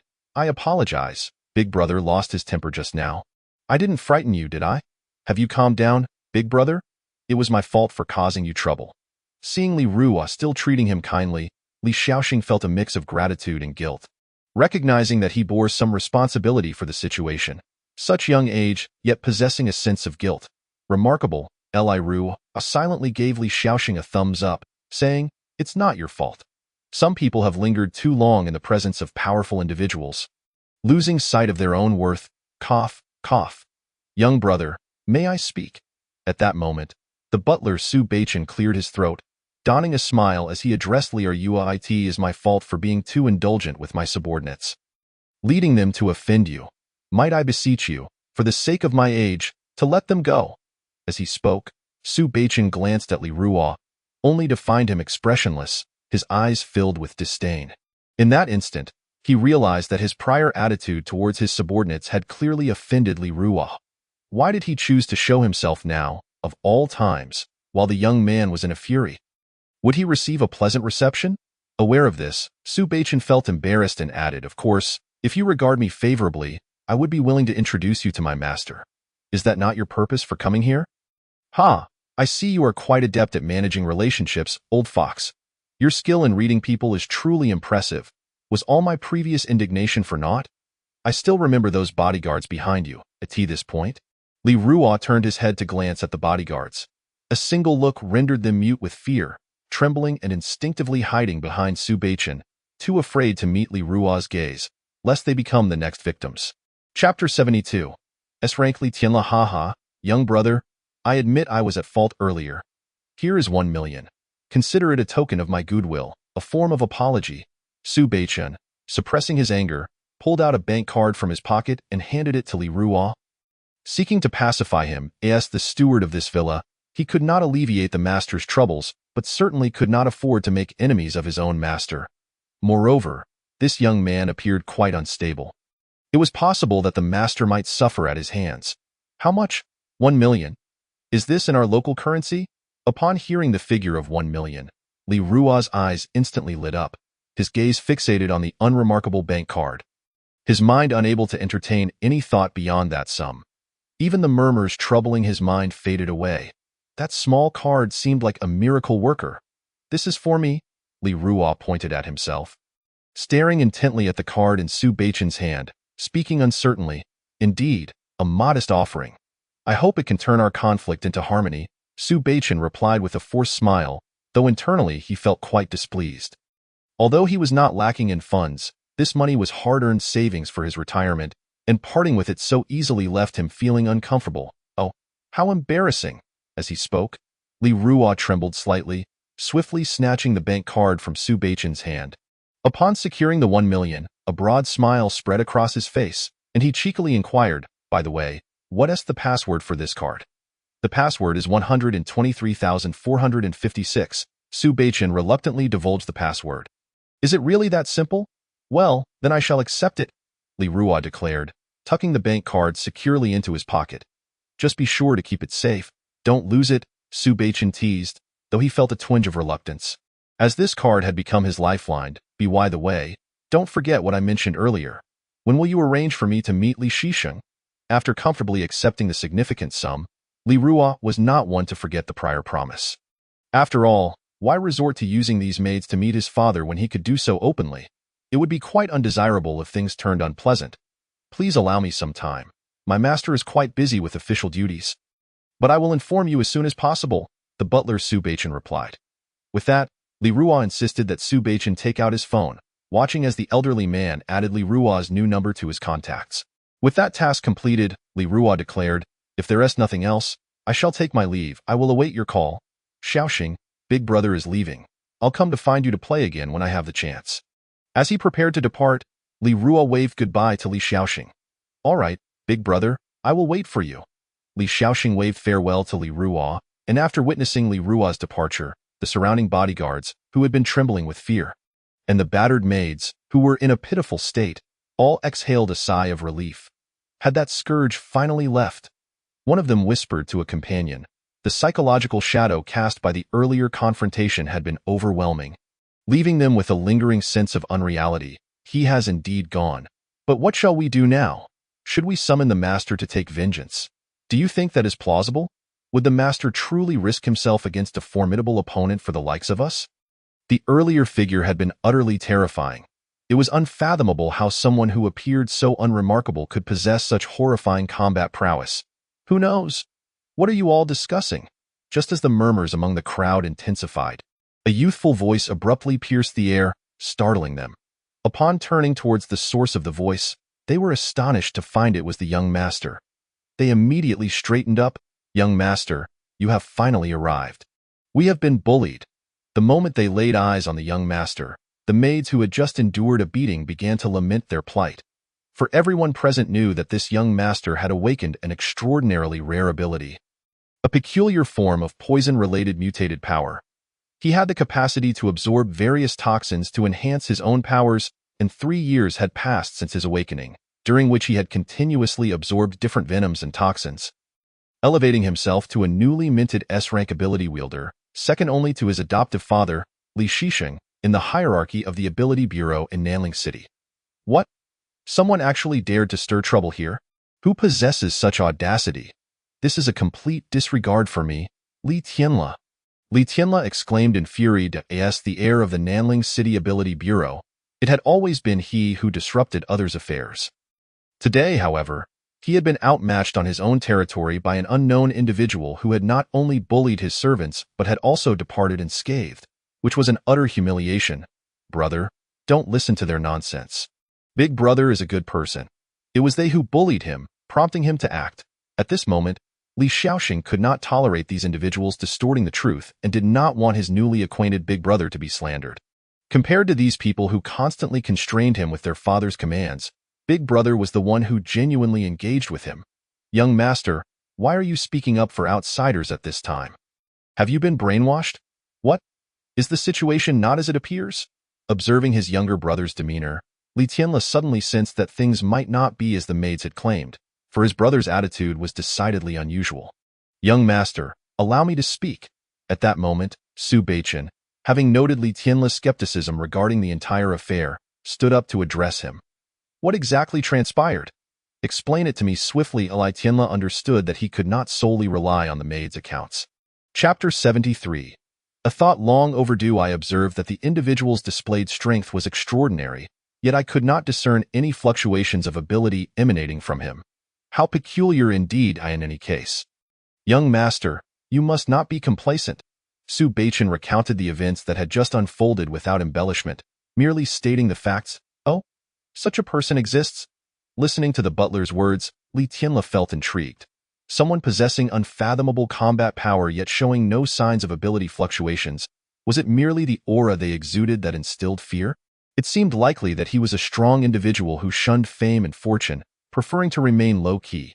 Nevertheless, this incident had occurred on his doorstep, and it was intolerable. Should word of this spread, it would undoubtedly tarnish his father's reputation as an ability inspector and could potentially impact the upcoming election for the next head of the Ability Bureau in Province A. At that moment, Li Tianla suddenly recalled the incident from 3 years prior, when he was on the verge of obtaining the woman of his dreams, only for Li Ruo to appear out of nowhere. Not only did he ruin his plans, but he also forced him to flee in disgrace. This memory had remained buried deep within him, never to be mentioned. He regarded it as his greatest humiliation. His own abilities had seemed like a drop in the ocean against Li Ruo, and even more tragically, he had faltered then. Every recollection of that event brought a wave of regret. Over the past 3 years, he had contemplated seeking revenge, ideally dispatching someone to eliminate Li Ruo to avenge his grievance. Unfortunately, he had never been able to locate him. As the son of the ability inspector, he lacked the authority to mobilize the entire surveillance network of Nanling City or to rally his subordinates for a search. Doing so would not only jeopardize his father's career, but would also jeopardize his own future. The identity of the Ability Bureau heir was something many had their eyes on, especially during this critical period when his father was competing for promotion. As long as his non-blood-related father succeeded in becoming the next head of the Ability Bureau, he would naturally inherit his father's position. An old acquaintance? Li Tianla's words left Su Beichen puzzled, prompting him to cautiously inquire, "Might I ask who this old acquaintance is, young master? It is of no concern to you. There is no need for you to know." Seeing Li Tianla's reluctance to answer, Su Beichen instantly fell silent, realizing that he should not have broached the subject. Yes, it was my folly to pry." Su Beichen nodded and forced a smile. "Let us discuss the matter at hand. Did you not mention he left you a phone number? He indicated that he might return. But do you know his name?" Li Tianla responded in a nonchalant manner. "Well, Su Beichen paused, realizing in a moment of inspiration that he had forgotten to ask for the name of the individual. Even after all the commotion, how could I have forgotten to inquire about his name after all this time? He mused, smacking his forehead in realization. Wait, it just came to me. That person seemed to have a good attitude toward the young master. I heard he is the young master's new friend. Perhaps the young master knows his name? At that moment, a spark of enlightenment struck Su Beichen, and he slapped his thigh in realization, almost forgetting this crucial detail. Oh? You know his name? Hearing the butler's words, Li Tianla turned to his young brother, Li Shaoxing, hoping to extract information about the individual they had just encountered. He is my new friend. I will not allow you to target him. Noticing the conspiratorial glances around him, the innocent Li Shaoxing immediately sensed the intentions of those nearby. I will not betray my big brother. Brother, I implore you, let us drop this matter. Li Shaoxing gazed earnestly at Li Tianle with wide eyes. This was the first time Li Tianle witnessed his younger brother earnestly pleading with him. The once mischievous child was now asking for leniency on behalf of a stranger he had only recently met. This piqued Li Tianle's curiosity even more, compelling him to want to understand what made that individual so unique. It seems our little Shaoxing has taken quite a liking to him, huh? Li Tianle chuckled awkwardly. A smirk playing on his lips. Very well, in consideration of my dear brother, I shall not pursue the matter further, but you must let me know his name. Indeed, young master, your friend is bound to return. If he wishes to meet the master, he will inevitably encounter us, but we must have a way to address him, mustn't we? Su Beichen chimed in, supporting Li Tianle's stance. His reasoning was not without merit. All things in the world follow a certain order, Li Shaoxing, being quite reasonable, replied, if I tell you, you must promise not to trouble him any further. That is a given, Su Beichen assured him, for in this world, there are no eternal enemies, only perpetual interests, Li Ruo. So that is what he is called, Su Beichen remarked indifferently, finding the name unremarkable, even somewhat unappealing. Li Ruo? What? You mean the troublemaker's name is Li Ruo? Upon hearing the name, Li Tianle's composure shattered. His eyes widened in disbelief. Shaoxing, quickly tell me, is it that Li Ruo? Is it the one I know? Hurry, tell me. In that moment, Li Tianle grasped his brother's shoulders, shaking him with urgency, his emotions running high. Brother, what are you doing? You're going to make me dizzy, Li Shaoxing protested, feeling disoriented from the shaking. Just tell me which Li Ruo it is. Ignoring his brother's discomfort, Li Tianle was consumed by thoughts of Li Ruo, desperate to know the truth. It's the weak Ruo. Unable to withstand the violent shaking, Li Shaoxing blurted out his big brother's name without a second thought. Li Ruo. Is it truly him? I should have realized sooner. Yes, he confirmed his suspicions. Li Tianle ceased his shaking, his entire demeanor becoming lifeless as he released Li Shaoxing. Over the past 3 years, I had discreetly dispatched those around me to probe into his whereabouts, yet all I managed to uncover was the disheartening news that he had moved and could not be located. I never anticipated that he would appear before me under such circumstances. Chapter 74.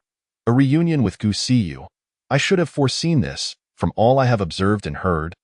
Only Li Ruo lacks any traits of extraordinary abilities, yet he exudes an uncanny aura that is hard to ignore. My powers have proven ineffective against him, and here I am, barely managing to ascend to the ranks of an S-level ability user by absorbing various toxins. To my astonishment, Li Ruo has not faltered over the past 3 years.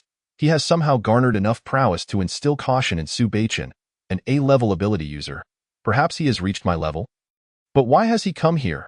At this moment, Li Tianle's thoughts raced, his mind wandering aimlessly. He must be here to provoke me. How delightful! I hadn't even sought you out, yet you've come knocking on my door. Do not presume that just because your strength has surged over the past 3 years, you can challenge me. There are distinctions even among S-level abilities, and this time, I shall not underestimate him. A cold glint flickered in Li Tianle's eyes. Aren't you planning to come again? Very well, you rogue. I have yet to settle the score with you. When you return, I shall ensure you have no place to hide. These musings remained concealed within Li Tianle, carefully hidden from Li Shaoxing, for in his eyes, his younger brother was still naive and had not experienced much. He likely fell victim to Li Ruo's deceit. What sort of elder brother is he? He is merely here to aggravate me. Understood, young master, said Su Beichen, placing his arm across his chest and bowing respectfully, embodying the decorum expected of a steward. Meanwhile, Li Ruo had exited the Technology Park's villa complex, but had not ventured far. He was fully aware of the purpose of his visit. Yet, with such a substantial sum of money in hand, it would be remiss not to acquire a new ensemble to match the lavishness of this bank card. Thus, he entered a rather conventional clothing store in the city center, spending several thousand yuan to don a tailored suit and trousers, followed by an additional 1,000 on a pair of designer boots, transforming his entire appearance. After settling the bill and stepping out of the store, he admired his new attire in the mirror outside, discarding his previous casual wear into an inconspicuous trash bin the moment he exited. Indeed, one's appearance can greatly influence perception. Wearing this suit, with a bit of cotton stuffed inside, it effectively concealed his emaciated frame. Giving him a more robust appearance, Li Rua posed playfully before the mirror, having found some discarded cotton remnants in the store, which fortuitously benefited him. It is no wonder that some find fortune in deceit. If only every day could bring such unexpected windfalls, life would be splendid. With newfound wealth, Li Rua's spirit soared, and he began to relish the thrill of spending, so much so that the whispers from another self in his mind faded away. Li Rua. Just as he reveled in this blissful moment, a familiar voice called out from behind, startling him into momentary stillness. Well, what do we have here? This vain fellow is none other than Li Rua himself. To his shock, he had encountered her, the last person he wished to see. Without a moment's hesitation, he turned and fled, his legs propelling him forward in a blur, swiftly putting distance between himself and the scene. Li Rua, you scoundrel, do not run, Gu Siyu shouted after him, her pace quickening as she pursued him. Yet, before she could cover even a meter, Li Rua had vanished from her sight like a fleeting breeze. How peculiar! How could he run so fast? Once Li Rua's figure had completely disappeared, Gu Siyu glared in the direction he had fled, her teeth clenched in frustration. This deceitful scoundrel! I will find you, and when I do, you shall rue the day, she cursed vehemently, recalling her promise to keep an eye on any developments regarding Li Rua in the old alleys.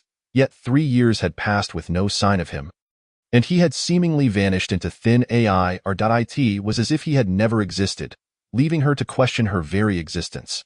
Logically, before her rebirth, she should have already forged a connection with Li Rua by this time. Yet after her rebirth, it was as if everything had been erased, leaving her utterly perplexed. See you, I have finally found you. In that moment of contemplation, a sweet voice broke through, and a petite figure raced toward her. Han Feifei, what are you doing here? Han Feifei was a close friend from Gu Siyu's university days, and seeing her rush over piqued Gu Siyu's curiosity about her intent. I came specifically to find you. Didn't you ask me to keep an eye out for someone named Li Rua? Han Feifei blinked innocently, teasingly withholding information. What do you mean? Have you found Li Rua? Upon seeing her expression, Gu Siyu's instincts kicked in, prompting her to inquire further. Of course, I found someone named Li Rua, but I'm unsure if he is the one you seek. Han Feifei replied playfully. What? You truly found him? Where is he? Take me to him. Gu Siyu's eyes sparkled with excitement, unable to conceal her eagerness to uncover the truth. Chapter 75. Li Rua? Late at night, Su Butler. Li Tianla stood in the opulent study of his lavish villa, swirling a cup of red tea steeped with goji berries.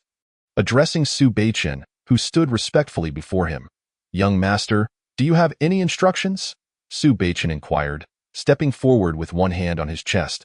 As Li Tianla elegantly sipped his tea, a glint of mischief flickered in his eyes. Shouldn't you report today's events to the master? Su Beichen questioned, sensing the gravity of the situation. You see, today's incident has tarnished the Li family's reputation. How could I simply let it pass? Besides, I have a personal vendetta against Li Rua. This is the perfect opportunity to settle both old and new scores, Li Tianla declared with unwavering resolve. Young master, perhaps it would be wiser to let the master decide. I sense that today's individual possesses formidable abilities and an air of enigma. If you act rashly, you may find yourself at a disadvantage, Su Beichen cautioned, his concern evident, despite Li Tianla's status as an S-level ability user. The uncertainty surrounding Li Rua's strength warranted careful consideration. Very well, I shall contact him, Su Beichen conceded, recognizing the futility of further persuasion. He prepared to take action, first ensuring that skilled individuals were positioned atop the ability building. Ready to assist Li Tianla should any unforeseen circumstances arise. Li Rua, you have brought this upon yourself. You have willingly walked into my trap. This time, I will ensure your downfall. Watching Su Beichen depart, Li Tianla gazed at the ceiling, a sinister smile creeping across his lips. Tomorrow marks the true beginning of the hunt. I hope you relish the surprise I have meticulously prepared for you. Let us await the outcome and see who prevails, he chuckled malevolently, confident that his preparations would adequately counter any threats Li Rua posed, ensuring they could accomplish their mission seamlessly. Meanwhile, in a romantic CAF in the city center, Gu Siyu sat side by side with her university roommate, Han Feifei, while facing them was a rather unkempt youth with a beer belly. "Hello, my name is Li Ruo. I hear you've been searching for me." "It is a pleasure to meet you," the boy introduced himself, wearing a confident smile and extending his hand in greeting while tousling his thinning hair. He sought to shake hands with the two stunning young women before him, particularly captivated by the one on the left, whose cold demeanor and slender figure exuded an air of aloof beauty that piqued his interest. Most enticing of all were her striking features that drew his gaze incessantly. "You say your name is Li Ruo?" As she gazed upon the repulsive visage of the lecherous man before her, Gu Siyu could not help but raise her brows in disdain, a flicker of revulsion crossing her eyes. This was a far cry from the Li Nuo she remembered, nowhere near what she had envisioned. Setting aside his appearance, what about his physique, his demeanor, and that voice? These were two entirely different individuals. "Indeed, I am Li Nuo, and my brother is Li Ming, no doubt about it. By the way, I am merely 3 years your senior, and I happen to be Gu Maim's senior at the same university for extraordinary abilities." At this moment, the man known as Li Nuo suddenly donned an expression brimming with affection, rising to fix his gaze upon Gu Siyu. "However," he began, "when you first entered the university for extraordinary abilities, I was just graduating. I have heard that since Gu Shuemai arrived, you have been inquiring about my whereabouts. I am unaware of what merit I accumulated in my past life that would earn me your affection.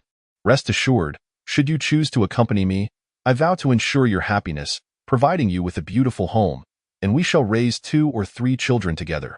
An enviable life indeed," Li Nuo rambled on, growing increasingly animated, unable to restrain himself as he reached out, yearning to grasp Gu Siyu's delicate hand. "Apologies, senior, but I believe we have mistaken you for someone else. I can assure you that you are not the Li Nuo I seek. I am truly sorry for the disturbance." Gu Siyu's voice was laced with undeniable disgust, her urgency to depart palpable, prompting her to speak thus. Are you leaving already? We haven't even ordered coffee yet." Han Feifei lamented, then leaned closer to Gu Siyu, whispering, "Since we're here, it seems this person has ulterior motives concerning you. Why not take advantage of him? Let us order a cup of coffee, and after finishing, we can have him pay the bill before we quietly slip away." Listening to her roommate's scheming words, Gu Siyu found herself momentarily stunned, unable to follow her train of thought. How could she conceive such a plan? Could it be that her roommate had engaged in such behavior before? Had she never faced repercussions? "What are you talking about? If you choose not to leave, you may stay, but I shall not accompany you," Gu Siyu firmly declined, her aversion to the man intensifying, particularly since he bore the name Li Nuo, which only added to her disgust. She had no desire to linger a moment longer. "Please, why depart? Even if I am not the person you seek, fate has brought us together. Allow me to treat you to coffee before you leave," Li Nuo implored, sensing the two beauties rising to leave. Eager to detain them. Such unadorned beauty was a rarity, and to let this opportunity slip away would be akin to forfeiting a fortune. If he could win over both women tonight, it would surely be a profitable venture, especially with Gu Siyu. The campus belle, whom he found utterly irresistible. Though she had arrived at the university after his graduation, he was well aware of her reputation, having witnessed her stunning beauty that stood out among the crowd. Over the 3 years at the university, her allure had only intensified, culminating in her being crowned the campus queen, with significant popularity across the university's forums. Moreover, he had discovered that this Gu Siyu was actively searching for a man named Li Nuo. Fortuitously sharing his name, in truth, he had come here today merely to test his luck, wondering if perhaps the person she sought was indeed him. It seemed not, yet he was unwilling to abandon hope. The more he interacted with Gu Siyu, the more he became entranced by her charm. This was a 3-year investment that promised returns beyond measure. "Please, grant me the opportunity to treat you," Li Nuo pleaded, adopting a subservient demeanor, which inadvertently stirred Han Feifei's interest. An opportunity presented is an opportunity not to be squandered. "Siyu, it's late. Why not give him a chance and enjoy a coffee before we depart?" Han Feifei urged, tugging at Gu Siyu's sleeve. Witnessing this unfold, Li Nuo could hardly suppress a smile. Was this woman his divine ally? "Oh, Siyu, you are simply perfect, perfect to the extent that I yearn to possess you. Even if only for a moment, I would go so far as to drug your coffee just to claim you." And a twist of irony, while Han Feifei sought to extract a small favor from this man, he aimed to exploit both for his greater gain. You plot against me, and I plot against you. Gucu resolutely rejected the idea, having caught a fleeting, subtle smile on the man's face, which raised her suspicion that he harbored ulterior motives. Are you truly not going to have a cup of coffee? As her roommate persistently pressed for departure, Han Feifei felt a pang of reluctance. Unsure of how to address the situation, surely she could not remain behind while Gu Siyu left alone. Must you always seek to gain an advantage? Gu Siyu chided, tapping Han Feifei's forehead with her finger, exasperated by her roommate's audacity. What a nuisance! I have extended my hospitality, and you still wish to leave. This woman is no easy mark. It seems this tactic has failed. I must devise another plan. They have graduated now, and if I miss this chance, who knows when I might encounter such beauties again.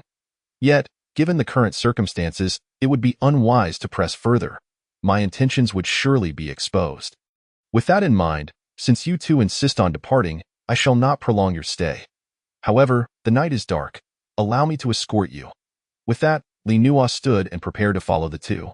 Using the pretext of seeing them off, while secretly plotting his next move, if gentleness would not suffice, he would seek a more forceful approach.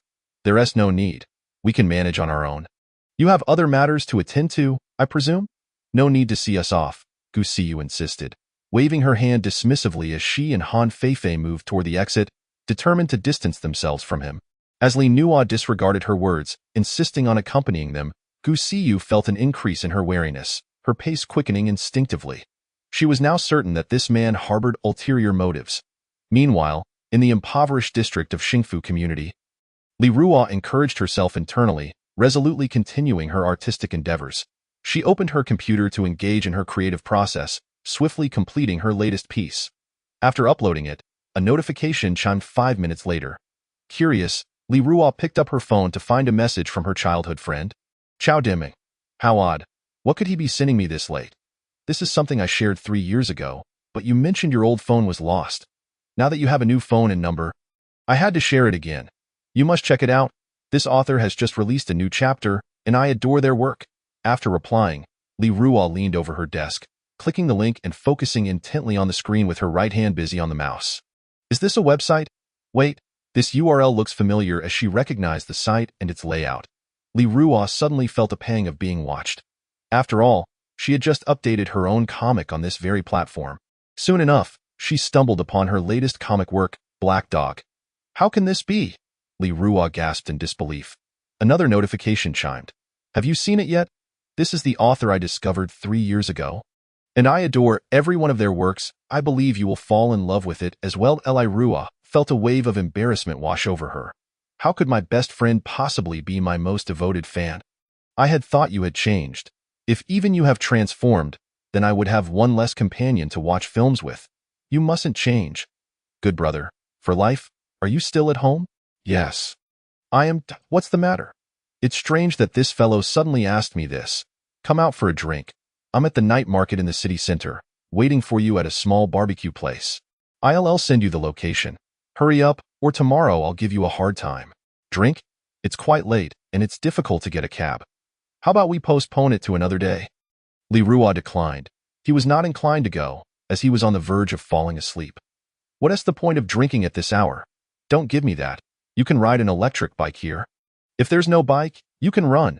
I still remember the last time you dashed out in the blink of an eye, from Happiness Community to the city center. With your stamina, half an hour should suffice. Don't you think? Is it really necessary to drink? Fine. I'll get ready and be there shortly. Li Ruo tapped the screen, reluctantly conceding. If it's drinking, then so be it. After all, I still have that 1 million in Su Beichen's hands. Even if I have to treat this time, it won't be an issue. You're quite perceptive. The night market barbecue awaits. Hurry up, I'm waiting for you. Sigh, I have to go out. Li Ruo sighed, then stood up and changed into a black and white outfit from his wardrobe. Although his figure appeared slim, he exuded a spirited aura. After changing clothes, he checked himself in the mirror, then turned and headed for the door, laughing heartily as he stepped outside. Are we merely here to eat? Meanwhile, on the other side, Gu Siyu and Han Feifei found themselves surrounded by a throng of people. Opposite them stood the previously encountered lecherous man named Li Nuo, along with a tall, thin man who seemed to be the leader of this group. Li Nuo, what do you mean by this? Gu Siyu glared coldly at the individuals before her. Just moments ago, that despicable man had trailed them under the pretense of offering assistance, leading them to this desolate stretch of road. At that moment, the lecherous Li Nuo dropped all pretense. With a whistle, over 20 individuals surged forth from the shadows. Encircling them, "What do you want?" "Of course, I wish to invite you two beautiful ladies to join us for a little adventure in Wushan." Ha ha ha. At this moment, the lecherous Li Nuo donned a greedy expression, fixating on the two with insatiable desire. However, his actions drew the piercing gaze of someone nearby. Sensing this gaze, Li Nuo seemed to realize something and quickly adopted a sycophantic demeanor toward the tall man beside him, flattering him. Naturally, the first time for these two beauties will be enjoyed by Lord Zhou. We would be content merely to follow in his wake. For Lord Zhou, this sycophant was quite resourceful, managing to bring him two top-tier beauties, especially the one on the left, whose eyes radiated an air of haughty confidence, stirring a compelling desire for conquest within him. Were it not for that phone call from this fellow just moments ago, he wouldn't be in this predicament. Lord Zhou is too kind. "It is my honor to serve you," Li Nuo cautiously flattered, not daring to show any disrespect, for he knew that the man before him was named Zhou Bapi, a notorious local bully from the Xinhua district before it was developed. After the government acquired the village and incorporated it into the Xinhua district's plans, he was forced to mingle with underground forces. Nonetheless, he had made a name for himself, with nearly 100 followers and having ascended to the status of an S-rank power through numerous power struggles. He possessed an S-level, special category, curse-type ability but had only brought 20 trusted brothers with him this time. "See you. I didn't expect this seemingly simpleton to be so wicked, and with so many of them. What should we do?" Han Feifei, experiencing this for the first time, felt a wave of trepidation. The eyes of these people fixated on her, like wolves eyeing their prey. How could the B-rank ability user Han Feifei not feel anxious? "Don't be afraid. I'm not easy to deal with either. I'll distract them. You take the opportunity to run as far away as you can." Gu Siyu shielded Han Feifei behind her, scanning their surroundings with vigilance. "What will you do?" "Don't worry. They won't be able to take me down easily. I'm sorry for dragging you into this." Han Feifei felt a pang of guilt, knowing it was her suggestion that led them into this trouble, intending to help but inadvertently causing harm. "What are you all standing around for? Capture these two beauties for me." At that moment, Zhou Bapi commanded his men. Instantly, they charged at Gu Siyu and Han Feifei with the fervor of a bloodthirsty mob. "Be careful, they're coming." Chapter 78. Fossil Curse Beast Form Frenzy. Time froze. Roar. In that moment, Gu Siyu transformed into a beast-eared maiden with blue and white stripes, sporting sharp tiger fangs, a nimble tail, and crystalline blue pupils. Her appearance exuded an extraordinary beauty that left Li Nuo, Zhou Bapi, and the others momentarily spellbound, contemplating the enjoyment of such a beast-eared maiden form. "Brothers, let us go together. The more effort you put in, the more scraps you'll receive afterward." Zhou Bapi, invigorated, promised that once he was satisfied, he would share the leftovers with his followers. This promise ignited even greater excitement among the already eager crowd. On the outskirts of the suburban road leading to the city center, Li Ruo dashed through the night, his figure a blur, appearing far away in an instant. This feeling is exhilarating, so vivid and real.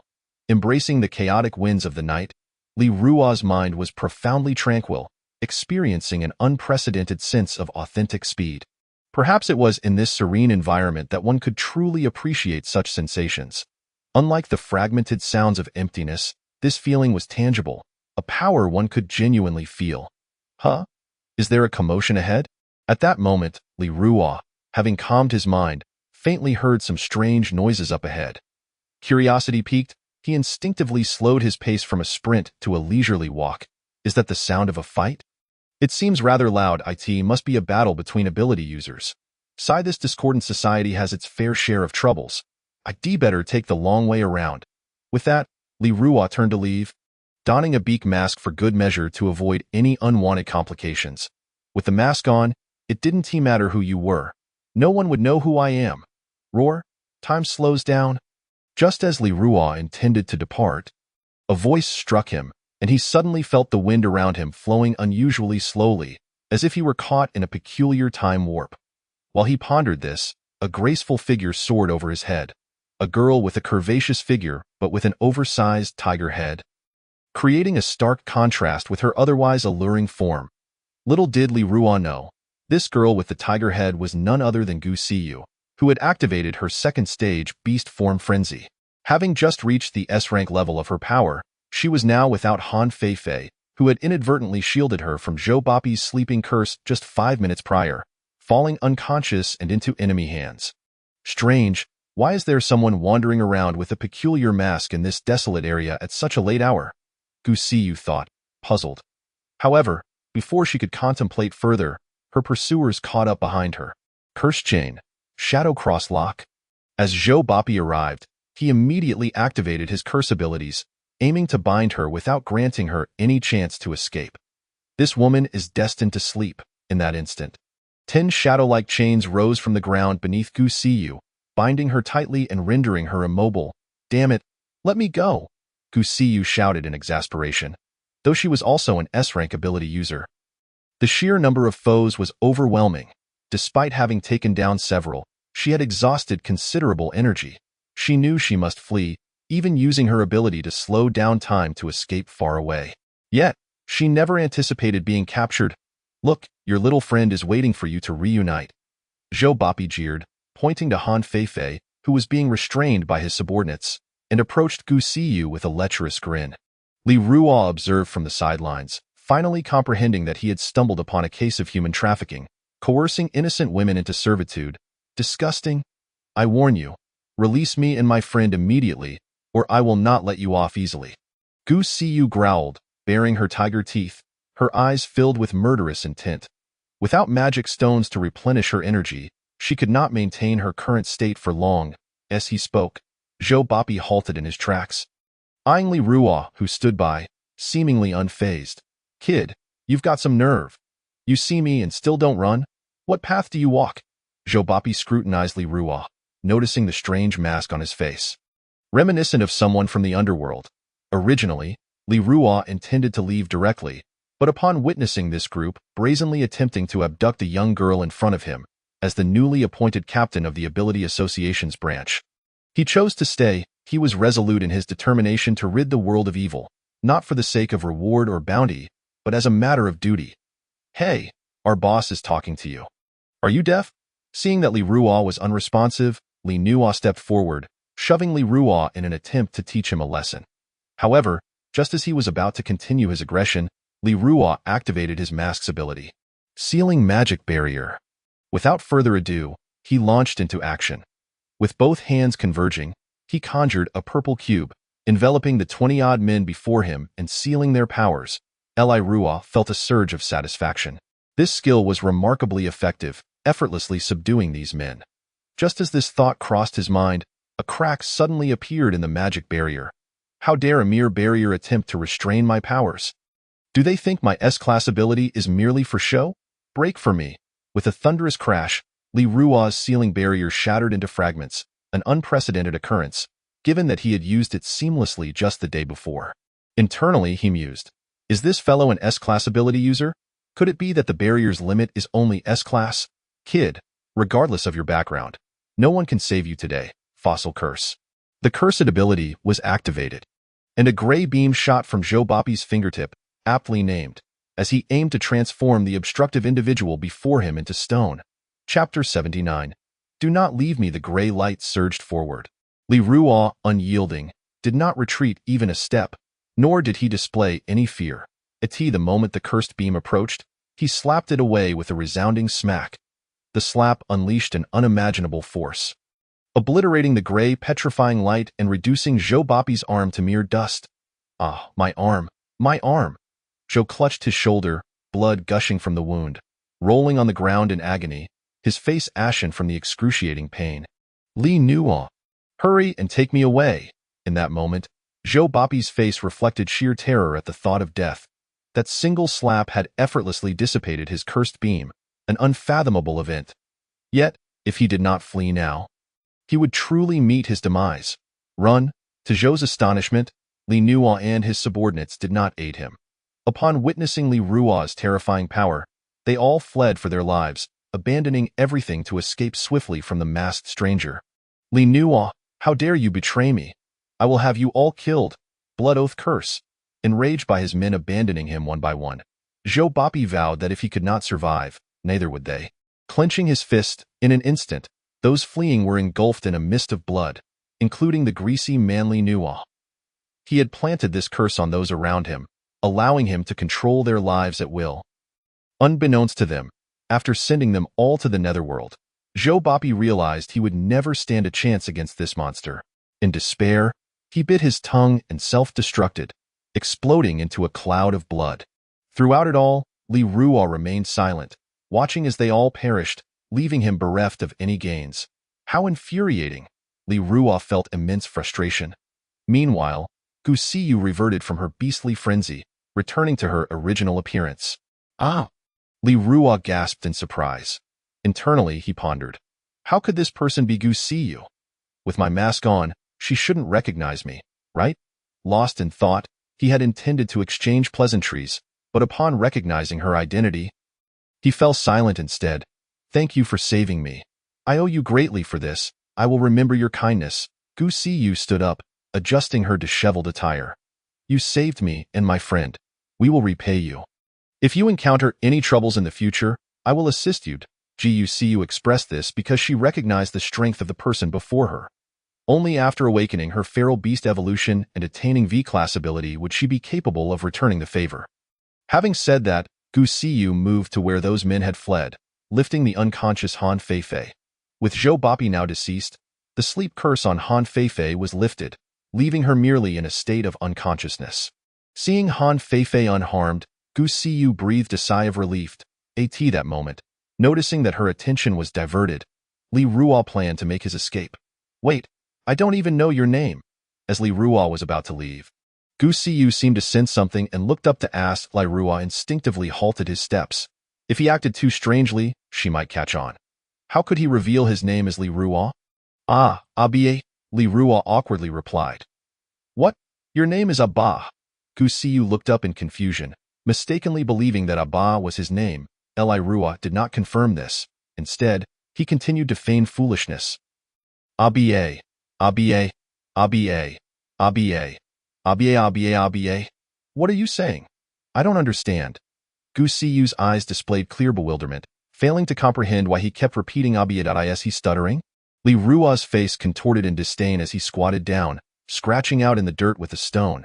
I am mute, cannot speak. You are mute? Li Ruo nodded. Surprised, Gu Siyu had not anticipated that the person before her was indeed mute. Wait, his voice when he said Abba sounded so familiar. Could it be? Then can you tell me your name? Gu Siyu's face lit up with hope as she spoke, secretly praying for something. Not telling me your name? How suspicious, Gu Siyu pondered, then continued. Even if you won't tell me your name, could I at least see your face? I just want to see the face of my benefactor. Why does this woman have to be so troublesome? She insists on seeing my face.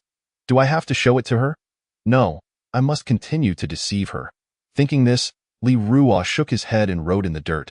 No. I am ugly, mute, you are. In that moment, Gu Siyu's suspicions began to align, and some doubts were dispelled.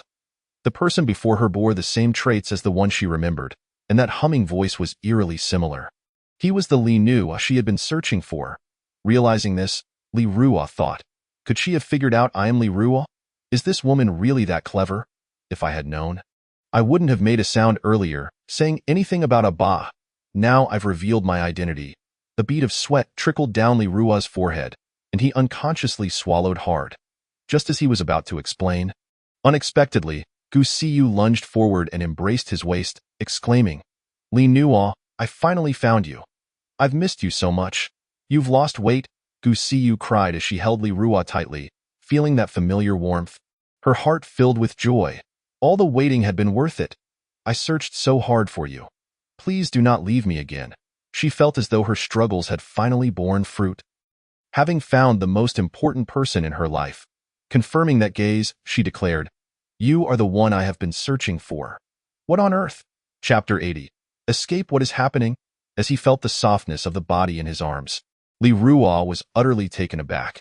He had never anticipated that Gu Siyu would embrace him so tightly. He could distinctly feel her well-developed figure, leaving him unsure of how to proceed with his hands. Hey, don't rub your face on me. This is my clothing, not a towel, Li Ruo silently complained. It was late at night, and a pair of individuals were embracing too closely, which seemed inappropriate. Thus, Li Ruo twisted his body, grasping her shoulders and pushing Gu Siyu away from him. Li knew, what are you doing? Don't push me away. The moment Gu Siyu was pushed aside, her face was clearly marked with urgency as she reached out in an attempt to grab Li Ruo's hand. But she failed to catch him. After breaking free from Gu Siyu's embrace, Li Ruo straightened his disheveled collar and squatted down again to write. You have mistaken me. I do not know you. Before he could finish, Li Ruo stumbled as Gu Siyu lunged at him once more, knocking him down. This woman had directly straddled him. Infuriated, Li Ruo thought of retaliating. Can't you see I am writing? If it weren't for maintaining my facade of being mute, I would have exploded by now. Li Ruo, please do not push me away. I have searched for you for so long, I beg you. Do not reject me, Gu Siyu pleaded, her hands propped against Li Ruo's chest, her eyes wide with a pitiful expression. The glimmer in her eyes and her look of helplessness made Li Ruo's heart race. Realizing he might have gotten himself into deep trouble, he urgently tried to push the woman off him, but Gu Siyu clung to his collar, refusing to relent. Li Ruo, please do not reject me. I understand that you may not know me yet, but I am more than willing to start anew with you. My heart has long been yours. Please, I implore you, do not cast me aside. Gu Siyu stubbornly clutched the torn fabric of Li Ruo's shirt, tears glistening in the corners of her eyes as she shook her head, pleading with him. Is this woman truly unwell? Does she genuinely wish to give herself away so easily? Despite having engaged with her, I find myself not at a loss, but rather profiting immensely. Yet such an act would undoubtedly expose my true self. If she discovers anything during this process, she would surely tear me apart. I must put an end to this. With these thoughts racing through his mind, Li Ruo disregarded any concern for her well-being and yanked her by the collar, forcefully tossing her towards a nearby tree with a resounding rip. Thud! Gu Siyu landed beside Li Ruo, having fallen awkwardly, still clutching the torn piece of cloth from his chest tightly in her hand. After this, Li Ruo crouched down again, intent on completing the unfinished words on the ground. Wishing to clarify that he was not Li Ruo before making his swift exit, he picked up a stone and began to write a couple of characters when Gu Siyu clung to him once more. Wrapping her arms around his neck, her tear-filled eyes pleading, Are you still unable to let go of that person? I know you have not moved on from your past feelings, but she does not love you. And you too are impossible. Only I hold true feelings for you. I beg you for just one chance, just one in Gu Siyu's memory. Aside from meeting Li Ruo, the other person had yet to move on from a previous relationship, and it was only through their interactions that they gradually came together. What is she talking about? Li Ruo, lacking the original owner's future memories, was utterly perplexed by her words, unable to comprehend their meaning. However, one thing was certain. She appeared to be mistaking him for Li Ruo. Frustrated, Li Ruo attempted once more to push her hands away from his arms, but Gu Siyu, having been rebuffed twice, became even more tenacious. Just as his hands touched her arms around his neck, she reacted instinctively, her legs propelling upward as she clamped her waist tightly, securing him in place. I am truly exasperated. Let go of me. Release me. Li Ruo could no longer maintain his silence. Feigning muteness was the most unbearable situation, and he felt suffocated by the lack of words. I knew you. At the moment Gu Siyu unexpectedly spoke, she froze. In her memory, her Li Ruo was mute. Was he not? You have mistaken me. I am not your Li Ruo, Li Ruo asserted firmly, forcefully disentangling himself from her grasp, hoping to escape before she could fully process the shock. Impossible. You are my Li Ruo. I cannot be mistaken. Only you provide me with this sense of closeness. You are my Li Ruo. To my surprise, Arno, are you not mute? As she spoke, Gu Siyu reached out with one hand toward the masked face of Li Ruo. She had known Li Ruo for a long time but had never seen his visage. Now that she was certain he was the one she sought, she felt no need for hesitation. The difference from before her rebirth was that he was no longer mute, but why would he deceive her? If his muteness was a falsehood, what of his true appearance? Just as Gu Siyu was about to unveil Li Ruo's mysterious mask, he swiftly swatted her reaching hand away. He was now too afraid to speak, fearing that any further words would reveal his voice. To his relief, as he involuntarily exposed his voice, she seemingly did not notice. In the instant her hand was brushed aside, Gu Siyu was momentarily taken aback, followed by Li Rua's forceful tug, surprising her with his unexpected strength despite his slender frame. Realizing she was about to be flung away once more, Gu Siyu panicked. "No, please don't. Allow me to see your face. I cannot bear to let this end. Regardless of how you may appear, I only recognize you. So please, do not treat me this way." In response to Gu Siyu's desperate plea, Li Rua remained silent, instead tightening his grip and moving with greater speed and indifference, flinging her 3 meters away. Without hesitation, he turned and fled, striding swiftly toward the city center. Eager to reunite with Chao Deming, if he continued to entangle himself with this woman, dawn would soon break. "Li Nua, I will not permit you to abandon me." Initially dazed from being thrown, Gu Siyu felt her heartache upon witnessing the one she cared for the most abandon her. The sense of grievance and anger surged within her, igniting a fierce determination in her gaze. "Even if you flee to the ends of the earth, I will undoubtedly find you again. You cannot escape me. I will have you." Chapter 81. Off to beg. "Do not think of leaving me behind." Gu Siyu rose to her feet, roaring in fury, before unleashing her ability, Beast Form Frenzy, reaching the second tier. Her once delicate skin now bore blue and white stripes, and a long tail sprouted from behind her. Her limbs bulged with muscle, and her claws shimmered. A massive tiger head replaced her original one. Time slowed. The movements of crickets and centipedes became sluggish, and the once raucous winds of the night quieted considerably. Only Gu Siyu remained unaffected, her muscular legs propelling her 3 meters into the air in a single leap in pursuit of the rapidly moving figure ahead. She even forsook the unconscious Han Feifei, unwilling to let the happiness before her slip away. Whoosh! The wind roared past as Li Rua moved at breakneck speed, the scenery around him blurring into an endless stream. The pace was so swift that he unconsciously began to decelerate. Though he was unaware of the exact distance he had covered, he assumed Gu Siyu, lacking speed-based abilities, would be unable to catch up. Just as this thought crossed his mind, he suddenly spotted a figure appearing behind him, closing the distance in the blink of an eye. The speed was beyond comprehension, as if time itself had slowed. One moment it was an insignificant black dot, the next it was right before him. Startled, Li Rua instinctively rolled on the ground, narrowly avoiding the impact. Gu Siyu lunged forward but missed, astonished that she had finally caught up to Li Rua despite the significant drain on her abilities. She had managed to draw him into the area where time had slowed, and it was inconceivable that she would miss this opportunity. Confounded, she wondered how he had evaded her grasp. "How did you catch up?" After rolling on the ground, Li Rua raised his head to find Gu Siyu, transformed by her second-tier beast form frenzy, staring at him in disbelief. Logically, her abilities should have been nearly depleted. How had she managed to close the gap? Had she persevered despite the overwhelming strain on her powers? Li Rua found it impossible to fathom how she achieved this feat. "Do you still wish to run? Is it truly necessary? I genuinely do not understand what you are clinging to. After pursuing me this far, what exactly do you intend to accomplish?" Li Rua's 3-pointed questions reflected his genuine confusion over Gu Siyu's motives. Why would she exhaust her abilities to chase him down, risking her life in the process? "You do not understand. Our fates have long been intertwined. Though you do not remember me now, our bond has never faded. In the future, we will love each other deeply, becoming each other's everything. You must be curious about my words, but please do not inquire how I know. I come from the future solely to wait for you." Gu Siyu gazed at him with eyes full of affection, her tone imbued with boundless tenderness. "Li Nua, I love you." "What are you talking about?" Li Rua was utterly bewildered by Gu Siyu's declaration. This woman must surely be unhinged. She was either hysterical or completely deluded. How could she claim to come from the future? This was absurd. It was becoming unbearable to be around her. He felt as though his own sanity was fraying. Even now, she had yet to recognize his voice. Was she truly that obtuse, or was she pretending not to hear?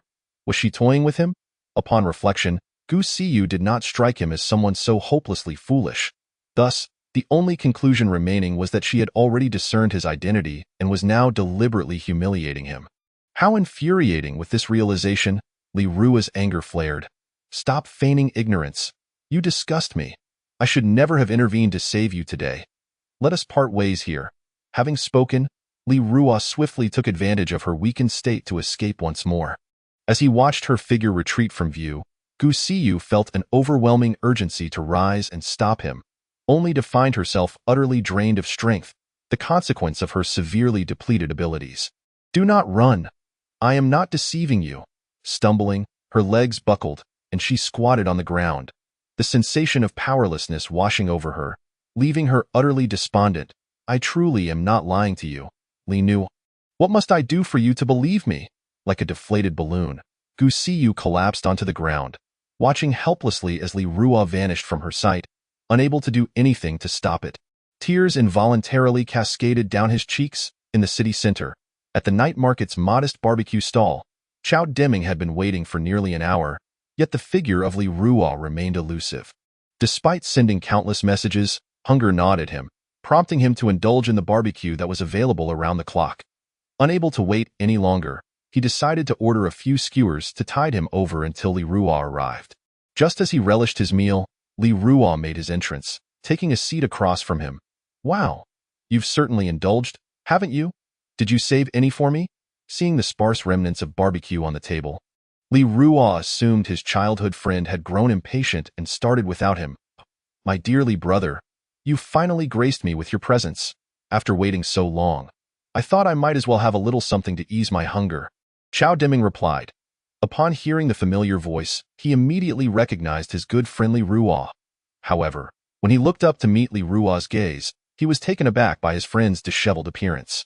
"Pray tell, dear brother, what on earth happened to you? Why have you torn your shirt into strips? Have you taken to begging?" Chao Deming teased, tugging at the ragged fabric of Li Ruo's shirt. Let's not dwell on it. I encountered a madman on the way, faced a few hurdles, and wasted a bit of time." "Nothing worth mentioning," Li Ruo retorted, carefully omitting the specifics to prevent any wild speculation from his friend. "Enough of that. Let us eat and drink as promised." "You wouldn't dare go back on your word, would you?" Li Ruo insisted. "Ha ha ha, how could I? Since I vowed to treat you to drinks, I shall certainly keep my promise. Eat freely. Oh, and I have a little gift for you." As he spoke, Chao Deming reached beneath the table. Li Ruo, filled with curiosity and anticipation, exclaimed, "Oh, a gift for me? You are too kind. Hurry, show me. Here it comes." "Catch it," Chao Deming called out, and as Li Ruo finished his sentence, Chao Deming produced a gift box from beneath the table, opening it with gusto to reveal a canister of muscle-building protein powder. "What do you think? Thoughtful, right? This should help you with your workouts, so you don't always appear so frail," he said, handing the canister to Li Ruo. "Protein powder?" Li Ruo asked, bewildered. "Indeed, protein powder. Isn't it splendid? I spent 500 yuan on it for you." Chao Deming replied. "Enough of your banter. Just take it. No need for thanks." With that, he thrust the protein powder into Li Ruo's hands. "Well, given my current state, I do look rather gaunt. This is precisely what I need. Thank you." Li Ruo expressed his gratitude as he accepted the gift. Ding. At that moment, a notification chimed from Li Ruo's phone. He placed the protein powder beside him on the floor and picked up his phone to check the message. An unknown text read, "You wish to meet with Li Shixing from the General Bureau, do you not? Tomorrow evening, come to the rooftop of the Ability Building, and I will reserve a spot for you. Signed, Su Beichen, the villa steward." "What's wrong?" Chao Deming inquired, noticing Li Ruo's distracted expression as he stared at his phone. "Nothing of consequence. Just a minor matter to attend to tomorrow, nothing important. Now, let us drink together." "And we shall not leave until we are thoroughly intoxicated," Li Ruo declared, silencing his phone and raising his glass to clink with Chao Deming's.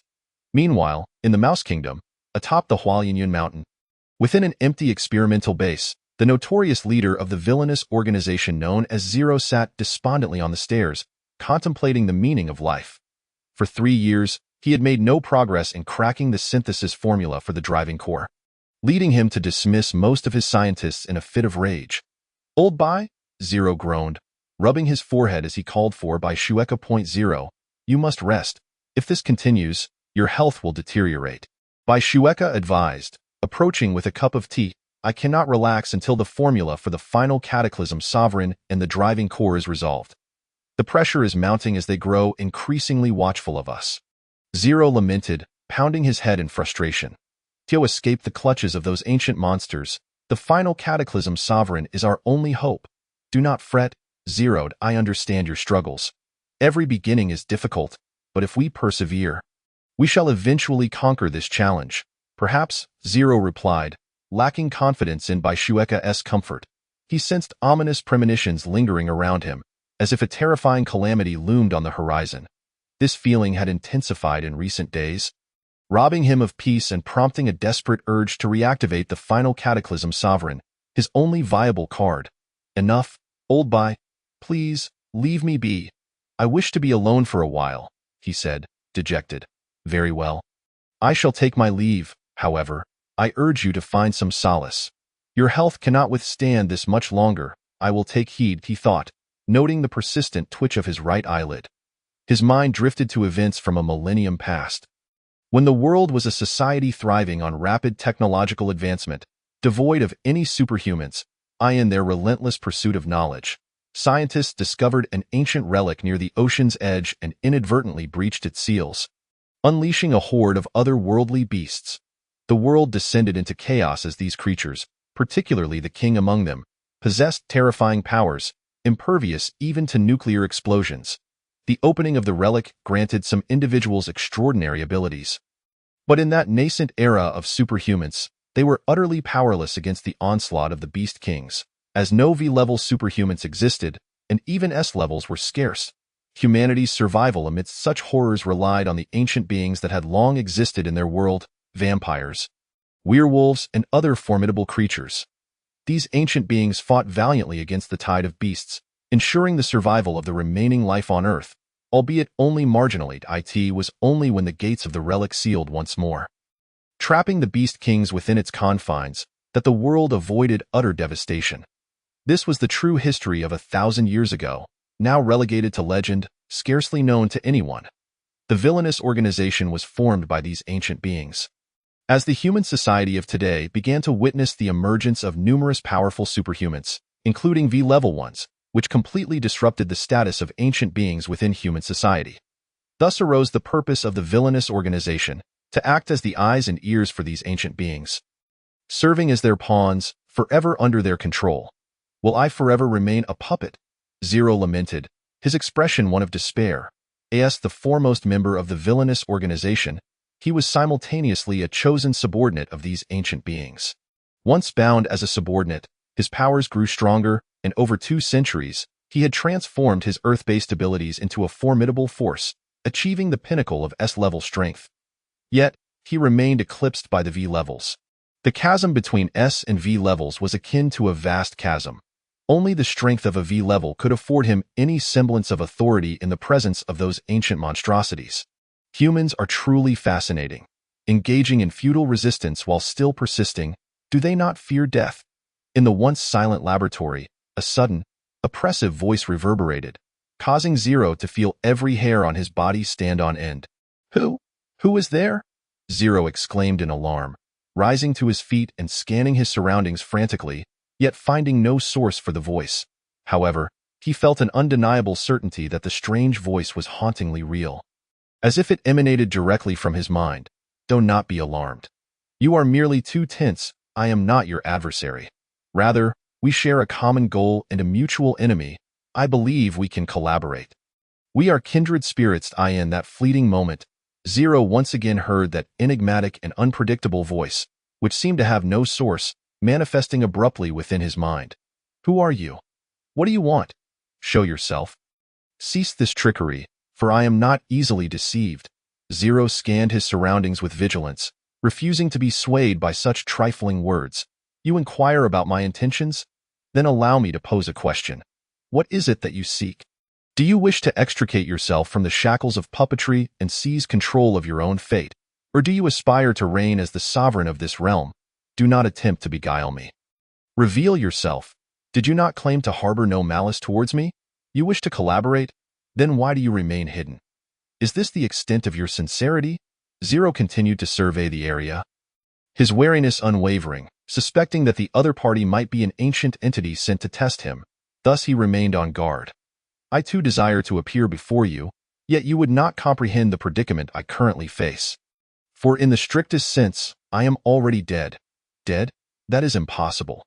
How can one who is dead still converse? Zero replied incredulously, expressing skepticism towards the sudden voice. The ability to communicate undetected, without his awareness, suggested that the voice's owner possessed formidable power and perhaps ulterior motives.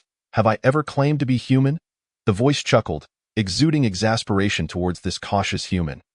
Are you not human? Zero inquired, taken aback. Whether I am human or not is inconsequential. What matters is that you wish to reboot the terminal overlord, and I happen to possess the means to assist you. Assist me? How? Upon hearing that this voice could aid him in rebooting the terminal overlord, a spark of hope flickered in Zero's eyes, though he remained guarded. In truth, the driving core of the terminal overlord does not require any embedding formula. If you take me to the remains of the terminal overlord, I shall reveal its secrets to you, as a token of our initial meeting. The voice once more enticed Zero to advance towards the hidden lair of the terminal overlord. Is what you say true? The terminal overlord does not need an embedding formula for its driving core, Zero remarked with a hint of doubt, his mind racing through a storm of thoughts. He was uncertain of the accuracy of the voice's claims. Just follow me, and you shall see. With that, the voice fell silent, and suddenly a flicker of crimson flame appeared on the ground, leading the way for Zero. You actually know where I have concealed the terminal overlord? Observing the direction of the flame, Zero felt a chill run down his spine, unable to believe that the other party could discern the hiding place of the terminal overlord. After all, only he and Bai Shueka were privy to that secret. He had divulged it to no one else. With a gasp of astonishment, Zero sighed and followed the floating flame, which eventually led him into an underground passage. What is meant to come will inevitably arrive. After traversing the subterranean tunnel for approximately 10 minutes, he reached the interior of Walianyan Mountain, which was indeed the lair of the terminal overlord. Zero had concealed it within the mountain itself. Have you observed the ridge behind the terminal overlord?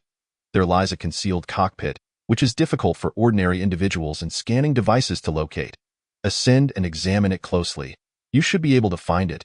As soon as the voice entered the mountain, it directed the first chief of the villainous organization to act on its behalf. Zero gazed intently at the colossal mech before him, an indescribable sense of awe swelling within him.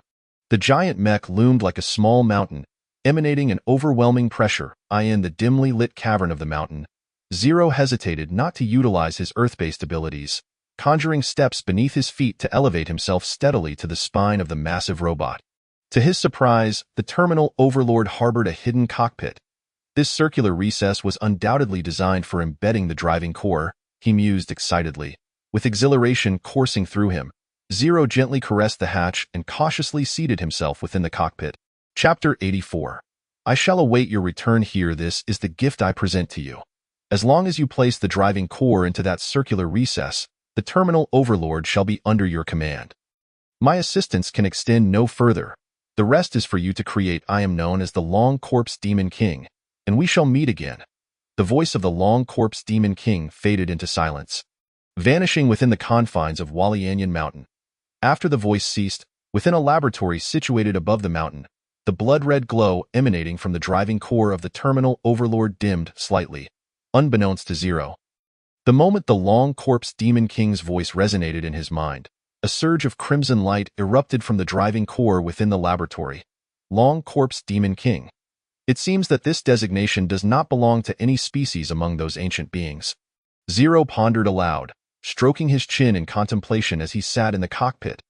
This night swiftly passed. Before long, dawn broke, and after the sun had risen high, Li Ruoff finally awoke from his slumber. The previous night, he had been drinking with his childhood friend, Chao Deming, until the early hours of the morning.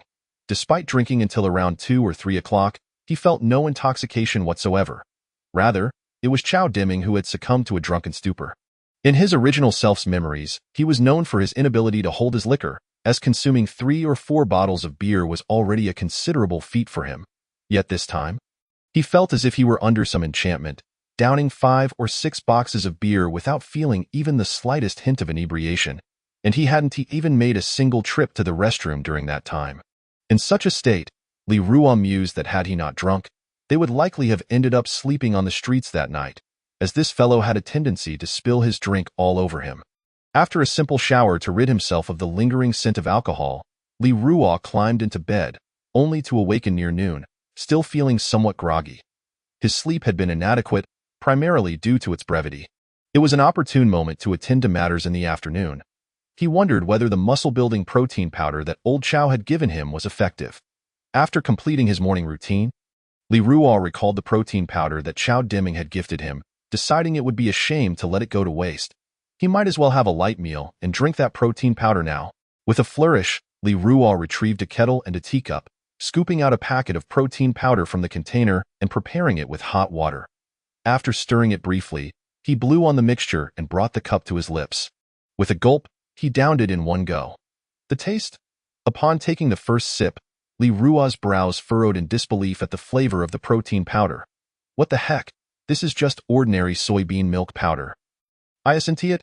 How dare he deceive me with soybean milk powder in place of protein powder? How shameless! And he claimed it cost him 500 yuan to purchase this for me.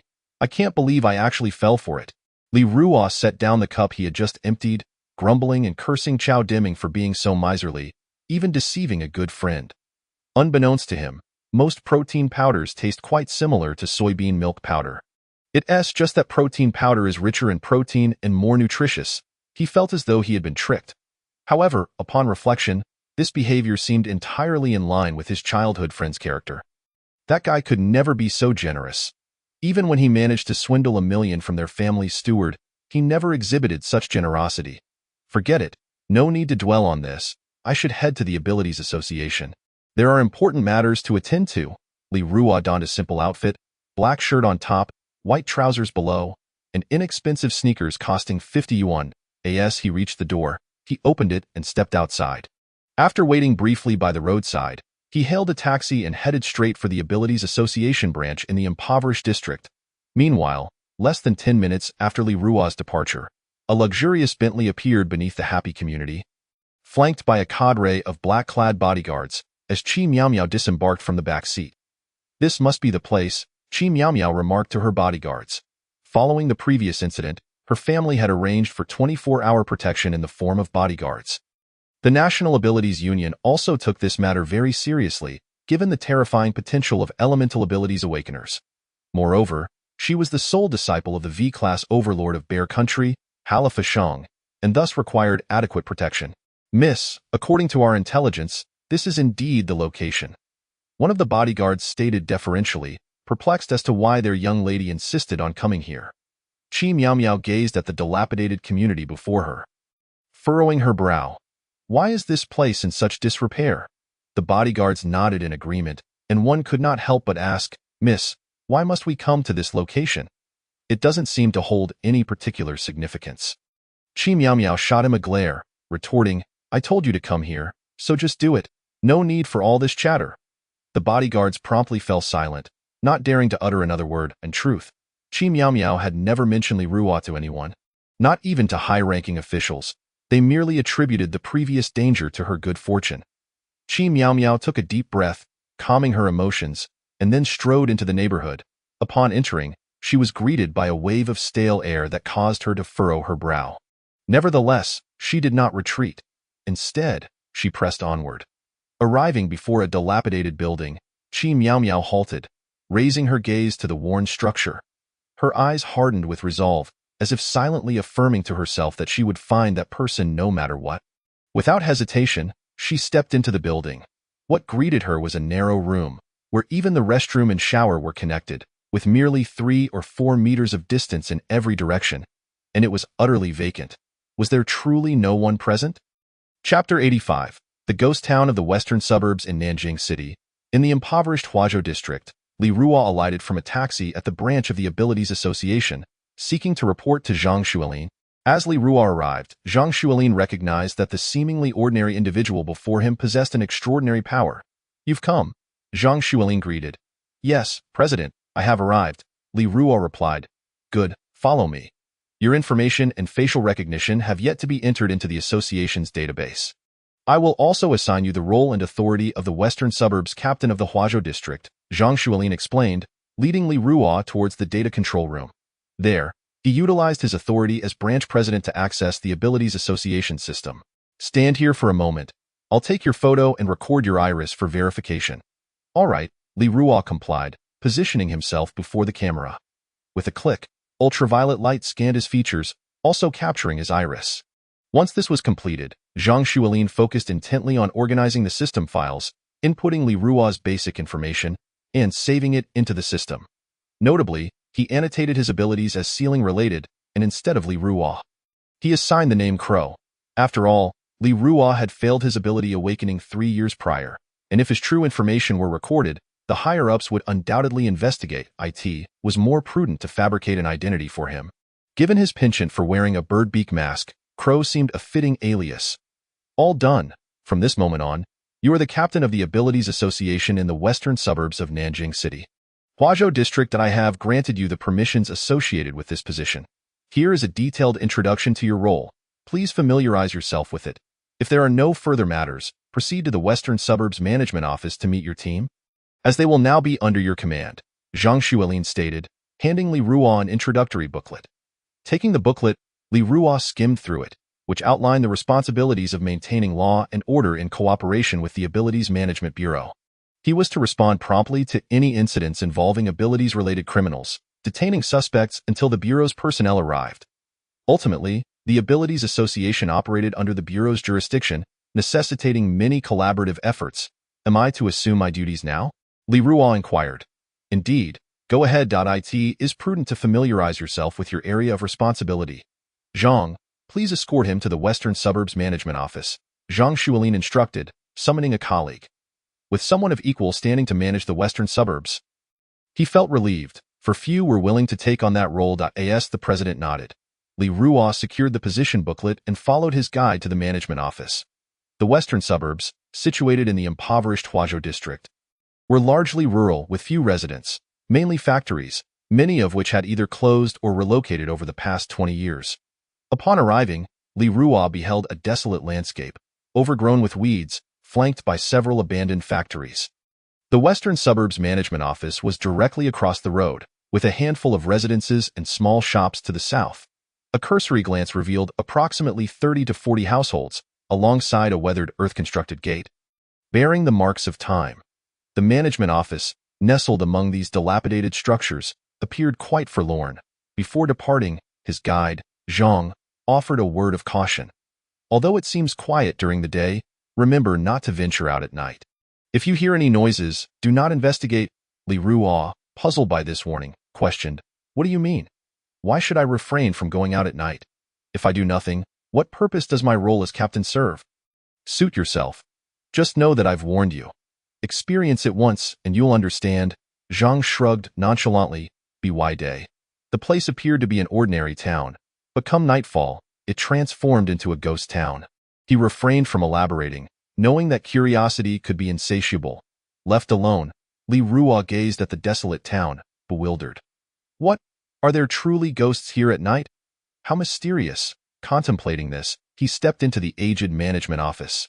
With a creak, the iron door opened, and he was immediately met with a wave of alcohol and the thick scent of smoke. Goodness, have I stumbled into a paradise? Li Ruo coughed, fanning away the smoke that enveloped him, only to find 3 individuals seated around a table, engrossed in a game of cards. How's it going? Your head's buzzing, huh?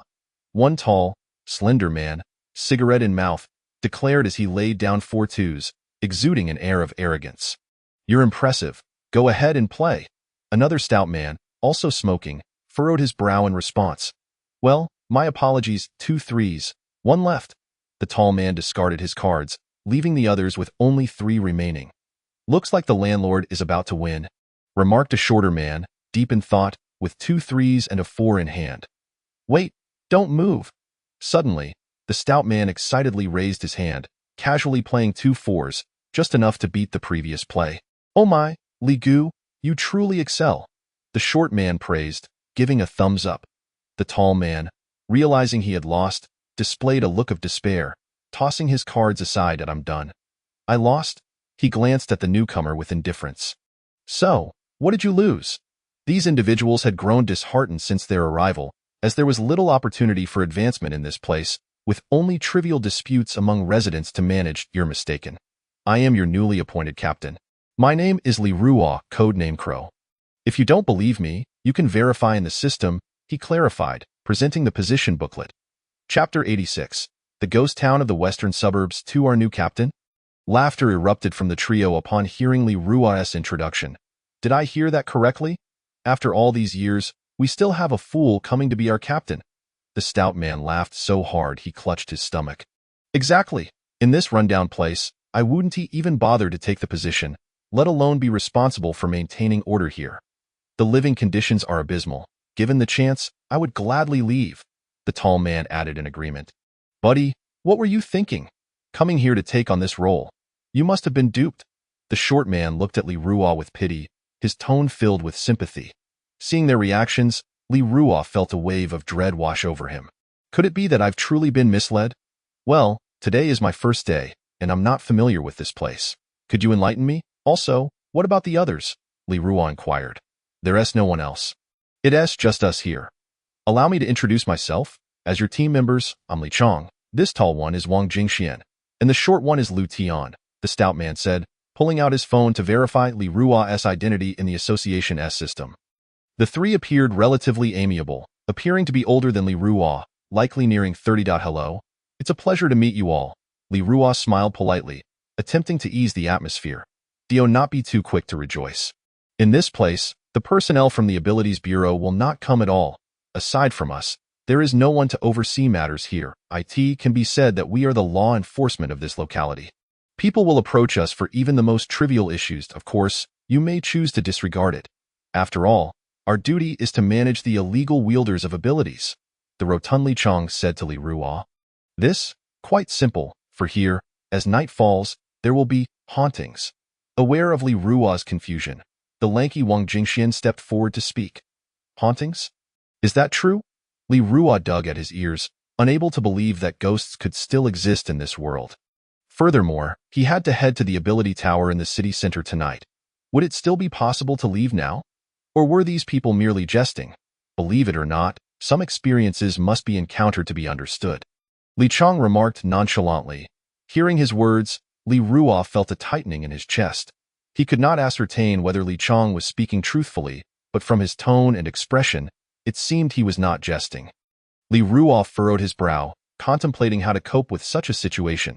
If ghosts truly existed, he would need to prepare thoroughly at the same time. He realized that this place might conceal many unknown secrets. Li Rua decided to first observe his surroundings, hoping to uncover some clues or evidence. After all, relying solely on others' words could not definitively determine the truth. Meanwhile, he began to ponder how to enhance his own abilities to better confront any potential dangers. In this world filled with uncertainties, only by continually growing stronger could one hope to survive. Very well, I shall first take you to familiarize yourself with our surroundings. This place is unlike others. Typically, there are no troubles, so it is an opportune moment for you to explore. This moment, the diminutive Lu Tian approached Li Rua. Certainly, I appreciate your guidance. Following Lu Tian into the western suburbs Earthen City, Li Rua observed that the surrounding houses were constructed from piles of yellow earth and rubble, exuding an ancient ambience. As he walked through the small town, Li Rua could see that every household had a yellow talisman affixed to their door lintels, inscribed with characters resembling ghostly symbols, generally reading, proclaiming the command to exorcise evil and ward off malevolence, to pacify the residents and dispel misfortune. It felt somewhat authentic. On ordinary days, the residents here seldom ventured onto the streets, preferring to remain in their rooms, awaiting the arrival of guests. Lu, are those talismans genuine? Li Rua inquired, pointing at the talismans on the doors. They are indeed authentic. They have been inscribed by a Taoist who has awakened a special type of ability. It is said that this Taoist possesses the ability of magical inheritance, endowed with astonishing powers. Lu Tian recounted to Li Rua that 2 decades prior, hauntings began to occur frequently in this area, forcing the original inhabitants to vacate. At that time, the populace was filled with trepidation. Some skeptics ventured out at night to investigate, yet all disappeared without exception, as if they had evaporated from the mortal realm. Before departing, an elder had warned everyone. Try not to go out at night. If anything occurs, you may seek refuge in the houses adorned with talismans. As he spoke, he gestured towards the rooftops adorned with talismans. The crowd nodded in unison, expressing their gratitude towards the mysterious elder. At that moment, Lu Tian pointed toward the management office not far away, saying, "The place where we reside is where that Taoist once lived, and it too bears a similar talisman." How mysterious, Li Ruo pondered, stroking his chin. If he were to venture out at night, what might happen if he were to encounter a ghost? Should he rip the talismans off the doors and affix them to himself? Would that be unwise? Contemplating this, Li Ruo shook his head. Such actions seemed rather unscrupulous. It would be best to gather some information first and, while it was still light, to leave this place as soon as possible. Chapter 87. Encountering a ghost as dusk approached, the sun's rays gradually descended towards the western horizon. In the western suburbs Earthen City, the residents began to bustle about, tidying up their stalls at the entrances and securing their doors. With windows tightly shut, the gates were locked, and soon the streets were devoid of life. Only a gentle breeze stirred the dust upon the ground, rendering the entire small town desolate, and as Lu Tian found himself on this empty street, he felt as though he had entered a wasteland, akin to a dead city. He resolved not to linger any longer. This sensation was peculiar, an overwhelming loneliness. Let us depart. Darkness will soon descend, and the nights here are decidedly unsafe. We should head to the management office. It is relatively secure during the night. Noticing the fading light, Lu Tian suggested to Li Ruo, but upon observing Li Ruo's gaze towards the distance, he seemed to discern his thoughts, adding, "Of course, if you wish to leave now, you should do so quickly. Once you exit the bounds of the western suburbs, you will face no issues. I sincerely thank you. I actually have an engagement tonight and cannot remain here. I shall move in tomorrow." Li Ruo clasped his hands in gratitude. "No trouble at all. Go ahead." Lu Tian did not question Li Ruo's words, knowing full well that over the years, he had seen many newcomers hastily flee this place. Alas, Lu Tian sighed, waving his hand in farewell. Perhaps this parting would last a lifetime. "Until we meet again," Li Ruo agreed, waving his hand before turning slowly to depart into the distance. 10 minutes later, walking along the road outside the western suburbs, Li Ruo first passed by a series of abandoned processing factories before arriving at a small hill, where the road leading out lay nestled within. Surrounding this hill were 70 or 80 unmarked graves, overgrown with weeds, many of which were obscured from view, leaving Li Ruo unaware. Odd. Why is it getting dark so quickly along this path? Observing the sky turning a murky gray, it appeared that darkness would soon envelop the land. Ahead lay the exit of this desolate ridge, he thought. Gazing at the broad, flat road ahead, Li Ruo felt that reaching that point would signify his complete escape from the western suburbs. Recalling Lu Tian's instructions before departing, he remained puzzled about the peculiarities of this place. What era is this? How could hauntings still occur? In a society where wielders of abilities proliferate, how could supernatural threats arise? Was he perhaps being overly anxious? Just as Li Ruo contemplated leaving, a sudden sound of a woman weeping reached his ears, sharp and jarring, imbued with a sorrowful lamentation. It was at that moment that he caught sight of a figure in white perched upon a small mound to his left. A young girl with long, flowing hair cascading down her waist, her graceful figure partially concealed by a white dress. It seemed as though she radiated an alluring aura, yet Li Ruo remained unfazed. Captivated instead by her cries, "Dear young lady, what troubles you so that you weep?" Li Ruo stepped forward, believing it was his duty as the captain of the Western Suburbs ability team to rescue this lost girl. "Huh? You can see me?" Startled by Li Ruo's voice, the girl in white turned, her hair veiling her face as she spoke. Li Ruo did not grasp the implication behind her words and instead crouched down to observe her. Wishing to assist her in rising, "Oh, such a revelation?" Li Ruo expressed indignantly. Having been an orphan in his past life, deprived of parental love, he felt a deep-seated urge to help this girl, who seemed to share a similar fate. What if the truth was merely a misunderstanding with her parents? "No, I am named Bai Ling, and my parents are all deceased." The girl, Bai Ling, lowered her head, her emotions obscured. Such a pitiable circumstance, Li Ruo sympathized. "Truly, it is unnecessary. I have a home, but you, the night is approaching. You must leave this place. Staying here is perilous." Bai Ling regarded the man before her, sensing no malice, believing him to be a good person, thus deciding to aid him. "I really do not need your concern. You must leave this place at once. If you do not, you may lose your life." Bai Ling's urgency grew as she implored Li Ruo, her anxiety palpable. Since you are the captain of the Western Suburbs ability team, how can you not know that night here is extremely dangerous? If you linger, and the old lady discovers you, you will truly be devoured. You must leave, I beg you, before darkness falls. Bai Ling was in a frenzy, desperate to push Li Ruo away, but as she reached towards him, she suddenly halted, recalling that she was in a spectral state and could not touch him. Frustrated, she stamped her feet. Dear young lady, do you harbor some unspoken troubles? Observing her abnormal behavior, Li Ruo sensed her concern. It infuriates me. How can this man be so clueless? After all this time, has he not realized I am not human? Chapter 88. The Soul Wielder. What troubles you? Is there someone threatening you in your home? Seeing her agitated demeanor, Li Ruo felt bewildered. Leave.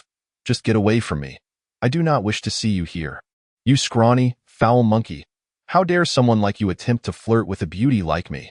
Do you even think you are worthy? In light of the current situation, Bai Ling did not wish for the young man before her to perish due to her presence. Thus, she endeavored to scold him into leaving. Yet, no matter how she hurled insults at Li Ruo, he remained steadfast and composed, which only served to frustrate her further. Why, dear lady, do remain calm, as the saying goes. When in trouble, seek the police. I am, in a sense, a half-policeman myself. Should you find yourself in need, feel free to confide in me. Please, do not let your emotions get the better of you. Li Ruo raised his palm, attempting to stabilize the young woman's turbulent emotions. This man was beyond redemption. Even after being insulted so vehemently, he had the audacity to remain there, shamelessly. With no other recourse, Bai Ling resolved to see if she could frighten him away. Although she was merely a soul and lacked the ability to manipulate objects from afar, she had been sustained for 5 years by her grandmother's extraordinary powers. Were it not for that, she would have long since dissipated into nothingness. The soul is a mysterious energy, hidden within the vastness of the universe. It is akin to the twinkling stars in the deep night sky, lacking a concrete form that mortals can easily perceive. Yet undeniably real. This very moment, the young man before her could discern her formless existence, which could only be described as a remarkable twist of fate, and no matter what, she could not allow him to meet his end here because of her. Bai Ling silently vowed. With this thought in mind, she began to twist and turn with all her might, striving to alter her ethereal visage. Simultaneously, she intended to gently lift her long, flowing black hair, cascading like a waterfall over her shoulders, in hopes of startling the man named Li Ruo into retreat. Just as she was about to brush aside the strands obscuring her face, the surrounding environment abruptly plunged into darkness. In an instant, it felt as if the entire world had been engulfed by shadows. Then came a gentle breeze, and a figure, vivid as blood, floated down like a specter, landing firmly between Li Ruo and Bai Ling. You vile girl! A voice thundered, resonating with boundless authority and fury. We're doomed. The ghostly grandmother has arrived. Upon hearing the fierce rebuke, Bai Ling's ethereal form trembled, a wave of fear crashing into her soul. 20 years ago, the ghostly grandmother had been an ordinary woman, running a matchmaking business in the city. But following an unforeseen incident, she awakened her soul abilities, granting her the power to peer into the thoughts of souls and manipulate human minds. In her newfound power, she exploited her ability to read minds, facilitating numerous marriages in the vicinity. Some suitors, desperate to win the affections of their beloved, approached the ghostly grandmother for assistance. Why then, she had already been intoxicated by the benefits her powers afforded her. Consequently, she made many enemies in the town, and the townsfolk began to regard her as a witch. Back then, societal attitudes were still somewhat feudal. Even the village chief sought out a sorcerer from afar to deal with her. This sorcerer, also an ability wielder, possessed the power to shield others from supernatural abilities. Thus, the ghostly grandmother was stripped of her powers, captured, and bound to a wooden stake, where villagers lit torches at night to burn her alive. Despite her pleas for mercy, the townsfolk were resolute in their anger, blaming her for aiding outsiders in the suffering of many local girls while amassing wealth for herself, in the collective outrage of the villagers. The ghostly grandmother was ultimately burned to death, clad in a bright red dress reminiscent of a matchmaker. Being a unique type of soul ability wielder, although her corporeal form was destroyed, her soul survived through her powers. After her death, her lingering resentment transformed into a potent force, liberated from the constraints of her physical body, her soul abilities reached an unprecedented peak, reportedly attaining at least an S-level status. Eventually, an elderly Taoist priest managed to suppress the ghostly grandmother, preventing her from wreaking further havoc. It is said that this priest's abilities were akin to a V-level, yet there was no record of him on the national V-level abilities list, reflecting on the history she had heard as a child. Bai Ling realized that she was merely a servant bound by a slave mark that the ghostly grandmother had placed on her 5 years prior. Why are you shouting? Do you not realize you are frightening this young lady? Are you not afraid of me? Just as the ghostly grandmother was about to reprimand Bai Ling, Li Ruo's words left her momentarily dumbfounded. After years of dominating the scene, this was the first time someone dared to speak to her in such a manner. Why should I fear you? As an elder, one should possess a compassionate and benevolent heart toward the younger generation. This is not how one educates their juniors. Come, let us engage in a proper discussion. With that, Li Ruo waved his hand, inviting her to sit on the ground for an earnest conversation. However, his demeanor did little to sway the ghostly grandmother. Instead, she felt insulted. In that moment, she turned, her face morphing into that of a fearsome, grotesque demon, with a green visage and sharp fangs, skin riddled with wrinkles, and hair billowing white. She lunged at Li Ruo, baring her teeth and claws. What the hell? Li Ruo, taken aback by the sudden transformation, leaped up from where he had been seated. In a reflexive motion, he struck out with a palm. A resounding thud echoed as the ghostly grandmother's face contorted from the impact, her form spinning chaotically in the air several times before she managed to stabilize herself. At that moment, she appeared to be significantly weakened, her essence becoming increasingly ethereal. You decrepit old hag, how dare you attempt to scare me? Coming to his senses, Li Ruo calmed his earlier panic and pointed an accusatory finger at the dissipating figure of the ghostly grandmother, berating her for her lack of respect toward the younger generation, setting a poor example. What is happening? At this moment, Bai Ling's soul felt as if it were contracting in on itself, the unfolding events too sudden and unexpected. Meanwhile, the ghostly grandmother was even more shocked and horrified, her eyes wide with fear. She realized that she had just been in a spectral state. Logically, a corporeal form should not be able to inflict harm upon her ethereal existence. Yet that slap had seemed to transcend the boundaries of reality. It had dealt her a staggering blow, causing her soul to tremble in response. How could she not panic? Chapter 89. A sudden affliction. It made no sense. How could a corporeal being harm an ethereal one? The ghostly grandmother, incredulous, cupped her cheek, feeling her soul abilities waning. That slap had indeed delivered a devastating impact. Even now, she sensed her spiritual power dissipating like sand slipping through her fingers. Impossible to grasp, this sensation filled her with dread, but amidst the turmoil, she detected a glimmer of hope, an opportunity she had awaited for years. Wait, this might be the chance I've been seeking, a vessel capable of withstanding my soul's intensity. The individual before me, who could strike me with such force, is the perfect candidate for my resurrection. If I can shatter his mental state, I shall invade his consciousness and gradually devour his soul's essence, occupying his identity. With this thought, the ghostly grandmother's once hollow eye sockets ignited with a crimson glow, her entire form twisting ominously before turning to Li Ruo with a maniacal grin. Your body is now mine, she bellowed, her long, sinister fingers raised before her, lunging toward Li Ruo. Her ability activated. Soul invasion, a torrent of dark energy erupted from her ghostly form, surging toward Li Ruo. Be careful, however, should the possessed entity fail to resonate with the overpowering soul.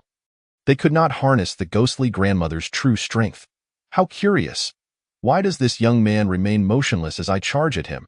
Has he been rendered senseless by fear? As the ghostly grandmother prepared to invade Li Ruo's body, she noticed something was amiss with him. He still hadn't moved? Truly, he had been rendered speechless by terror. What a stroke of luck for me! Your body shall belong to me. Seeing Li Ruo's utter stillness, the ghostly grandmother erupted into laughter, her form merging with the swirling black mist, racing towards Li Ruo's brow. Clang! A sound akin to metal clashing echoed, as the ghostly grandmother collided with Li Ruo's forehead yet failed to possess him. Finding herself repelled instead, Li Ruo stood there, eerily tranquil, his eyes vacant, resembling a door that firmly barred the ghostly grandmother from the outside world. This is impossible. The ghostly grandmother stared in disbelief, her empty eye sockets reflecting sheer horror. Why did I fail to possess him? Is he made of impenetrable steel? Even if he were, that should not be enough to prevent a spirit from passing through. It was as if her entire understanding of the world had been shattered. She had never encountered such an absurdity before. Young man, are you all right? Witnessing the ghostly grandmother's failed attempt at possession, Bai Ling swiftly drifted to Li Ruo's side, calling out to him, only to find his expression blank and his gaze devoid of life. As if he were in a state of disarray. Meanwhile, within Li Ruo's mental realm, a voice echoed, "Dad, I miss you. I am coming to find you, I'm going." This voice had returned, having barely quieted for a day. It was becoming quite bothersome. In the realm of the mind, Li Ruo clutched his head, his hands desperately attempting to block out the cacophony that assailed his ears. Yet, no matter how fervently he tried to muffle the sound, it clung to him like a parasite, incessantly echoing in his ears. It was time to seek out Father. Take me to Father, I long to see him, swiftly now. I must see him, in this mental expanse. A young child stood before Li Ruo, whose voice persisted in his mind, regardless of Li Ruo's attempts to ignore him. This child embodied the lingering obsession from the original owner's youth, bearing a striking resemblance to the present Li Ruo. "Be quiet. I do not wish to hear you." Li Ruo continued to cover his ears, his expression steeped in aversion. "Take me to Father. I must go now. I want to go. I want to go." Witnessing Li Ruo's resistance, the childhood obsession suddenly threw a tantrum, sobbing and wailing, filling the mental space with its cries. Enraged, Li Ruo bared his teeth. "Did you not hear me tell you to be silent? Cease your noise." In a fit of agitation, he struck out at the childhood obsession, aiming to quell it with a furious blow. However, his hand, which had previously triumphed effortlessly, failed to connect with the apparition. Instead passing through it, not a ripple stirred in the mental realm. The child continued to roll about on the ground, creating a ruckus. "Ah, this is infuriating, absolutely infuriating." With a thunderous roar, Li Ruo unleashed an overwhelming aura. His consciousness instinctively retreating from the mental world, releasing a primal scream to the heavens. At that moment, a tremendous force radiated outward, cracking the very earth beneath him like a spider's web, rendering the space exceedingly unstable. What is this power? Why is he so formidable? What does he intend to accomplish? As he felt the invisible forces swirling around him, the ghostly figure of the old woman was sent reeling far away. Her form becoming increasingly ethereal, it seemed she had reached the zenith of her strength. Facing the currently Ruo, the tremors from the depths of her soul were more profound than before. "Young Master Li, what has befallen you? You appear to be in great distress." Bai Ling observed the turmoil Li Ruo had wrought, her concern momentarily eclipsing her own trepidation. "I am so troubled, so very troubled. I wish to depart from this place." Li Ruo shook his head violently, covering his ears, muttering incoherently to Bai Ling before vanishing into thin air with him. The powerful force that had shaken the space dissipated quietly. "Linger, save me!" At that moment, the ghostly figure of the old woman hovered 3 inches above the ground, her form now half-transparent, as if she might vanish at any moment. Having been struck by Li Ruo, her soul's vitality had waned, and her attempt to forcibly consolidate her spirit power had failed, scattering her essence and bringing her to the brink of dissolution. "Linger, despite my strictness towards you, I truly wish to keep you by my side. Without me, who else can gather your soul essence? If I were to vanish, who would protect you? It is only because of me that the fearsome entity deep within the western graveyard cannot harm you." As the ghostly figure teetered on the edge of disappearance, her pleading gaze fell upon Bai Ling, hoping for a fragment of spiritual essence to coalesce into her fading form. "Linger, we have relied on each other for 5 years. Throughout this time, I have considered you my kin. I have never cast a soul-binding mark upon you. If I wished to enslave you, I would not require such a mark." The old woman continued her emotional appeal. Chapter 90. The Feast of Ambush in the Long Kingdom, a province, Nanjing City, at the center of the ability building. Li Ruo suddenly appeared here, his speed transcending the confines of time and space. Completing the traversal in an instant as he gazed upon the familiar skyscraper, The persistent voice urging him finally quieted.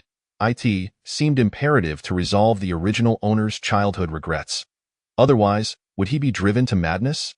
Standing at the base of the ability building, Li Ruo muttered to himself. Straightening his collar, he approached the towering edifice, mindful of the occasion as he was to meet his biological father. Upon reaching the entrance, he was intercepted by a security guard. "Hello, may I ask if you have an appointment?" The ability building in Nanjing City served as the workplace for various ability users, housing individuals of significant standing within the ability society. Thus entry was restricted. I believe I do. I am here to see Li Shisheng, the director of the Nanjing Ability Bureau. Li Ruo replied somewhat uncertainly, unsure if he truly had an appointment. In that case, could you please present an invitation letter for verification? The guard inquired politely, adhering to protocol. Given the diversity of ability users, it was essential not to offend anyone, especially if they might be someone of great importance. Hearing that he was there to see the Nanjing Ability Bureau's director, the guard suspected that Li Ruo's identity might not be ordinary. I don't have an invitation letter, Li Ruo admitted, scratching his head awkwardly, uncertain if his lack of an invitation would bar his entry. No invitation letter? The guard confirmed. I am very sorry, but without an invitation, we cannot allow entry. The guard explained kindly. As it was his duty. Not allowed in? That won't he do. I've come all this way to see Li Shisheng. How about this? You simply pretend you did not see me and let me slip in quietly. Sir, I truly cannot do that. We have regulations in place. Without an invitation, I would face repercussions for allowing you in. The guard firmly denied. What should I do then? Li Ruo felt quite flustered. The steward had not provided him with an invitation before he left. Sir, please do not fret. Might you tell me your name? I will report your situation to my superior, the guard reiterated, enunciating each word carefully. Very well. My name is Li Ruo. Li Shisheng should have informed you of my arrival. Please verified. Li Ruo replied nonchalantly, clapping his hands together. Understood, sir. Please hold on for a moment, the guard replied politely, maintaining a standard posture. However, upon hearing Li Ruo's name, the guard's expression shifted to one of astonishment, as if recalling something significant. Wait, did you say your name is Li Ruo? The guard's eyes widened as he sought confirmation. Yes, that is indeed my name, Li Ruo replied calmly, nodding, his hands tucked into his sleeves, appearing quite modest and unassuming. Oh, I see. May I inquire as to the purpose of your visit? The guard's tone had noticeably shifted to one of heightened respect. It seemed he had received some form of instruction. As his demeanor underwent a complete transformation, he swiftly stepped aside, gesturing for Li Ruo to enter. You may proceed. Our leadership has instructed us not to impede anyone claiming to be Li Ruo, but to allow them passage. Furthermore, someone is already awaiting you on the rooftop. Li Ruo felt perplexed by the response. He raised his head, looking at the guard quizzically. So, I truly do not need an invitation? Is it truly permissible to enter such an important place without one? The guard hastily waved his hands in reassurance. No need for concern. Please, go right ahead. After a moment's hesitation, Li Ruo stepped forward, expressing gratitude with a nod as he passed the guard. Thank you.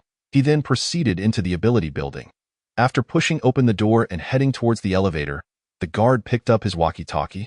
Reporting to the young master, the target has appeared and is currently heading to the rooftop. The ability building towered into the clouds, its rooftop offering a unique vista. Today, it had been meticulously arranged into a lavish venue. Li Tianla sat leisurely at a table, adorned with a massive and opulent spread of mouth-watering delicacies. An array of rare mountain and sea treasures emitted tantalizing aromas, while bottles of exquisite wine stood neatly lined up. Seemingly awaiting tasting, by the side of the table stood several elegant and striking dancers, clad in vibrant attire, swaying gently in the breeze. Yet, beneath the seemingly festive facade lay a meticulously plotted scheme orchestrated by Li Tianla. This feast was nothing less than a full-fledged ambush, with Li Ruo as the intended target. Burdened by old grudges and new animosities, Li Tianla had long sought an opportunity to ensnare him. Now, having finally set the trap, he awaited Li Ruo's arrival to settle all scores at once. The sound of a ringing bell, the intercom in the hands of the butler, Su Beichen, suddenly crackled to life. Upon connecting, he learned that Li Ruo had already arrived and was en route. With this news, Su Beichen made his way deliberately to Li Tianla, saying, "Young master, The target has appeared and is currently ascending in the elevator. Ah, how exciting! A wicked smile crept across Li Tianle's lips, exuding a sense of confident grandeur as if he held all the cards in his hands. Chapter 91. An unfathomable connection on the rooftop of the ability tower. The moment the elevator doors slid open, a dazzling display of lights and neon greeted the eye point. 5 alluringly dressed women were dancing provocatively, and in the midst of these dancers stood a young girl clad in a flowing gown. Her golden hair and azure eyes partially veiled by a sheer fabric, unmistakably foreign. Li Ruo stepped out of the elevator. He surveyed his surroundings, feeling an unsettling sense of having arrived in the wrong place. Was this truly a venue for a meeting? Just as he pondered this, he caught a whiff of the rich aroma of aged wine, intoxicating and refreshing. Raising his gaze once more, he beheld a lavish banquet spread before him, replete with lobster, abalone, and shark fins, delicacies he could scarcely afford in his past life. The sight of this feast made him involuntarily swallow. Li Ruo, you finally made it, just as Li Ruo wiped the drool from the corner of his mouth. Li Tianle, seated in a genuine leather chair crafted from rosewood, called his name without turning to face him. Are you calling me? Li Ruo hesitantly pointed to himself, uncertainty lacing his tone. Hadn't he come to meet his estranged father? Who was this person? The voice sounded remarkably youthful, and he was still facing away from him. What an air of superiority. It's been 3 years. I wonder if you still remember me. As he spoke, Li Tianle swirled a glass of red wine in one hand and turned his chair, crossing his legs to reveal his face to Li Ruo, eager to observe his reaction. Who are you? Li Ruo squinted, scrutinizing the young man before him, a sense of déjà vu washing over him, though the specifics remained shrouded in ambiguity. Who are you? Li Ruo asked, his expression one of confusion, tinged with doubt. Suddenly, a sharp crack echoed through the air. It was the sound of Li Tianle's wine glass shattering in his hand. Clenching the jagged remnants tightly, he seemed intent on reducing it to dust. The deep red wine, mingled with streaks of blood, began to trickle down his palm, dripping onto the pristine carpet, creating ghastly crimson blooms. This guy has forgotten me? How infuriating! Li Tianle's fury surged within him as he gritted his teeth. Suppressing his rage and calmly addressed Li Ruo, have you truly forgotten? I am Li Tianle, and we were classmates in high school. Oh, so you are Li Tianle? Li Ruo feigned a look of realization, though he still could not recall the identity of the man before him. Who exactly was Li Tianle? The name rang a bell, yet he couldn't quite place it. Regardless, since they were classmates, he decided to act as if he remembered, his eyes drawn to the delectable spread before him. Is this my good classmate Tianle? What brings you here? Are all these delicacies prepared for me? Li Ruo shamelessly exclaimed, drooling. Watching Li Ruo's brazen display, Li Tianle felt as if his molars might shatter. This guy had clearly forgotten him and was now putting on an act to mooch off his feast. How despicable! Are you certain you want to remember who I am? Li Tianle's anger flared as he slammed his hand on the table, rising to confront Li Ruo, pointing a finger at him. What has got you so worked up? Aren't you just Li Tianle, my classmate? Li Ruo casually picked up a large lobster and began devouring it with fervor, as if fearing the banquet would vanish at any moment. Hey, why have you all stopped dancing? Li Ruo, still oblivious to the shift in atmosphere, called out to the dancers, you were dancing beautifully. I love watching, so please continue.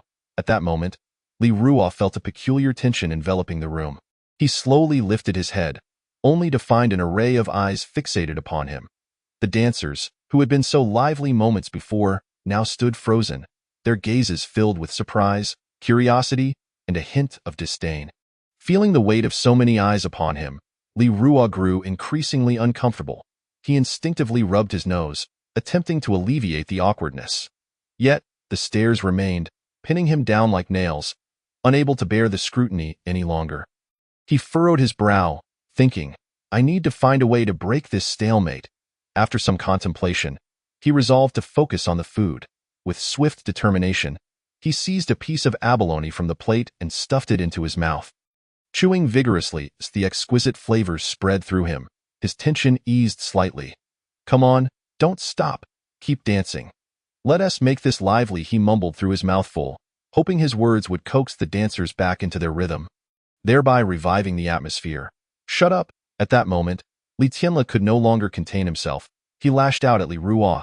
You ruined my reputation 3 years ago in front of Jiang Shuiwei, and now you've delivered yourself right to me. How could I let this opportunity pass? With that, Li Tianle clapped his hands, intending to execute a swift retaliation. They were at the top of the ability tower, unless Li Ruo possessed wind abilities or telekinesis. He had nowhere to escape. 3 years ago, Jiang Shuiwei? Humiliated, Li Ruo murmured, piecing together the fragments of information. Suddenly, realization struck him. Oh, you're that scoundrel who tried to assault my cousin 3 years ago. What are you doing here? I came to meet Li Shixing, didn't I? Li Ruo exclaimed, bewildered, as he struggled to comprehend how his quest to find his long-lost father had intersected with this individual. Chapter 92. Angela. Li Ruo's already limited cognitive faculties were now engulfed in turmoil. Should we make our move, young master? A low, cautious voice emerged from an inconspicuous corner. The butler, Su Beichen, stepped forward with a slight bow, a sycophantic smile adorning his face as he approached Li Tianle. Li Ruo observed this exchange, astonishment and incredulity flashing across his eyes. What? He whispered, his mind racing with confusion. Young master? Who? How can my father's butler refer to Li Tianle as young master? This sudden twist left Li Ruo feeling dizzy, his already feeble mind seemingly shrinking further. He stared blankly at the two, utterly baffled by their connection. Just then, Li Tianle turned a menacing glare toward Li Ruo, gritting his teeth. You're courting death by being so arrogant. How dare you speak my father's name so casually? You are simply asking for your own demise. With that, Li Tianle swung his arm, unleashing a potent cloud of corrosive poison that forced those nearby to recoil in alarm. What did you just say? Li Shixing is your father? That's impossible. Li Ruo's brows knitted tightly. He sensed something amiss in Li Tianle's words, a bizarre possibility taking shape in his mind. As he contemplated this absurd notion, Li Ruo barely had time to voice his concerns before Li Tianle launched his assault. Tianju, Poisonous Grasp. The S-rank poison abilities erupted, manifesting a myriad of phantom snakes, centipedes, and toads swirling within the dark green miasma. These phantoms coalesced into a colossal hand, intent on crushing Li Ruo in its grip. Sizzle. The poisonous grasp tightened around Li Ruo, constricting him further, accompanied by the sound of hissing gas and the acrid scent of corrosion. That kid is doomed. It seems we need to intervene. The surrounding dancers, now transformed into assassins, stood frozen, sensing the overwhelming aura of Li Tianle's abilities. Eye in their eyes, Li Tianle was a newly minted S-rank ability user. Among the elite of the world, while this target appeared to be merely an ordinary individual. How could he possibly stand against an S-rank powerhouse? They felt their presence here was utterly superfluous. The dancers all shared a similar mindset, yet the one in the center, the assassin, held a different opinion. Though she remained silent, her gaze never wavered from the battlefield. As an S-rank esper, eliminating an ordinary person was a task so trivial that it hardly warranted such elaborate schemes. It seemed unwarranted. If the employer had orchestrated such arrangements, it implied that the target was far more complex than he appeared. Was he dead? Li Tianle unleashed his ultimate move right from the onset. A new skill he had awakened after 3 years of contemplation. He believed that even if this attack did not completely annihilate his opponent, it would likely inflict substantial damage. Moreover, he had a host of dancer assassins at his disposal. This time, success was assured. However, the chasm between imagination and reality was stark. When the toxic mist dissipated, and Li Ruoyun appeared before him, calm and unscathed, he was left utterly dumbfounded. How could this be? Why was it still like this? Why did my powers have no effect on you? In that moment, Li Tianle let out a roar of indignation. 3 years prior, his abilities against Li Ruoyun had been akin to a droplet merging into the ocean, creating not even a ripple. The previously nonchalant dancers were now frozen in shock, their faces etched with disbelief, as if they had witnessed something that should not exist. How had he emerged unscathed from that attack? Even Su, the butler, watched in astonishment, beads of nervous sweat trickling down his forehead as he sighed and murmured, I told you so. This man is anything but ordinary. To confront him, one must be thoroughly prepared. Otherwise, engaging with him would be folly. Li Tianle, the one who just referred to you as young master, I recall that the current Li Shixing has 2 sons. Only the younger son shares a blood relation with him. The elder is his adopted child. At that moment, Li Ruoyun, his demeanor as cold as water, pointed calmly at the butler. Su Beichen, if I am not mistaken, you are the adopted son without any blood ties? And if I am? Li Tianle retorted, anger flaring on his face as he faced the revelation of his most concealed truth. During his school years, he had been loath to reveal his status as an adopted child, carefully concealing his true familial background. His classmates merely perceived him as a wealthy heir, unaware that his stepfather held the prestigious position of the head of the Esper Bureau in Nanling City. Now, with Li Ruoyun exposing this fact in front of his bodyguards and hired assassins, it was akin to a slap in the face. Upon hearing the admission, Li Ruoyun mused inwardly, what a small world. My enemy turns out to be my father's adopted son. Fate indeed plays its tricks. He couldn't help but smile wryly, a gesture that, in Li Tianle's eyes, felt like mockery, intensifying his sense of humiliation. Li Ruoyun, do not grow too arrogant. I will soon wipe that smile off your face. Everyone, attack! Li Tianle commanded with a sweeping gesture. While his abilities failed to subdue Li Ruoyun, he still had a cadre of bodyguards and assassins, particularly the one in the center, Angela, an S-rank assassin from Mouse Country. He had spent a staggering 6 million to hire her, underscoring his determination to eliminate Li Ruoyun. As soon as Li Tianle gave the order, the dancer assassins and bodyguards hesitated, but Angela was already racing forward, her form cloaked in shadows. She sought to test Li Ruoyun's strength, eager to find an adversary worthy of her full attention, and then eliminate him. Chapter 93. The strong are respected. Is that her? The shadow killer, Angela? Su Beichen gazed in astonishment at the figure darting through the shadows, a tumult of emotions surging within him. His previously composed visage now quivered with shock. Who would have thought that the young master could summon such a formidable figure, surely at great expense? Had matters truly escalated to a point of no return? Angela, eliminate him. A substantial reward awaits. Seeing Angela spring into action, Li Tianle urged her on, even offering a bonus for her efforts against Li Ruoyun. Such incredible speed. The bodyguards and dancer assassins, previously on the verge of action, now stood frozen, captivated by Angela's rapid movements. With someone of her caliber in play, joining the fray would be tantamount to courting death. This was no battle they could intervene in. Merely witnessing the S-rank powerhouse in action was a rare privilege. Miss, this is not your concern. Why involve yourself in this conflict?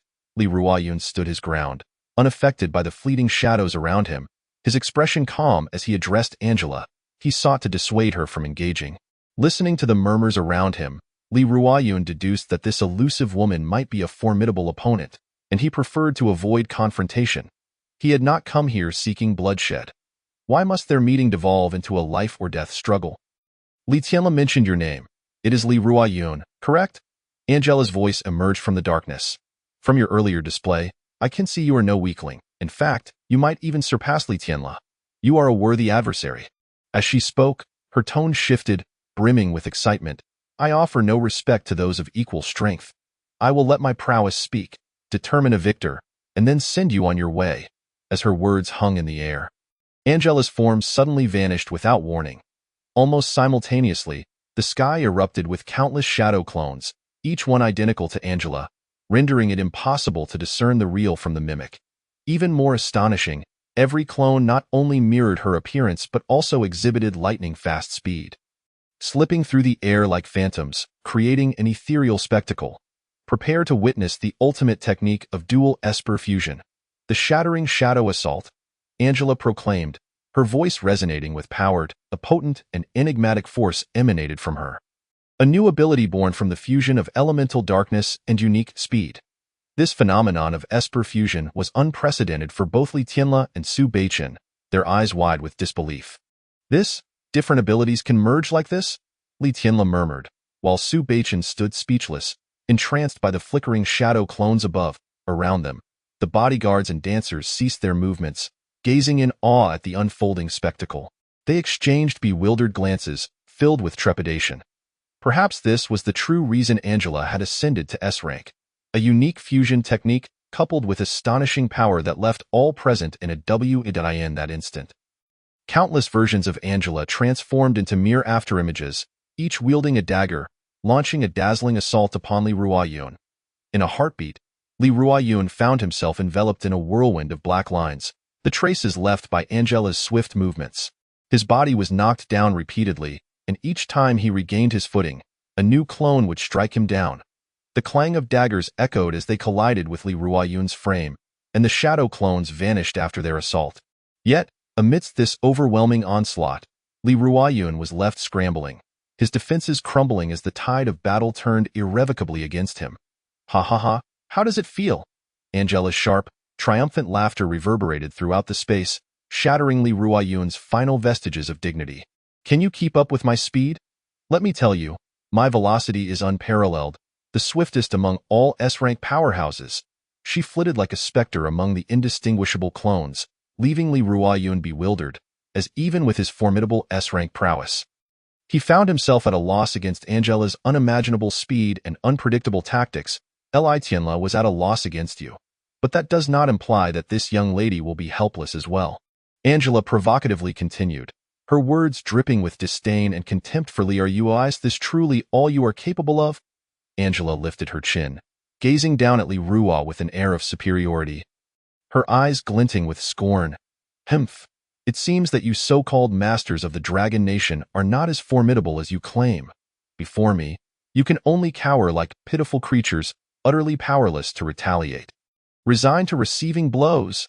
Angela laughed heartily, seemingly convinced of her ability to easily defeat this seemingly powerful adversary. Such arrogance. Observing Angela's haughty demeanor, a nearby bodyguard expressed his indignation. How dare she belittle our Dragon Nation? And what of it? She possesses the audacity to be arrogant. Do you? At that moment, another bodyguard countered his remarks, leaving the first bodyguard speechless. Ultimately, this world reveres the strong. No, you are mistaken. Chapter 94. Doubting life after being beaten. No. You are mistaken. Just then, Li Ruo's voice pierced through. I have never taken this seriously. Li Ruo stumbled as he rose from the ground, his eyes shimmering with an unprecedented resolve, and the next moment, a deafening sonic boom erupted. Boom. A thunderous crash resounded, followed by a series of rumbling sounds. In this breathtaking moment, Li Ruo darted forward like a bolt of lightning, instantly transforming into myriad afterimages. These phantoms intertwined densely, creating a dazzling curtain of light and shadow. His speed was astonishing, far surpassing that of the renowned swift Angela. The countless afterimages weaved through space like a tempest, leaving the air torn with fine fissures in their wake. In an instant, the clones conjured by Li Ruo burst forth with radiant brilliance, resembling countless brilliant stars exploding in the sky. In that moment, the brilliance radiated, energy overflowed, and the scene resembled an extraordinarily splendid fireworks display. However, this awe-inspiring spectacle did not last long. In a short while, as the light gradually faded, those afterimages vanished without a trace. The once tumultuous battlefield returned to tranquility, yet the powerful energy fluctuations lingering in the air still spoke of the fierce battle that had just transpired. This, my clones, my ultimate technique, how can this be? A look of incredulity crossed Angela's face as her mouth fell agape, unable to comprehend the sight before her. Was this truly the first time in her life she had been outpaced by a man? Now, the tables have turned. Li Ruo tilted his head, a strange and sinister smile playing on his lips, sending shivers down spines. I refuse to believe it. How could I not be the fastest among the S-class strong? This is absolutely impossible. Damn the men of the Dragon Nation, today shall be your demise. Angela's eyes widened, disbelief and resentment etched across her features as she fixed her gaze on the man before her, whose enigmatic smile ignited a furious blaze within her, as if she wished to incinerate everything in sight. With a fierce wave of her hands, she shouted, Darkness ability. Dark Vortex. In an instant, a formidable and terrifying dark force surged from her body, swiftly coalescing into a massive black vortex, resembling a ferocious beast with its gaping maw aimed at the man. Following that, Angela asserted, Speed ability. Supersonic dash. In a flash, her figure transformed into a streak of lightning, hurtling toward Li Ruo with unimaginable speed. As an assassin trained since childhood, she was well versed in combat. Clutching a dagger tightly, she aimed to engage Li Ruo in a life-and-death struggle. Boom. A resounding crash echoed as the building, fortified against energy interference, trembled violently under the onslaught of the dark vortex. Uninformed bystanders might have assumed an earthquake had struck nearby. I truly fail to understand the necessity of continuing this futile battle. To me, it seems utterly pointless. Faced with the overwhelming dark vortex, Li Ruo nonchalantly dug at his ear, remaining firmly rooted in place, allowing the opponent's attack to land upon him, before reverting to tranquility. As if nothing had transpired, clang! The sound of breaking green iron echoed. Angela thrust her dagger into Li Ruo's slender abdomen, expecting him to block, yet he remained utterly motionless. Instead, her dagger shattered upon impact with his abdomen. Feeling the recoil in her arm, Angela was rendered speechless, her pupils trembling. How could this be? My golden mantis dagger has shattered. At that moment, a veil of fear shrouded her eyes. Her weapon was forged from the blades of the high-level beast. The golden-eyed mantis and magic stones, crafted into a superior magical tool. Yet, even such a weapon could not pierce the skin of her opponent, instead breaking upon contact. Are you even human? Angela gazed at Li Ruo in terror. Realizing she had underestimated this man before her, he was nothing short of a monster. Could it be he had reached V level? How is this possible?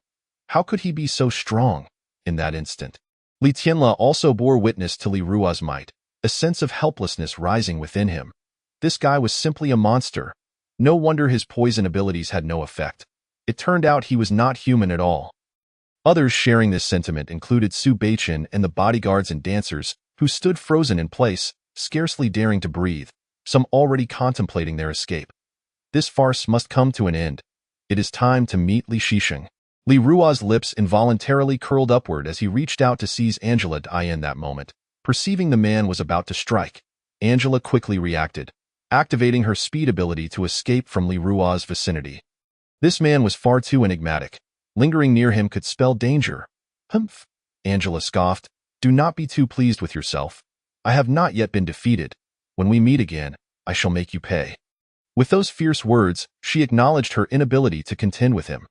This place was no longer safe, and she needed to leave quickly. However, just as she thought she would successfully flee, a familiar voice echoed in her ear like a phantom. Do you seem rather confident? Do you truly believe you can escape from my grasp? No sooner had the words fallen than Li Ruo's face appeared before her, and in the next second, he seized her neck with lightning speed, rendering her powerless. Angela's eyes glimmered with panic, her breath constricted as she struggled to speak, each word coming out with difficulty. Facing someone like Li Ruo, she felt a mix of despair and existential doubt. Gazing at the trembling Angela, Li Ruo's expression remained unchanged as he stared blankly at her, his eyes radiating a chilling intensity that instilled fear in Angela, casting a shadow of death that enveloped her, causing her to tremble. Are you afraid? What do you fear? Fear that I might kill you. Li Ruo saw through her quivering form, then abruptly tore away her veil, revealing her stunning visage to all. Li Tianla and the others beheld her beauty, instinctively swallowing hard, a phrase coming to mind. Breathtakingly exquisite. This girl is quite a sight, with her golden hair and azure eyes, exotic and alluring. It would be a pity to kill her. With this in mind, Li Ruo considered sparing her. Yet, sensing her trembling form, he reassured, Fear not, you insignificant insect. You are hardly worth my time to kill. Better to stay by my side as my maid. Serving me, as he spoke, he loosened his grip, but fearing she might flee the moment he did. He controlled his strength, contemplating how to nullify her abilities, then delivered a punch to her abdomen. Bang! The sound of void shattering echoed. In the wake of that sudden punch, Angela not only felt an intense pain in her abdomen, but also faintly heard a sound akin to something breaking within her. What has happened to my abilities? How could this be? Angela's eyes widened, filled with disbelief, her voice trembling as she spoke. In that moment, she distinctly felt an overwhelming fatigue washing over her like a tide, engulfing her entirely, rendering her extraordinarily weak, as if she were a candle flickering in the wind, on the verge of extinguishing. This sensation was extraordinarily peculiar, indescribable, as if a crucial force within her was silently dissipating, leaving no trace behind. The departure of that force was so sudden and mysterious that she could grasp it at all, leaving her filled with confusion and dread. Meanwhile, The waves of discomfort emanating from her lower abdomen felt akin to sharp needles incessantly pricking her nerves, compelling her will to remain alert. Despite her body being exceedingly frail, Angela mustered her spirit, striving to communicate with the latent powers that once resided within her. Yet, regardless of her exertions, she could not detect that familiar energy fluctuation. Her body felt utterly devoid of any trace of her abilities, as if they had never existed. "Damn it! What have you done to me?" Tears brimmed in the corners of Angela's eyes, crystalline droplets cascading down her exquisite cheeks like pearls scattered from a broken string. In a fit of fury, she raised her alabaster arm, smooth and delicate as jade, and with all her remaining strength, pounded against Li Rua's sturdy chest, venting her inner turmoil and resentment at that moment. Angela's sulking demeanor resembled that of a delicate wife who had been wantonly toyed with, evoking a profound sense of pity, though her physical strength was waning to the point where she could scarcely lift her hand. The staggering loss of her powers and the harsh reality of being reduced to an ordinary person were not easily reconciled. It was crucial to remember that during her tenure as a swift assassin, she had made numerous enemies. Even if she survived this ordeal, should her former foes discover her current plight, the torment awaiting her would be akin to living hell. Be good. I generally do not resort to violence, especially against women. This extreme measure was unavoidable. I understand the immense impact it has on you, but you can stay by my side. No one will harm you, Li Rua declared, pulling Angela into his embrace, gently lifting her chin with his fingers as he gazed into her striking visage. I detest complications, and since we have developed a grievance, I cannot allow you to return to your former life, which would pose a significant threat to me. After much contemplation, I concluded that rendering you powerless was the best course of action. After all, I cannot simply kill you. As Li Rua held Angela, he inhaled her fragrant scent and felt her soft touch, momentarily succumbing to the impulse to caress her from behind. "Hey, where are your hands going?" With a swift motion, Angela slapped away Li Rua's hand, struggling to extricate herself from his grasp. "Pervert, do not touch me." Upon witnessing Angela's vehement reaction, Li Rua relinquished his hold. As soon as she broke free, Angela dashed to the side, crossing her arms protectively over her chest, eyeing him warily, as if prepared to fight him at the slightest provocation. Li Rua paid no heed to her defensive stance. After all, she was now merely an ordinary person, posing no threat to him. It was time to address the pressing matter at hand. With that, Li Rua turned to face Li Tianla and the others, a mocking smile gracing his lips, his eyes gleaming with intensity, instilling a sense of dread. "Li Rua, what do you intend to do? This is the powers building. I advise you not to act recklessly." Li Tianla trembled as he pointed a shaking finger at him, retreating nervously. He could not fathom why Li Rua, who appeared so weak, exuded such terrifying prowess. "Rest assured, out of respect for your father, I will not harm you. However, you must bring me Li Shisheng, as I originally came here to find him," Li Rua proclaimed, raising his right hand to his chest. Previously unaware, he now recognized that Li Shisheng was his father's adopted son without blood ties, thus he could not easily dispose of him. Temporarily sparing his life was acceptable, but it depended on whether he knew how to show gratitude. "Why, father? What is your purpose in seeking him?" At this juncture, Li Tianla remained perplexed as to why Li Rua was so adamant about meeting his father. Did he harbor some ulterior motive? If he were to heed Li Rua's request, would he inadvertently place his father in jeopardy? After all, this individual seemed impervious to conventional reasoning, as if all powers were futile against him. No need for that. At that moment, a deep voice resonated from the elevator entrance. Shortly thereafter, the elevator doors opened, revealing a tall, disheveled middle-aged man dressed in formal attire. "I am Li Shisheng. What do you seek from me?" The newcomer was the director of the Powers Bureau in Nanling City, responsible for overseeing officials across various districts, and he strode purposefully toward Li Rua. "Dad, you're here. This guy is not normal. Please do not approach him. It could be a trap," Li Tianla urgently cautioned his stepfather as he watched him advance toward Li Rua, concern for his safety evident in his voice. "Do not worry. I wish to see what this young man intends to do," Li Shisheng replied, raising an arm with an air of elegance, exuding confidence in the face of potential danger. After all, he was a well-known S-rank top-tier power wielder, not one to cower before a newcomer. He had initially been in the Powers building discussing a collaboration when he sensed a sudden tremor, prompting him to investigate the source on the rooftop, where he realized something was amiss. Upon arriving, he quickly grasped the situation. It appeared a conflict had erupted among the younger generation.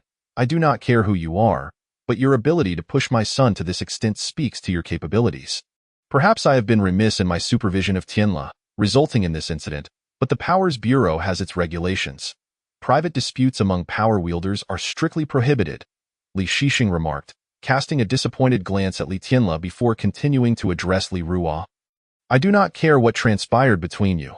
For now, you must come with me and accept the Bureau's investigation and consequences. I will personally educate Tianla, and I hope this matter can be resolved here. Any further issues can be addressed after the interrogation. Li Shixing spoke with an authoritative tone, his demeanor radiating the presence of a superior, leaving no room for dissent. Everyone disperse, with a decisive wave of his hand. Li Shixing commanded the surrounding bodyguards and dancers to vacate the premises in a flurry, leaving only Li Ruo, Li Tianla, Su Beichen, Angela, and Li Shixing in the room. As the last of the guards and dancers hurried away, the butler, Su Beichen, timidly stepped forward. Master, do you still consider me your servant? Su Beichen, has my son gone astray, and you too have followed his lead? If I had not intervened, would you have kept this incident from me indefinitely? Li Shixing expressed his dissatisfaction. I am often preoccupied with official duties. Must I also clean up after your messes at night? Master, I will never let this happen again. I promise to report any situations to you promptly. Su Beichen responded, beads of sweat trickling down his forehead, his breathing heavy with anxiety. Li Shixing waved him off and, once the butler had departed, turned his attention back to Li Ruo and Li Tianla, his commanding presence palpable. What, are you not coming with me? Do I need to escort you? Dad, this guy and I have a significant grievance. Are we truly just going to let him go? At this point, Li Tianla's resentment towards Li Ruo intensified. Be silent. This is not your place to speak. You have caused me enough trouble. Do you think I am oblivious to your antics in the Pinhua district? I advise you to behave and focus on running your insect breeding business without resorting to criminal activities that oppress the common folk. If I catch wind of it again, I will not spare you. As he spoke, Li Shixing stepped forward and delivered a light smack to Li Tianla's head as a form of reprimand. Observing the towering figure before him, exuding an air of calm and composure, contrasted sharply with the memories of the past. The aura of a true leader enveloped him. Although his appearance had aged, the essence remained unchanged, albeit with a touch of weariness and time-worn wisdom. Director Li, Inspector Li, Li Ruo's indifferent voice cut through the tension, drawing the attention of both Li Shixing and Li Tianla. Simultaneously, the echo of a child's voice resonated in his mind, Daddy. Annoyed by the incessant calling, Li Ruo absent-mindedly rubbed his ears, disregarding the puzzled gazes directed at him. Have we met before? Li Shixing scrutinized Li Ruo's unwavering stance, impressed by the young man's composure. However, while appreciating this, he could not recall any previous encounters with him. How could I forget? We were once a harmonious family, yet I cannot fathom how the esteemed Director Li could abandon his marriage and child. Li Ruo smirked, tilting his head in a dismissive manner. At the sound of those words, Li Shixing's body trembled slightly, as if memories were surfacing. Meanwhile, Angela, who had been anxiously fidgeting, sensed the undercurrents of intrigue and looked on with a glint of curiosity in her eyes. Enough with your nonsense, Li Ruo. What are you babbling about? Unlike Li Shixing and Angela, Li Tianla was so enraged by Li Ruo's words that his brows seemed ready to soar into the sky. What? Li Ruo? Initially, Li Shixing harbored some doubts, but upon hearing Li Tianla's utterance of the name, disbelief flickered in his eyes. You are called Li Ruo? Li Shixing reiterated to confirm the other's identity. Why, dear old father, it is indeed a pleasure to meet you. Though you have any inkling of how much I, the Li Ruo who adored you in my childhood, longed for your presence. I was so incessantly nagged by the memories of you that it drove me to distraction. Li Ruo continued, you and I spent 3 years at the same high school. Surely I know my own background, don't I? You wish to establish a connection with my father. Do you have no shame? At this moment, Li Tianla felt a surge of indignation. He never anticipated that this scoundrel had come to vie for his father's affection. How could he endure such a thing? It is well known that although my father had been married before, he had no children upon his divorce. You scoundrel, How dare you fabricate such lies without even bothering to inquire? Do you believe I want to have my father imprison you? Li Tianle, hiding behind Li Shixing, pointed at Li Ruo and shouted in anger. Seeing is not always believing, and hearing is not always reliable. How can you be certain that what you know is the truth? Upon hearing Li Tianle's retort, Li Ruo smiled and turned to Li Shixing, asking, "Isn't that right, my dear father?" When one possesses power, silencing negative news becomes exceedingly simple. Silence. I will not allow you to address me as father. This is a profound humiliation. Li Ruo, I believe you are mistaken. I am not your father, nor do I have a son like you. I do not know you at all. Just as the argument between Li Ruo and Li Tianle intensified, Li Shixing suddenly sighed, his eyelids drooping as he spoke, denying any relation to Li Ruo. You may leave. I shall consider this incident as though it never occurred. Live your life well. When he uttered these words, Li Shixing seemed to age considerably in that moment. He felt as if something heavy was lodged in his chest. Ha ha ha, did you hear that? My father has declared that he does not know you. Be gone at once. Li Tianle, feeling a sense of relief, thought to himself, I was terrified. I thought this fellow was telling the truth. As he patted his chest to relax, he inadvertently caught a glimpse of the glistening tears in Li Shixing's eyes, which seemed to be desperately concealing a certain emotion. Why is he like this? Could it be that Li Ruo speaks the truth? It cannot be. Absolutely impossible. With this thought, Li Tianle's pupils trembled incessantly, as if something had pierced his heart, causing an insufferable pain. Damn you, Li Ruo. Why? Why don't you just die? Why not die? Nearby, upon hearing Li Shixing's unwavering denial, Li Ruo suddenly felt a sharp pain in his mind. Father, why? Why won't you acknowledge me? Have I done something wrong that you cannot forgive me for? Just tell me, and I will change. In his mind, the original owner's childhood obsession wept inconsolably, tormenting Li Ruo to the brink of despair. Why was this old man behaving so cruelly? How could a biological son be turned away so heartlessly? Do you really believe your own words? Li Ruo shook his head, raised his gaze, and crossed his arms, looking at Li Shixing, refusing to believe that he was not recognized. Chapter 97. The mystery of one's origin. Whether you believe it or not, you cannot possibly be my son. I can treat today's events as though they never happened, if you wish to remain here. I will not force you to leave, but I have matters to attend to, so I will take Li Tianle and leave you here alone. Inside the elevator, Li Tianle observed Li Shixing, who remained silent with his head bowed, his expression growing darker. Ultimately, he could not restrain his curiosity and asked, Dad, is this Li Ruo truly your son from before? This question was posed with trepidation. Although he sensed that Li Ruo was not lying, he still sought clarity. Do you wish to know? Li Shixing, taking in Li Tianle's inquisitive demeanor, sighed in resignation. He had thought he would never have to confront his past again. Little did he know that this Li Ruo would find him. Surely, he must have endured much hardship to accomplish this. I am truly a scoundrel, Dad. Don't overthink it. I trust your character. I merely spoke without thought. Li Tianle scratched his head, aware that this man beside him had experienced a failed marriage. Now, to bring it up seemed rather inconsiderate. Yet, Li Tianle felt a sense of dissatisfaction. Setting aside the fact that if this were true, his stepfather had deceived both his mother and him, which was secondary. What truly mattered to him was that it was Li Shixing's presence over the years that had allowed this family to flourish. He had no desire to forge any brotherly bond with a former enemy. As the elevator doors opened, Li Shixing stated, if there are issues among family members, they must be clarified. Otherwise, harboring such feelings will always be a hidden peril, and when it erupts, it will be too late for regret. Dad, what do you mean by that? Li Tianle asked in confusion.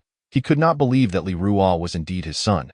Yet the subsequent assertion of not being a biological son was equally perplexing. Before I met your mother, I was actually a son-in-law in the Zhang family of Xinhao district. I was married to a woman named Zhang Shiji, but it was merely a marriage of convenience. At this point, Li Shixing suddenly lifted his head and stepped out of the elevator onto the ground floor, where memories of the past flooded back like a raging river. The Zhang family was renowned for their wealth, while I was merely a poor boy at the age of 21. Having just awakened my abilities for less than 2 years, I thought that marrying into the Zhang family would grant me a prosperous life. Yet, what awaited me was disdain and ridicule. The entire family scorned me as a parasite. However, My wife treated me well. Theo be with me. She even risked a rift with her family, moving out to rent an apartment together. As his thoughts swirled, a warm smile gradually appeared on Li Shixing's lips. However, as he continued, his once amiable expression took on shades of sorrow and desolation. Meanwhile, Li Tianle felt a jolt run through him. Listening to these words, he felt his entire being crumble. With this realization, sweat began to pour down his forehead. He had initially thought he would have a brother who would at least inherit 70% of the family fortune, leaving him with a meager 30%, which now seemed increasingly precarious. Regrettably, our first child was born on the brink of tragedy, suffering from complications and excessive bleeding.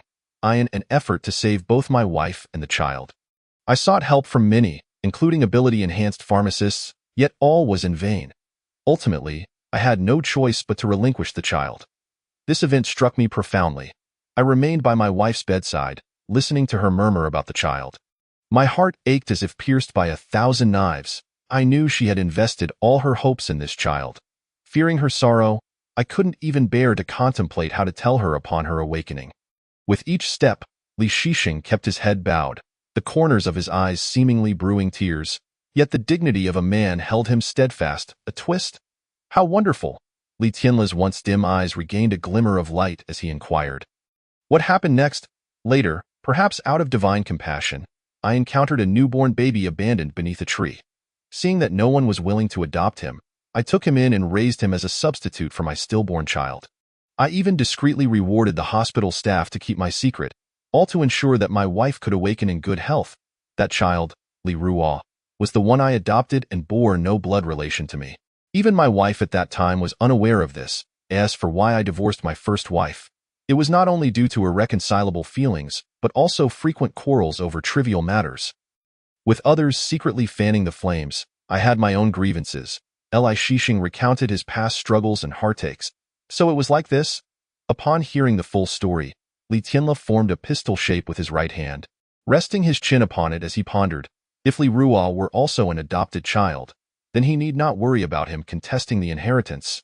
Yet, Li Ruo had still been raised by his father, and he harbored lingering resentment towards him. Moreover, they shared a history of deep-seated animosity. On the rooftop of the ability tower, Li Ruo observed two distant black dots moving forward on the ground floor. He recognized that they were Li Shixing and Li Tianle. Gazing at the slightly taller black figure, he plunged his hands into his pockets, his thoughts drifting far beyond the moving silhouettes until they vanished from sight. Standing amidst the night's elevation, he allowed the chilling wind to sweep past him. Father, Li Ruo murmured softly to himself before turning towards the elevator, realizing he could no longer remain there. It was evident that they were unwilling to acknowledge him. Staying any longer would only lead to further humiliation. Hey, wait for me. Noticing Li Ruo walking away, Angela, who had been eavesdropping nearby, hurried after him.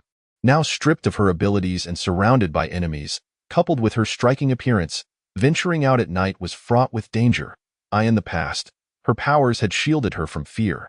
Now, she had no safe haven, and her looks could attract the attention of ill-intentioned individuals. Therefore, the most prudent course of action at present is to shadow this formidable man. At the very least, staying by his side should ensure my safety. Chapter 98. The girl who reads comics. As for why Angela sought out Li Tianle, it is because she unwittingly placed herself in a perilous situation. When her veil was forcibly ripped away by Li Ruo, she became acutely aware of the multitude of gazes from Li Tianle's direction, all intent on consuming her entirely, including Li Tianle himself. Conversely, although she harbors an intense hatred for Li Ruo and has rendered herself powerless, he at least does not appear to possess any genuinely malevolent intentions. Thus, it would be wiser to accompany him, bide her time under his protection, and seek a means to restore her abilities. As long as she feigns compliance, there is a chance to earn his trust, regain her powers, and then strike from the shadows, exacting her revenge. Why are you following me? After stepping into the elevator, Li Ruo turned to the hastily following Angela, a look of confusion crossing his face. Are you really asking me this? Did you not say I could accompany you? Now that you have stripped me of my abilities, I am but a frail little rabbit. If you do not protect me, what if someone were to target me and drag me into unspeakable situations? Would you truly be able to bear witness to such a fate befalling a girl like me? Angela pouted, her cheeks puffed up in indignation. Don't try to intimidate me. I can see that there are no sinister thoughts in your eyes. Angela suddenly crossed her arms, casting a wary glance at Li Ruo, momentarily fearful that she had misjudged his character. How do you know there's nothing sinister in my eyes? Are you not afraid I might be a deeply concealed villain? Li Ruo's smile grew ever more pronounced. Please, don't frighten me. I'm in this state. Angela's complexion turned a shade akin to liver. Her anxiety heightened as she stared at Li Ruo, retreating silently to a corner of the elevator. Fear gripped her. Damn man. Not a single one is trustworthy. In the dead of night, in the impoverished district of the happiness community, Chi Miao Miao languidly sprawled across Li Ruo's laptop, listlessly glancing at her wristwatch. Overwhelmed by a sense of utter ennui, Chi Miao Miao bit her lip, her stubbornness resurfacing, but waiting proved to be a lengthy endeavor. During this tedious interlude, she set her sights on the laptop before her. With nothing pressing to occupy her time, she decided to see what this man's computer contained. Upon opening the laptop, the screen illuminated without a password and with a mere click of the mouse. She was thrust into a new interface. What is this? Evil Girl Squad, Beast Woman, The Origins of Humanity? Are these comics? Chi Miao Miao stared at the comic interface that popped up on the screen, licking her lips, intrigued to discover what kind of comics this man typically indulged in. With a click, she turned to the first comic, eager to see what this gentleman perused in his leisure. As she flipped through the pages, the first 5 were relatively tame, until she reached the next page, where an unexpected shift in art style presented a shocking display of springtime exuberance that jolted her perspective. What is this? Why do I feel a sense of shame? The sound of Chi Miao Miao clicking through the pages reverberated, the content within the comic far beyond anything she had ever encountered, leaving her bewildered as to what the 2 unclothed figures were engaged in. Despite the repetitive nature of the scenes that followed, she found herself inexplicably captivated, her heart racing with enthusiasm. Although she had never encountered such comics before, the brazen imagery ignited a sense of embarrassment within her. Yet she could not help but be drawn to it. Wow, how impressive. There are such poses. Chi Miao Miao's cheeks flushed crimson, her hands covering her heated face, yet she left a small gap between her fingers to maintain her focus on the screen. At that moment, she noticed a strange sensation stirring in her lower abdomen. Suddenly, a loud knock echoed through the room, followed by the voice of a bodyguard. Miss, are you there? At that instant, Chi Miao Miao, deeply engrossed, was startled by the sound of her bodyguard, letting out a shriek.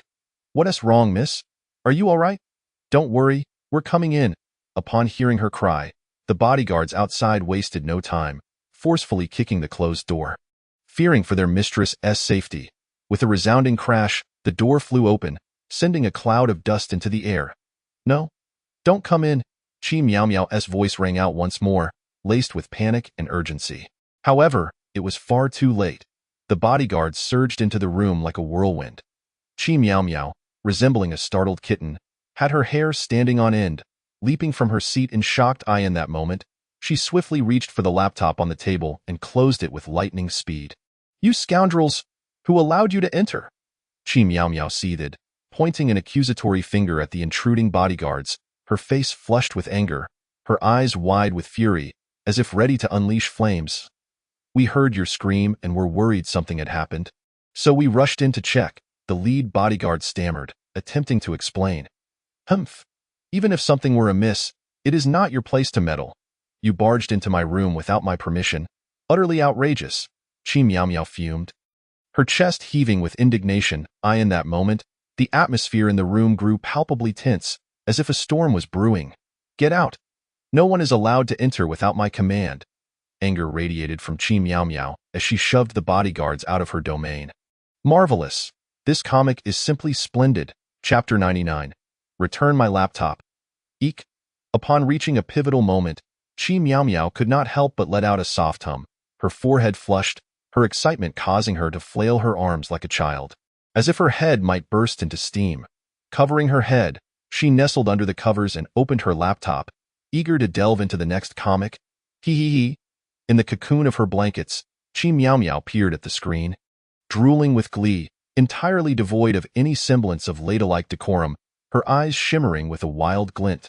While she reveled in her comic escapade, unbeknownst to her, events were unfolding outside her sanctuary. Is this the house you reside in? It's so small. Feels like I've entered a beggar's den. Angela followed Li Ruo into the room, observing as he swiftly incapacitated several individuals with ease. To be honest, as a top-tier S-class ability assassin from the Mouse Kingdom, I have stayed in hotels of every caliber. Compared to the place you live in now, it could easily be described as a dog's kennel. Shuh. As Angela spoke, Li Ruo quickly pressed his index finger to his lips, signaling her to be silent. There is something moving in my room. There might still be a thief present. Please keep quiet, lest we alert them. As Li Ruo tiptoed toward his room, a thought crossed his mind. How audacious of this thief to come into my home?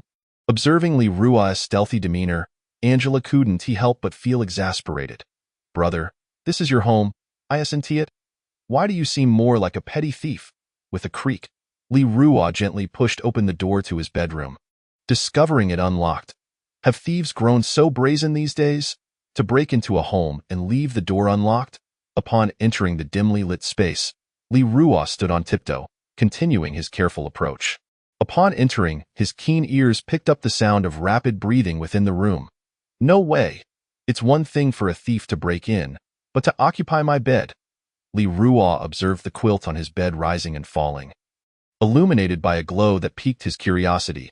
Quietly approaching the bed, Li Ruo cautiously lifted the covers, revealing a cascade of long, jet-black hair and the glowing screen of a laptop. The familiar interface displayed on the screen left him momentarily stunned, his hand reflexively raising the covers higher. At that sight, Li Ruo's embarrassment surged. He yanked the covers away entirely, just in time to halt the next move of the girl lying on his bed. As the covers were fully removed, Chi Miao Miao lay on the bed, the laptop resting on her stomach. She blinked in confusion for a moment before letting out a thunderous scream. In a flurry, she snapped the laptop shut and swiftly rolled away to the edge of the bed, fixing her gaze on the intruder who had uncovered her covers. Who are you? The rosy hue on Chi Miao Miao's face faded rapidly, her expression shifting to one of vigilance as she scrutinized Li Ruo, cloaked in darkness. That question should be directed at you. What business do you have barging into my home in the dead of night with my laptop in hand? At that moment, Li Ruo approached the wall, activating the light switch, and the room was instantly illuminated. Bathed in light, both parties finally discerned each other's appearances and simultaneously gasped in astonishment. You? It's you? Li Ruo exclaimed, recognizing the woman before him as the young girl he had encountered recently while delivering a package, who was afflicted with severe delusions. He vividly recalled how he had resorted to a three-wheeled electric vehicle to shake her off. As she recalled the earlier incident when he had caught her off guard, Chi Miao Miao felt a flush of embarrassment, as if the laptop she clutched so tightly and the pages within contained nothing but this man's essence. Yet, she harbored no intention of relinquishing it, for she had not yet satiated her curiosity regarding the secrets of human origins. The more she delved, the more captivated she became. How did you find this place? Surely, it can't be because of that time I tricked you? I followed the clues from the electric tricycle you left behind, tracked down your company, and obtained your information and address, Chi Miao Miao replied candidly. Feeling no need to conceal such matters, Li Ruo was momentarily at a loss for words. He had never anticipated that a moment of carelessness would grant her the opportunity to locate him. Had he known better, he would have destroyed that tricycle before departing. Regret washed over him, but as he observed her fiercely clutching his precious laptop, he felt a wave of anxiety. After all, it contained 3 years of painstakingly created works. Could you please return the laptop in your arms? It holds significant importance for me. Please do not damage it. Can you return the laptop to me? It is quite important, and I would prefer it not to be harmed. Li Ruo said awkwardly, scratching the back of his head. He could hardly fathom a beautiful young woman staying up late at night, engrossed in someone else's mundane comic on a laptop. Why did it appear that she was somewhat reluctant to part with it? At his words, a flicker of tension crossed Chi Miao Miao's face, and she tightened her grip on the laptop, retreating a step. With a wary expression, she declared, No. What is this woman playing at? Surely she does not intend to claim my laptop as her own. Stop messing around. What do you need this for? It's my property. Behave and return it to me. Li Ruo took a step closer, extending his hand for the laptop. No means no. Don't waste your efforts. She firmly replied, to Li Ruo's surprise. This seemingly affluent girl had no intention of returning the laptop, leaving him in a quandary. Why should I? This is not yours. I know it belongs to you. But I won't take it without compensation. How much is this laptop worth? I can buy it. Feeling somewhat guilty, Qi Miao Miao softened her tone, attempting to negotiate a price with Li Ruo. What nonsense is this? She actually wants to purchase my old laptop? That cannot be allowed. It harbors many of my embarrassing secrets. I cannot let it go so easily. What kind of absurdity is this? Quickly return the laptop to me. Li Ruo, weary of the back and forth, lunged forward to seize it. No, this is mine. I refuse to part with it. As Li Ruo advanced, intent on reclaiming his treasured laptop, Qi Miao Miao clutched it even tighter, half squatting and resolutely refusing to let go. Her desperate demeanor made it difficult for Li Ruo to act. After all, such an encounter could lead to unwanted physical contact, potentially inappropriately so. Yet, considering his identity as a comic creator and the sensitive history stored in the browser, he steeled himself, thinking, if I must risk it, I will ensure that the information within the laptop remains undisclosed. Hand it over. Meanwhile, back at the villa, Li Tianle lay on his soft bed, ruminating over the events of the night, tossing and turning, unable to find rest. Damn it, why is Li Ruo still alive? Why hasn't he perished? Moreover, even if what his stepfather said was true, Li Ruo, like himself, bore the identity of an adopted son. A matter that lingered in his mind like a haunting specter. Lost in thought, Li Tianle rolled off the bed and made his way to Li Shixing's study, where he found a high-end computer.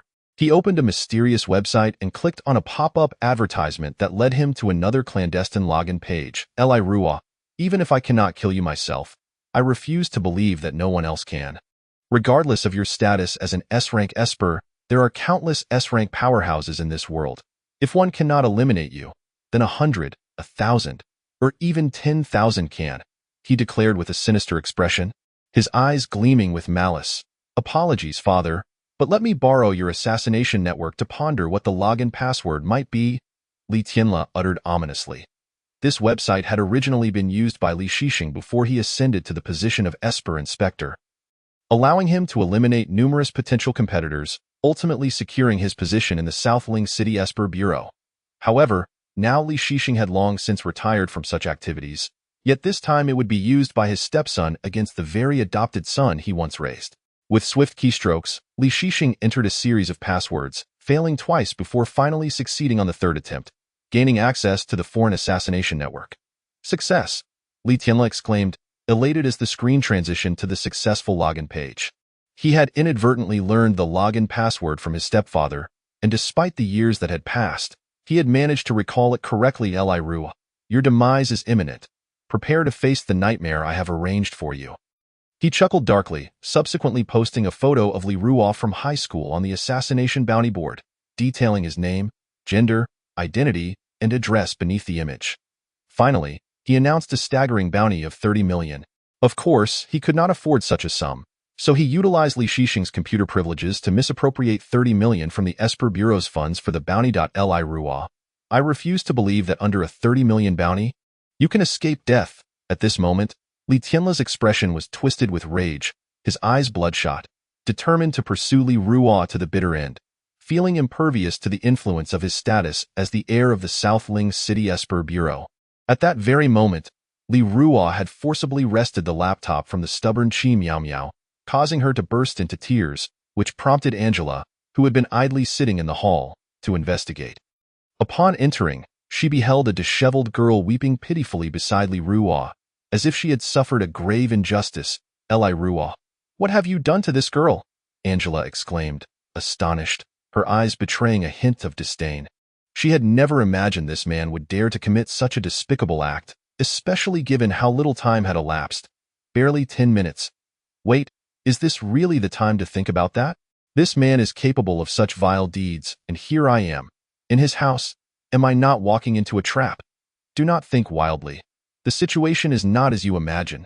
Seeing Angela's misunderstanding, Li Ruo quickly raised his hands in an attempt to explain, but upon glancing at Qi Miao Miao's pitiful expression and her disheveled clothing, he found it nearly impossible to clarify. Stay back, beast, I advise you not to make any rash moves. Otherwise, even if it costs me my life, I will not let you succeed, Angela warned, retreating with a wary expression. No, you are truly mistaken. Allow me to explain. I shall not depart. I wish to remain here. Although the space is somewhat confined, it is filled with numerous delightful and captivating things. Chi Miao Miao blinked her eyes, gazing affectionately at Li Rua's laptop, and remarked, You need not concern yourselves with me. If you wish to leave, do so at your own discretion. Whether you choose to sleep on the streets or find some random place for the night, I am resolute in my decision to stay here. With an expression of stubbornness, Chi Miao Miao spoke as if she were treating this space as her home.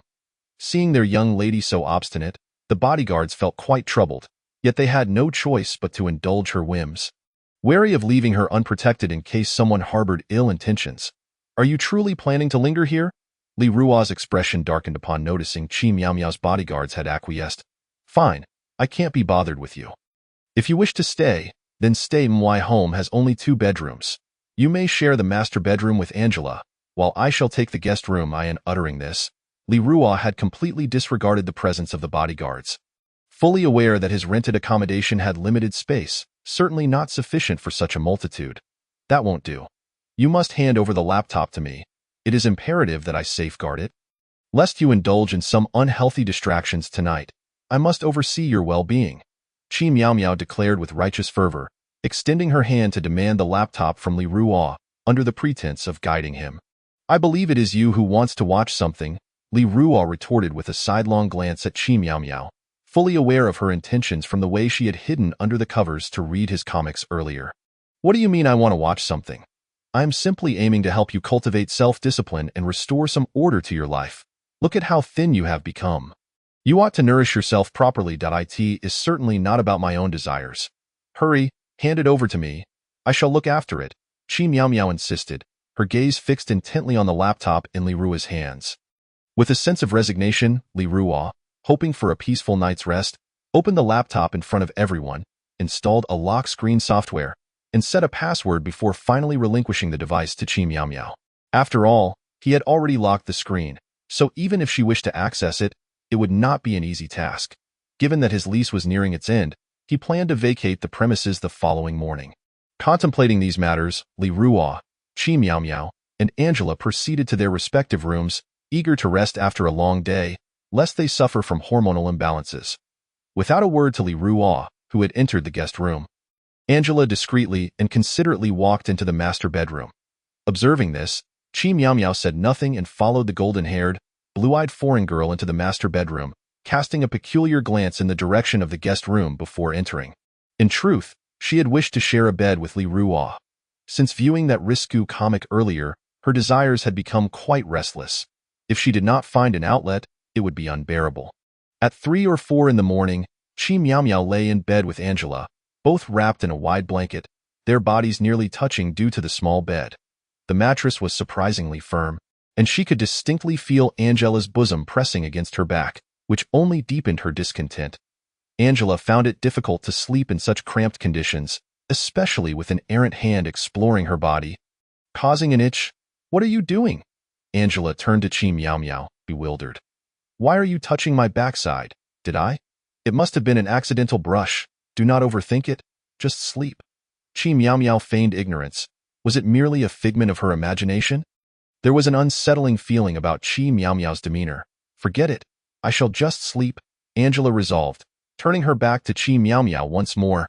However, just as she began to relax, Chi Miao Miao's hand reached for her waist. Ha! Caught you. You claimed you weren't touching me. In a sudden turn, Angela seized Chi Miao Miao's hand that had ventured toward her waist. She had sensed something was amiss. Now, her suspicions were confirmed. Yet, as she glanced up, illuminated by the faint moonlight streaming through the window, she noticed a faint blush adorning Chi Miao Miao's cheeks, sending a shiver down her spine. Could it be that this girl harbors feelings for me?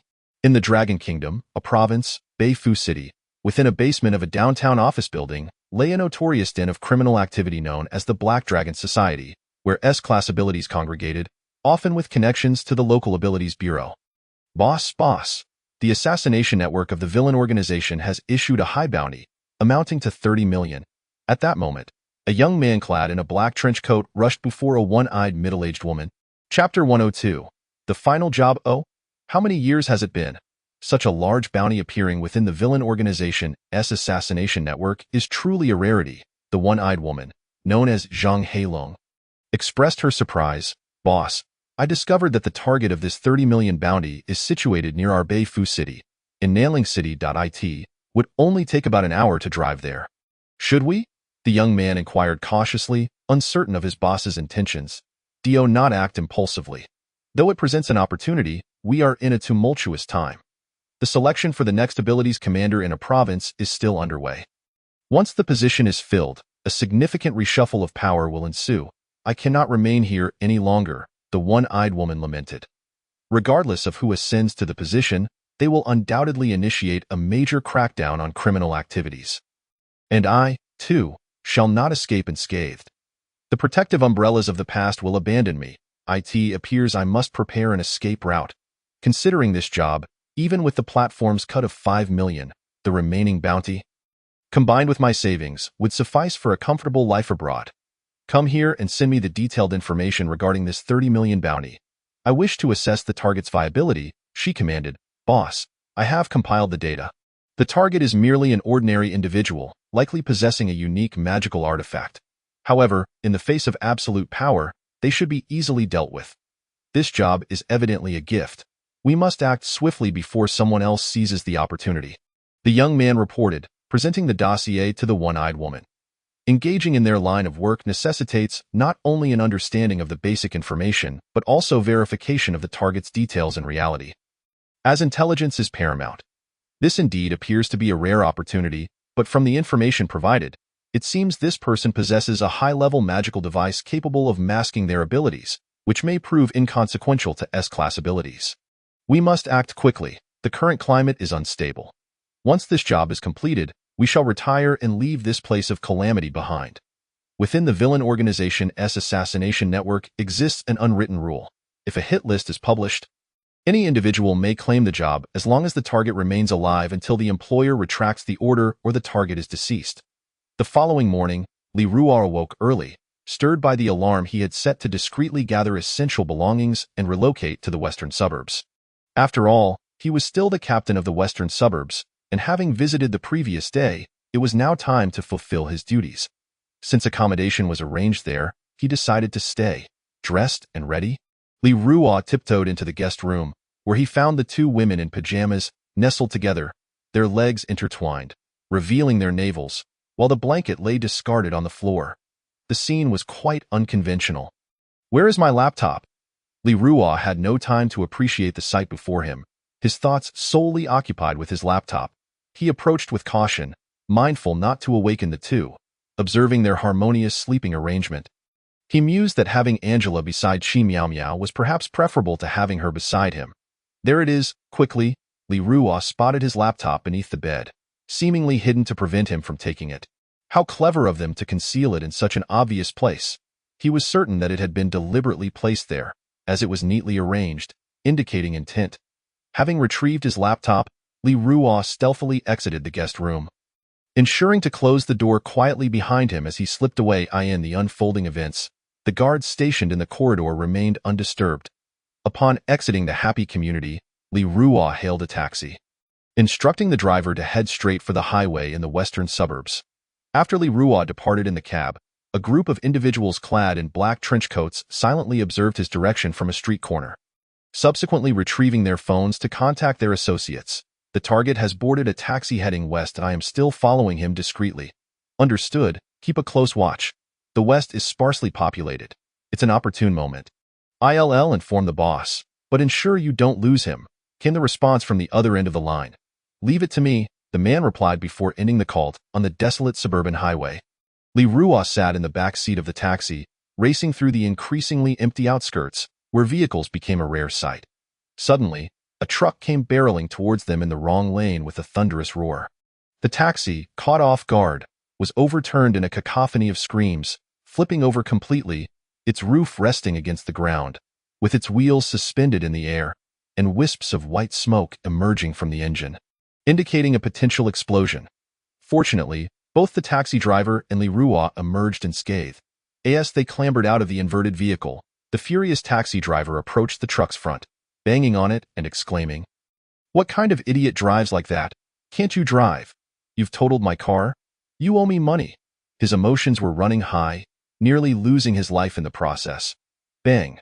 Just as the taxi driver was vociferously demanding compensation, a gunshot rang out and a crimson laser pierced through his forehead, extinguishing his life in an instant. Following this, a group of men wielding laser guns, each robust and imposing, numbering around 20 to 30, surrounded Leroy, leaving him with no escape. Nearby, two snipers, equipped with laser cannons, located on a hillside, aimed their weapons at him, exuding an impressive S-class aura of extraordinary abilities, ready to unleash their deadly firepower. Where did these uninvited guests come from? Leroy, bewildered, pondered how he had offended anyone recently, yet it seemed they were targeting him. Chapter 103. Magic Energy Missile Target Confirmed. Engage. In that instant, the imposing men surrounding Leroy raised their laser guns, unleashing a merciless barrage of fire without hesitation. Streams of glaring red lasers cascaded down upon him like a torrential storm, weaving together to form a chilling net of death. The scene erupted into chaos. As gunfire echoed, smoke billowed, and flames flickered. The air was thick with the acrid scent of burnt materials and the sharp clang of metal, sending shivers down one's spine. Damn it! Startled by the sudden onslaught, Leroy gasped in shock, his eyes wide with disbelief and his heart sinking in despair. He had never anticipated that these fierce, formidable men would be so ruthless, intent on taking his life without a second thought. Faced with the overwhelming deluge of laser fire, he instinctively unleashed all his abilities, desperately evading the deadly onslaught. His body twisted and turned through the air at breakneck speed, each movement executed to perfection. His velocity astonishingly unfathomable, he darted about like a wraith, barely leaving behind fleeting afterimages, akin to a character from a game. This breathtaking spectacle left the armed men speechless, their jaws agape, as if witnessing the most incredulous event of their lives. They watched in disbelief as the relentless laser beams crisscrossed around him, yet none could land a hit on the man moving at such superhuman speed. The stray lasers struck the ground, kicking up clouds of dust, but even that swirling debris could not catch up to Leroy's lightning-fast figure.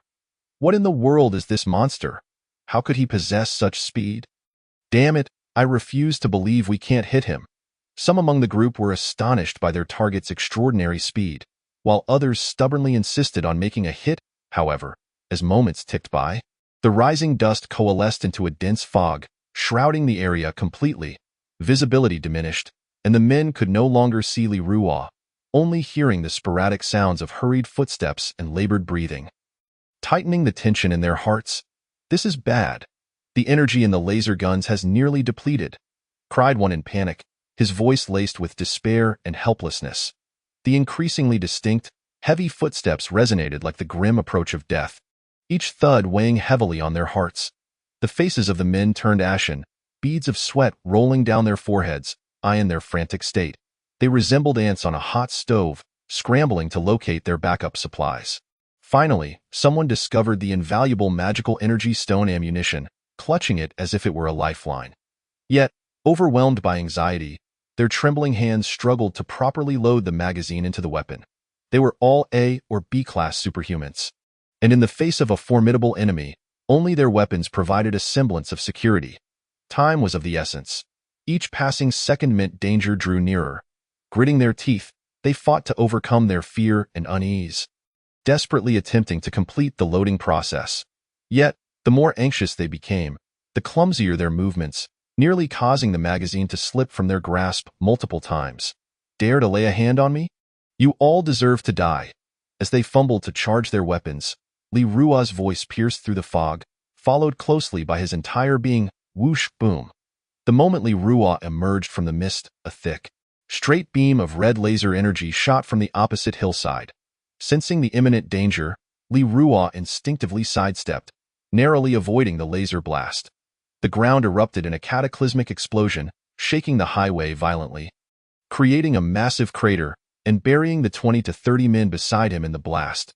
The snipers, concealed on the hillside, felt no remorse for the loss of those individuals. After all, they were merely weaklings, and their demise was inconsequential. reporting to the boss, "Although we missed the target, the explosion's impact surely obliterated him." One sniper, wearing headphones and sunglasses, reported calmly, seemingly confident in the target's demise. However, the next moment, his sunglasses slipped off, revealing a face of utter disbelief. There stood Li Ruo, unscathed, while his companions lay strewn about, lifeless. How is this possible? The sniper on the hillside stared in disbelief. He knew that even an S-class powerhouse would not dare to take such a blast head-on. How did he survive the explosion unscathed? This defies logic. What are you afraid of? As long as he is still alive, let us keep attacking. I can't wait to unleash this surface-to-air magic energy missile. The launcher beside him disdainfully glanced at the sniper, speaking without reservation. With that, he swiftly adjusted his stance and position, his movements practiced and agile. Without hesitation, he pressed the launch button, and a surface-to-air tracking missile shot forth like an arrow released from a bow. A thunderous roar erupted, and in an instant, flames soared and thick smoke billowed. The missile, resembling an enraged fire dragon, surged skyward with unstoppable force. It traced a brilliant arc in the sky, locking onto Li Ruo's location before diving down like a meteor. Faced with such ferocious assault, Li Ruo could not help but exclaim. "They're coming again?" However, he had little time to devise a countermeasure and could only react instinctively, trying to evade the lethal strike. Or should he withstand the missile? Regardless, these individuals sought his life for no reason. He would not let them off easily. If they were so eager to meet their demise, he would see who would outlast whom. Chapter 104. I will tear her apart. Li Ruo lifted his gaze, fixating on the missile racing towards him from the distant sky. Trailing a long plume of flame, it resembled a roaring fire dragon. Baring its fangs as it approached, in the face of this life-and-death moment, Li Ruo appeared remarkably composed. He swiftly crouched down, extending his right hand to feel along the dust-laden ground. Soon, he grasped a sturdy stone.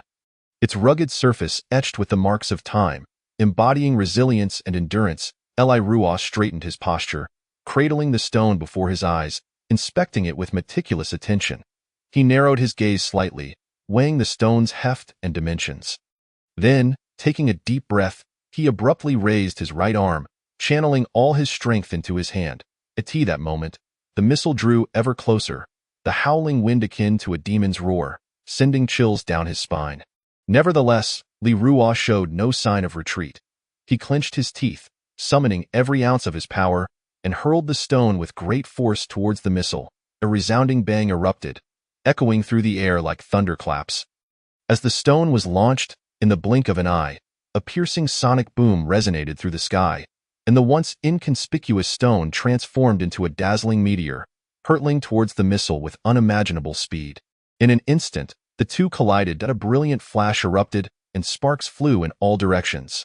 The seemingly indestructible missile was obliterated in an instant, bursting into a cataclysmic explosion. A massive shockwave surged outward, creating a violent gust that sent nearby trees swaying precariously. Accompanied by a deafening roar, the sky appeared to tear apart. Thick, billowing smoke ascended, obscuring the sun, while shards of the shattered missile rained down like a torrential downpour, igniting into a spectacular display of fiery rain. How could this be? The earlier bombardier wore a look of disbelief akin to that of the sniper beside him. How could a mere stone breach an air-to-ground missile defense? Is this even human? Something is terribly amiss. This individual is far from ordinary, and the intelligence and data presented earlier do not align. We cannot remain here any longer. Retreat. At this moment, the person situated between the sniper and the bombardier spoke up, revealing himself to be the subordinate who had conversed with the one-eyed woman the previous night. All three were Class S ability users, trusted confidants of Zhang Heilong, the one-eyed woman. This individual glanced at us and commanded, "Retreat, quickly." Seeing Li Ruo's gaze upon him, the subordinate directed the sniper and bombardier to leave post-haste. Their skills were no match for his ability to shatter a demonic missile with a mere stone. They would surely perish here. Damn it. How could such a terrifying presence exist in Nailing City? This mission is no longer worth the 30 million bounty. Boom. Just as the three prepared to withdraw, Li Ruo swiftly picked up another stone and aimed it at one of their heads. The familiar sound of a sonic boom echoed again, and a meteor streaked through the air, striking the person who had commanded the sniper and bombardier squarely in the head.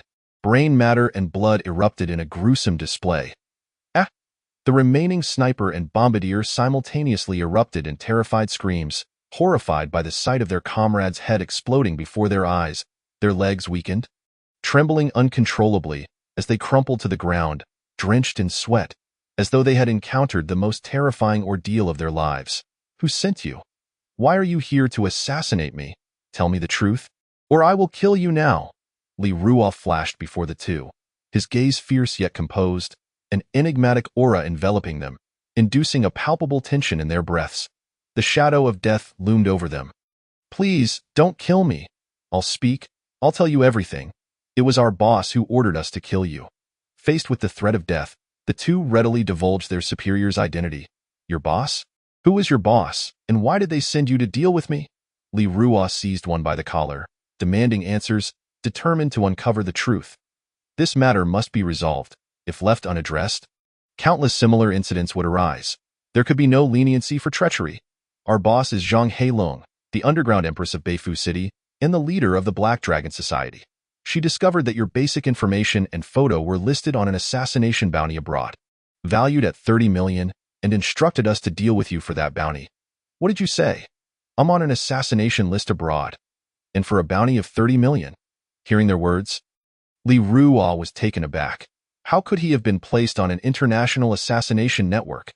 The audacity of such a plot was infuriating. Who dared to do this? I will tear them apart. This is utterly despicable. In that moment, fury ignited in Li Ruo's eyes, as being listed on an assassination network was akin to an ancient wanted poster. Brother, we speak the truth. Please spare us. All the blame lies with our boss. We beg you to let us live. Yes, yes, we implore you, do not hold our sins against us. We swear we will never do this again. Witnessing the impending eruption of Li Ruo's wrath, the sniper and bombardier fell to their knees before him, pleading for their lives, tears streaming down their faces. Had they known the peril of this bounty, they would never have come, regretting their choices immensely. Where is your boss now? Take me to her. I will tear her apart. Li Ruo disregarded their desperate pleas for mercy, intent on discovering their boss's whereabouts for a swift resolution. How dare they accept such an assassination bounty? This was tantamount to courting death. He would not allow any threat to linger. All right, we will take you. Our boss is waiting not far from here for our news. Just please don't kill us, and we will lead you to her. Acknowledging Li Ruo's overwhelming power, they realized that outsmarting him would be the most foolish choice. In order to survive, they had no choice but to betray their leader. After all, a miserable life was better than a certain death. Chapter 105. Sonic wave abilities. The winding highway in the western suburbs resembled a great python coiled upon the earth. Steep hills rose dramatically on either side, akin to an unending range of treacherous mountains. However, upon closer inspection, one would realize that these so-called peaks were merely mounds of earth, varying in size. On one such unremarkable hillside, a middle-aged woman clad in a black trench coat stood poised. With black knee-high leather boots, she exuded an air of both elegance and tension. Beside her were 5 or 6 companions, all bearing grave expressions, quietly awaiting news from the phones in their hands. This middle-aged woman, with a patch over her left eye, had an air of mystery and coldness that enhanced her already striking features. She was Zhang Heilong, the underground empress of Beifu City. At this moment, she gripped her phone tightly, her gaze fixed on the screen, muttering to herself, "Why hasn't it been resolved yet? Does it really take this long to kill someone?" Her words revealed an unmistakable impatience and anxiety. Unbeknownst to her, a sense of unease began to rise within her, akin to the oppressive stillness before an impending storm. She instinctively raised her right hand to gently rub her right eye, pondering, could it be that old adage, the left eye twitches for wealth, the right eye twitches for disaster, is coming true? This is not a good omen. As she contemplated, her heartbeat quickened. So much time had passed. Something was undoubtedly amiss. Should she send someone to discreetly gather intelligence? Just as she was deliberating, a fierce gust of wind suddenly swept through the area, raising a cloud of dust and debris that made it difficult to see. What a strong wind! How strange! Why would such an eerie wind suddenly arise? Zhang Heilong's subordinates squinted against the swirling sands, raising their arms to shield themselves from the flying debris. They sensed that this wind was anything but ordinary. The one-eyed woman felt the same, her unease intensifying. Those in the underworld often encounter peril during their last operations before retiring. Was this mission fortunate or doomed? One step at a time. Let us hope for better luck. Zhang Heilong shielded herself from the sandstorm, sighing as she did so. At that moment, she sensed a shadow approaching from the front. Instinctively narrowing her eyes and looking up, through the swirling dust, she vaguely perceived a figure riding the wind towards her. Unfortunately for you, your luck has run out. You probably won't see a peaceful retirement. Li Ruo, one hand gripping the sniper and the other pulling the bombardier, descended from the wind, clearly having heard Zhang Heilong's earlier lament. His speed was astonishing. In an instant, he appeared before Zhang Heilong, startling her into a series of backward jumps, covering 4 to 5 meters in a single bound. Who are you? Zhang Heilong retreated to her companions, regarding Li Ruo with wariness as the surrounding sandstorm began to subside. The ability to traverse the storm unscathed indicated a formidable opponent, and she could not afford to underestimate him. With a sharp crack, Li Ruo's hands loosened, and the sound of 2 objects hitting the ground echoed, belonging to the sniper and the bomb thrower who had previously attacked him. At that moment, the wind and sand had completely settled, revealing Li Ruo's distinct visage to all present. You inquire as to my identity? Heh?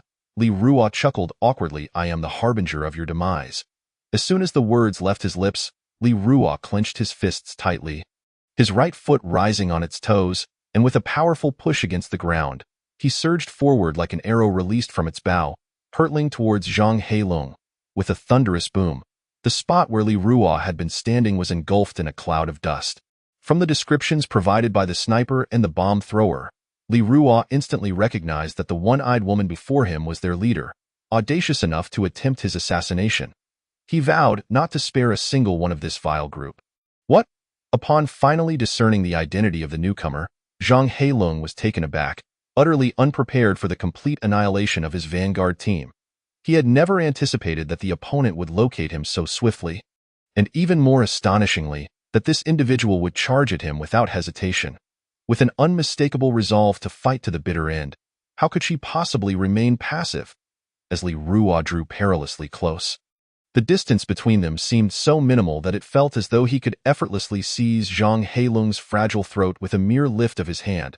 In that instant, Zhang Heilong's heart felt as though it were gripped tightly by an invisible hand. Waves of fear crashing over him. However, in this critical moment, the instinct for survival compelled him to unleash his ultimate technique, the sound wave ability, special type.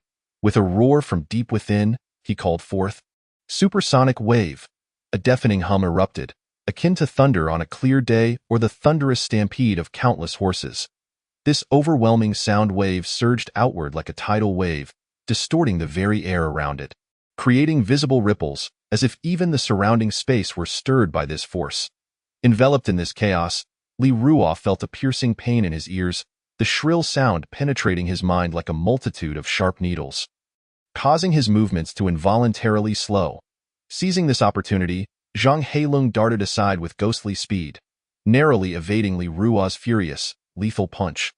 With a resounding crash, Li Ruo's fist smashed into a nearby rock, sending shards flying and dust billowing, leaving behind a gaping crater deep enough to engulf a calf. The sheer power of that blow made the ground tremble violently, reminiscent of a minor earthquake. Observing his full force strike miss its mark, Li Ruo calmly stood upright, a nonchalant smile gracing his face as he carelessly remarked, "You certainly run fast. I never expected you to distract me with such high-pitched sounds, but that's of no consequence. I have ample time to wear you down. During this interval, you and your comrades should abandon any unrealistic notions of escape. Since you dared to strike at me, you must be prepared to face the consequences of your failure." Li Ruo raised his head high, his gaze as cold as that of a mortician surveying the deceased, as if he had already sentenced them to death in his heart.